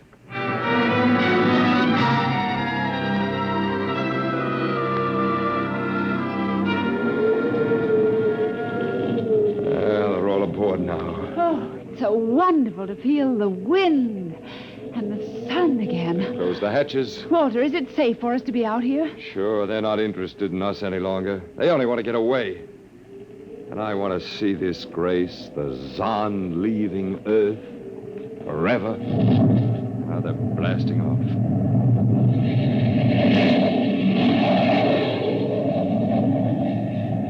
There they go. Yes, it's over now. Well, I suppose we might as well go back in. I still don't understand, Walter. What made them go? Oh, I just told them the facts of life. Of death, you mean? No, of life. After all, I thought George was old enough to know at 7,000 years he was getting to be a pretty big boy. I wish you'd stop joking and tell me what happened. Look out for the step. Well, do you remember when the first animals died? Yes, the rabbit and the canary. And their mates just started to pine and waste away? Yes. Well, that worried the Zahn. They wanted to keep the last specimens alive if they could. So finally I broke down and told them about affection. Affection? Mm-hmm. And then I introduced Donald. Donald? Who's that? Here we are. Oh. Come here. Grace, I want you to meet Donald. Oh, Walter, please. What does affection have to do with it? Well, that's what the Zahn wanted to know. I told him it was love that made the world go round, that having lost his mate, Donald would die immediately unless he had affection and constant petting. Petting? Mm-hmm. I even showed him how. Come here, fella. Come here. Yes, I held Donald in my arms and petted him a while, and then I let the Zahn take over with the animal in the next cage. What animal? Take a look. Hey, watch out. Don't go Walter, too close. It's a rattlesnake. Yes, it's a rattlesnake. The Zahn's metabolism made it impossible for them to die of old age, but I had a hunch they could be poisoned. Then it was the snake that killed the two Zahn. They never even knew what bit them. Then you outwitted them, Walter. I suppose. And I thought you'd just given up. Oh, Walter, I'm so proud of you. You don't have to be. I had given up. I probably wouldn't have fought at all if you hadn't pushed me. Well,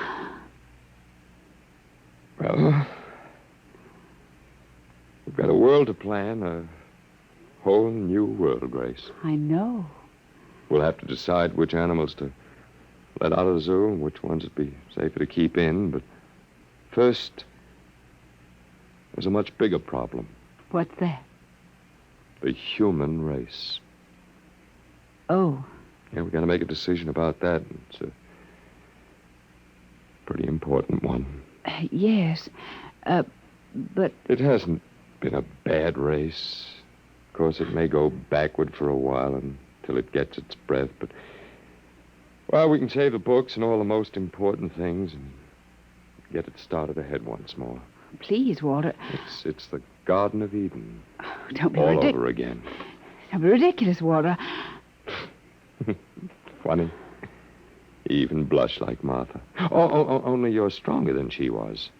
And prettier, too. I wish you'd forget about Martha. I think I will, my dear, if you'll only give me a little time. Now, Walter Phelan, you listen to me. If you think for 1 minute that we... Well, I thought it would never happen to me again. But it is love that makes the world go round. And so, Grace, if you could only... I wouldn't marry you if you were the last man on earth. But that's exactly what I am. I don't care. I don't even want to talk about it. I'm going out. Well, all right, my dear, but think it over and please come back. You see, I told you. It wasn't really so horrible, our story. Remember how it goes. The last man on Earth sat alone in the room. And then there was a knock on the door. Come in. Oh, come in. Come in, my dear. You see, it wasn't horrible at all.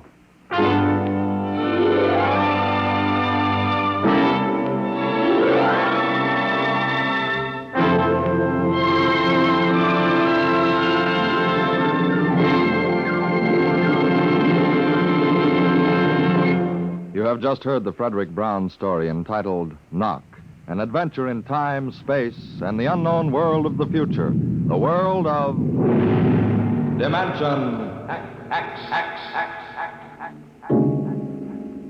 Now, about next week. Next week, we tell the story of a robot. But a robot that was almost human. Tonight's adventure in Dimension X was adapted for radio by Ernest Kenoy. Arnold Moss was heard as Walter Phelan, Louis Van Ruten as the Zahn, and Joan Alexander as Grace Evans. Your narrator was Norman Rose. Music by Albert Berman, engineer Bill Chambers. Dimension X is produced by Van Woodward and directed by Edward King. Tomorrow, hear Sam Spade. Now it's Truth or Consequences on NBC.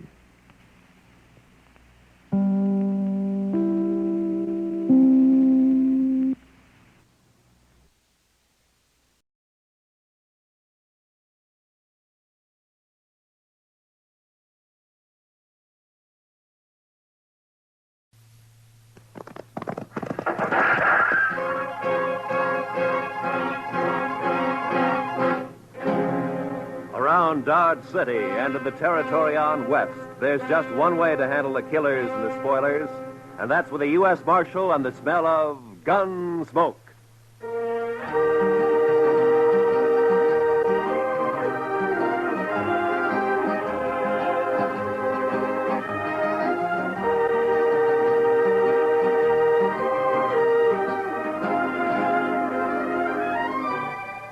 Gunsmoke, starring William Conrad. The story of the violence that moved west with young America. The story of a man who moved with it. Matt Dillon, United States Marshal.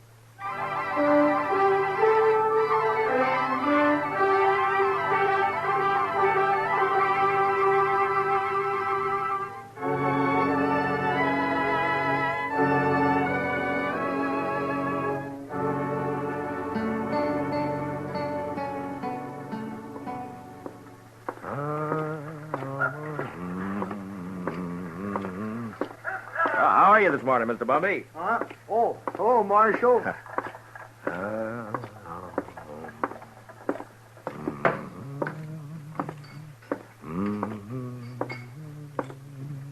Morning, Mr. Dillon. Morning, Sam. Is, Kitty around?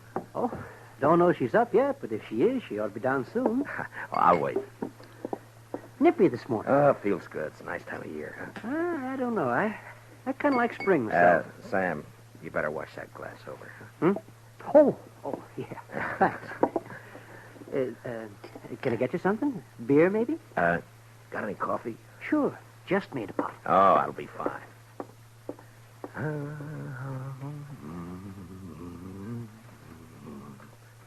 Her face is something wondrous. That's pretty, man. You got a pretty voice. Oh, it's good enough for calling hogs, I guess. Yeah. You just got up? A while ago. Why? Oh, it just strikes me I haven't seen you close, too, early like this. Uh-huh. No, you look fine. I mean that you... You better quit while you're ahead. Yeah, I guess it's... Where's Sam? Oh, he's bringing in coffee. Oh, Sam, cup for me, please. Sure, Miss Kitty. What's the occasion, Matt? Kitty? There's a party tomorrow night, a dance. It's a benefit for the new school down at the hall, you know? And, every fellow's to bring a girl. You know? It happens at dances. Go on. Well, what I'm trying to... Will you go? With me? I'd kind of like to, Matt, but no thanks. Oh. Well, I gotta work here. You know that. Besides... Well, you ought to be able to get off. Well, even if I could, ladies might not take kindly to it, Matt. I'm not rightly polite society. Ah, what do you care about what... Well, thanks anyway, Matt. Ah, that smells wonderful. Sammy, I think I'll marry you. Me? Shucks. Me? Oh, shucks. Listen, Kitty, about the dance, I've already bought the You're tickets. sweet, Matt, and I thank you kindly for thinking of me, but you better ask someone else. Well, it isn't... Sam, will you go and polish up your glasses, please? Oh, sure, Mr. Dillon. Sure. Now, look, Kitty, I'm asking you to go with me. It's important to me that you go. Are you making love to me, Matt? At this hour in the morning? No, I mean it. I want you to go to the dance. You want to be embarrassed. You want everyone to stare at us. You know what they'll say? My, the marshal really should have better sense than to bring that woman here. It ain't decent. It ain't proper. Oh, Kitty. Well, it's true. I'm a hostess at the Texas Trail, a saloon. You know what they think about me. Well, will you go, Kitty? No. I'll call by for you at 7, huh? I'll drink a bottle of whiskey and clout some old biddy on the head. Then you'll be sorry. Oh, Kitty. I haven't got anything to wear, Matt. I can't wear my working clothes. You look just fine, like you are, Kitty. Just fine, just like you are. Marshal. Yeah. I shouldn't, but I guess I'll go to the dance with you. I'll be ready at 7.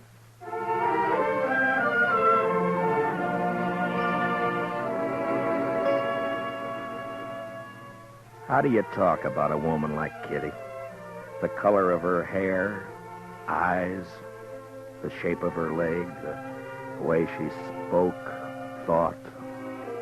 Well, that's a picture you had to get by looking and hearing. Otherwise, you'd never know it. And I felt real good about taking Kitty to the party. The first time we'd really be out in company.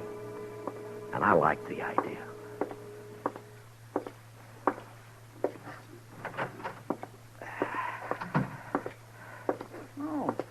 Morning, Mr. Dillon. Good morning, Chester. Nice day. What is that? That, Mr. Dillon? Yeah, all over my desk. That. Ink. Yes, sir, I know. I was just cleaning it up, Mr. Dillon. Seems like a big blue bottle fly, last of his kind this fall, I guess. Big fool blue bottle fly was a-setting on your desk, Mr. Dillon. Oh, you're slopping it all over the floor, Chester. Yes, sir, I see it. That lazy fool blue bottle fly was a-stomping all over your desk, Mr. Dillon, and I took a whack at him with a paper I happened to have in my hand, and I got him. Well, thanks a lot. Well, that's all right, Mr. Dillon. If there's anything in this world I hate, it's a big, maggoty blue bottle fly. Yeah, I know, Chester. The mail come in yet? Yes, sir. A couple of minutes ago. It's right over there. Oh, okay.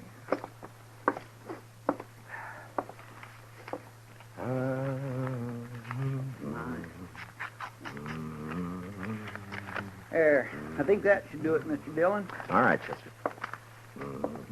Anything likely in the mail, Mr. Dillon? No. Look, Chester, we better get these government circulars posted. Would you do that for me? Yes, sir, I'll do that. Say, Mr. Dillon? Yeah, what is it, Chester? About the dance tomorrow. Now, what about it? Well, you're going, aren't you, sir? Doc's going. He's taking Miss McNish. I'm going. Everybody's going. You are going, aren't you, Mr. Dillon? Yeah, I'm going. Don't seem right, a man here standing not to go to a big social like we're... You are? Yes. Well, that's fine. Just fine. Doc and me, we were talking, and it just didn't seem right to us that a man like you didn't have no real nice, sweet girl to escort to a big social. I got one, Chester. A real nice, sweet girl. I'm taking Kitty. Miss Kitty? I asked her before I came down, and she accepted. Well, that's good. Miss Kitty. That's right, Chester. I got a couple of letters off to Washington, Chester. You want to go and see about posting those circulars, huh? Yes, Mr. Dillon. Ah, fine.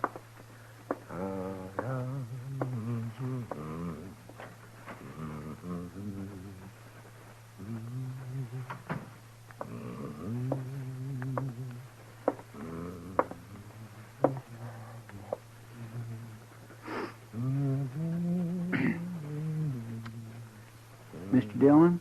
Yes? Oh, what is it, Chester? Well, Mr. Dillon, it ain't none of my business, and I did not have no right to say it. Say what? Well, sir, Yeah? I was wondering if I might borrow one of them fancy ties off you for the party. That's not your business. That's what you haven't got any right to say. Yes, sir. No, that's right. You're a liar, Chester. But you can borrow a tie. I thank you kindly, Mr. Dillon.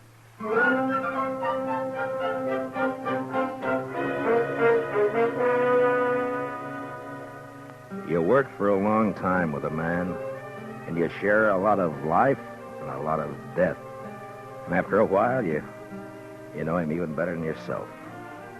Well, that's the way it is with Chester and with me. Now, he had something on his mind, and I figured after a while he'd get it off. Well, the morning went, and it was almost noon when Chester came back. Gonna go have some dinner, Mr. Dillon? Yeah, I think I will. How about you? Hungry as a raggle-bone possum. Did you get the posters up? Yes, sir. Well, okay, let's go. Mr. Dillon? Yeah? I guess there's something you ought to know, sir. There's talk. Yeah. All right, Chester, come on, get it out. It's all over town. About you taking Miss Kitty to the dance tomorrow night. What do you mean, all over town? I only asked her this morning. Yes, sir, I know. Best I can figure, Sam over at the Texas Trail must have heard you and let it slip. There's been a mighty fierce mess of gum clobbering up and down. All over. All right. Thanks for telling me, Chester. It ain't none of my business. Yeah, I know. You said that before. Yes, sir. I surely did. Well, let's go get something to eat.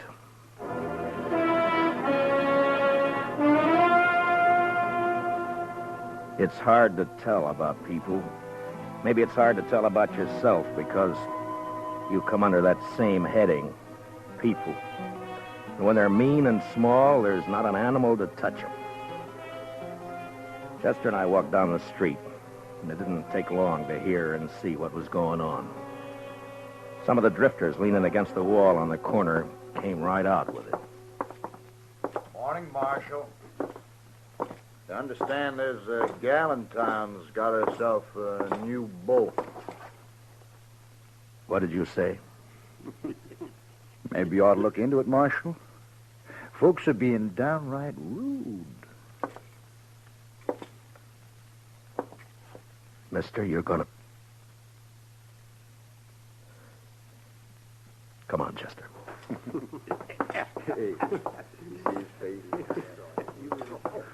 Ought to haul them in. Every one. Yeah? What are you going to charge him with? Pestilence, Mr. Dillon. Just plain pestilence.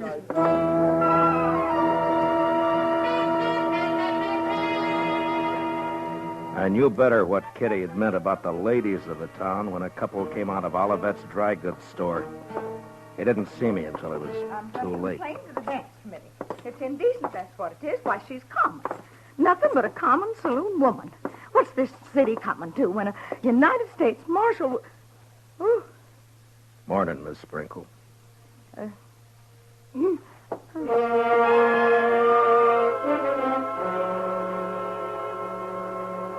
When a man's born, they say he's blessed or cursed with a lot of things already in him. Take pride, for instance. Sometimes pride can be a curse. Well, maybe I had more in my share.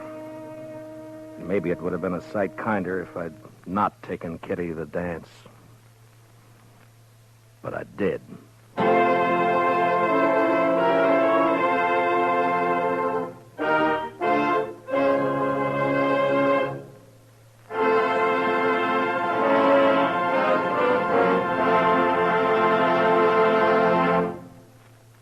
We will return for the second act of Gunsmoke in just a moment. But first, this hint for weekend driving. Whatever you do, be moderate. Be obedient to all traffic laws. Be careful. Use your head and don't take chances. Now for the second act of Gunsmoke.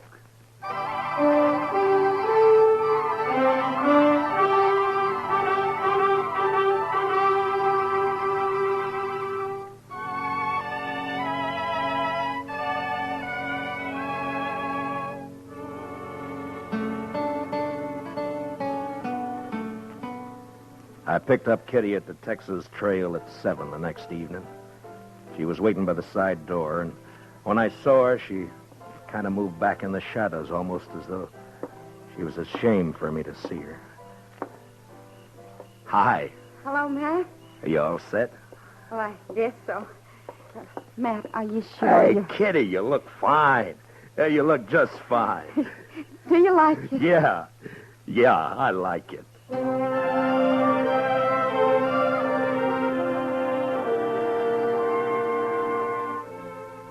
We walked along the street down to the hall, and I kept looking at her like I say, you know, you had to know this, Kitty, to understand what I mean, and even then you get a surprise.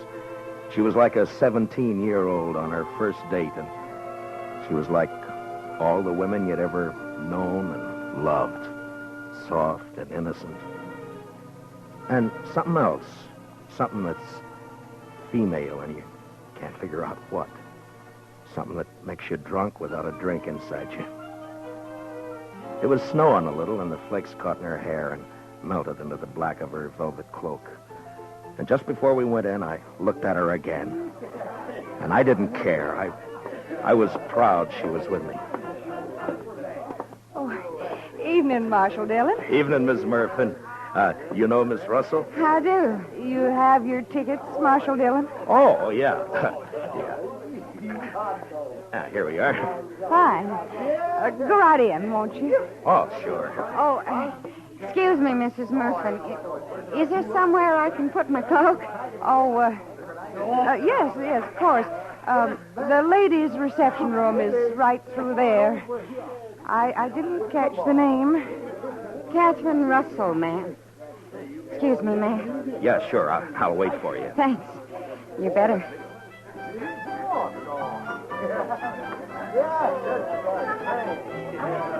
I could see them through the big open doors in the hall. They were all there. Faces flushed, smiling, happy, dancing. And all the women seemed pretty and the men handsome. And Chester was up on the platform calling the dance, and Doc was fiddling. And I was waiting for my dancing partner, Miss Kitty Russell.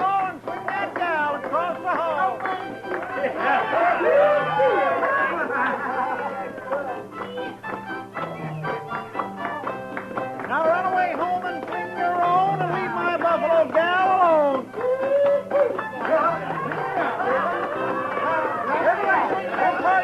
Then promenade all and around you go.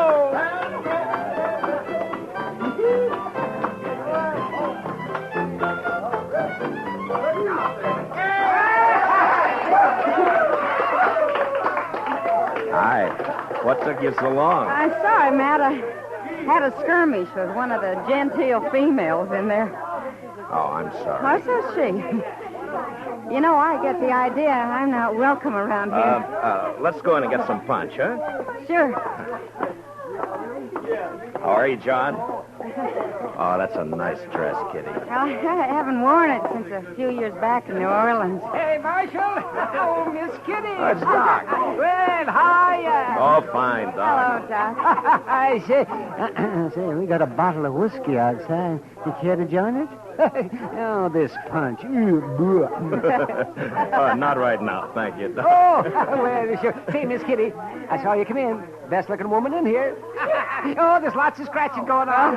Thank you, Doc. If you see Mrs. McNish, don't tell her where I am, will you? Man gets kind of dry fiddling. Oh, well, so long. So long, Doc. Punch, Marshal Dillon? Kitty? I guess so. Mr. Sprinkle, have you met Miss Catherine Russell? No, I'm afraid I haven't. You got a short memory, Mr. Sprinkle. Huh? I could have swore it was you in the Texas Trail a couple of weeks back. Drunker than a hoot owl. Don't you remember I had to slap your face? I think... Edward? Edward? Yes, dear. You let somebody else take care of the punch. I want you to come with me. Well, I promised. I'm on the committee. Evening, Miss Sprinkle. I have no wish to speak to you, Marshal Dillon, or this woman you've brought with you. I will not have my husband serving such people. Aren't you being a trifle bad-mannered, Miss Sprinkle? How dare you say that? Well, aren't you? I suggest that you leave, Marshal. Emmy. You're not wanted here. Not with that woman you've seen fit to bring. Come on, Matt. I want to go. No. This is a public dance, Miss Sprinkle. Right now, you're trying to make it private. If you can't behave like a lady, I'll thank you to leave this lady's presence. What? Now, see here, Marshal. You can't talk like that to my wife. Hey, Kitty! What do you say, Kitty? Matt, please. I want to go. We're not going anywhere. We're staying. How about some music? All right now, folks. It'll be a waltz this time.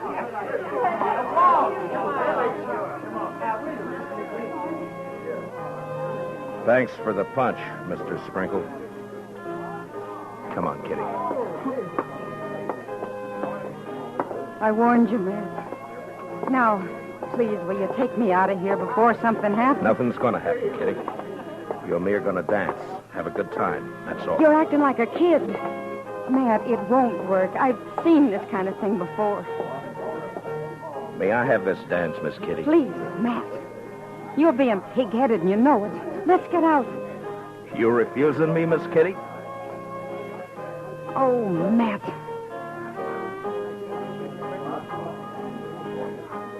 We danced.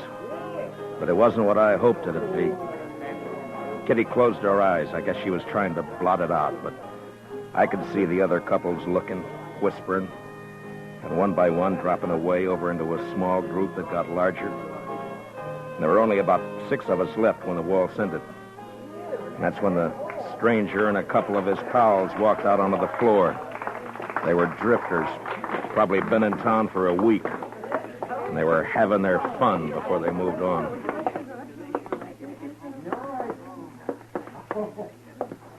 Marshal, I got a painful duty. Yeah? Folks in this town seem real upset about you bringing that woman in here. What's your name? I'm just a fella.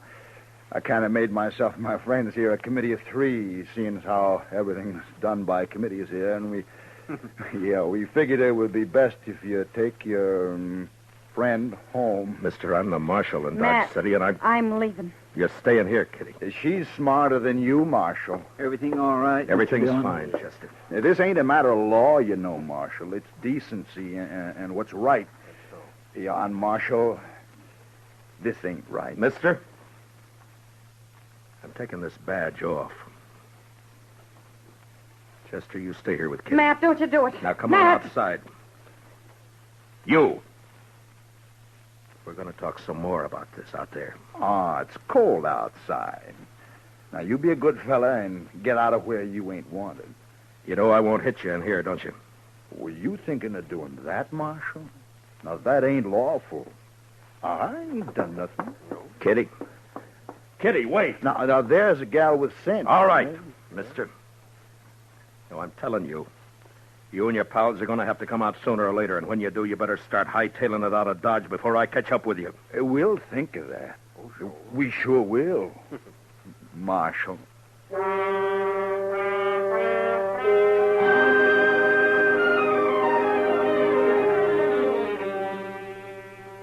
Just 3 no-good drifters, hating the law, finding pleasure in trouble. Kitty had gone, and I went out into the street. It had stopped snowing. Just cold. Much colder. I went up to the Texas Trail. There was only 2 people in there. Some guy dead drunk on a table, and someone else standing at the bar, looking into the mirror at me.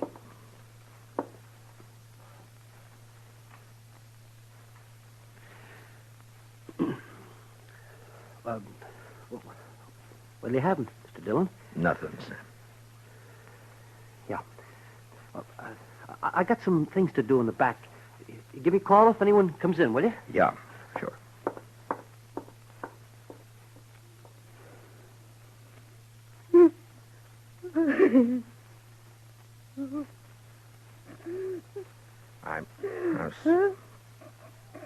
I'm sorry, Kitty. Shut up. I'm sorry. I'm bad. Bad. Oh, Kitty.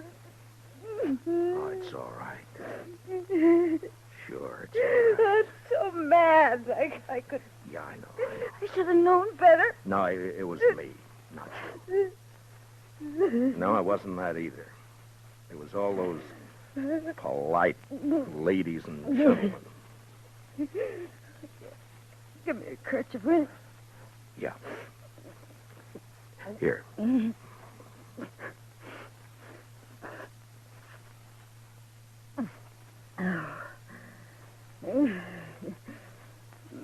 Been a long time since I cried. Yeah, sure. It wasn't so much for me. For you.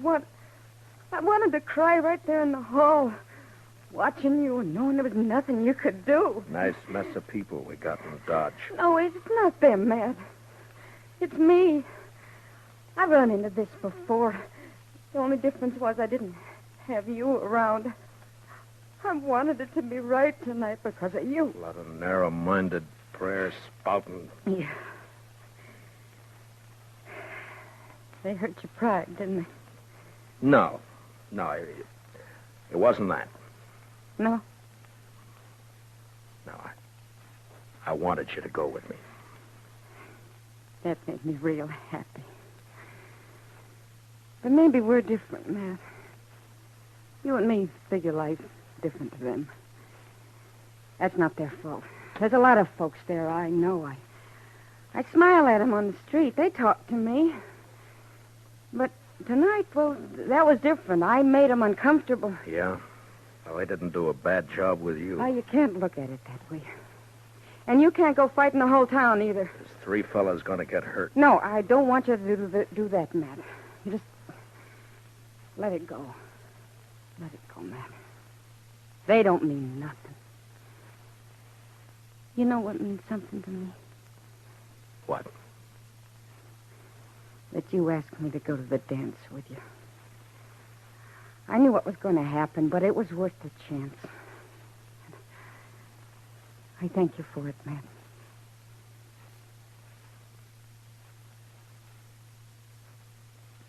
You're a funny one. Am I? But you sure showed them up, those women. The way you look. Well, I'm glad. You know, you look pretty fine yourself. Sam? Yeah? You got any champagne, Sam? What? Have I got any what? Champagne. Well, yeah. I guess maybe.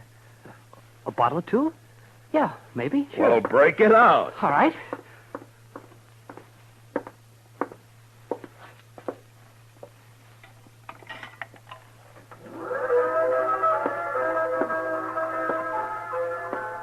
Miss Kitty, I think the next dance is mine. Oh, Matt. I'd be real pleased, Mr. Dillon.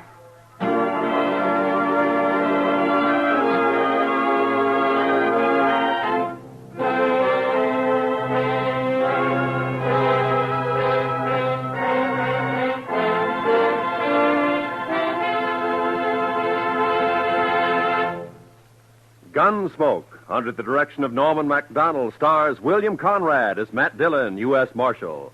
Tonight's story was specially written for Gunsmoke by Anthony Ellis, with music composed and conducted by Rex Corey. Featured in the cast were John Daner, Vivi Janis, Bob Sweeney, Lawrence Dobkin, and Mary Lansing. Parley Bear is Chester, Howard McNair is Doc, and Georgia Ellis is Kitty. Gunsmoke is heard by our troops overseas through the worldwide facilities of the Armed Forces Radio Service. Join us again next week as Matt Dillon, U.S. Marshal, fights to bring law and order out of the wild violence of the West in Gunsmoke.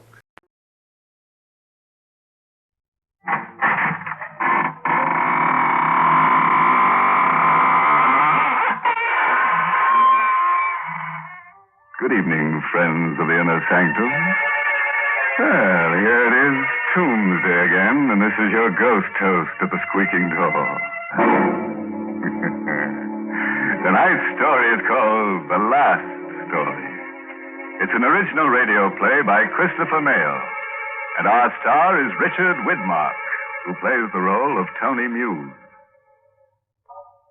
We're going to a small Maine coast fishing village, Flounder Cove, where fishing folks go to bed early, to the lullaby of the surf and the buoys offshore.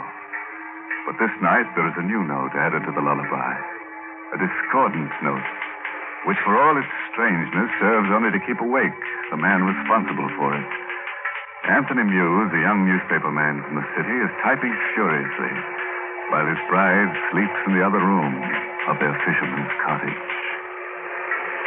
Dead fingers cannot type. A dead heart cannot ache.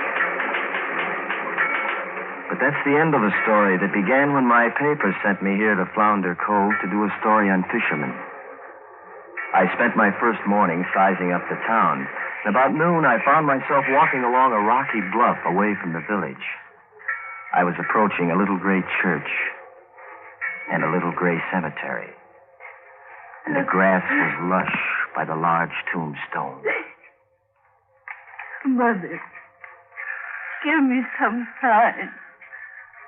Tell me. Show me that I'm not a murderess. I don't really want to kill anyone. But I feel it. I feel I must. Huh? Sorry, miss. I was passing by and, I couldn't help hearing you. You heard me? Hey, wait a minute. Don't go. I'll leave you alone if you like. Who are you? Tony Muse. I didn't mean to eavesdrop. All right. What you heard me say, you would have heard from the others. You stayed here a while. This grave here, Mary Sherman. You were, talking to someone. I'm Rita Sherman.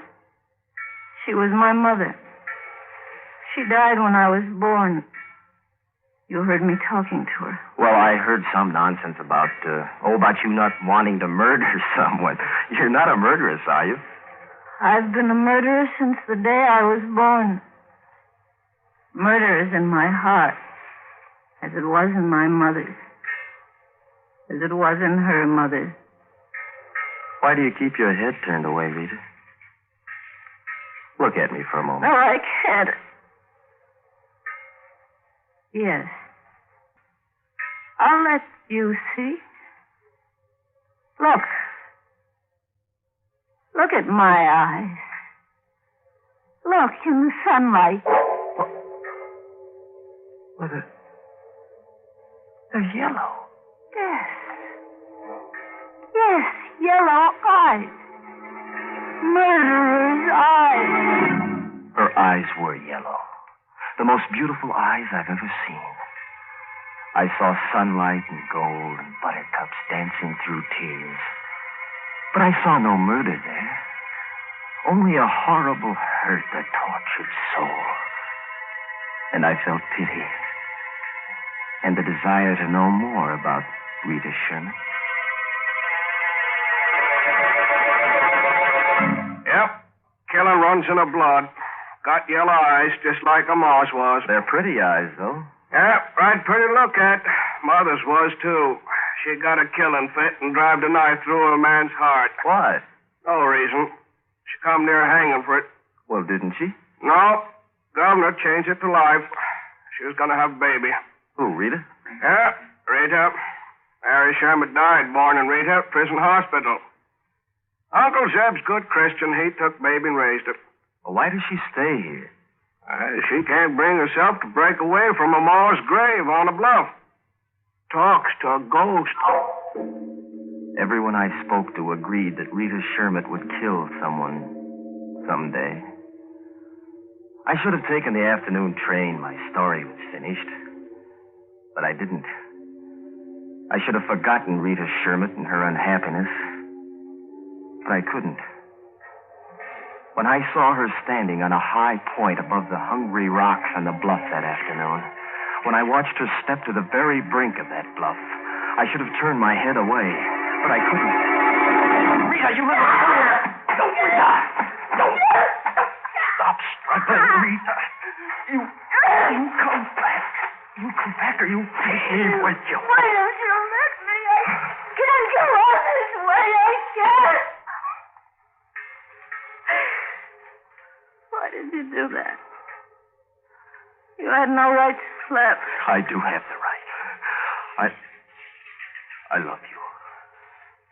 Oh, dear heavens. No. Is that so horrible, Rita? Didn't you see in my eyes? I saw superstitious nonsense, Rita. You've been told that you're a born murderess since you were a child. You're being driven toward it. I can help you, Rita. Please let me. You can help me least of all. Why do you say that? Because of what Uncle Zeb told me last night. What did he say?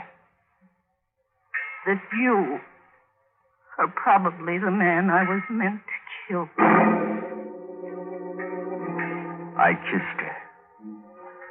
And I found on her lips such a hunger for love and for understanding that I was blinded to the violent forces of nature I was dealing with. Had I known, I might not have called on Uncle Zeb that evening, or heard what I did as I froze to the porch of Rita's waterfront shack. The front door was ajar. Put that down, you she-devil. The money's gone and... No, don't! I pushed the door open and I faced Uncle Zeb. Not a very pretty sight. Pinned to the wall by a long whaler's harpoon through his stomach. He wasn't dead yet. His red-rimmed drunkard's eyes pleaded for relief. But you can't pull a barbed harpoon back through a man. Even I knew that. Who did this, Zeb? Tell me who, quickly. Was it Rita, Zeb? It wasn't Rita, was it? Tell me! Tell me! Not Rita. Not Rita, he'd said. Not Rita. But who had done it? And who would believe that Rita, with her yellow eyes, hadn't done it? Who would believe that now that Uncle Zeb lay in a darkening pool with a stained harpoon coming through his back? Who?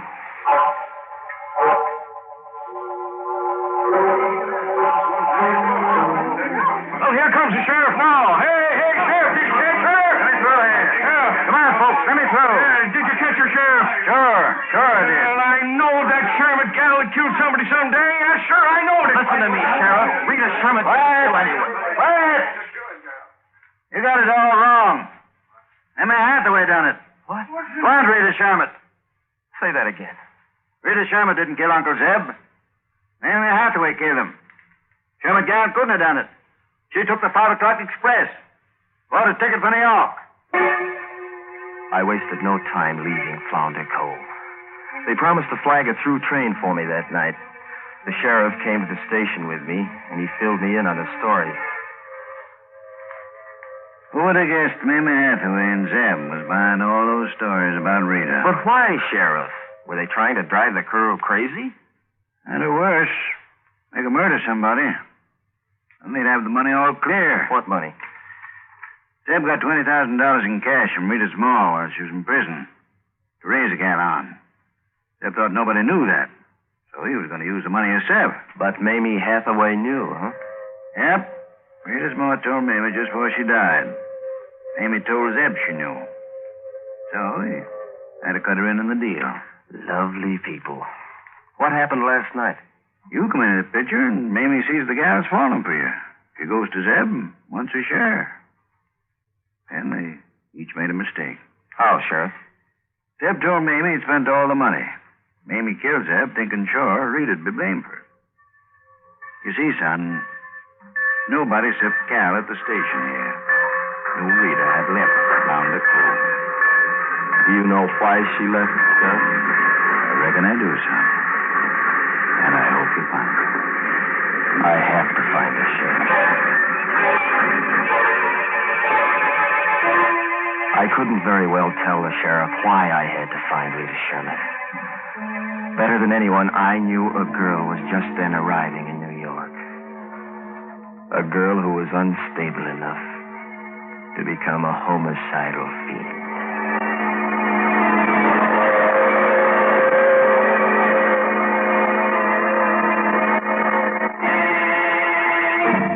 standing on the subway platform at 14 when I spotted Rita. She was standing at the front end of the platform with a small group. Things happened fast then, but I remember just as I started toward her, I noticed the man who wavered close to her at the edge of the platform. I saw her hands raised slowly toward the man's back, and then I heard the train coming.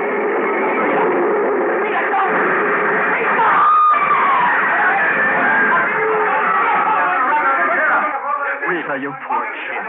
Tony. Oh, Tony. Did you see? He fell, Rita. Remember, he fell. All right now. Move along, man. Move along. How did it happen, lady? You were standing close. He was weaving, sort of rocking forward. I saw her go to pull him back, officer. She wasn't quick enough.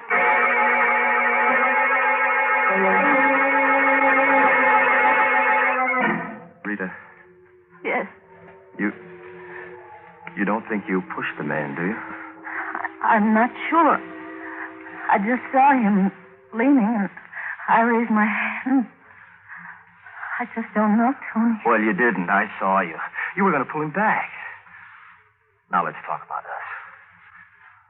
Darling, you don't know how I've looked for you, but now, baby, I'll never let you go. Oh, Tony. I can't. I can't. Can't what, darling? I can't see you again. It's not that I don't want to, Tony. But Dr. White won't let me. Who's Dr. White? He's a wonderful man. He's curing me, Tony. He's a psychiatrist. He says it would be dangerous for me to see you for a long time. Dr. White. He became a high, polished wall I couldn't climb between me and the woman I loved. I forced a couple of dates with Rita, but it was always the same story. Dr. White says you were part of my past that must be forgotten. Dr. White says I'll have to forget you if he's the cure. Dr. White says, White. Dr. White will see you now, Mr. Muse. Thanks. Mr. Muse, what can I do for you? Who's paying you for your services, Dr. White? Why, no one. Rita came to me for help. I became interested in her case. Oh? The case or the subject, White? Frankly, both. I see. Well, that puts the cards on the table. She comes to you as a patient wanting to be cured for my sake. You fall in love with her and influence her to stay away from me. Yeah. Only part of that is true. She shouldn't see you yet. A very neat way to eliminate competition, Doctor. Very neat. But I'm moving in. I suffered the tearing pangs of jealous hate in the days that followed. Rita refused to see me until White had released her as cured. But there was one way to beat White. And I planned accordingly.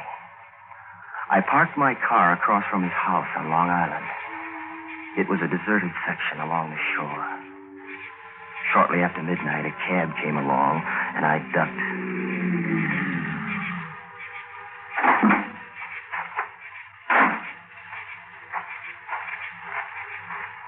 I followed White up the driveway until he heard me. Who is it? Tony Muse, Doc. Muse?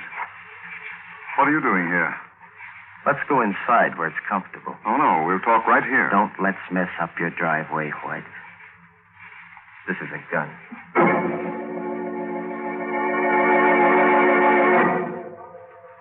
All right, Muse. What is it? You've persisted in keeping Rita under your influence, Doctor. Now you're going to let her go.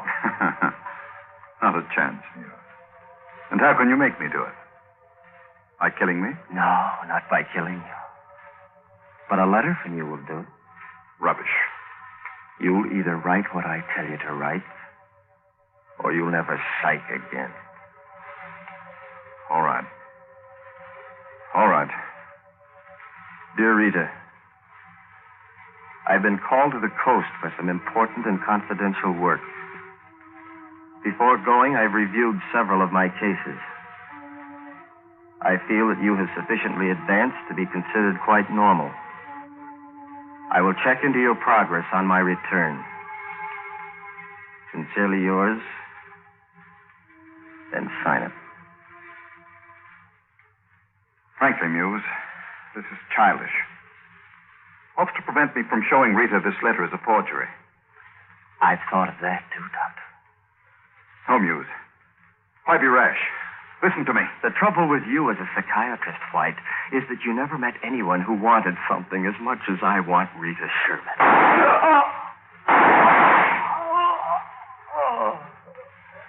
And I mean to have her, Doctor.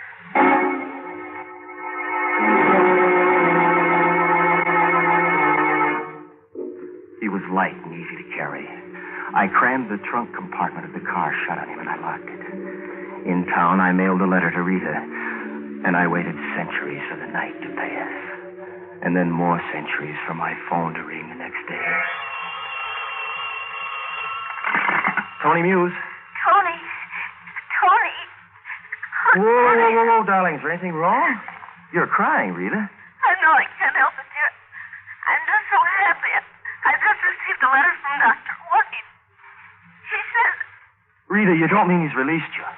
Yes. I'm well and normal. And when can I see you, Tony? Baby, pack your toothbrush. I'll pick you up in the car in 1 hour. We're heading for Lake Arrowhead, darling. This is your wedding day.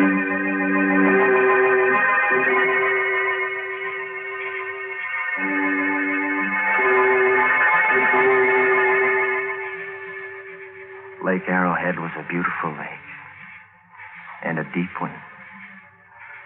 It hadn't been easy to act normally on a trip up with White's day old corpse in the car with me. But now I could rid myself of it. Only one ugly task left. Then time and Rita's love would dull these memories. I opened the car trunk, and I found his eyes staring at me. I pulled him out of the car. Now, the rope, the tarpaulin bag I'd bought, the knife, and the saw. The doctor's saw. I was ready.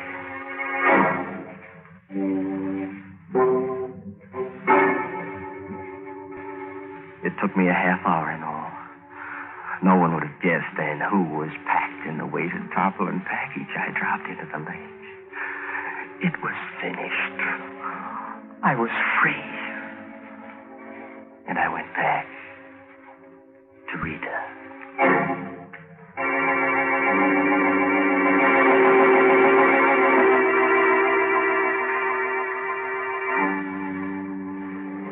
Tonight we reached Flounder Cove. We're spending our honeymoon here. No man ever had more than I did to be happy about with Rita. Rita, my wife. It was an expensive moment. I only realized a short 2 hours ago that the happiness I'd bought was impossible to hold. Rita dozed off peacefully. I'd gone for a smoke and a walk on the moors. When I returned, I paused at our cottage door. There was someone moving about inside. I waited. Then I opened the door softly. Rita was easy to see in her white nightgown. She was walking softly toward the bedroom. She was walking in her sleep. I followed softly, my heart beating wildly. She paused for a moment by the bed, looking down at my empty place. And then she spoke, in a voice that couldn't have been hers. Yes, Mother. I know I must. Yes, Mother. My world was still, hushed, balanced, ready to fall on me. Rita's arm raised slowly, and there was a single glint of mental as she brought her arm down, and she leaped on the bed like a wild animal. Her arm flailed up, down, up, and back. I saw her get up. I saw the knife buried into the slit mattress. Watched my wife return to her bed. came here to write this story. The strange forces of the mind are not to be tampered with, unless it be to resolve their cure for all time. Well, that's the story. All but the ending. And the end of the story must be acted out. Ironic twist, too. The same gun I used on White.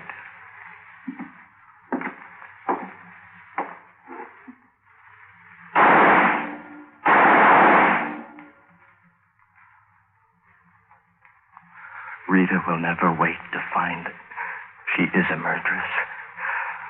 It's far better this way. Happiness was not for either of us.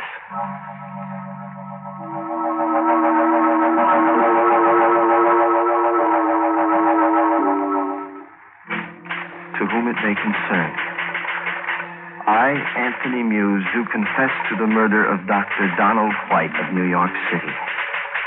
I further confess to the murder of my wife, Rita Sherman Muse, this night. This, my last story, I bequeath to all editors whose past patience has been tried by my artificial, unconvincing, and contrived efforts in fiction writing. I'm going for a walk on the bluff above the sea.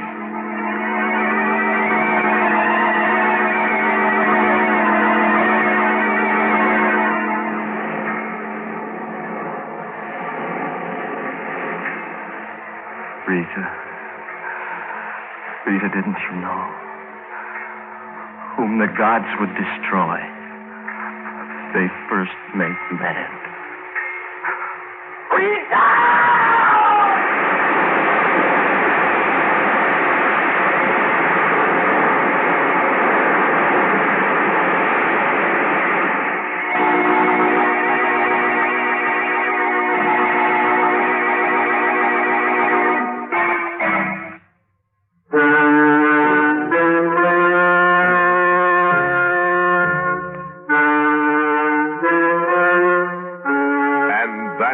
Mystery Theater. Every week, we'll reach into the dusty file, brush it off, and present a still, up-to-date replica of a whodunit of yesterday.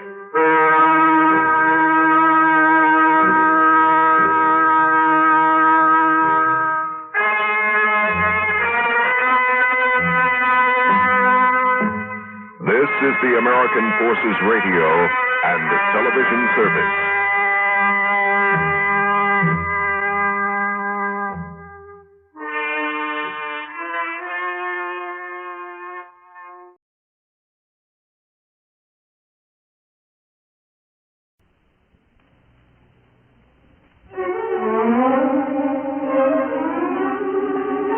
Jessica Tandy and Hume Cronyn in The Marriage. With the conviction that marriage remains the most popular domestic arrangement between friendly people, NBC takes pleasure in presenting one of the most distinguished couples of the American theater, Jessica Tandy and Hume Cronyn as Liz and Ben Marriott, bringing you the love and laughter of The Marriage.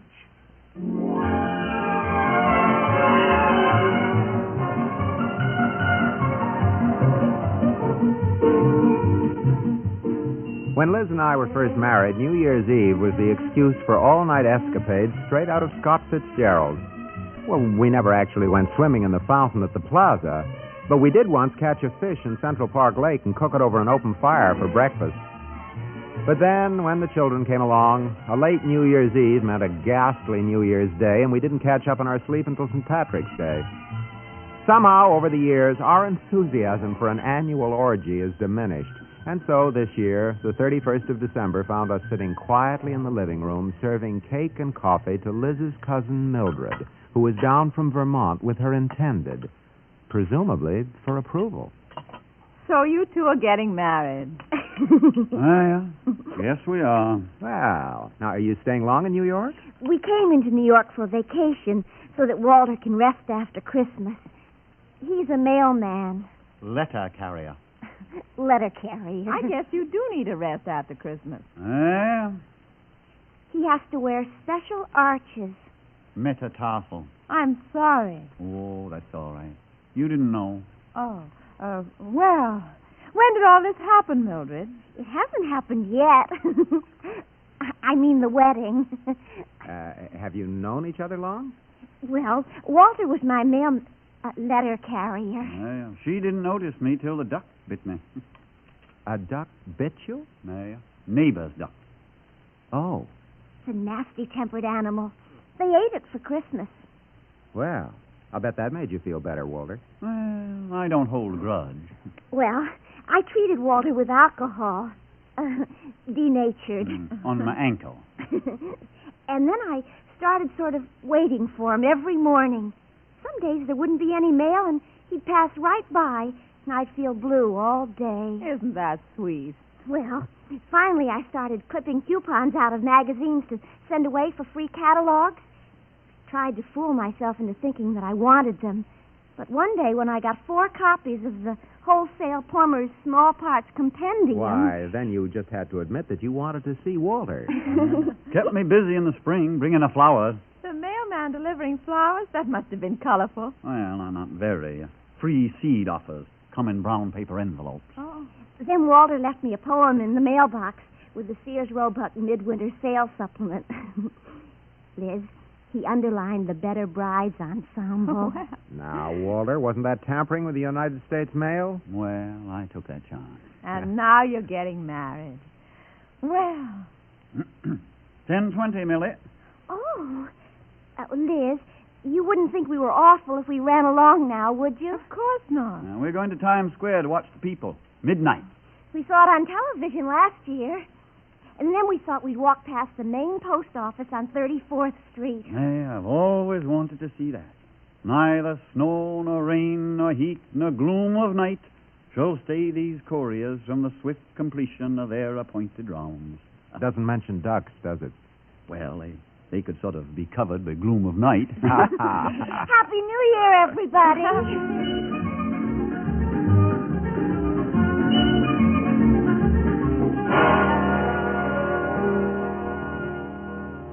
Ben. They are sweet, aren't they? Mm-hmm. Ben. What? Oh, sorry. What are you reading, darling? Hemingway. On New Year's Eve. You know, it's very alcoholic. I imagine it's healthier getting it vicariously.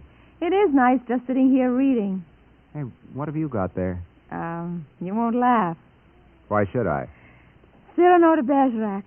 Every time I read it, I cry. I begin to feel compulsively masculine reading Hemingway. Makes me want to smoke a pipe. Well, why don't you? I get sick. Ben, wasn't that charming? The way Mildred and Walter met. Sounded like 2 contestants on a Groucho Marx program. Oh, it must be nice meeting romantically. Well, I wouldn't call a duck bite exactly romantic. Oh, you know what I mean.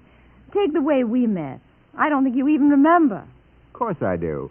New Year's Eve, 1935. Say, this is an anniversary. It was a party at Ken Forsyth, somewhere in the village. On 12th Street. What did you think of me? When you first saw me? Oh, I had some wild, lascivious thoughts. Seriously? Oh, I don't know, Liz. You were having an argument with that big goon, Harry, somebody or other. Harry Hazelcorn? He wasn't a goon. You told him to go away, and he did. With that blonde in the knitted dress from New Jersey. I bet you don't remember what I was wearing. Well, that's because you weren't a knitted blonde, dear. That's what I mean. It wasn't particularly romantic, not on the face of it. Just an ordinary New Year's party. And you didn't have a date, and my date had too much too early and passed out. It was really ordinary, wasn't it? Yes. I guess it was. Very ordinary. Say, do you want to read? Oh, all right, then. I won't bother you anymore. Read your Hemingway.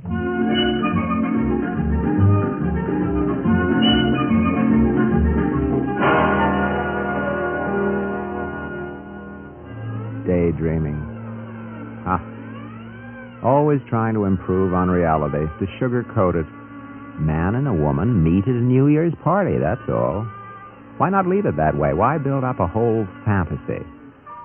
The way it might have been. It wasn't... Well, It certainly wasn't Hemingway. It was just a simple New Year's party in a Greenwich Village brownstone. That's all. Come on. Happy New Year!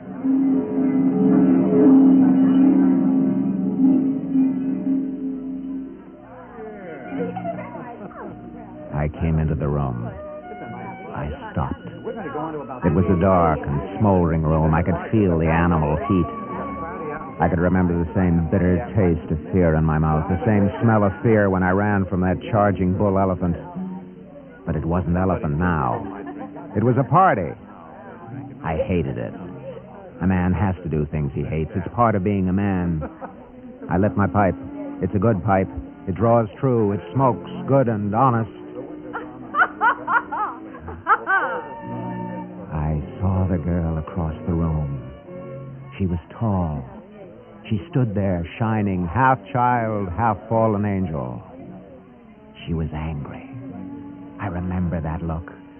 The look of a charging rhino. I remember the time I ran away, the time the native bearers looked away from me when I came into camp. I had to stay there, at that party. It was a challenge now. I stood there and smoked my pipe. It was still a good pipe, but it didn't burn. There was no tobacco. Do you need something? Yeah. Tobacco. Try this. Is it good tobacco? It stinks. Good. You always carry tobacco? Only sometimes. There's always the chance that some man will come along with an empty pipe. You're a real woman. I knew at the moment I set eyes on you. You were angry. Could you tell? Your shoulders were angry. Your eyes were flashing. The flash of a bull before the final charge. You've seen it? I was a picador in Guadalajara. I was in love with a matador in Seville. He died. He became old and slow, and then one day... I know. I have his cloak. Do you like it? It's a good cloak. Moth-eaten. It happens. The moths come, you get old. They're too fast for you. Yes. I must go now. Why? Harry. Oh. He wouldn't understand. Forget him. I can't. I shall always think of you. If you want anything, just whistle.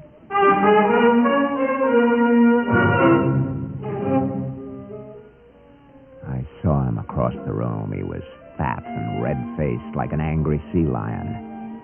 It was a test. I knew that. I couldn't turn and run again. Suddenly, he spoke. Hiya, fella.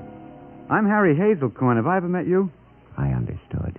He was saying, are you a man?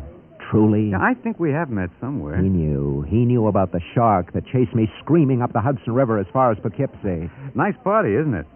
Harry, I want to go home. Well, why? We just got here. I want to go home. I can't stand it here. It happened. What happened? What's the matter with you? It's very sad. Huh? Take me home. I must go home to Capri. Capri? You crazy? You live in Washington Heights, and you know it. Campanero, a word of advice. Take her home. Who asked you? Who is this guy? Liz, is this one of those screwball actors? I love him. You what? I love him. I hate him, but I also love him. Look, you ribbing me? Go away. Now, cut it out. You're a fool. You want to come outside and say that? If it has to be. Okay. Okay, come on. You stay here, Liz. I'll come. He may die. Happy New Year! Do not send to know for whom the bell tolls. It tolls for me.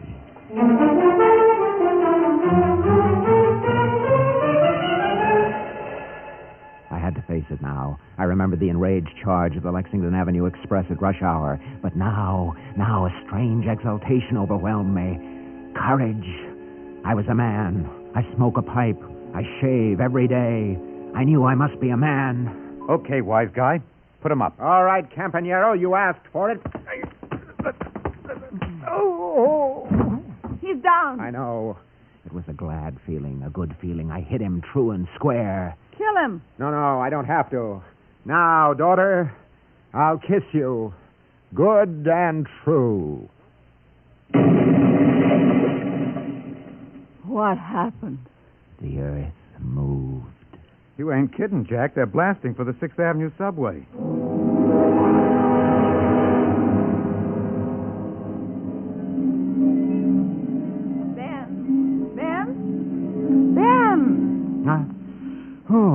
Oh, what? What are you thinking about?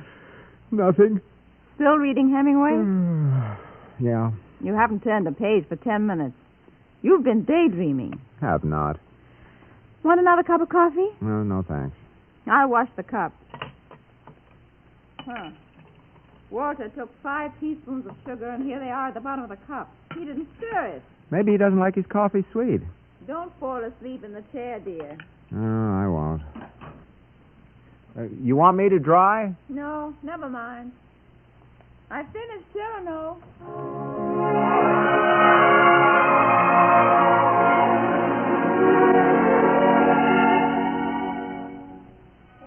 I have loved but one man in my life, and I have lost him twice. That's a lovely line. Bittersweet. It wasn't bittersweet the night we met. It wasn't at all, Cyrano. It was just a simple New Year's party in a Greenwich Village brownstone, that's all.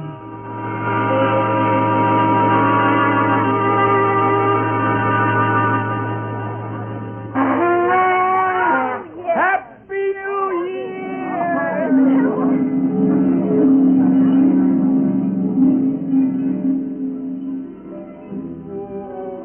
It was at Great Hall of the Forsyths. The whole of the city was there. The intellectuals, the poets, the advertising men, and all waiting for the hour of midnight. And then I saw him across the room. He was surrounded by a laughing crowd, drawn by his famous wit and humor. And yet, I could tell he was alone. Your attention wanders, Elizabeth. Tell me, Harry, that man there, who is he? I would have thought you might know his name. The whole city shouts his exploits. He's swordsman, poet, philosopher, musician, lawyer. All that? He looks so plain a man. Ah, yes, he is plain. They whisper of him in the wine shops. Never has anyone been so undistinguished. No feature rises above the ordinary. No great nose, no staring eyes, no bristly moustache. He's the very peak of plainness, the quintessence of the ordinary. All this, they say, behind his back. For no man dares to brave his quick displeasure. Is he then so dangerous? Lady, he is the fiercest swordsman in all of Greenwich Village. And does he quarrel often? Only upon the one provocation, his appearance. A man approached him once upon the avenue and, clapping pencil upon tablet, spoke him thus: "Sir, a question. You do appear to me an average man." He got no further. Coat-tails flying, he was pursued pell-mell through the streets until, finding sanctuary in a cafeteria, he gained him peace at last. And yet, for all the undistinguished countenance, he does appear to nurse some secret sorrow, as if beneath the mask there hides a soul that burns a fire in the driving wind. His name, tell me. Men call him Ben. Ben Marriott.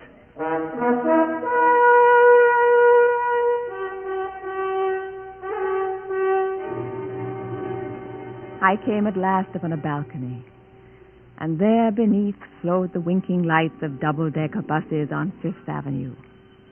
And then, in the night, heavy with heady perfume of exhaust fumes, I heard a voice. Elizabeth? Who's there? Nay, ask not who is here.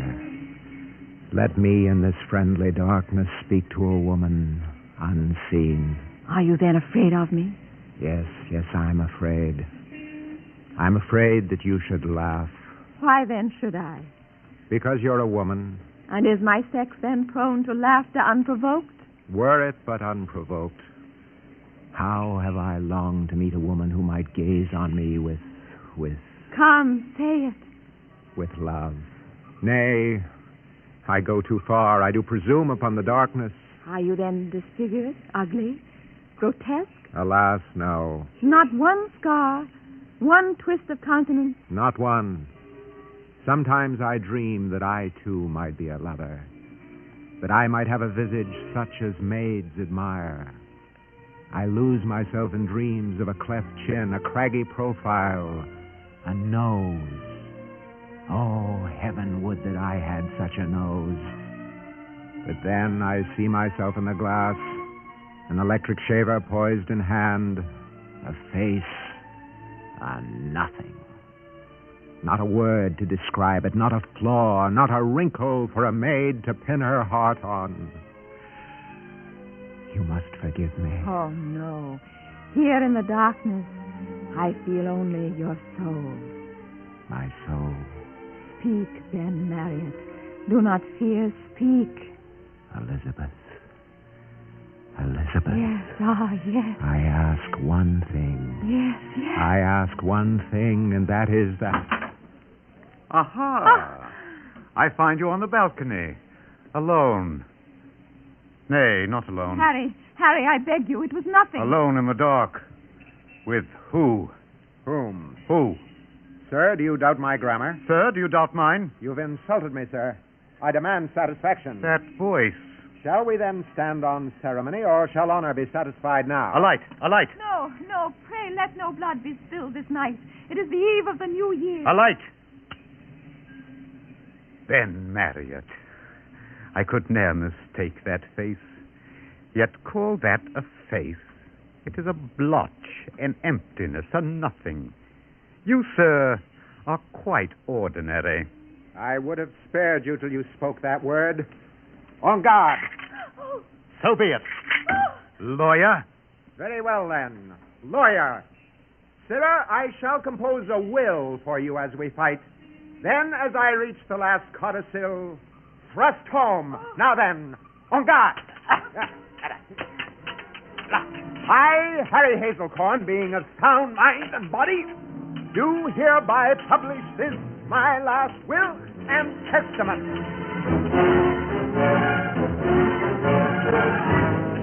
On and on before. And yet, from the start, I knew that Ben Marriott was the master.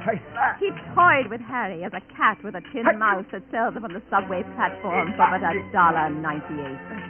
And as the swords rang out, he composed extempore. And at length, he spoke these words.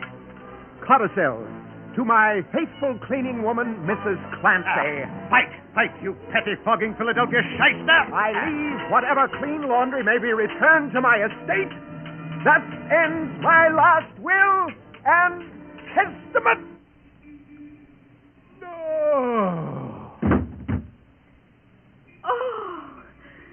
May heaven have mercy on his soul. Ben Marriott. Milady. See on your face.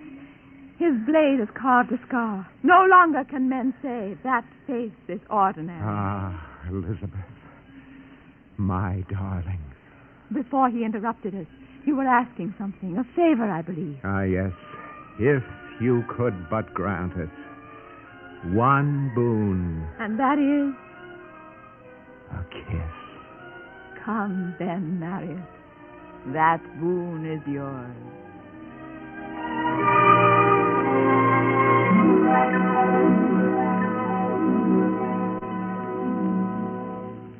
Liz. Oh. Ben, what's the idea?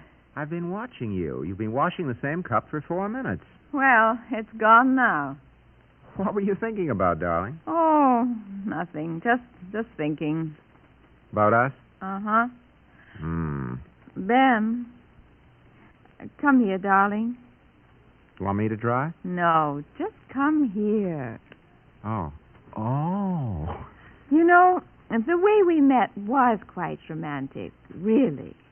I mean, well, retroactively. Huh?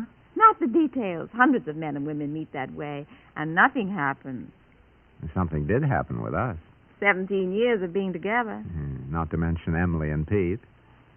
Darling, what are you waiting for? I will kiss you, daughter. Hard and true.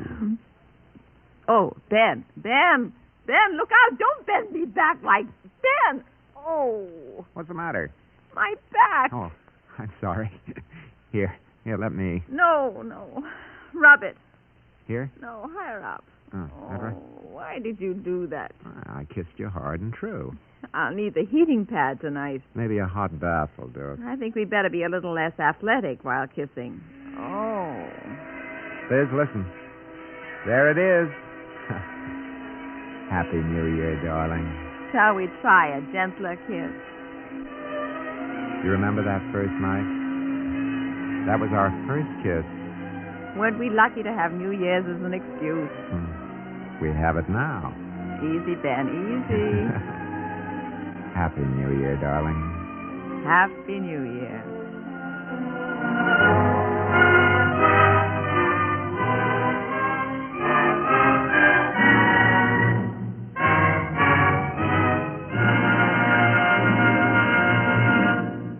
Ben and Liz Marriott will be back in just a moment. In the meantime, let us extend an invitation to all of you to drop by next week at this time for another half-hour observation and transcription of The Marriage, written by Ernest Kenoy. The NBC Radio Network offers its congratulations to two members of the family, Miss Tandy and Mr. Cronyn, on their fine performance in Sidney Howard's comedy, Madam, Will You Walk, playing now in New York at the Phoenix Theater. In tonight's cast of The Marriage, the part of Harry Hazelcorn, played by Alexander Scorley. Walter is Phil Coolidge. Mildred, Pat Hosley. The Marriage is an NBC Radio Network production directed by Edward King. This is Bob Defton speaking. Ben? I meant to ask a question.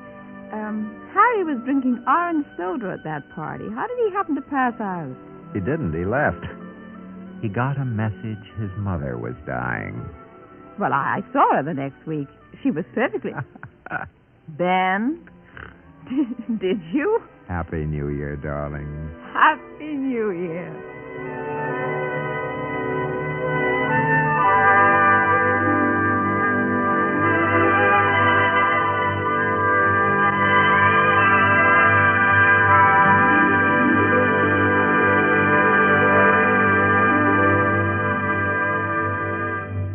NBC Star Playhouse tonight on the NBC Radio Network.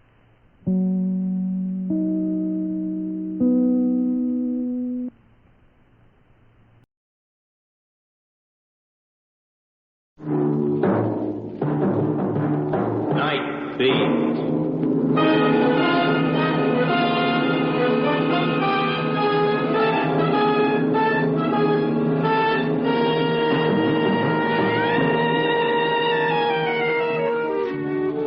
Hi, this is Randy Stone. I cover the night beat for the Chicago Star. Stories start in many different ways. This one began with a bloody brawl in the darkness of an alley and ended in the glare of a fight arena with the winner and still champion, Old Kid Death.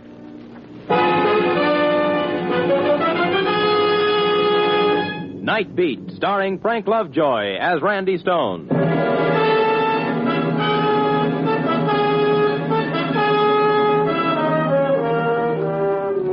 All that people need to make them happy, said Juvenal, are bread and circuses. And up to a point, I suppose the old Roman cynic was right. The promoter of the Metropolitan Arena probably never heard of Juvenal, but he would have agreed with him 100%. His fight club is a cut-rate monument to what the old Romans meant by circus, a place where gladiators meet regularly in combat. Its marquee flashed in the gathering twilight as I cruised past and crossed Madison and went up Clark, taking my time, for the night was young and the waking nightlife of the jukebox taverns might offer an incident for a story. But there was no inspiration there, so I kept going, cut through a cheap rooming house section and headed for the office. I stopped for a red light, and that's when it happened. A burst of footsteps pounded up from behind, and a man, his shirt blood spattered, his head bleeding, jerked open the door and filed in beside me. Get going. They're after me. Hurry, please. Who's after you? They got guns. Step on it. I ran the light, noting several figures in my rearview mirror as they stopped running and turned toward a car at the curb. I made several turns as my passenger kept looking back. And finally, satisfied that we'd lost them, he leaned back, took out a handkerchief, and wiped the blood from his face. Lost him. He was a stocky, heavy-shouldered guy, rather good-looking in a rugged sort of way. The ridges over his eyes were thick with old scar tissue, and there was a dent in his nose. The ear facing me seemed in good enough condition, but the mark of his profession was on him unmistakably. Oh, thanks, pal. Thanks an awful lot. Dirty rat. There was more than just one of them. I counted 3. Oh, 5. I took care of the other 2. The rat I mean is the one who hired him to do the job. Who? Marty Bannon. Bannon? Yeah. Someone else must have tipped him off where I was staying. This the same Marty Bannon who was up before the grand jury last month in that gambling investigation? You must read the papers. Oh, more than that, I covered the story. A reporter? I'm Randy Stone, the Chicago Star. I'm Gunnar Evans. Yeah, I know. I saw your name on the marquee at the Metropolitan. You're fighting Pete Madigan tonight. That's right. You've seen me fight before, huh? Oh, yeah, but not lately. Not since you started your comeback. Last time I saw you was over 5 years ago when you nearly lifted the crown from the middleweight champ. Say, which way you going? Well, right now we're heading to the hospital. What? Oh, look, you've got to get to a doctor. Not Your head... that. I'm okay. Now, you look it. It's just a scratch, I tell you. Don't let a little blood scare you. All right. Oh, there's a cop there by that street lamp. No, tell keep him going. Please, I haven't got time. What's that? Look, Mr. Stone, I appreciate you helping me, but if I go to the cops now, they might hold me while they're investigating. I'll lose $2,000. Your purse tonight? More than just that. It's dough I put up to guarantee my appearance. Every dime I could scrape up. Look, I better get out. I'll drive you to the arena. So, thanks, but I'm going home first. Got to pick up my manager. I'll drive you there. I'm in no hurry. Thanks, I appreciate it. Keep straight ahead. I'll tell you when to turn. Good. What's Marty Bannon got against you? I'll tell you someday, maybe. Works for a gambling syndicate, doesn't he? Works for it. He is a syndicate. I wondered. Turn to your left. You, owe him money? The house right there in the corner. Okay.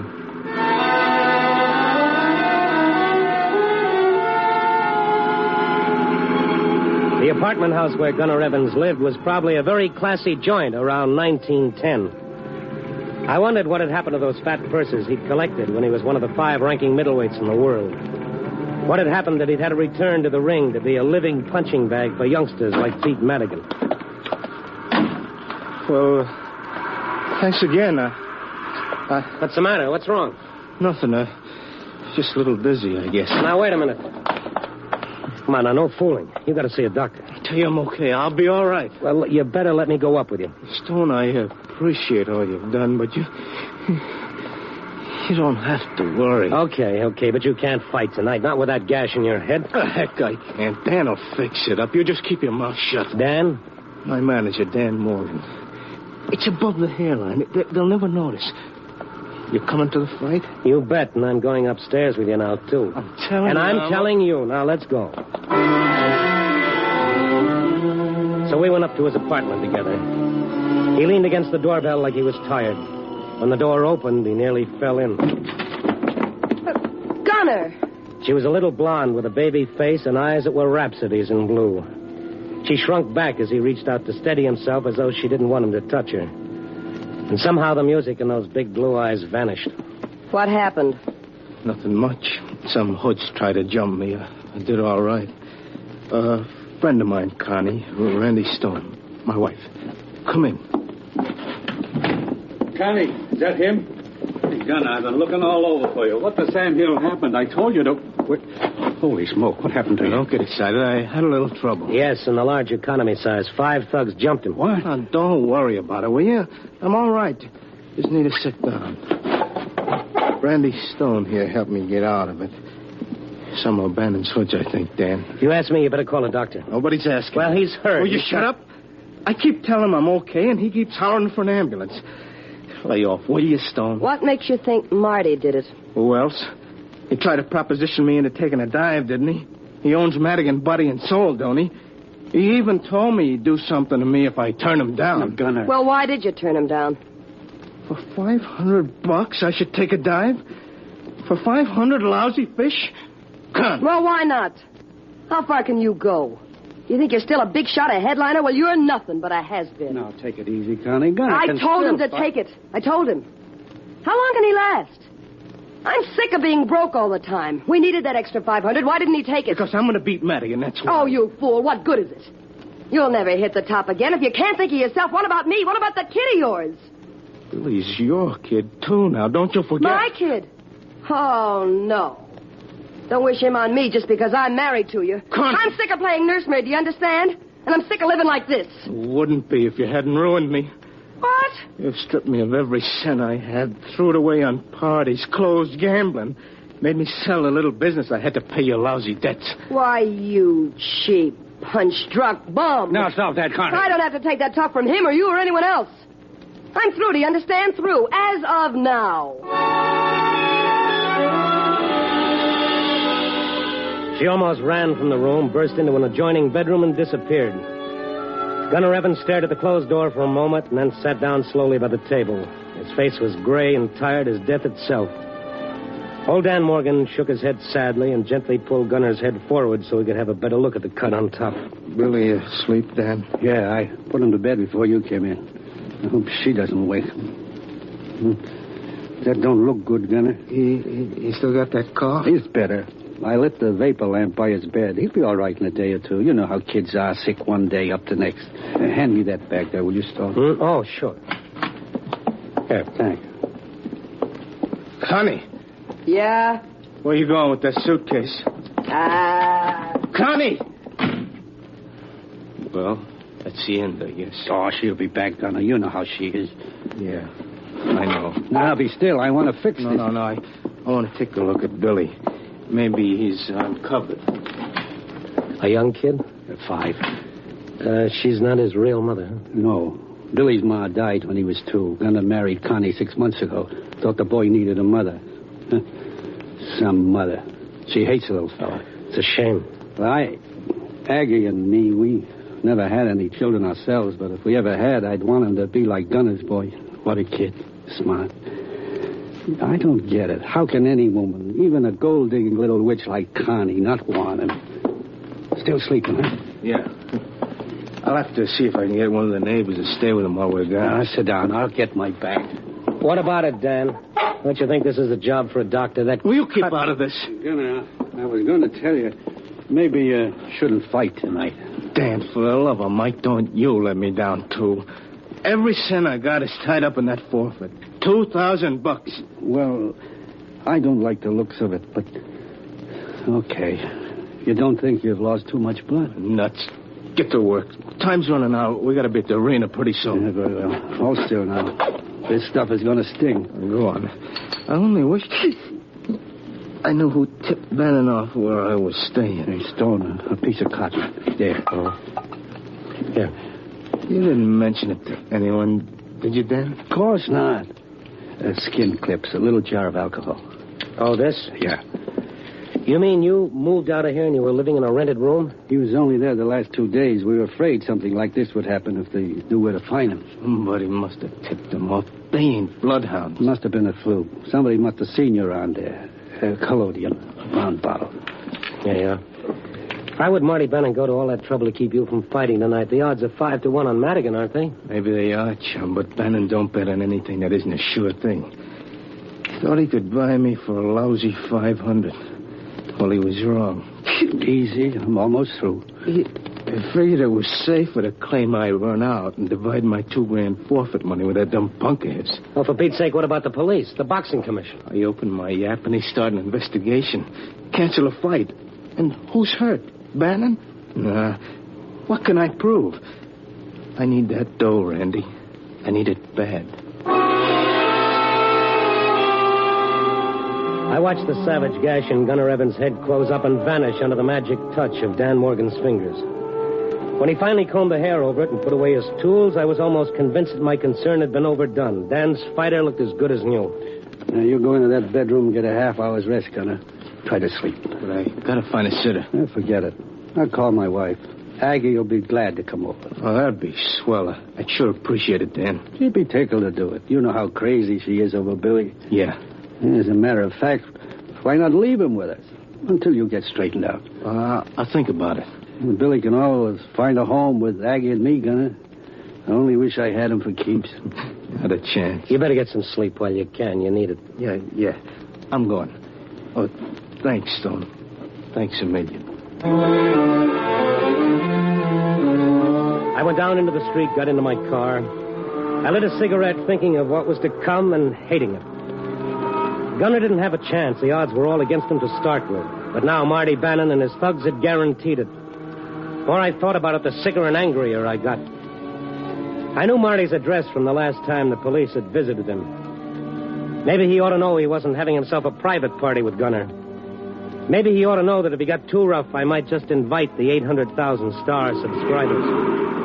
So I started up and headed northwest. Maybe I could put a scare into this mug.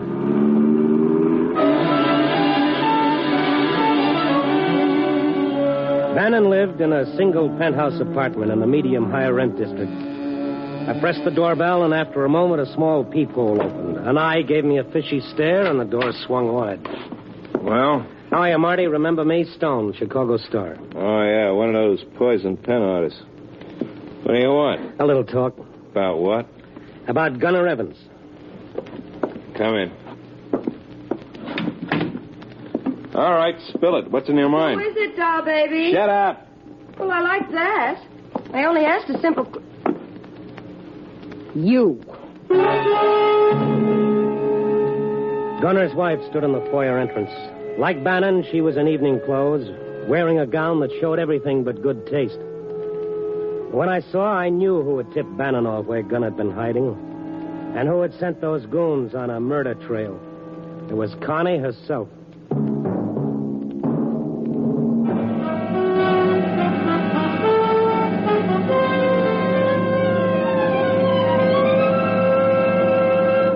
NBC is bringing you Night Beat, starring Frank Lovejoy as Randy Stone. Little-known episodes from the exciting annals of American history are presented in colorful, dramatic, factual manner on the Cavalcade of America, which returns over most of these NBC stations on Tuesday, August 29th. That's Cavalcade of America, returning Tuesday, August 29th.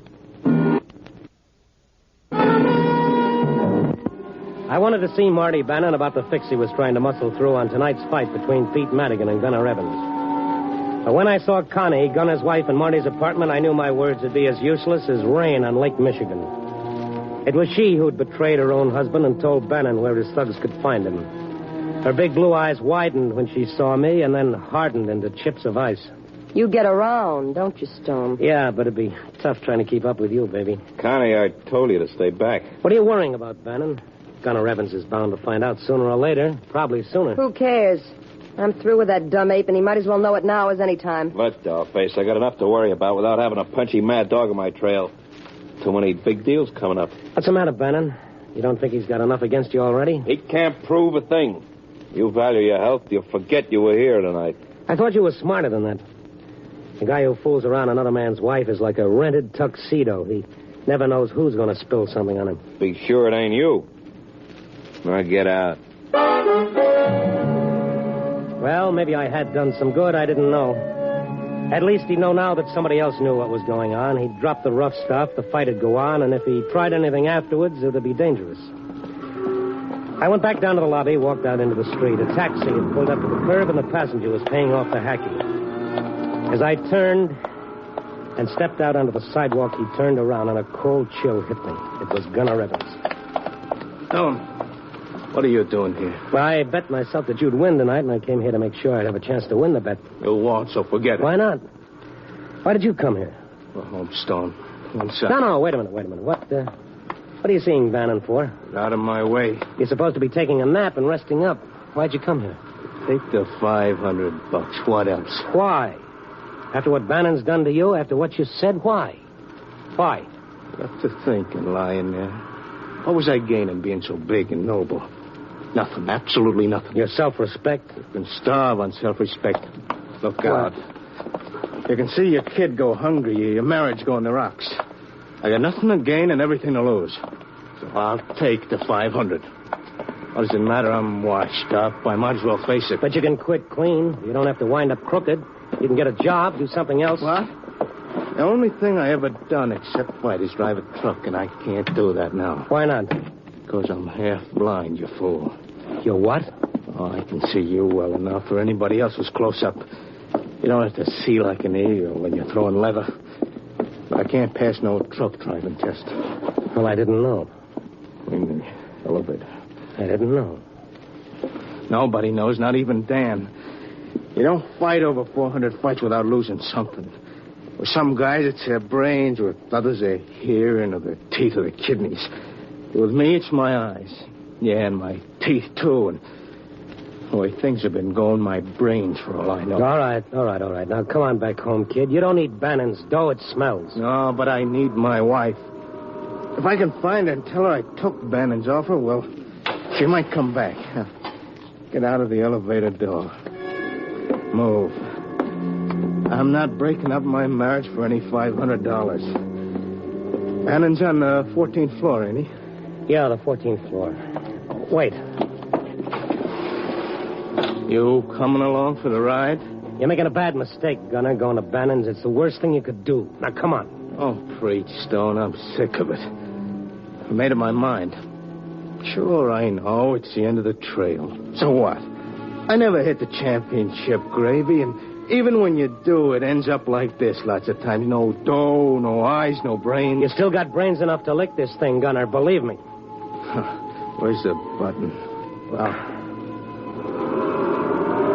Stone, it's different when you're young. The promises sound good. The world looks good. You read the stuff they print about you in the paper, you're great. Sure, it gripes me that everybody seems to be making off their fights except you. The gamblers, the crooked managers, the shady promoters. Of course, they ain't all that way. There are some pretty good guys, like Dan Morgan. He's the first honest manager I ever had. But there's so many of the others. So you bust your fingers. You can't sleep for nights on account your hands are like two big hearts beating with pain pumping through them instead of blood. You get your teeth knocked out. You can't breathe on account of your nose is busted. The years go by and where are you? What do you got? Now, one day you wake up and the fires inside you are out and you're like a furnace full of clinkers. You're an old man. That it? Yeah, an old man. You know how old I am? 33. Gunner, I wish you wouldn't. Let go of me. All right. If you must, you must. But before you ring that bell, there's something you should know about what you're going to find in there. Yeah? What? What is it? What are you trying to say? Okay, Marty. I'll meet you right after the fight. Then we can... Gunner! Connie! Marty, it's Gunner! Open up! Open up, Connie! Open up the Gunner, door! it's no good. She's not worth it. I'll kill a rat! Come on, get a grip on yourself. Gunner! Get away from me! Connie! I'm breaking down for help me! Gunner, for the love of Mike! I told you to let me go. Listen to me! You asked for it! Whatever time had done to Gunner Evans' legs, it certainly hadn't affected his punch. I went out like a shattered light bulb. When I came to, I was sprawled on my back in front of Bannon's penthouse apartment. The door was still locked, but I could see through it like it wasn't there. For the simple reason that the main part wasn't. The entire middle panel was smashed through. Only the frame remained. I got up slowly. My jaw hurt, and my brain was full of angry bees. I stepped through the broken door and looked around. I saw them. Connie and Marty lying at opposite sides of the living room. Their heads were twisted at curious angles, their necks purplish and swollen. And they were both quite dead. I found a telephone, I called the police and sat there a while trying to brush the fog away. My head throbbed as I tried to remember something I felt was important, but I couldn't quite recall. And then suddenly it came to me. The fight, the Metropolitan Arena, Evans versus Madigan. That's where he'd be. That's where I'd find the gunner. I stumbled to the elevator, went downstairs, found my car, and drove out to the arena.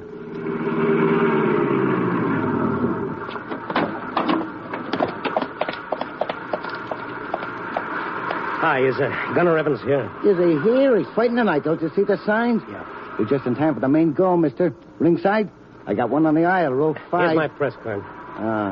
Say, what's going on anyway, you know? Meaning what? I mean, him coming in just a little while before the semifinal was over. His manager and the promoter was tearing their hair. You say the main go's about to start? Bell for round 1 rang 30 seconds ago. You're covering the fight, better get on in.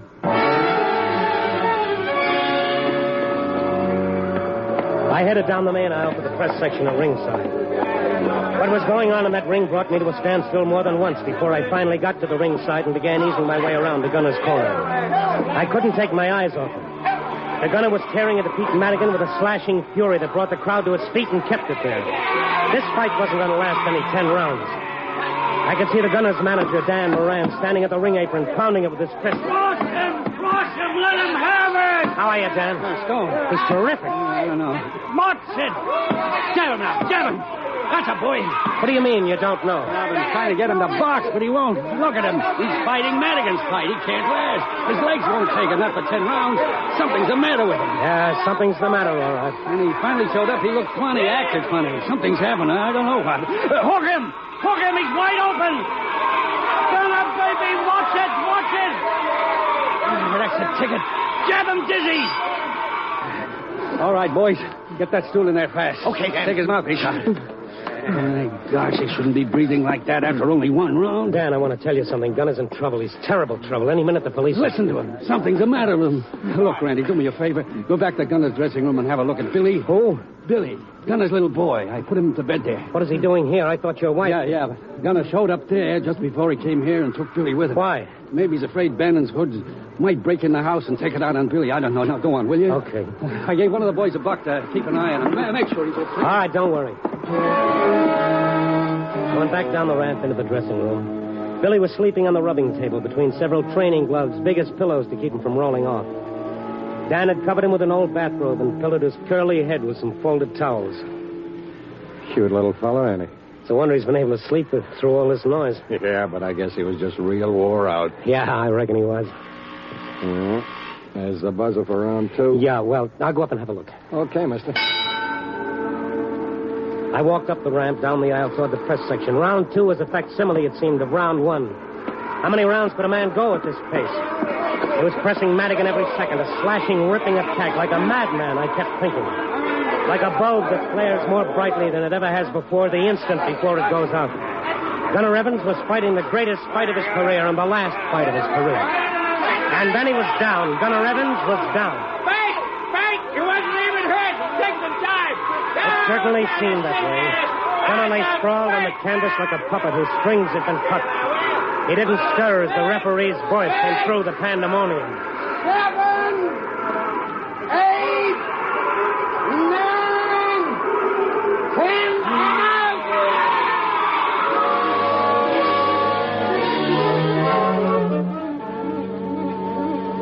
I walked down the aisle through a now hushed crowd. Nobody moved.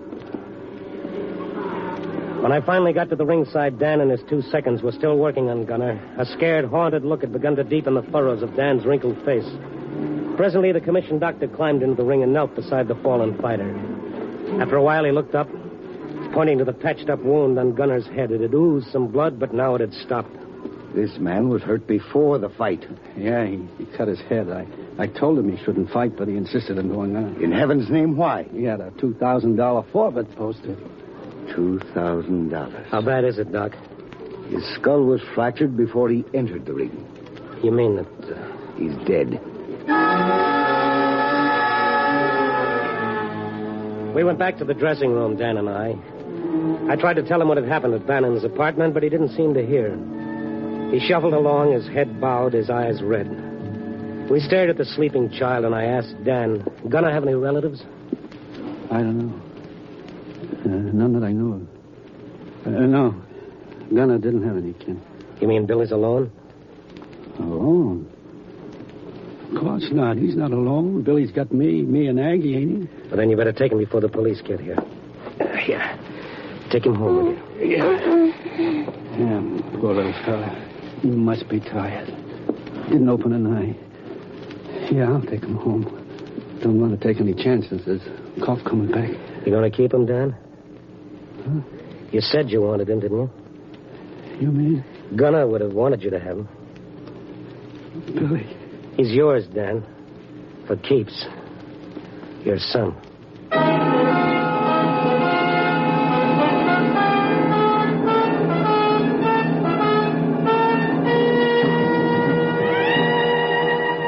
Well, 4 a.m. and another edition about to go to press. Another sunrise about to dawn.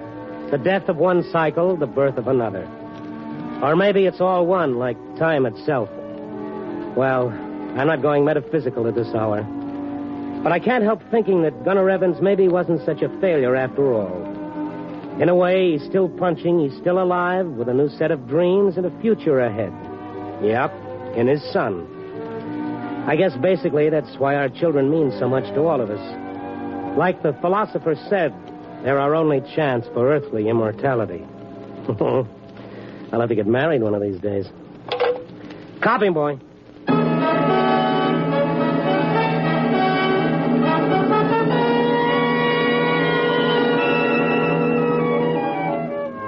Night Beat, starring Frank Lovejoy, is produced and directed by Warren Lewis and edited by Larry Marcus. Tonight's story was written by Irvin Ashkenazi with music by Frank Worth. The part of Gunnar Evans was played by Don Diamond. Listen next week at this time and every week as Randy Stone searches through the city for the strange stories waiting for him in the darkness.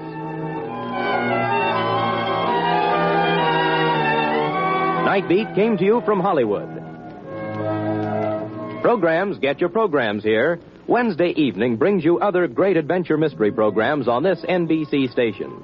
Be sure to hear The Falcon, Mr. District Attorney, Richard Diamond starring Dick Powell, and Dangerous Assignment with Brian Donlevy. That's Wednesday night for more stellar action-filled programs. Be sure to listen.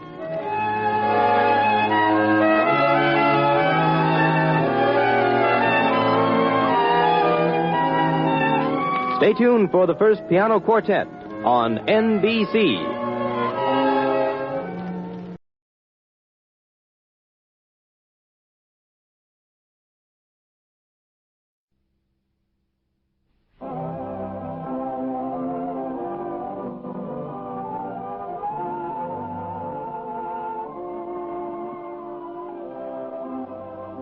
Campana's Italian Bomb presents the first Nighter program, a copyrighted feature, Coast to Coast.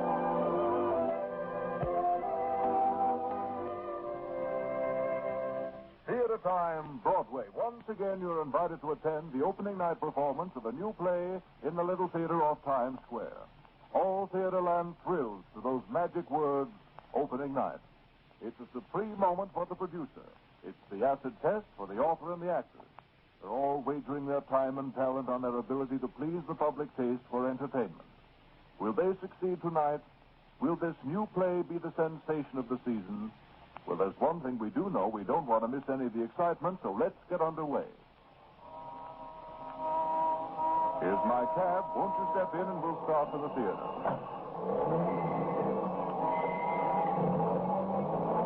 Off Broadway, across 42nd Street, beating to the rhythm of commerce in the daytime and to the gaiety of nightlife after sundown, and on just a short distance to the Little Theater off Times Square.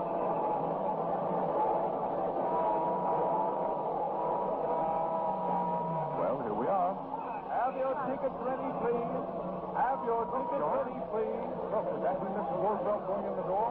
Hey, that looks like so cool. Good evening, Mr. Bergschneider. The usher will show you the box. Thank you. We'll go right in.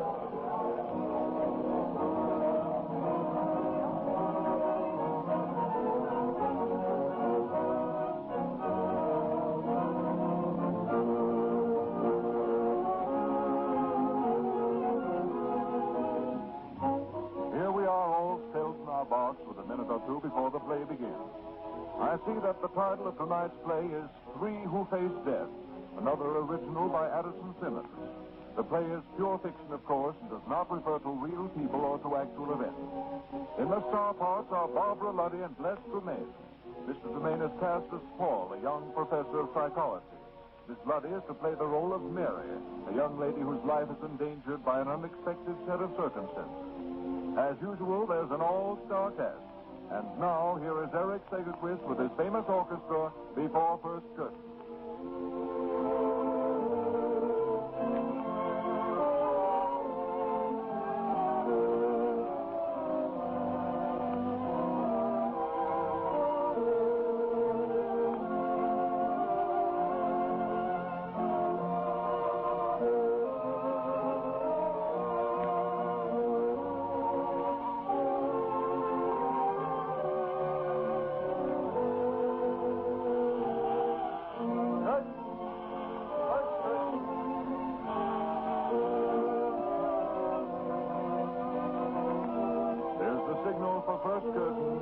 Lights are out, and here's the play.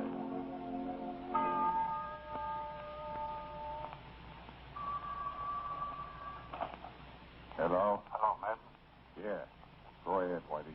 Matt, I got the dame. Yeah? Where? Up in Loganville. Well, what did you do? I didn't do nothing. I'll put the finger on him for you, but that's all I'll do, and you know it. take care of her myself. Where do I find her? Boss, there's something happened to her. Yeah? What do you mean? Well, I think she's gone out of her head. She pulls up the car right down on the main street. When she gets out, she walks right by me, looking kind of dazed-like, see? She looks straight at me, but she don't recognize me. And she ain't forgetting me that quick, unless something's wrong with her brain. Sure. That's amnesia. What's that? That's what you get when you're scared stiff. Where is she now? She's parked in front of our house, just on the outside of town. I'm phoning from a drugstore. I can see her from here. Yes? What's your address? Corner Smith and Dean. Right. I'll catch a plane. I'll be up there in half an hour. Okay, but when you get here, I'm beating it. Okay. Goodbye.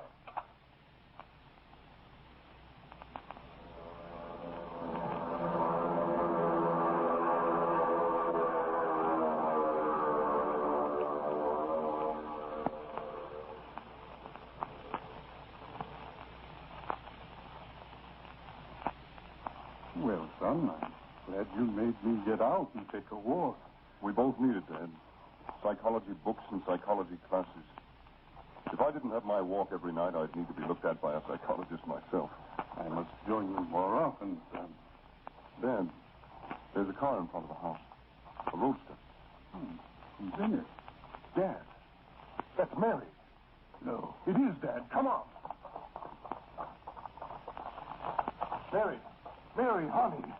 It is Mary. Mary, you'll come back home. Mary, come on. Get out of the car. Oh, there's something wrong. Mary, what's the matter? Bring her inside, Paul. Yes. Come on, dear. Come in the house. I'm afraid. There's nothing to be afraid of. Come on, dear. Open the door, Dad. Come in, Mary. I'm afraid. But there's nothing to be afraid of. You're home, Mary. In the living room, Paul. Yes. I've got to get away. Sit down there, dear. That's it. I've got to get away. What's the matter, Mary? Mary? Son, this amnesia. Mary, listen to me. Do you know who I am? Don't know. Dear, listen. You've had some trouble and you've come home. Everything's going to be all right now. Yes, dear. Paul and I will see that everything's all right. Paul? Son, I think she'd better get some rest first. She looks worn out. All right, then. Come along, Mary. You're going to get some sleep. Sleep? I'm afraid. Well, if you could only tell us what you're afraid of, Mary. Come on, try. I don't know. Who would that be? You stay with her, Dad. I'll go. All right, son. Now, don't cry, Mary. Good evening. Come in. Yeah. Who are you? What do you want? I want my wife. Your wife? Mary? Yeah, Mary. Where is she? What is it, Paul? Something wrong? Dan, this man says he's Mary's husband. That's what I said. Just a minute. Who are you? I said I'm Mary's husband. Isn't that good enough? Dad, I know who this man is. Oh, yeah? Dad, take a good look at him. He's that gangster. You've seen his picture in the paper any number of times. Why? Yes. Madden. That's right. Now, where's my wife? Madden, I don't believe Mary's your wife. And you're not going to see her. I tell you, she is my wife, and I want to see her right now. Mr. Madden, let me tell you something about Mary. She was born and raised in this town. She was an orphan, and I raised her here in this house, a member of my own family. So what? Mr. Madden, Mary loved my son. This is my son. She went away to the city for a singing career. When she had enough of it, she was coming home to marry my son. Oh, don't bother to tell him that. Just a minute, Paul. Madden, Mary didn't go to the city to mingle with such as you, let alone marry you. Listen, White Whiskers. In my day, I smacked down plenty of guys for talking back to me. Yes, and we know just how you smacked them down. With a gun. Better look out how you talk. Nobody ever proved I used a gun on anybody. We know all about that, too. You've been tried for murder 3 times, but you shake off a murder charge like a duck shakes off water. You know all about me, don't you? All I want to know. Dad, phone for the police. I'll see that he stays where he is. Well, now, ain't he the brave boy, though? Listen, White Whiskers. Before I came in here, I cut your telephone wires. So don't bother trying to telephone. Madden, this will get you exactly nothing. Yes. Mary, get back in there.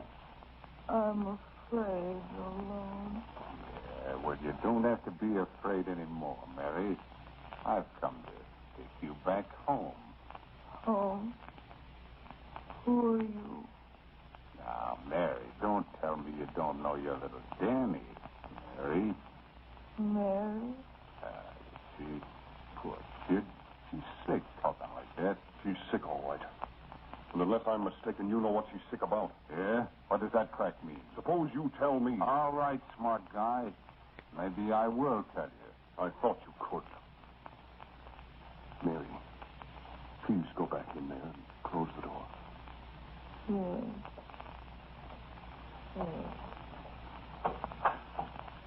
Okay, gents. You wanted it, so you'll get it. Mary's got a good reason for being like she is. You know why? Why? Because she croaked a guy, that's why.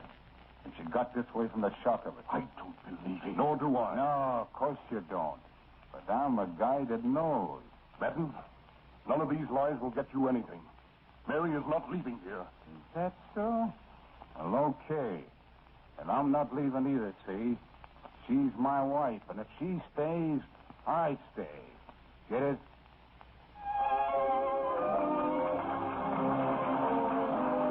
The curtain comes down in the first act. Tonight's play in the Little Theater off Tryon Square.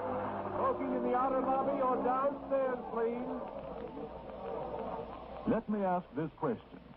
Would you be surprised to know that Campana has spent over $600,000 exclusive of advertising in the last 5 or 6 years for the sole purpose of educating women on how to use Italian Balm correctly? Perhaps you'll say, well, that sounds silly. All you do is put Italian Balm on your face and hands, just like any other lotion. Well, the truth is you don't use Italian Balm just like any other lotion. Italian Balm is rich, full body, and just a little goes a long, long way. Too much per application does not give satisfactory results.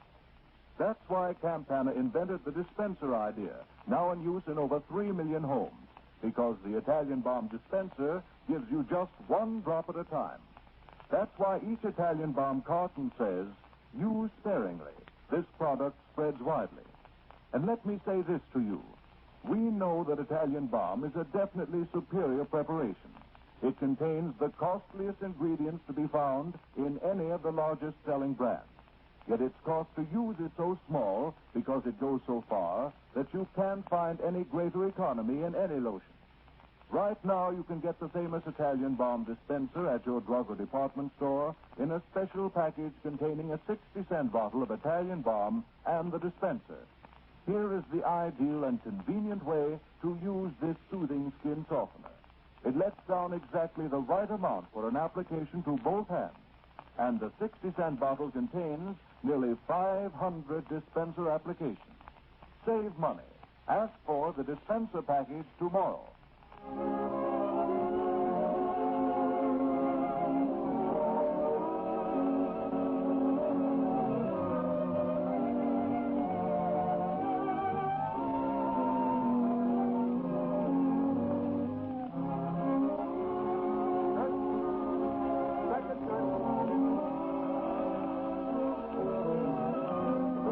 Are hurrying down the aisle to their seats, the lights are dimmed, and here's the second act of Three Who Faced Death.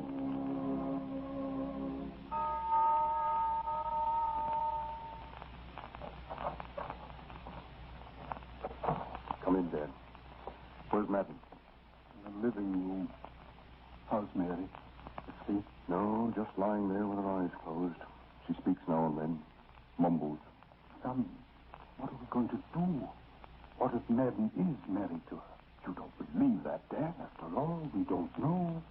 It's so many months since Mary wrote to her. Dad, she couldn't marry a man like that. She wouldn't. She wouldn't want to. But a man like that gets what he wants with threats. Paul, shouldn't one of us try to get out of the house and drive down for the police? No. This isn't a job for the police yet, Dad. But why not, sir? Because I want to know first the real cause of Mary's amnesia. What can we do, Paul? Can we just sit and wait? No, we won't just sit and wait. Dad, you remember the London treatise on hypnotism?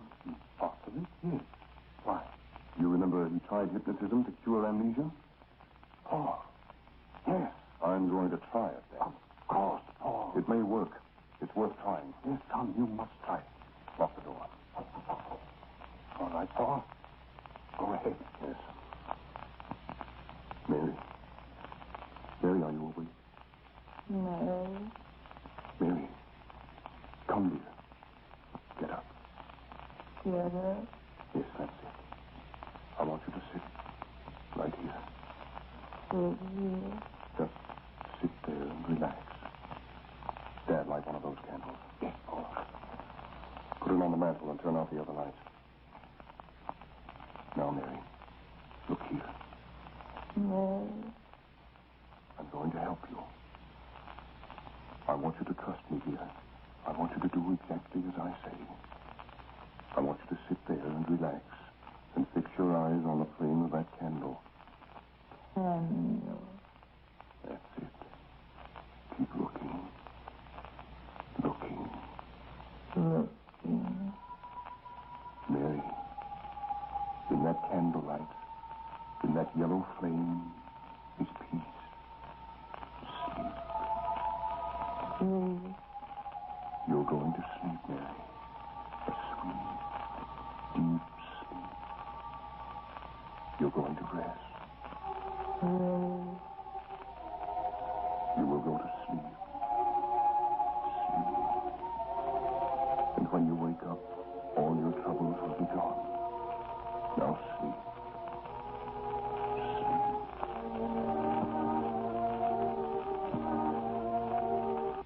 No more amnesia. You remember everything. Your name, everything. You'll do all this because I tell you, Mary. Because it's good for you. Now you're going to wake up. You're going to wake up. All right. Wake up. Wake up. She's awake. Mary. Oh. Dad, the light. Oh. Father, what am I doing here? Mary, how do you feel? Oh, how did I get here? You've been a victim of amnesia. What? You came here because you knew we'd help you. Now you tell us what the trouble is. You tell us about Madden. Madden? How do you know about Madden? Madden's here in this house, Mary. Here? He followed you here. Where is he? In the living room. He wants to take you away. Oh, no. He said you were his wife. That's not true. I don't even know him. It's not true. You knew it wasn't true, Mary. Paul, Madden came here to kill me. To kill you? Yes. I saw him shoot a man. I saw him commit murder. Murder? You saw it? Yes, in the street. I walked around the corner just as he did it. Did Madden see you? Yes. There was another man, too. He hollered out, Madden, the girl saw you. And then I ran back and got into my car, and Madden shouted, get her. Oh, I was terrified. I drove away as fast as I could. I saw the other man get into a car and come after me. I remember driving the 2 blocks, terrified, and then I don't remember anymore. That's when amnesia struck you, dear. You drove home instinctively. This Madden's here. He'll kill me, Paul. Paul, we've got to have him arrested. Other people have tried that, and they're dead. Hey, open that door. What's the idea? Open the door. Mary, listen. That's Madden. Oh. You've got to pretend amnesia. You're bewildered. You echo words. You're stunned. Can you do it? Yes. Come on, open it up. Just a minute. Careful now, Mary. What's the idea of locking the door? In my own home, Madden, I intend to lock any door I please. Yeah? You're a pretty tough customer, ain't you? Oh. Hello, Mary. How you feeling? Come on, look up here. What are you afraid of? Afraid? There's nothing to be scared of. I'll take care of you. Nobody's going to hurt you. Come on now. Get your hat and coat on. I'm taking you out of here right now. You're not taking her out of here? Oh, yes, I am. What's more, I got a couple of little jobs to do right here before we go. What are you talking about? I'm talking about you and your old man, Mr. Smart Guy. Just where do you think I was when you were pulling that hypnotism act? Yeah, Mary. You ain't so full of amnesia now, are you? I was outside that door listening to the whole thing. So you told what you knew, didn't you? I didn't mean it, Madden. Listen, Madden, you can take me out of here. You can do what you want with me, but please let them alone. Mary, just a minute.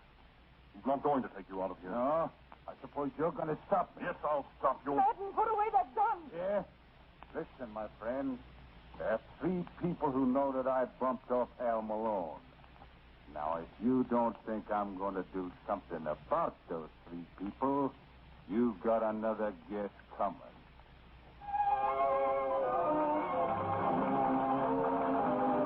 And the curtain comes down on the second act of tonight's play in the Little Theater off Times Square.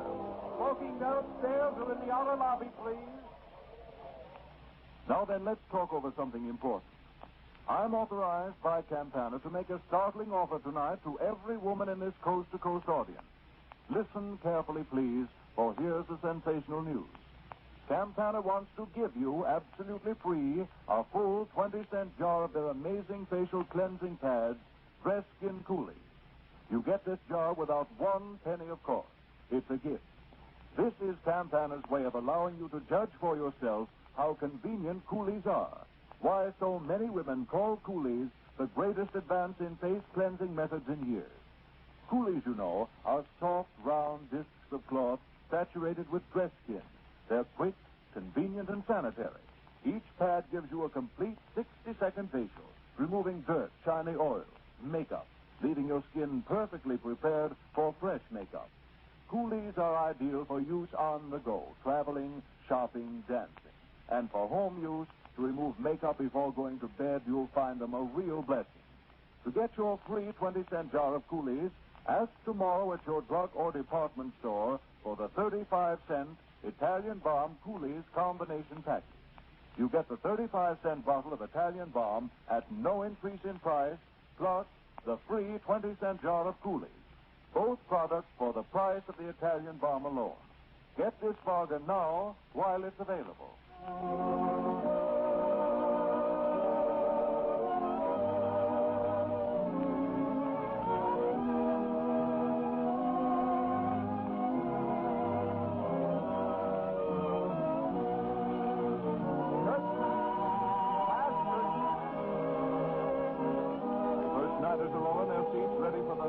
Last act, and there goes the curtain.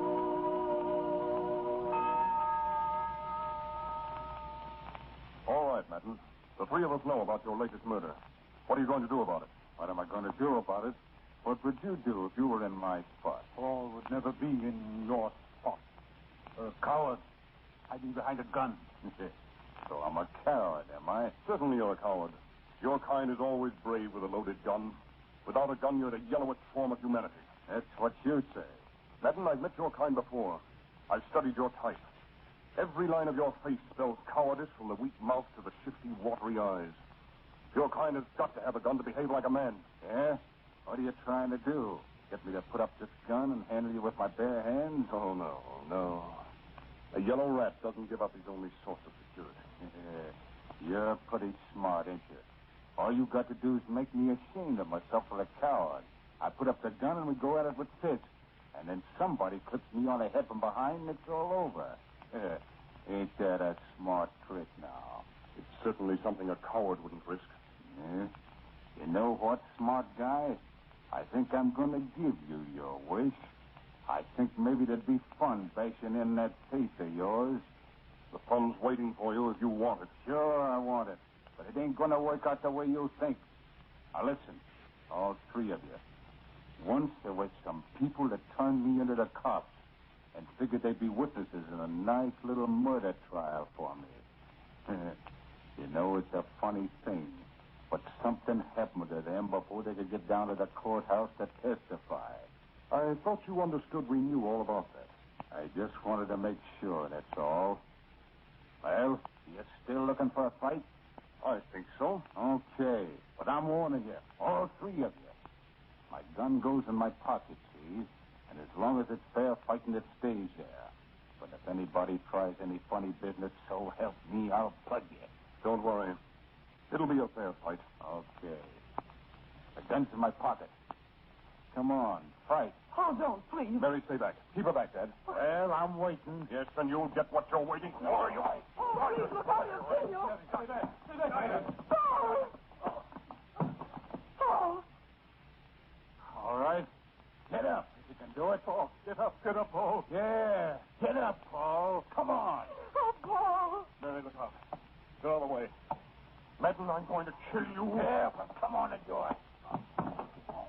Oh, he's down. He's down. Quick, get his gun. I'll get it. Oh, he doesn't move. I think he's dead. No, he isn't dead. He's just out cold. What do we do with him, Paul? I don't know. Yes, I do. I know what we'll do with him. What? We'll finish Mr. Madden. Paul, you can't kill him. I'm not going to kill him. He's going to do it all himself. Give me a hand with him, Dad. I want to sit him up in this armchair. What is it, son? What are you going to do? I'm going to manufacture a little justice. Lift him. Come on, help me. That's it. Now, sit there, Mr. Madden, and make yourself comfortable. What are you going to do? You'll see. Mary, turn off the light. Yes, Paul. Now, we'll just swing the chair around so that Mr. Madden faces the candlelight. There, that's better. Son, you can't hypnotize this man. You'll see. Paul, you know you can't hypnotize an unwilling subject. I can if I catch him in a moment when his will is dulled. But how? When he begins to come to, that's the chance. If I can put him under quickly, he'll have no will to resist. He's coming out of it, Paul. Quiet now. Don't speak a word. I've got to work fast. Madden. Madden. Open your eyes, Madden. That's it. Don't move. Stay just as you are. Madden, there's a light straight ahead of you. Candlelight. That's it. Look at it. Keep looking. Keep looking. Madden, you're going back to sleep. You're going back to sleep at once. The light. The candlelight, Madden. Keep looking. Keep looking. Sleep, Madden. Close your eyes. You're going to sleep. Sleep. Sleep, Madden. Sleep. He's out, Paul. Yes. Madden, now open your eyes. That's it. Now look at me. That's it. Now listen. Listen to every word. Madden, I'm going to send you away from this house. It won't be your own will that takes you away. It will be my will. Because you're going to do what I say. Exactly what I say. You're going to leave this house with only one purpose ahead of you. From now on, you're going to tell the truth. You're going to speak the truth and nothing but the truth. Do you hear, Madden? You're going back to the city where you came from. And you're taking only one thing with you. Truth. For you, the deadly truth. There's a grand jury sitting, Madden. You'll go to them. You'll confess to the murder of Hal Malone. You'll confess to your other crimes, and you'll stick to your story. You'll stick to the truth until the truth makes a finish of you. You hear me? Answer me. You hear me? Yes. The truth, you understand? Yes. All right. Get up. Madden, the door to the street is open. It's the door into the night. The blackest night you ever stepped into. But I guess because you carry your own doom in your own hands. I might have killed you, Madden, but I don't want even your evil blood on my conscience. I might have turned you over to the police in the regular way, but you're too slick for the regular way. And so I send you this way, to bring yourself to justice. Yeah. But before you go, I want you to tell me what you're going to tell those who ask you. Speak. What are you going to tell? I killed Hal Malone. I killed Red Adams. I killed my own brother.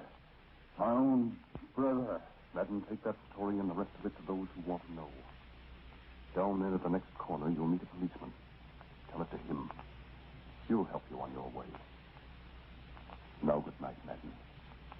And may God have mercy on you.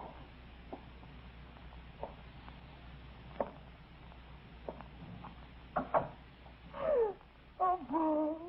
Mary, dear. Mary, don't. Let her cry, Father. It'll do her good. Come here, Mary. Come, dear.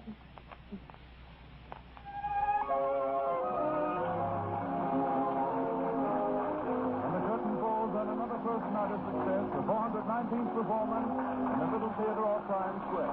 Mr. Tremaine and Miss Luddy are in front of the footlights.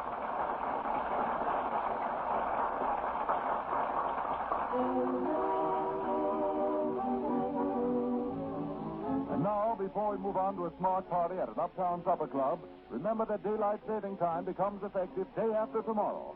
Therefore, next Friday, if your community does not have daylight time, tune in first nighter 1 hour earlier than tonight. If your community does observe daylight savings, then tune in at the usual hour. And now we move out of the theater and into the street. Here's your cab, Mr. First Nighter. Thank you. Good night.